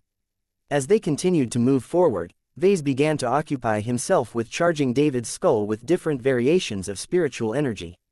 He continued to contact his design spirits and persuaded them to inject more and more portions of their spiritual energy into the skull of a primordial human. A lot of people including Gloriana found it disturbing that Vase was openly playing with a glowing skull. It made him look like a pirate warlord who was just about to throw the lives of his men away in order to plunder the final remaining heritage of the previous rulers of this planet. Vase did not care about their opinions. He was above their concerns. He knew that as long as he maintained a strong and confident posture, the others would continue to follow his lead. After all, out of everyone stuck in this prison facility, only Vase looked as if he knew what he was doing. "Papa," Aurelia walked up to his side as she held Clixie in her arms. "What is that? It feels so funny." Her father grinned indulgently at her. He even waved the skull closer to his girl so that she could get a good look and feel of the spiritually charged object. "I can't tell you much about it, but right now it has become a vessel of my power. I can do a lot of neat tricks with it, but the premise is that I have enough energy on hand to support my actions. Nothing comes for free. Since there is enough time, I am using it to inject as much energy into it as possible. That way, I can slowly expend it like a battery and produce many different effects as a result." His firstborn daughter was approaching her teenage years. Though her spirituality was still relatively weak, it had already started to show signs of rapid growth, just as puberty was ready to accelerate the growth of her body. Her sensitivity towards spiritual energy was not low. Aurelia almost couldn't resist sending out mana so that her companion spirit could investigate the magical skull up close, but she restrained herself from revealing this capability in public. "Can I touch it, Papa?" "I'm not sure." Vase hesitated. "It can be dangerous. I am also sure that your mother doesn't approve of you touching random human skulls." Fortunately for him, Gloriana was currently focusing her attention on Marvane. He was much younger than the other children and didn't fully understand all of the implications of what was taking place. There was a limit to his rapid mental development. Aurelia didn't give up, though. She widened her eyes and started to act much cuter than before. "Can I hold it, please?" "Oh, all right, be careful with it, though. It is rather heavy and big for a child of your size. Don't drop it. I don't want to add a dent in the skullcap." He was exaggerating, of course. The bone composition of a primordial human was comparable to that of organic mech armor. "Meow Tilda," Aurelia whispered to Clixie for a moment before she put down the furry cat. Clixie didn't mind this and easily kept pace as she also developed a lot of curiosity towards the skull that contained the spiritual energies of a dozen or so designed spirits. As Vase cautiously passed David's skull into his little girl's hands, he paid close attention whether any unanticipated reactions would occur. Fortunately, his daughter did not receive any physical or spiritual harm. It was like touching a stone. As long as the vessel properly contained all of the spiritual energy, nobody around it would get affected. Oh, Aurelia was able to experience the special and distinct qualities of the skull in a much more direct fashion. Mana became more active as well. The tiny Persian kitten began to exude a small glow that largely resembled that of Lufa. This helped to shield the girl against her exposure to so many different attributed energies. This was also one of the reasons why Vase was confident his daughter could hold the skull without any problems. "What do you feel, Aurelia? This skull is so powerful," she said with awe in her voice. "It is so warm." Vase narrowed his eyes when he heard this. Her reaction sounded a little bit odd. "Do you feel it is warm like it is a part of our family?" She tentatively nodded. "It is like meeting distant kin." "Is this our ancestor, Papa?" He didn't know how to respond to that. "This is an ancient relic that I recently excavated. Nothing more. It is so old." Vase fell in thought as he noticed Aurelia's inexplicable closeness to the skull. There had to be a clear reason why his daughter responded this way. He already had a theory in mind. After thinking back on Aurelia's early life and how extensively Vase had supported her growth with spiritual shenanigans such as giving her a companion spirit seed, he suddenly realized that she actually resembled primordial humans a lot more than other people. Even though Vase clearly felt that Aurelia did not match the properties of an authentic primordial human, the differences shouldn't be too great. Her impressive physical, mental and spiritual development exceeded his original estimates, so much so that it was hard to see any resemblances between her and baseline humans. While Vase began to consider whether he had inadvertently turned his offspring into primordial humans, Aurelia continued to grow fascinated by the glowing skull. The girl just couldn't get enough of this macabre but endlessly fascinating ancient relic. Clixie also felt it was special. The cat felt tempted enough to jump at the skull and tap it with her front paws. "Clixie, behave. Meow meow. You're not a dog, Clixie. You don't need to chew on this bone. Meow." What nobody noticed was that the jewel attached to her neck glinted in multiple colors. It remained unclear whether it did more than that, as the aura and the glow of colors exuding from the skull had an obscuring effect. Chapter 4795 Defiant words. As the humans displaced by the Peskins moved into position to begin their long-awaited assault, a lot of events took place back in normal space. The tragedies and losses inflicted on the citizens of the new colonial state centered around Davut were devastating. The beasts let loose in the packed and congested city center that should have been the safest district of all had an enormous effect on many people. The festive mood had decidedly been squashed by the violent attack. Even the colonists located in the many planets that fell within the sphere of influence of the colonial state no longer felt happy and satisfied. The broadcasts that clearly transmitted the violent and bloody images of death and destruction ensured that no one was able to miss what was taking place on the ground. Though the citizens of the fledgling colonial state also managed to observe a lot of heroic mechs and mech units vanquish the stronger war beasts, that did not take away the realization that Davut had screwed up its security precautions. If the bystanders already had a low opinion of Davut, then those who suffered directly from this catastrophe held an even worse regard for the colonial state. They had paid a great price to leave the Milky Way and start a new life in the Red Ocean because they thought they could rise to greater heights. Though the Red Ocean always carried an element of risk, no one thought that a state as strong and well prepared as Davut would get attacked to this extent. Now, tens of thousands of people had died and more had suffered varying degrees of injuries. The emergency services were still in the process of digging out bodies and badly injured survivors from collapsed structures. The blood that had spilled on the streets had yet to be cleaned. A lot of reinforcements had converged upon Kotor city. The colonial state had decided to draw forces away from other positions in order to convey absolute security in the symbol of its rule. The abundance of mechs along with the calming glows of the Pacificer mechs did much to calm everyone's nerves. Many expert mechs and ace mechs also deployed at the same time in order to do their part to reassure the frightened populace that a repeat attack would never be able to inflict as much damage. 2 hours after the outbreak of violence had ceased, the mood among the people had shifted. The military and the security forces had done much to stem the bleeding and prevent the population from growing hysterical. That did not mean that Davut was out of the woods quite yet. The confidence that the colonists and citizens held towards the institutions and the leaders of their new state had become permanently damaged. A small but noticeable proportion of immigrants had even decided to cancel their plans to become a part of Davuti's founding generation and decided to leave right away. As long as they were not bound by overly restrictive contracts, these individuals who either possessed a lot of wealth or talent were all treasures to the state. The outflow of too many immigrants would definitely cause Davut to deflate.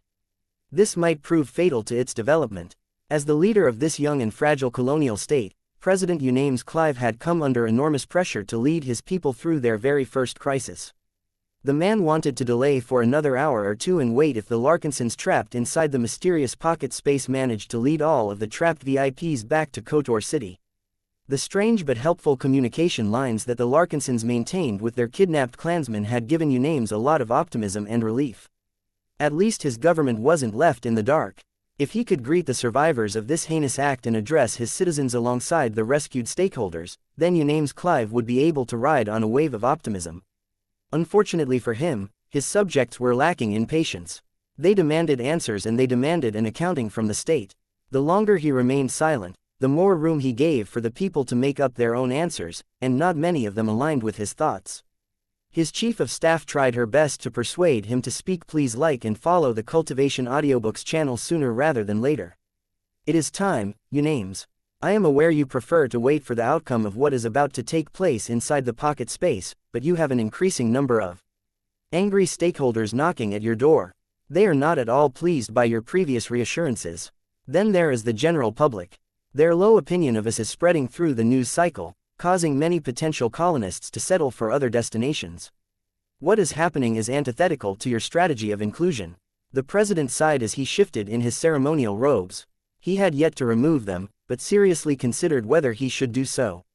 He decided against it as he still needed to look dignified. Very well, schedule the speech in 15 minutes, and make sure it is broadcasted throughout our new territories. It took time for President Unames Clive to show up in public again. He stepped onto the same grand stage that was still floating in a relatively exposed position in the air. He did so in order to convey that the strength and confidence of the state hadn't been damaged, though the pair of ace mechs flanking it also helped a lot.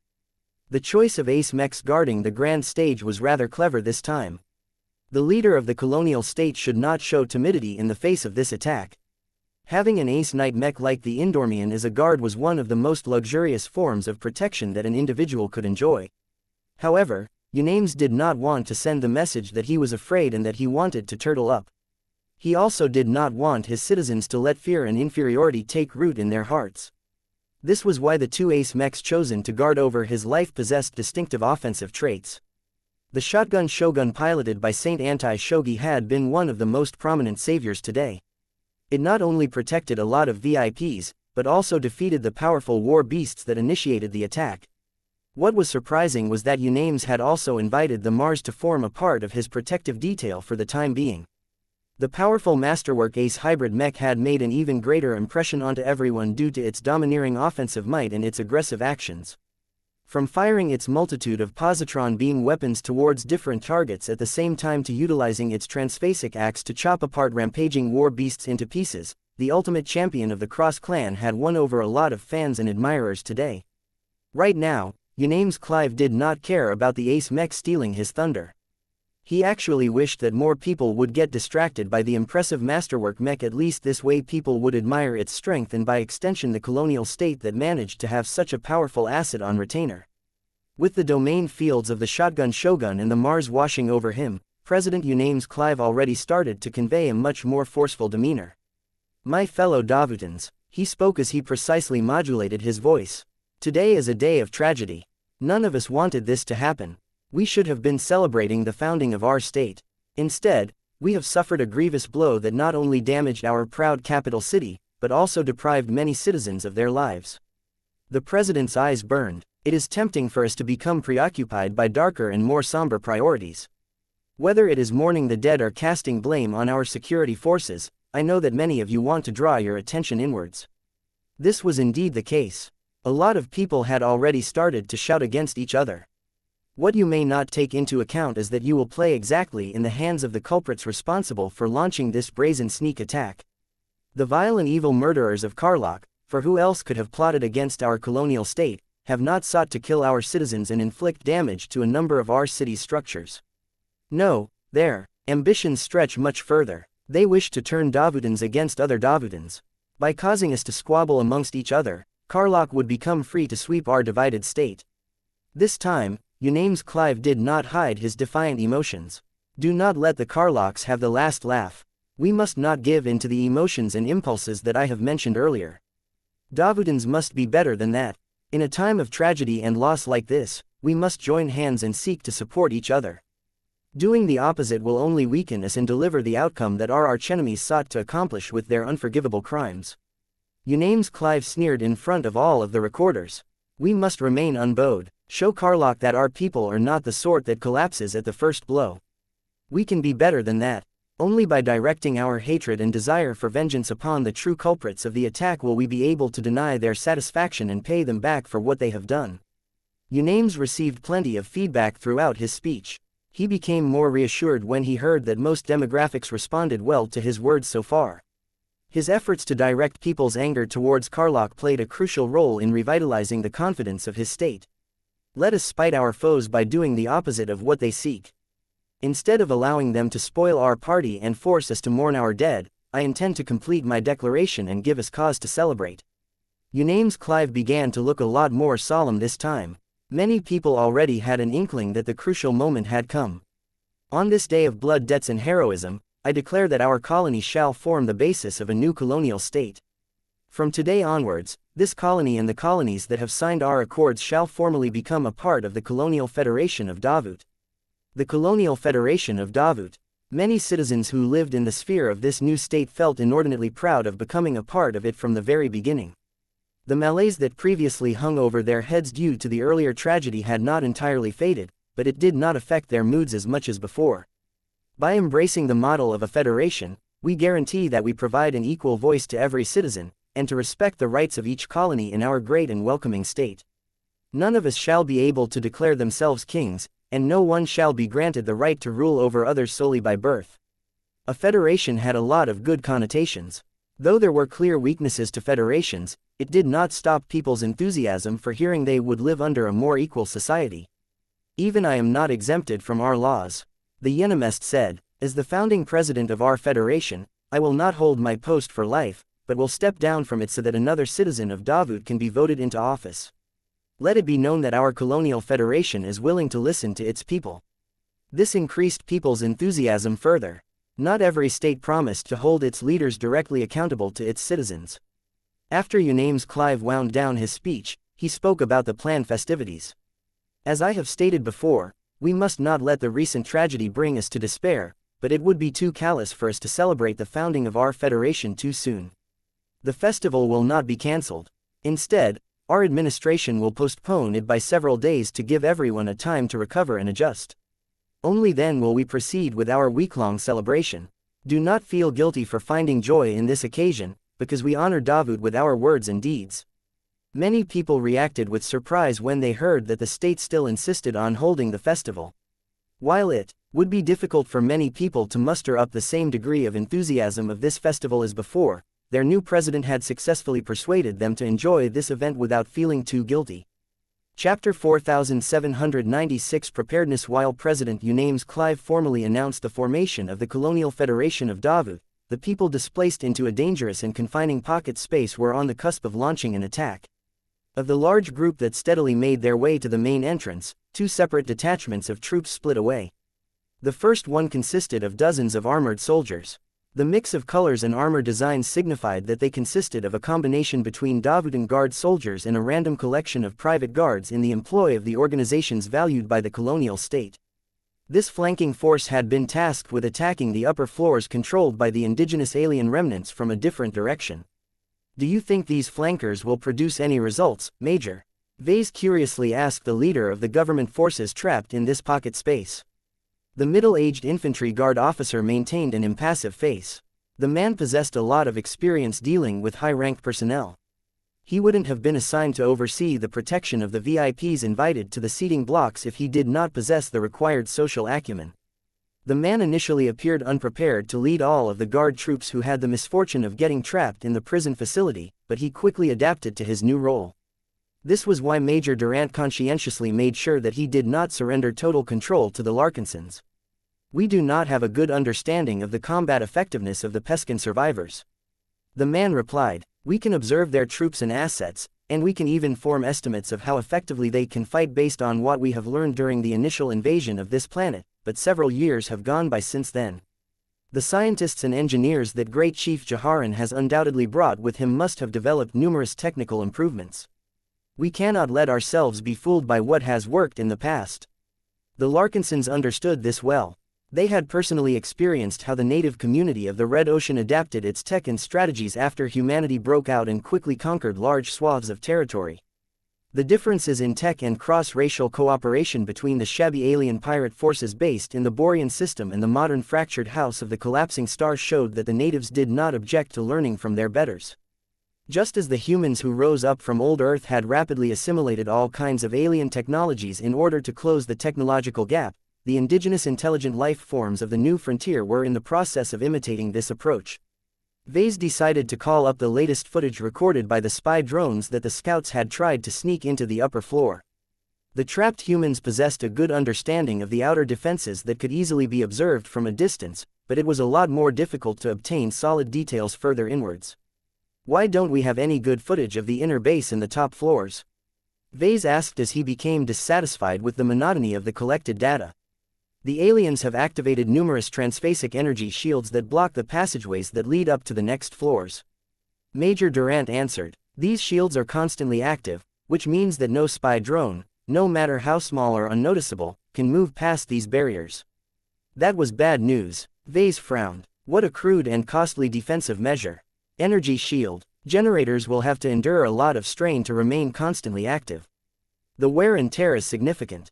In a circumstance where the Peskins are cornered in an isolated pocket space where they cannot replenish their spent resources, they should be conserving what little they have left. "I believe that the Peskins understand they are at the end of their ropes," General Verl commented as he studied the borrowed footage of the initial invasion of the alien planet in order to get a better understanding of his current adversaries. The local aliens have no planet left and they are completely trapped in a zone where they are surrounded by powerful human forces in every direction. This battle will likely be the last swansong of their race. Vase frowned as he thought back on the behavior of these aliens up until this point. The entire situation stunk. While he knew little about the Peskins, their past interactions with the Nunzar civilization suggested that they were not a race that was prone to make foolish decisions. The Peskins understood humility and recognized how weak they were in the face of much more powerful races. "If my intelligence director was here, then she would have asked a lot of pertinent questions about the motives of the Peskins," he said to everyone. "Right now, these aliens are most likely the last survivors of their race. If they have any sense of self-preservation, they would have taken advantage of the obscurity of their pocket space and continued to hide for generations. It makes no sense for them to expose themselves and their pocket space to humanity. What do they seek to gain by kidnapping the people that the colonial state most relies upon? Since these Peskins understand the importance of our identity, I am sure that they must have been able to study us throughout all of these years." He spent so much time with Calabas that he had learned how to think from her perspective to an extent. Though he was still far inferior to the kind of machinations that the spymaster was able to deduce from a few scattered clues, even he could not ignore the clear gap in logic presented by recent events. General Verl, who used to have an intelligence background, was not ignorant of the odd choices made by the Peskins. It is difficult for us to predict the behavior of aliens by virtue of their non-human cultures and thought patterns. Nonetheless, I also agree with you that these Peskins have made odd decisions. There are several possible answers that can explain their behavior which appears irrational on the surface. The first and most obvious one is that the Peskins that have fled into this pocket space may be running out of food and water. That caused both Vase and Major Durant to frown. Vase waved at the projections showing the state of the alien camp. With all of this hardware, it should not be difficult for the Peskins to start a few indoor farms. That may be true, but that also depends on how extensively the aliens of the city-state of Davut have prepared for this evacuation. General Verl replied, Major Durant, how long did the campaign to conquer and cleanse this planet of alien life last? Not long, General. Our leaders were impatient and wanted to build an initial settlement and start the terraforming process as soon as possible. We cannot proceed with either of them without risking attacks from the local indigenous aliens, so one of our most urgent priorities was to make the Peskins extinct. Though we did not employ our high-ranking mechs too much, we mustered almost all of our mechs as possible to raise their cities and slay the aliens en masse. Only in certain cases did infantry such as my unit have to step in, mostly to raid the most valuable treasure houses. So the Peskins hardly had time to prepare for a proper evacuation or backup plan. Vase asked. Major Durant reluctantly nodded. Numerous pioneering fleets had raided the surface of the planet before, so the Peskins already learned of us. I was told that those fleets only launched quick raids at the smaller and weaker city-states, so there is a great chance that the city-state of Davut did not take us seriously at the time. The local aliens also put a great amount of faith in the protection offered by the Nuncers. None of the locals could have imagined that we would wipe out their entire race in as little time as possible, especially since they lacked contact with the greater galactic community. One of the major shortcomings of the civilizations of the Red Ocean was the lack of sophisticated communication. As far as humanity was aware of, the alien races of the Red Ocean did not possess a widespread network of instant communications. Although the major alien races most certainly possessed at least some means of communicating across vast distances, most individual aliens did not have access to such tech. Even entire ships and planets remained in the dark of what took place in other parts of space. This also caused the local galactic community to become a lot more fractured and localized. Even aliens from the same race began to diverge wildly due to how much they were separated from each other. It was completely plausible that the Peskin race had remained ignorant of the scourge of humanity throughout all of this time. It was not until the pioneering fleets dispatched by the founders of the colony of Davut that the indigenous aliens experienced true despair, but by that time it was too late to do anything substantial. Okay, Vase collected his thoughts. From what I am hearing, the Peskins of this city-state may have been forced to rush their evacuation to this pocket space. Given that farms and food and stuff are usually located outside the city proper, it may be possible that the aliens under the leadership of this great chief simply didn't have the time to bring in enough food. General Verl nodded. That is plausible, sir. A far-sighted leader should have stockpiled sufficient food and agricultural facilities, though. This is why I am also considering other possibilities, such as staying here is not a viable way for a race to persist. Verl said, this is literally a prison. The space is too confining, there are no stars above their heads and it is impossible to harvest any resources here. If humans can go crazy here, then so can aliens. If this is the case, the Peskins may be thinking about staging a breakout attempt. That is a rash decision. In the years that have passed by, the founders of Davut have transformed this place into a trade hub as well as a military fortress. General Verl acknowledged this argument. You are not wrong, but perhaps they are under time pressure. If they wait too long, then this star system along with all of the other star systems in the zone will become much more unfriendly towards aliens seeking to escape from human-controlled space. Do not forget about the timing of the founding ceremony. Major Durant noted, the fact that so many important figures of Davut have gathered in the center of the government district is a once-in-a-lifetime opportunity. If the aliens understand us well enough, then they may have confidence that abducting you and all of the other important leaders may serve as effective leverage in any negotiations. Vase grimaced. His thoughts already headed towards this direction ever since he discovered that the culprits responsible for bringing them all here were the former rulers of this planet. It was almost impossible for such a scheme to succeed. I think that Davud must definitely have no choice but to surrender to the demands made by the Peskins. Vase theorized. However, I don't think the Mech Trade Association will allow any compromises to be made between humans and aliens. This caused everyone else to look less optimistic. The Peskins may have been able to learn much about the conquerors of their former home planet through unknown means, but their understanding of humanity was still deficient. If these aliens thought that blackmailing human civilization would produce results, then they would definitely suffer a major penalty. General Verl, their original plan likely cannot proceed anymore now that we have escaped those cells. Rather than letting these desperate, traumatized and resentful aliens dictate our fate, it is better to take matters in our own hands and earn our freedom through our own efforts. Agreed, Vase said. We are approaching the enemy site. Major Durant reminded them. That is not all. Our scouts have detected elevated activity from the enemy defensive positions. The Peskins know we are coming. Chapter 4797 Imperfect discourse. In a terrain as difficult and confining as this, it was impossible to sneak up on the upper floors. No matter how primitive the Peskins may be, they knew the importance of paying attention to what took place outside of their stronghold. Vase along with other military leaders carefully observed the live feeds transmitted by the scouts. The feeds showed that hundreds of Peskin soldiers began to man the walls and other defenses. The indigenous aliens utilized fairly basic but practical weapons for the most part. There appeared to be a higher proportion of energy weapons among the troops, and a distressing number of them were transphasic in nature. The soldiers armed with transphasic rifles need to be eliminated first. Vase advised. Our sharpshooters have already received the necessary instructions. Major Alden Durant of the Davudan Guard forces replied. Their threat towards my men is much greater than your elite guard troops. The second-class combat armor cannot withstand sustained attacks from weapons of this caliber. The good news was that a lot of alien soldiers were armed with more normal-looking small arms. The quality of these Peskin troops were much more reasonable, though they could still pose a significant threat if dozens of them concentrated their fire on individual targets. Papa, there are so many of them. Can we win against the aliens? Andraste asked with a touch of concern. In order to allow his children to experience the upcoming battle on a more personal level, Vase had brought them along here. Everyone else tolerated the presence of the children as they considered it to be another part of the eccentric nature of the infamous Larkinson patriarch. Of course we can, Pumpkin. Vase turned towards his second daughter and grinned. If we did not have the confidence to vanquish these aliens, we wouldn't have come here in the first place.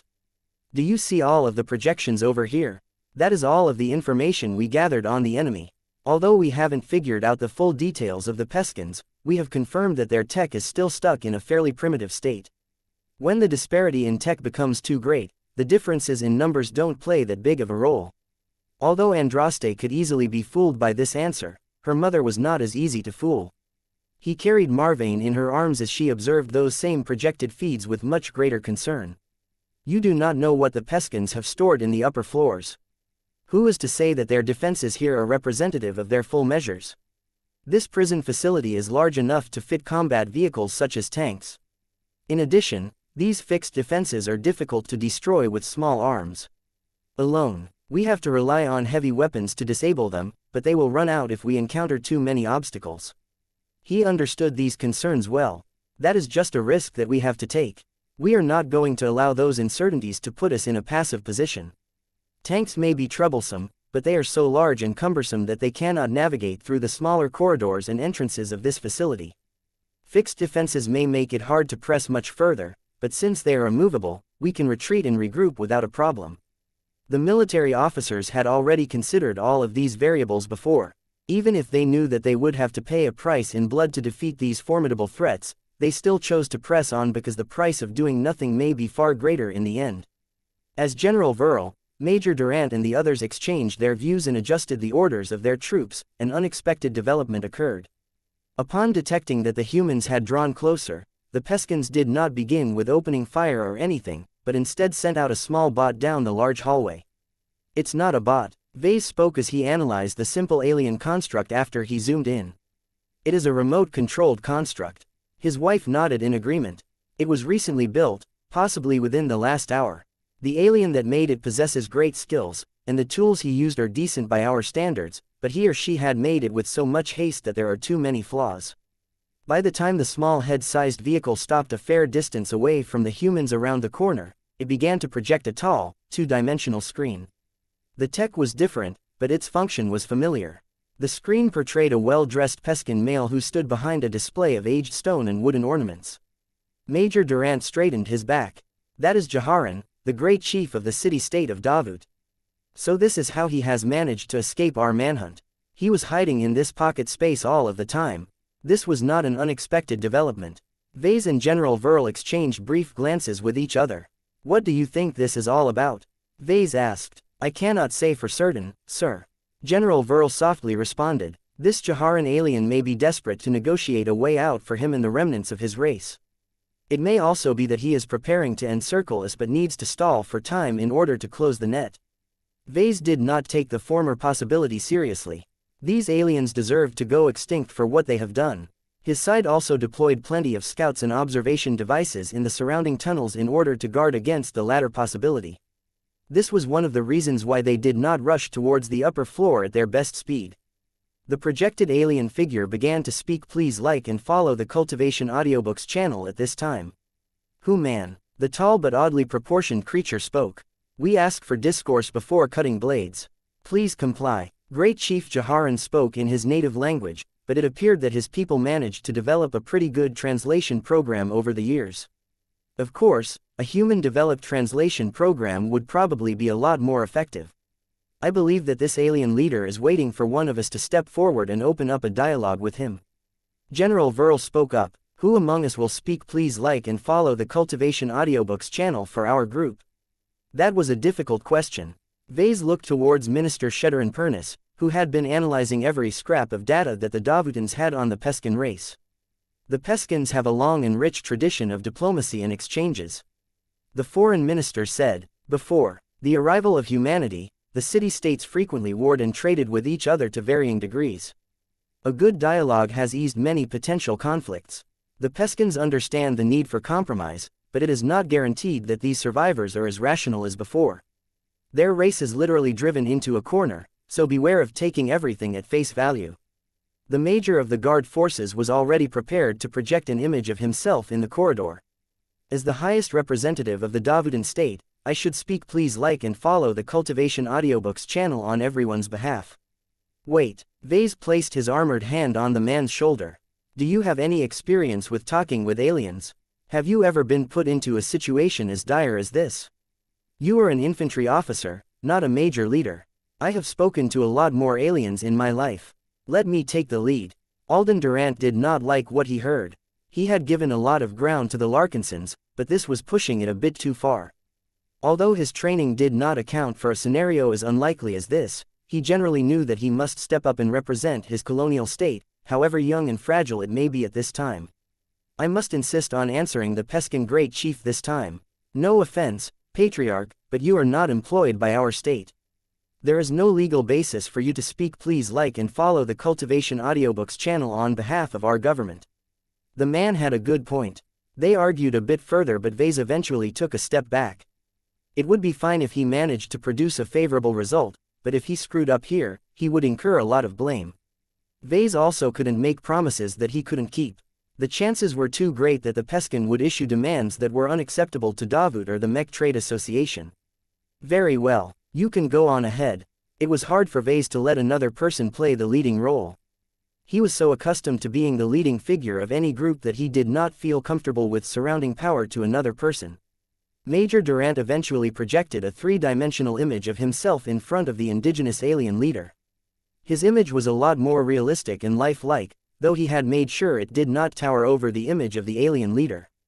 Great Chief Jaharan, I am Major Alden Durant, a guard officer of the armed forces of the colonial state of Davut. You wish to speak? Durant deliberately spoke in standard human language, which was a clever choice as it shifted the emphasis on the human side as opposed to that of the aliens. The Great Chief did not control his body well.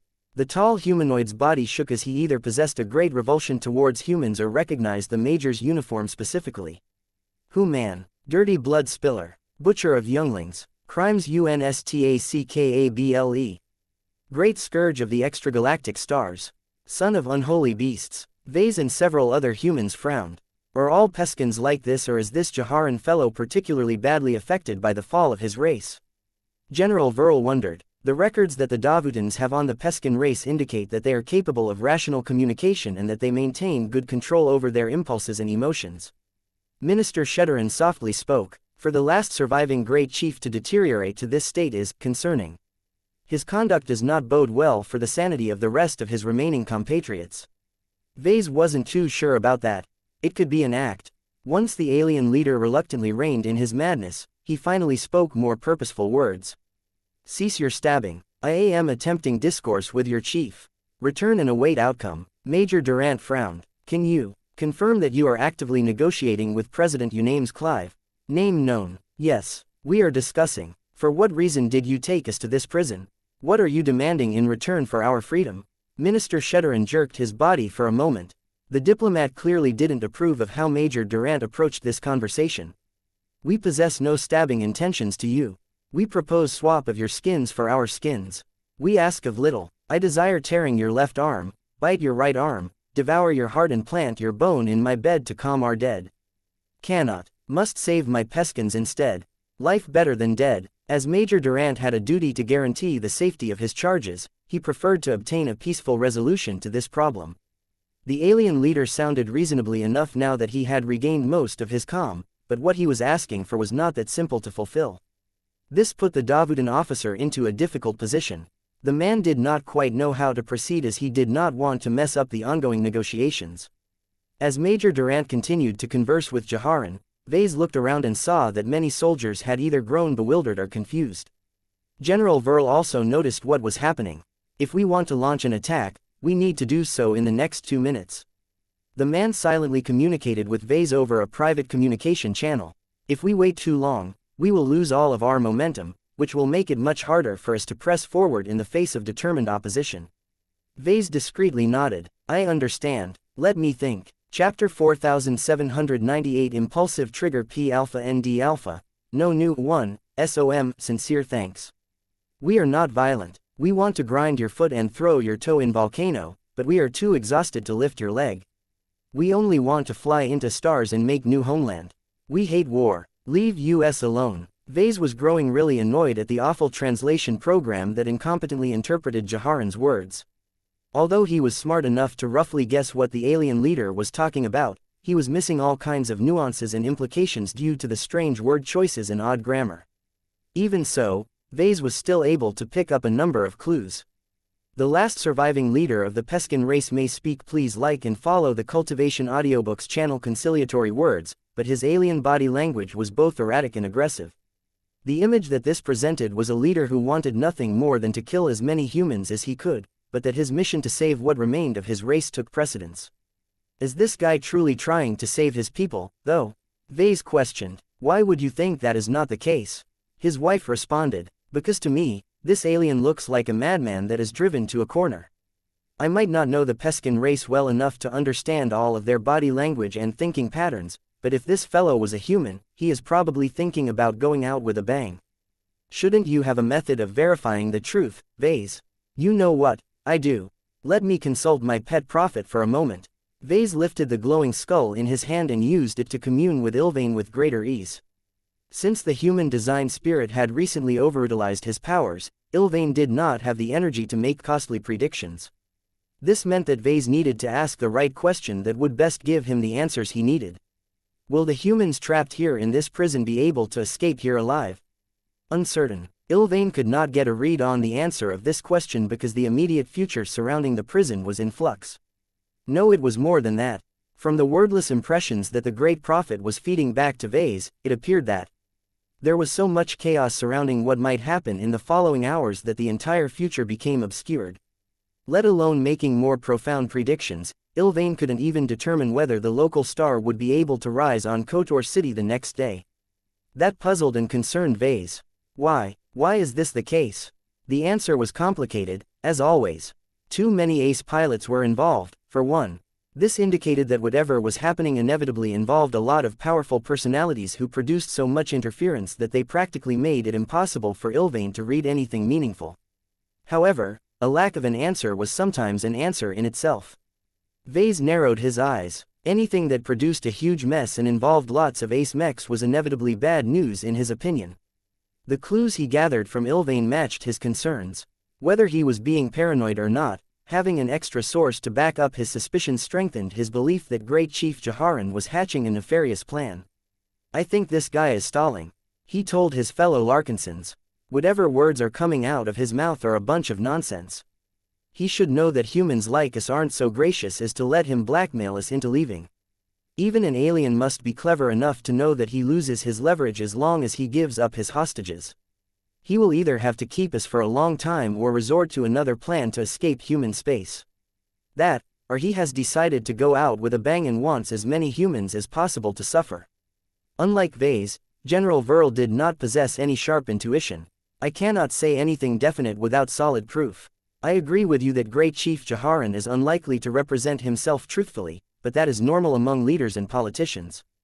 They both turned to Director Rania Woden and Minister Sheddarin Pernis. Rania was an exobiologist, and while studying intelligent alien species was not her specialty, she could still tell a lot more about alien species than ordinary people. "I have been studying the information supplied by the Davutans. We should be thankful that Major Durant and a few other officers still retain old briefings and intelligence packages. According to what I have read, the Peskins are a young race that have remained fairly sheltered, but not to an exaggerated degree. They should understand the rules of negotiation, deception, deceit and cheating. Can you judge that the alien is lying to us at the moment?" "I do not have sufficient data to do that, sir," Gloriana's cousin replied. "I can only say the possibility exists. Sheddarin, reading aliens is different from reading humans, especially if I am unfamiliar with them. My extensive experience with speaking with comparable figures leads me to believe that Great Chief Jaharan has ulterior motives. I cannot rationally explain why I am inclined to believe this, but this is my tentative answer." All of these answers strengthened Ves's suspicions. If it was up to him, he would have cut this farce short and launched an attack right away. However, he needed to take Major Durant's opinions into account, however burdensome it may be. The Larkinsons needed the support of the Davutan Guard forces in order to press the assault forward. Without sufficient numbers, his honor guards would probably get overwhelmed. "It's so troublesome to rely on external forces," Vase muttered. He had been so pampered in the past. Let alone the Larkinson clan, the Glory Seekers and the Cross clan often did what he asked without casting too much doubt. Although he suspected the Peskins of playing tricks, he first needed to gather evidence before he could launch a proper attack.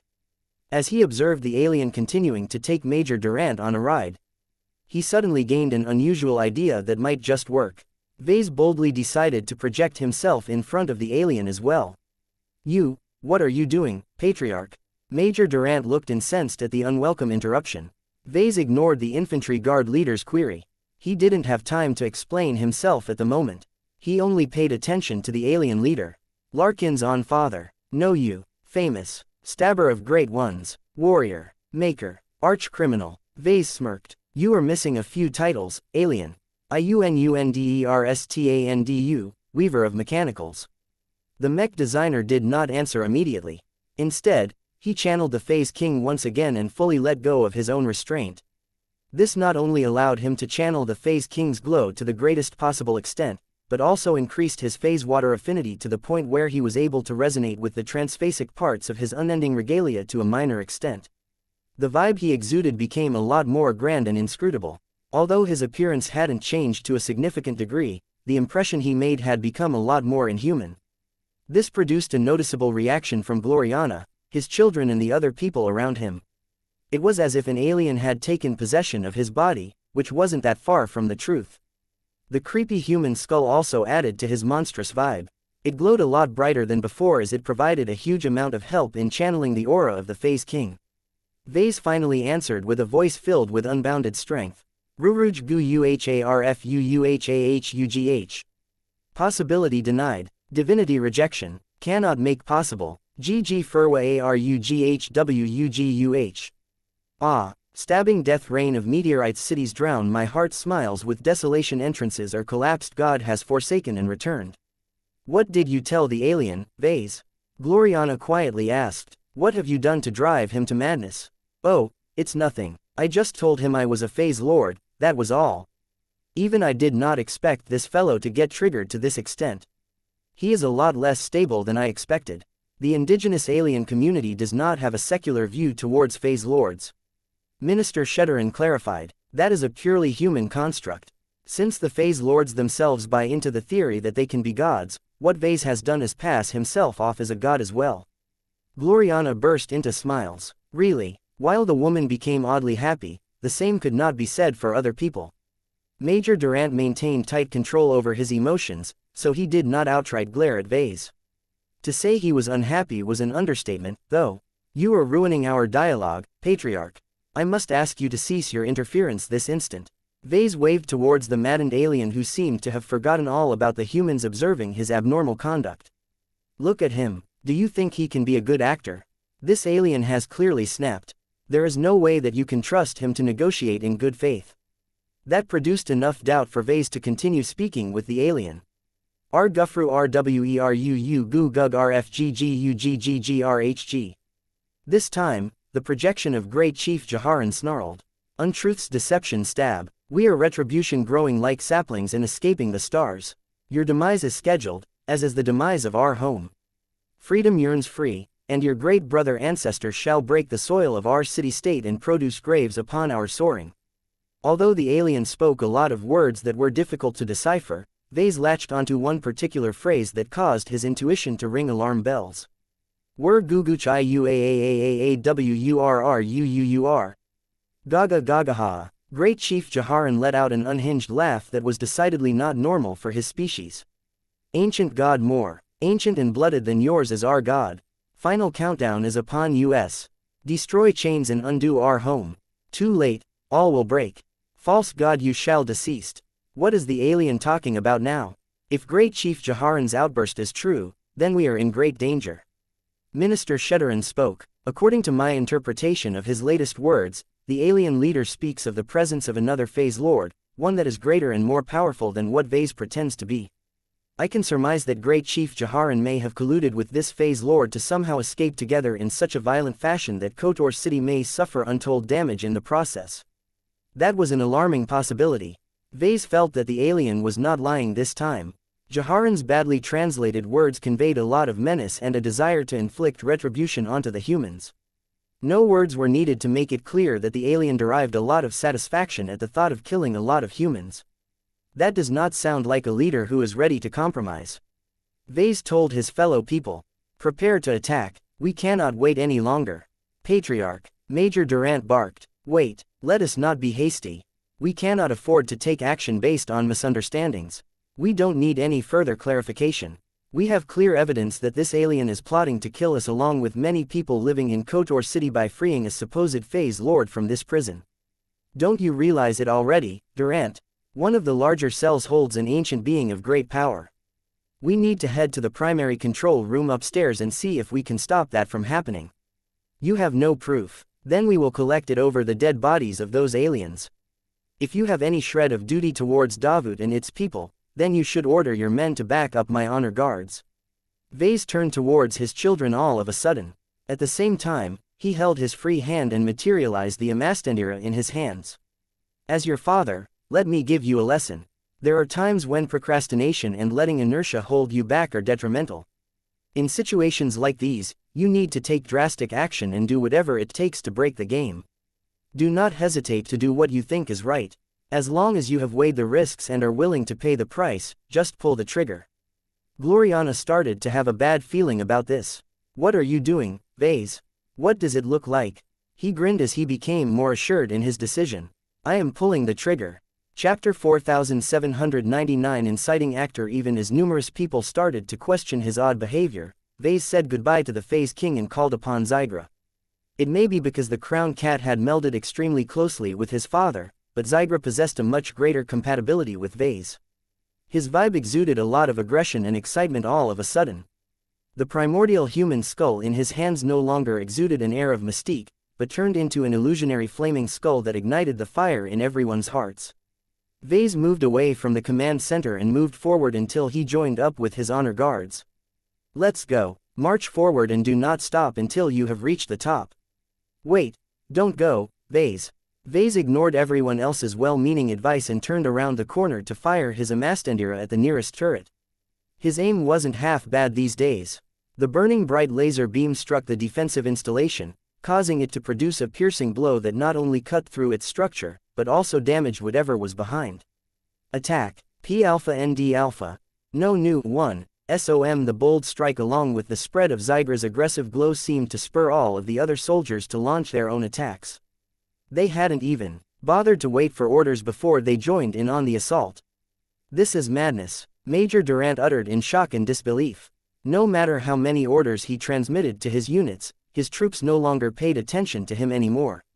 The guard captains may have remained sober enough to understand that they were acting contrary to their orders, but their men just thought that since the Larkinson Patriarch ran ahead, the plan had already commenced.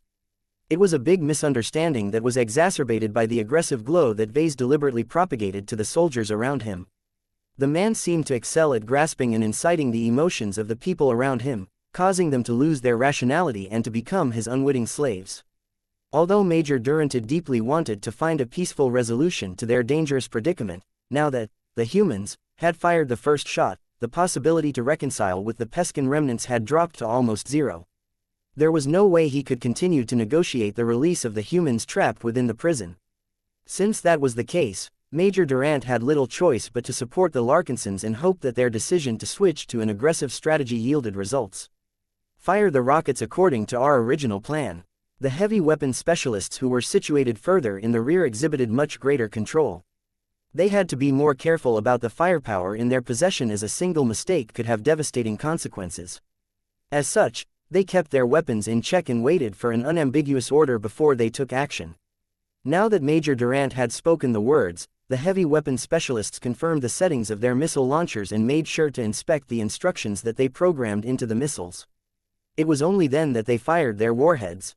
7 guided projectiles quickly flew into the air and began to rapidly turn around a couple of corners before they headed straight onto the enemy defenses. The heavy turrets and other defensive installations had only just begun to come online. It was as if not even the Peskins expected the humans to disrespect their great chief and open fire right away. The only weapons to open fire were automated projectile interception systems. Rapid streams of kinetic projectiles attempted to shoot down the missiles, but these transphasic guided munitions were not only fast, but could also take a few hits without getting affected. In the end, the distance was too short and the speed of the missiles were too fast. The warheads struck their intended targets without any suspense and blew them to pieces without fail. The Davudan Guard forces apparently invested a lot of money into acquiring destructive transphasic missiles. Munitions of this grade were hard to come by and costly to expend, but the Davudan Guard forces were backed by a state and carried an important duty. Davudi's ability to earn phase water was not low on account of its unceasing efforts to create an open and tolerant trade hub. The superior economic circumstances of Davud even allowed the government to equip its troops with consumable transphasic products on a greater scale. How luxurious! As explosions engulfed a part of the fortifications that the Peskins had built in this abandoned ancient prison facility, the surviving alien defenders flinched or slackened their fire. This only encouraged the human soldiers to attack even harder. Concentrate your fire onto the other turrets. Sharpshooters, keep your eye out for Peskin defenders armed with transphasic weapons. Fire the second batch of missiles. The broad tunnel became flooded with explosions yet again, causing both humans and aliens to flinch or groan once again. The fact that these explosions occurred in a confined space made them even worse. It couldn't be helped. The defenses had to be destroyed as quickly as possible in order to prevent the assault from getting beaten back with ease. As Vase continued to fire his Amastendira at different targets, he noted that the return fire from the defenders had already dropped by more than half. The targeting of the defensive installations had been especially helpful as much of the bigger guns in alien hands had already been destroyed. This was crucial in maintaining the momentum of this attack. We need to push forward. Vase roared in frenzied encouragement. We need to take over this entire floor before the Peskins catch their breath and get their act together. Rush forward. It was absolutely amazing and horrifying that the leader of a large clan that played a pivotal role in Davud had put himself in front of other soldiers. However, people couldn't help but admire a leader that dared to charge forward like no tomorrow and endure the same risks as every other soldier. This was why Mech officers who commanded his troops in the trenches were often a lot more effective in inspiring fellow Mech pilots. It became unquestionable to every trooper that was a formidable fighter. This was especially the case when he fired his powerful first-class laser pistol in one hand and channeled the aggression of Zygra through the primordial human skull with his other hand. He looked like a mystical space pirate that had stepped straight out of an action drama. Of course, Vase did not stay in the vanguard of the human troops for long. Even though it looked like he had gone absolutely bonkers by charging at the front, he still maintained a shred of rationality and calculation. He knew how much damage his unending regalia could take. If his armor somehow failed to protect him sufficiently, then his personal shield generator could make up the difference. With the level of protection that he now enjoyed, it was extremely difficult for attacks to kill him in a single blow. Vase did not even exhibit that much fear against transphasic weapons, as his modified unending regalia had become a lot better at resisting attacks of this nature. The only possible concern was that his armor and energy shield could not protect him against the kinetic force of an overwhelming physical attack. Even so, he would only get blasted off his feet and get knocked around for a moment. Right now, his beliefs were vindicated as the more responsive and trained Peskin soldiers shot at the obvious human target in front of their sights. Dozens of laser beams struck his unending regalia without producing any noticeable results. The physical attacks were a little more annoying, but his armor resisted them easily enough. Ha, is that the best you can do, aliens? Come on, men. These aliens are not as tough as they look. The Peskin race is a defeated race. Let us hasten their extinction. His main purpose was not to fight like a champion, but to incite the foot-dragging Davutan Guard forces into committing an assault. Now that hundreds of infantry guard troopers as well as hundreds more private guards employed by other groups followed the plan and rapidly advanced into the enemy stronghold, there was no need for Vase to set such a dramatic example anymore. Whether people noticed it or not, he did not march as quickly as the other troopers. This was how the latter quickly overtook Vase and started to carry the brunt of the assault. With hundreds of laser rifles and Gauss rifles firing in the direction of the opposing Peskins, the monster that Vase had created through his drastic actions had fully matured. Even if Vase withdrew Zygra's glow, the troopers would still press on with their attack. His honor guards had also caught up by now and took up positions around him. Sir, please withdraw to the command group. A part of Vase wanted to say no and continued to press forward, but he reined in this irrational impulse. It may be fine to indulge in his desire to fight once in a while, but he should not forget his original identities. He was a dignified clan leader and a solemn mech designer. How could anyone like him turn himself into cannon fodder on his own accord? It should be other people who took on this job on his behalf. Vase was not stupid, so he took a deep breath and started to turn back. Very well, you guys must proceed, though. The other forces are doing well so far, but they will definitely face a lot more opposition. Only you can lead them further. The honor guards nodded and gripped their heavy assault rifles before marching forward at a steady but solid pace. Their heavy luminaire crystal rifles began to spit out large disruptor beams and slicer beams. These specialized luminaire crystal attack patterns excelled at taking out energy shields and armored targets. A lot of Peskin soldiers couldn't withstand the firepower of the armaments of the honor guards. It was a pity that Vase hadn't gotten around to making them transphasic, or else they would have been able to inflict a lot more damage on the Peskin transphasic defensive installations. Even so, the combined damage output of just a small group of honor guards was still enough to overwhelm the intact defenses by relying on sheer quantity. With hundreds of other human troopers making their own contributions, it was not as hard as it looked to destroy the first line of defense. Unfortunately, the Peskins weren't completely defenseless, though. Once the alien soldiers started to fight in earnest, they managed to slay plenty of humans. In one instance, a turret fired a wide energy beam that vaporized an entire squad of infantry troops. Since the soldiers didn't carry any shield generators or other exceptional gear, the chances of those troopers surviving was minimal no matter whether they were wearing any transphasic combat armor. The casualties did not affect everyone's morale. They had already commenced the attack with the resolve to fight for everyone's lives, and Zygra's unceasing glow encouraged them not to think too much. Vase did not think it was wise to maintain this glow forever. Unceasing aggression could be useful in spurring soldiers on, but it could also tire fighters out a lot faster than they should. For now, all was fine. The Peskins had finally rallied to the point where their resistance had stiffened deeper into their camp on this floor. If the human infantry forces couldn't overcome this hurdle, then they wouldn't be able to invade the floors above their heads. Speed up. Don't slow down. We've moved past their initial defenses. Aliens cried out as they fought with uncommon ferocity. The hatred towards humans had boiled in their alien hearts for so long that they couldn't hold back their impulses anymore. It looked as if Zygra's glow was affecting the aliens as well. The agitation produced by the feline-designed spirit seemed to induce these aliens into a similar frenzy, causing them to fight back no matter the consequences. Chapter 4800 Unhealthy Fixation. Chapter 4800 Unhealthy Fixation. As Vase looked down at what he held in his armored hands, he had the illusion that David's skull was a far more effective weapon in this battle than his old but trusty Amastendira. Damn, this was not only a recognition that David's skull could be incredibly powerful in the right hands, but also an admission that his Amastendira had fallen behind the times. This shouldn't be surprising. He hadn't upgraded it or altered it in any way. Previously, this was because he lacked the skills and resources to mess with such exquisite first-class weapons. Later on, Vase had been afraid of ruining the weapon's connection to the system. Those conditions no longer applied anymore. He had become a lot more knowledgeable and already formulated many ideas on how he could completely reshape and reinvent his signature weapon. He just never got around to it because he became preoccupied with other projects. He also assumed that no one would be stupid enough to confront him by himself and put him in a situation where he needed to attack in person. He was wrong. This incident had shown that there were always enemies out there that could target Vase directly. An effective gun in my hand is a lot more useful than tens of thousands of mechs that are out of reach. Although Vase still had other weapons at his disposal, his attachment to his Amastendira had become strong enough for him to stick to it rather than switch to a new weapon entirely. He already decided that as soon as this was over, he would wait until he had entered the right mood before he completely overhauled his Amastendira. As a talented, brilliant and experienced mech designer, Vase no longer felt as comfortable wielding an imitation of a real masterwork weapon. He wanted to wield a real masterwork weapon, and one crafted by his own hand no less.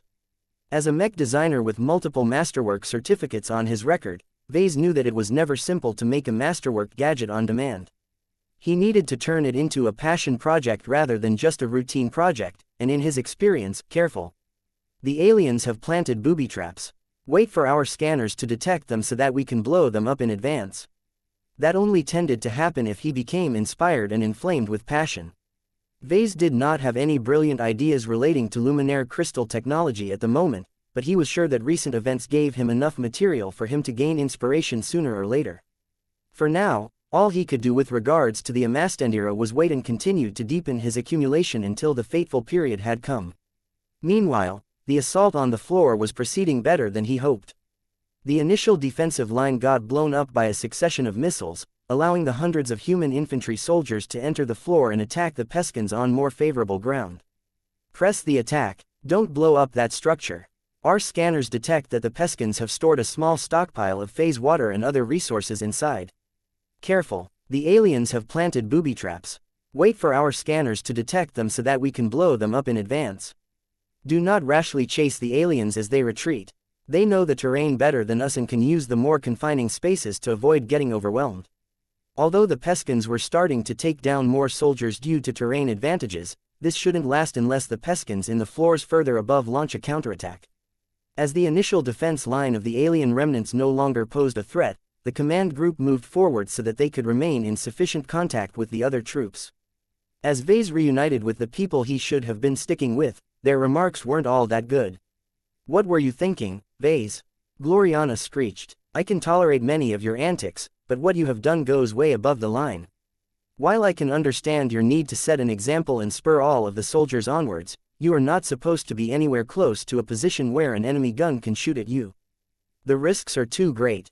Are you deliberately trying to make me a widow and have our children grow up without the father they deserve?" General Verl let out a sigh and crossed his arms. "I do not often see eye to eye with your wife, but I have to agree with her for once. What you have done is not only disproportionately risky, but also unnecessary. Just firing your laser pistol at the enemy from the furthest possible distance along with utilizing that handy glow trick of yours was enough to set our plans in motion." Vase stubbornly shook his head. "I am a Larkinson. Perhaps you don't entirely know what that means, but to me a Larkinson must be brave. It is why our lineage have become so famed and successful in combat. It is also why other people trust us to fight by their side and do right by them. Yes, I could have hung back, but that would paint me in a completely different light. People aren't stupid, you know. The soldiers whose lives are at risk will regard me as a manipulative politician who talks big but always cowers behind everyone's back as soon as anything actually dangerous occurs. Instead, my bold actions have ensured that they will see me as their brother in arms, which will make it much easier to order them around without question. Vase could feel the trust and admiration he attracted from the soldiers as they swept through the current floor. It was too bad his wife did not see it that way. Gloriana glowered at him. You have an unhealthy fixation towards cowardice, Vase. This is starting to look more and more dangerous in my opinion. Your compulsive need to avoid an association with timidity and cowardice as if you constantly make bold and dangerous decisions. Are you unable to recognize your own faults? That caused Vase to narrow his eyes and think back on his many flaws and shortcomings. He was not blinded by his rush of power.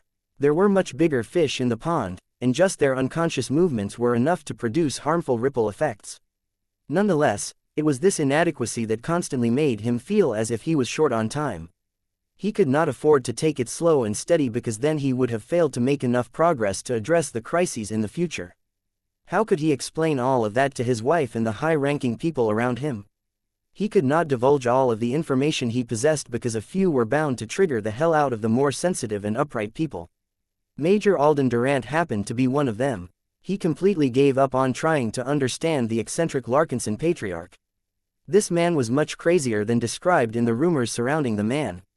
There was no point in trying to cast blame or start a fight at this junction. What was done, so the Major vastly preferred to talk business. According to the maps and other intelligence that you have provided us, there are 2 more floors above us. The scouts sent to scope out the next floor have reported another layer of fortifications and defensive works. Many of the retreating Peskins have fallen back to these positions so that they can work towards bleeding our resources for another round. We cannot sustain such an assault, especially when we have run low on transphasic missiles. The Peskins did not put all of their eggs in a single basket. General Verl analyzed. While we were able to breach this floor considerably easier than expected, we will only encounter tougher defensive works on the next floors. This should be a means of causing us to expend our limited resources in areas that are not as useful. It is a common strategy in base assaults. That did not sound good to Vase at all. These Peskins understood sound military strategy and could even predict the behavior of the humans to an extent. These aliens are going all out on defense. Verl nodded. The tiered defense strategy employed by the Peskins is also blunting the effectiveness of our flanking assaults. Detachments assigned to attack from the side and rear of this floor has played no role this time, though that may change in the next attack, seeing that the next floor is of much greater significance to the aliens. The strategy employed by the Peskins showed that they expected to take severe losses and that they were willing to take the blows in order to produce another result. Major Durant affirmed the general's words. The aliens are trading lives and space for time. The greatest question is what requires them to buy so much time. This fell in line with Ves's suspicions. I told you these aliens are up to no good. Jaharan's earlier talk was just a ruse, and you fell for it because he understood your concerns. Although Alden Durant did not directly reply to that, his stormy expression and the clues that he gathered already showed that he had come around to this viewpoint. The contradiction between the Larkinsons and the Davudan Guard forces had eased as a result. It is more important to consider how we should conquer the next floor and the one after that. General Verl focused on what needed to be done in the present. From our initial scouting reports, we have observed less fixed defenses but much more civilian construction. A lot more Peskins also reside over there. We will most certainly face greater resistance that can't easily be eliminated with the use of heavy weapons. When Vase and the others glanced at the projections produced by the various spy drones, they saw that the Peskins were organizing their civilians. No matter how poor their combat effectiveness may be, once they donned a basic armored suit whose arms extended into laser guns, they could still pose a threat through massed firepower. How much ammunition and relevant supplies do we have left? They are still at adequate levels for the most part. Major Durant responded. While our guard infantry have been equipped with loadouts on the assumption that they can replenish their spent ammunition and batteries from nearby supply depots, the conquest of this floor did not drag out too much with the help of our missile salvos. Now that our heavy weapon specialists are down to their last warheads, we cannot repeat this feat. Vase once again experienced the frustration of not bringing enough firepower and support to a battle. He really felt frustrated for only being able to bring his honor guards to this fight. Their quality was excellent, but their quantity was wholly insufficient. "We have already come this far," he stated. "We need to finish the job. Even without the use of missiles, we can still press forward. The Peskins are most certainly more prepared this time, sir. They have figured us out and know what we are capable of." Seeing that the floor above us appears to be the main and only living space for most of their civilians, the aliens who have lost their homeland will most assuredly fight to the death. Not only do we have to fight a brutal urban battle, the aliens should also hide a few surprises upstairs. Conquering this floor did not feel like a true victory. Though the humans had undoubtedly ruined the enemy's plan to bleed the attacking force, the next phase of the battle was probably the true fight. "Let's regroup and use the time we have left to figure out the enemy's weaknesses," Vase proposed. "We have barged into their territory and taken control of this floor before the defenders could take away a lot of assets. We have samples of their tech and we may even be able to salvage intact weapons that we can employ against their former owners. Perhaps we'll be lucky and find missiles or other heavy weapons." Chapter 4801 Leadership Approaches. Chapter 4801 Leadership Approaches. The aliens stored a lot of different goods and weapons on this floor. Vase and the others had essentially figured out that the floor above served as the main living space of the aliens. It also happened to be the floor which held the crucial portal that could bring them back to normal space if activated. Vase did not understand why the Peskins built their main settlement inside this prison facility so close to a portal that opened up right in the middle of the capital city of the human conquerors. He could only chalk it up to irrational alien sensibilities. At this time, a new firefight had begun. The Peskin soldiers, many of whom originated from this floor but managed to retreat in good order, tried to push back from the entrances they controlled. The actions of the aliens forced the human troops to split themselves up and prevent the aliens from pouring back out and turning this hard-won floor into a contested area again. Although the human forces managed to hold their ground due to the fact that the aliens only sent forth their own infantry so far, the constant fighting continued to deplete precious ammunition and energy. Whoever was in charge on the other side was not a bad commander. Given how many supplies and other goods the aliens managed to bring into the prison facility at the time, the aliens would most certainly outlast the humans in a battle of attrition. The actions of the defenders forced the attackers to hurry up with their consolidation and launch a brutal assault as soon as possible. Given how the human infantry troops had taken a certain amount of damage and expended crucial resources, Vase and the other technical-minded people dove into the surviving alien structures and tried to make sense of whatever intact alien gear and supplies the Peskins had hastily left behind. Vase and his family had recently entered an alien armory of sorts. Although a lot of its racks were empty and barren, the aliens failed to take away half a dozen suits. Right now, Vase and Gloriana had teamed up to examine one of the tall and oddly proportioned armored suits. The tech was rather primitive by their standards, but that did not mean they could decipher its workings and immediately make use of this alien suit. The circumstances were anything but ideal as the mech designers lacked a lot of time and did not have access to a lot of equipment. These goddamn aliens don't make use of handheld rifles like other humanoid races. Vase cursed as he tinkered around one of the arm cannons of the alien suit. What is worse are their energy sources. Their energy density is impressive, but the output is too violent and inconsistent. It will take too much time and energy to make them compatible with our own weapons. His wife maintained a distasteful expression as she examined the alien tech through her own lens. The Peskin race have done the best they could with the technology that they have mastered, but their workmanship has clear limits. The control system is also rudimentary. There are no direct mind or implant interfaces. The servos respond to physical movements, which means that there is always a lag in making movements. No wonder the armored Peskin soldiers cannot move quickly. They also haven't integrated any anti-grav or flight modules in their equipment. I'm not surprised, Vase responded. Anti-grav technology or the alien equivalent to it is mostly used to produce artificial gravity in starships. The Nunsers have clearly tried to bottle up the Peskin people on their own home planet, which means that there is not much of a reason for the local aliens to master this tech and utilize it on a wide scale. The abandoned armored suit exposed many of the shortcomings and limitations of the Peskin civilization. The humanoid aliens had evolved too late and in the wrong time period as well. If these aliens managed to expand their civilizations to the stars tens of thousands of years earlier, they had a much better chance of becoming an established regional power. That meant it would be much more difficult for the Nunsers to convert the Peskin star nation into a protectorate. As Vase and Gloriana continued in their attempts to try and make sense of the primitive alien tech, their children wandered around and examined the other odd alien gadgets in the armory. Marvane grinned and picked up a few odd pieces of gear that looked like the alien equivalent of spy drones. This is so cool. Andraste on the other hand found an arm module that extended into 3 long and wicked-looking blades. Though she was incredibly eager to study the alien claw sword, she took Katiz's training into mind and did not act recklessly around the naked blades. In fact, Clixie remained close at hand and would immediately intervene if Andraste tried to do anything foolish such as using her own body to test the sharpness of the odd alien weapon. Only Aurelia looked disinterested. She had grown old enough to no longer become fascinated with every piece of alien tech that came along. Compared to the more modern and sophisticated tech of the fractured house of the collapsing star, the Peskin products were way behind the times. She was more interested in examining what Vase had done earlier.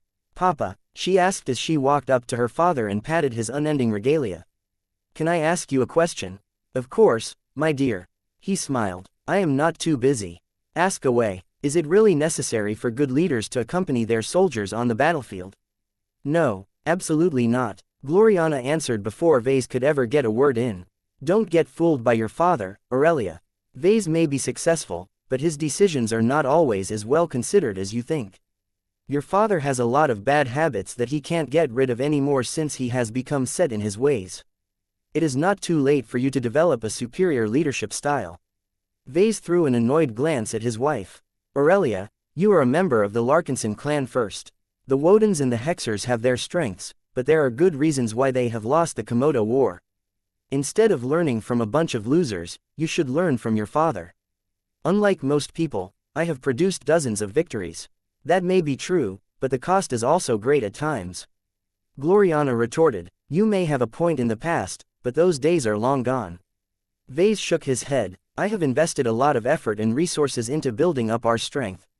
We are not as pathetic as we used to be when we started out. We have thousands of combat mechs, hundreds of carrier vessels and numerous expert mechs at our disposal. We can easily expand our ranks due to our wealth, our production capacity and our effectiveness in recruiting new soldiers. We have become strong enough to contend against most formidable opponents. It is only situations like these where I have to resort to the tactics that have earned me victories in the past. Winning is all that matters, Aurelia. Do not forget that lesson." Compared to Gloriana's cautious warnings, Aurelia found her father's words to be a lot more appealing. Vase could see the stars in her eyes. She admired him and adored the moments where he stood up and acted boldly. Her mother could clearly see that. She became distressed at the thought of losing influence to her husband. "You are not your father, so don't try to imitate his leadership style and approach. You may be a Larkinson, but you are also a Woden. Do not forget that, my dear. What you need to do is to learn the best from both of your parents and combine that to forge your own leadership style. After all, your father was born into a third-class household and had to act forcefully in order to climb his way upwards. You on the other hand enjoy much more superior conditions. You cannot throw your weight around as much once you begin to study at a first-class virtual school and start to make friends with many first-raters. You will need to learn a different set of skills in order to lead our clan by the time you are ready to take over." Though Vase did not completely agree with Gloriana's words, he had to admit that she had a good point about different circumstances requiring different approaches.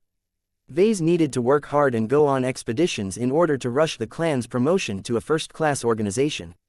What then? Even if the Larkinson clan managed to enter the eyesight of first-class pioneers and organizations, that did not necessarily mean the Larkinsons had become big shots all of a sudden. Once the main branch of the Larkinson clan had no choice but to emigrate to the upper zones of the Red Ocean, it would enter an entirely new and much more dangerous pond. It was not so easy to climb upwards from that point because a lot of powerful first-class states and organizations were not easy to mess with. Vase needed to adopt a much more cautious posture as the influences of great powers such as the Rubarthans and the Terrans were unimaginably great. Of course, that was a concern for the future. As long as Vase continued to stay in the playground for second-raters, he had much more freedom to act as he wanted. That was one of the benefits of operating in a lower and less scrutinized part of society. The Big Two didn't care too much about what third-raters and second-raters were up to because their actions posed no threat to human society. The two parents continued to instill their own leadership ideals to Aurelia. The young woman absorbed everything like a sponge, but it was still unclear how she would develop in the future. Vase made his stance clear, though. However you decide to develop in the future, I hope you never put yourself too far apart from the people you are in charge of. He told his daughter, I am sure you are familiar with leaders such as President Unames Clive, right? People like him may be effective to a lot of people, but to me he's a snake who reduces everything and everyone into numbers and resources. I don't want you to follow his example and become a schemer who only excels at hatching schemes in an ivory tower. Larkinsons such as ourselves must not forget their roots. No matter how high our positions have become, we are still a part of the same family. Aurelia seriously nodded. I understand, father. I won't disappoint you. I will become the best leader of the Larkinson clan. I swear. You don't need to be so serious about it, honey. He smiled at his cute daughter. The Larkinson clan might not be your ultimate stage. There are still plenty of other people in the clan that can take it over. Besides, I am still relatively young, so I don't need to retire anytime soon. His wife had a different opinion about that. You should if you want to become more serious about designing mechs. Your duties as a clan leader are increasingly interfering in your mech design work. Let's face it, Vase. You cannot wear two increasingly larger hats at the same time. The clan is not as small and easily manageable as in the past, and your projects experience continuous disruption due to all of the distractions that frequently occupy your attention. This is not a healthy development to your career. If you want to prove yourself worthy as a master, you need to put mech design above everything else. You should let Aurelia relieve you when she grows old enough. Vase sighed. I hope she can become good enough to bear this heavy burden. It was at this time that the prison facility rumbled again. Everyone's footing grew shaky for a moment as the ancient structure grew less stable. Damn, what are those Peskins doing?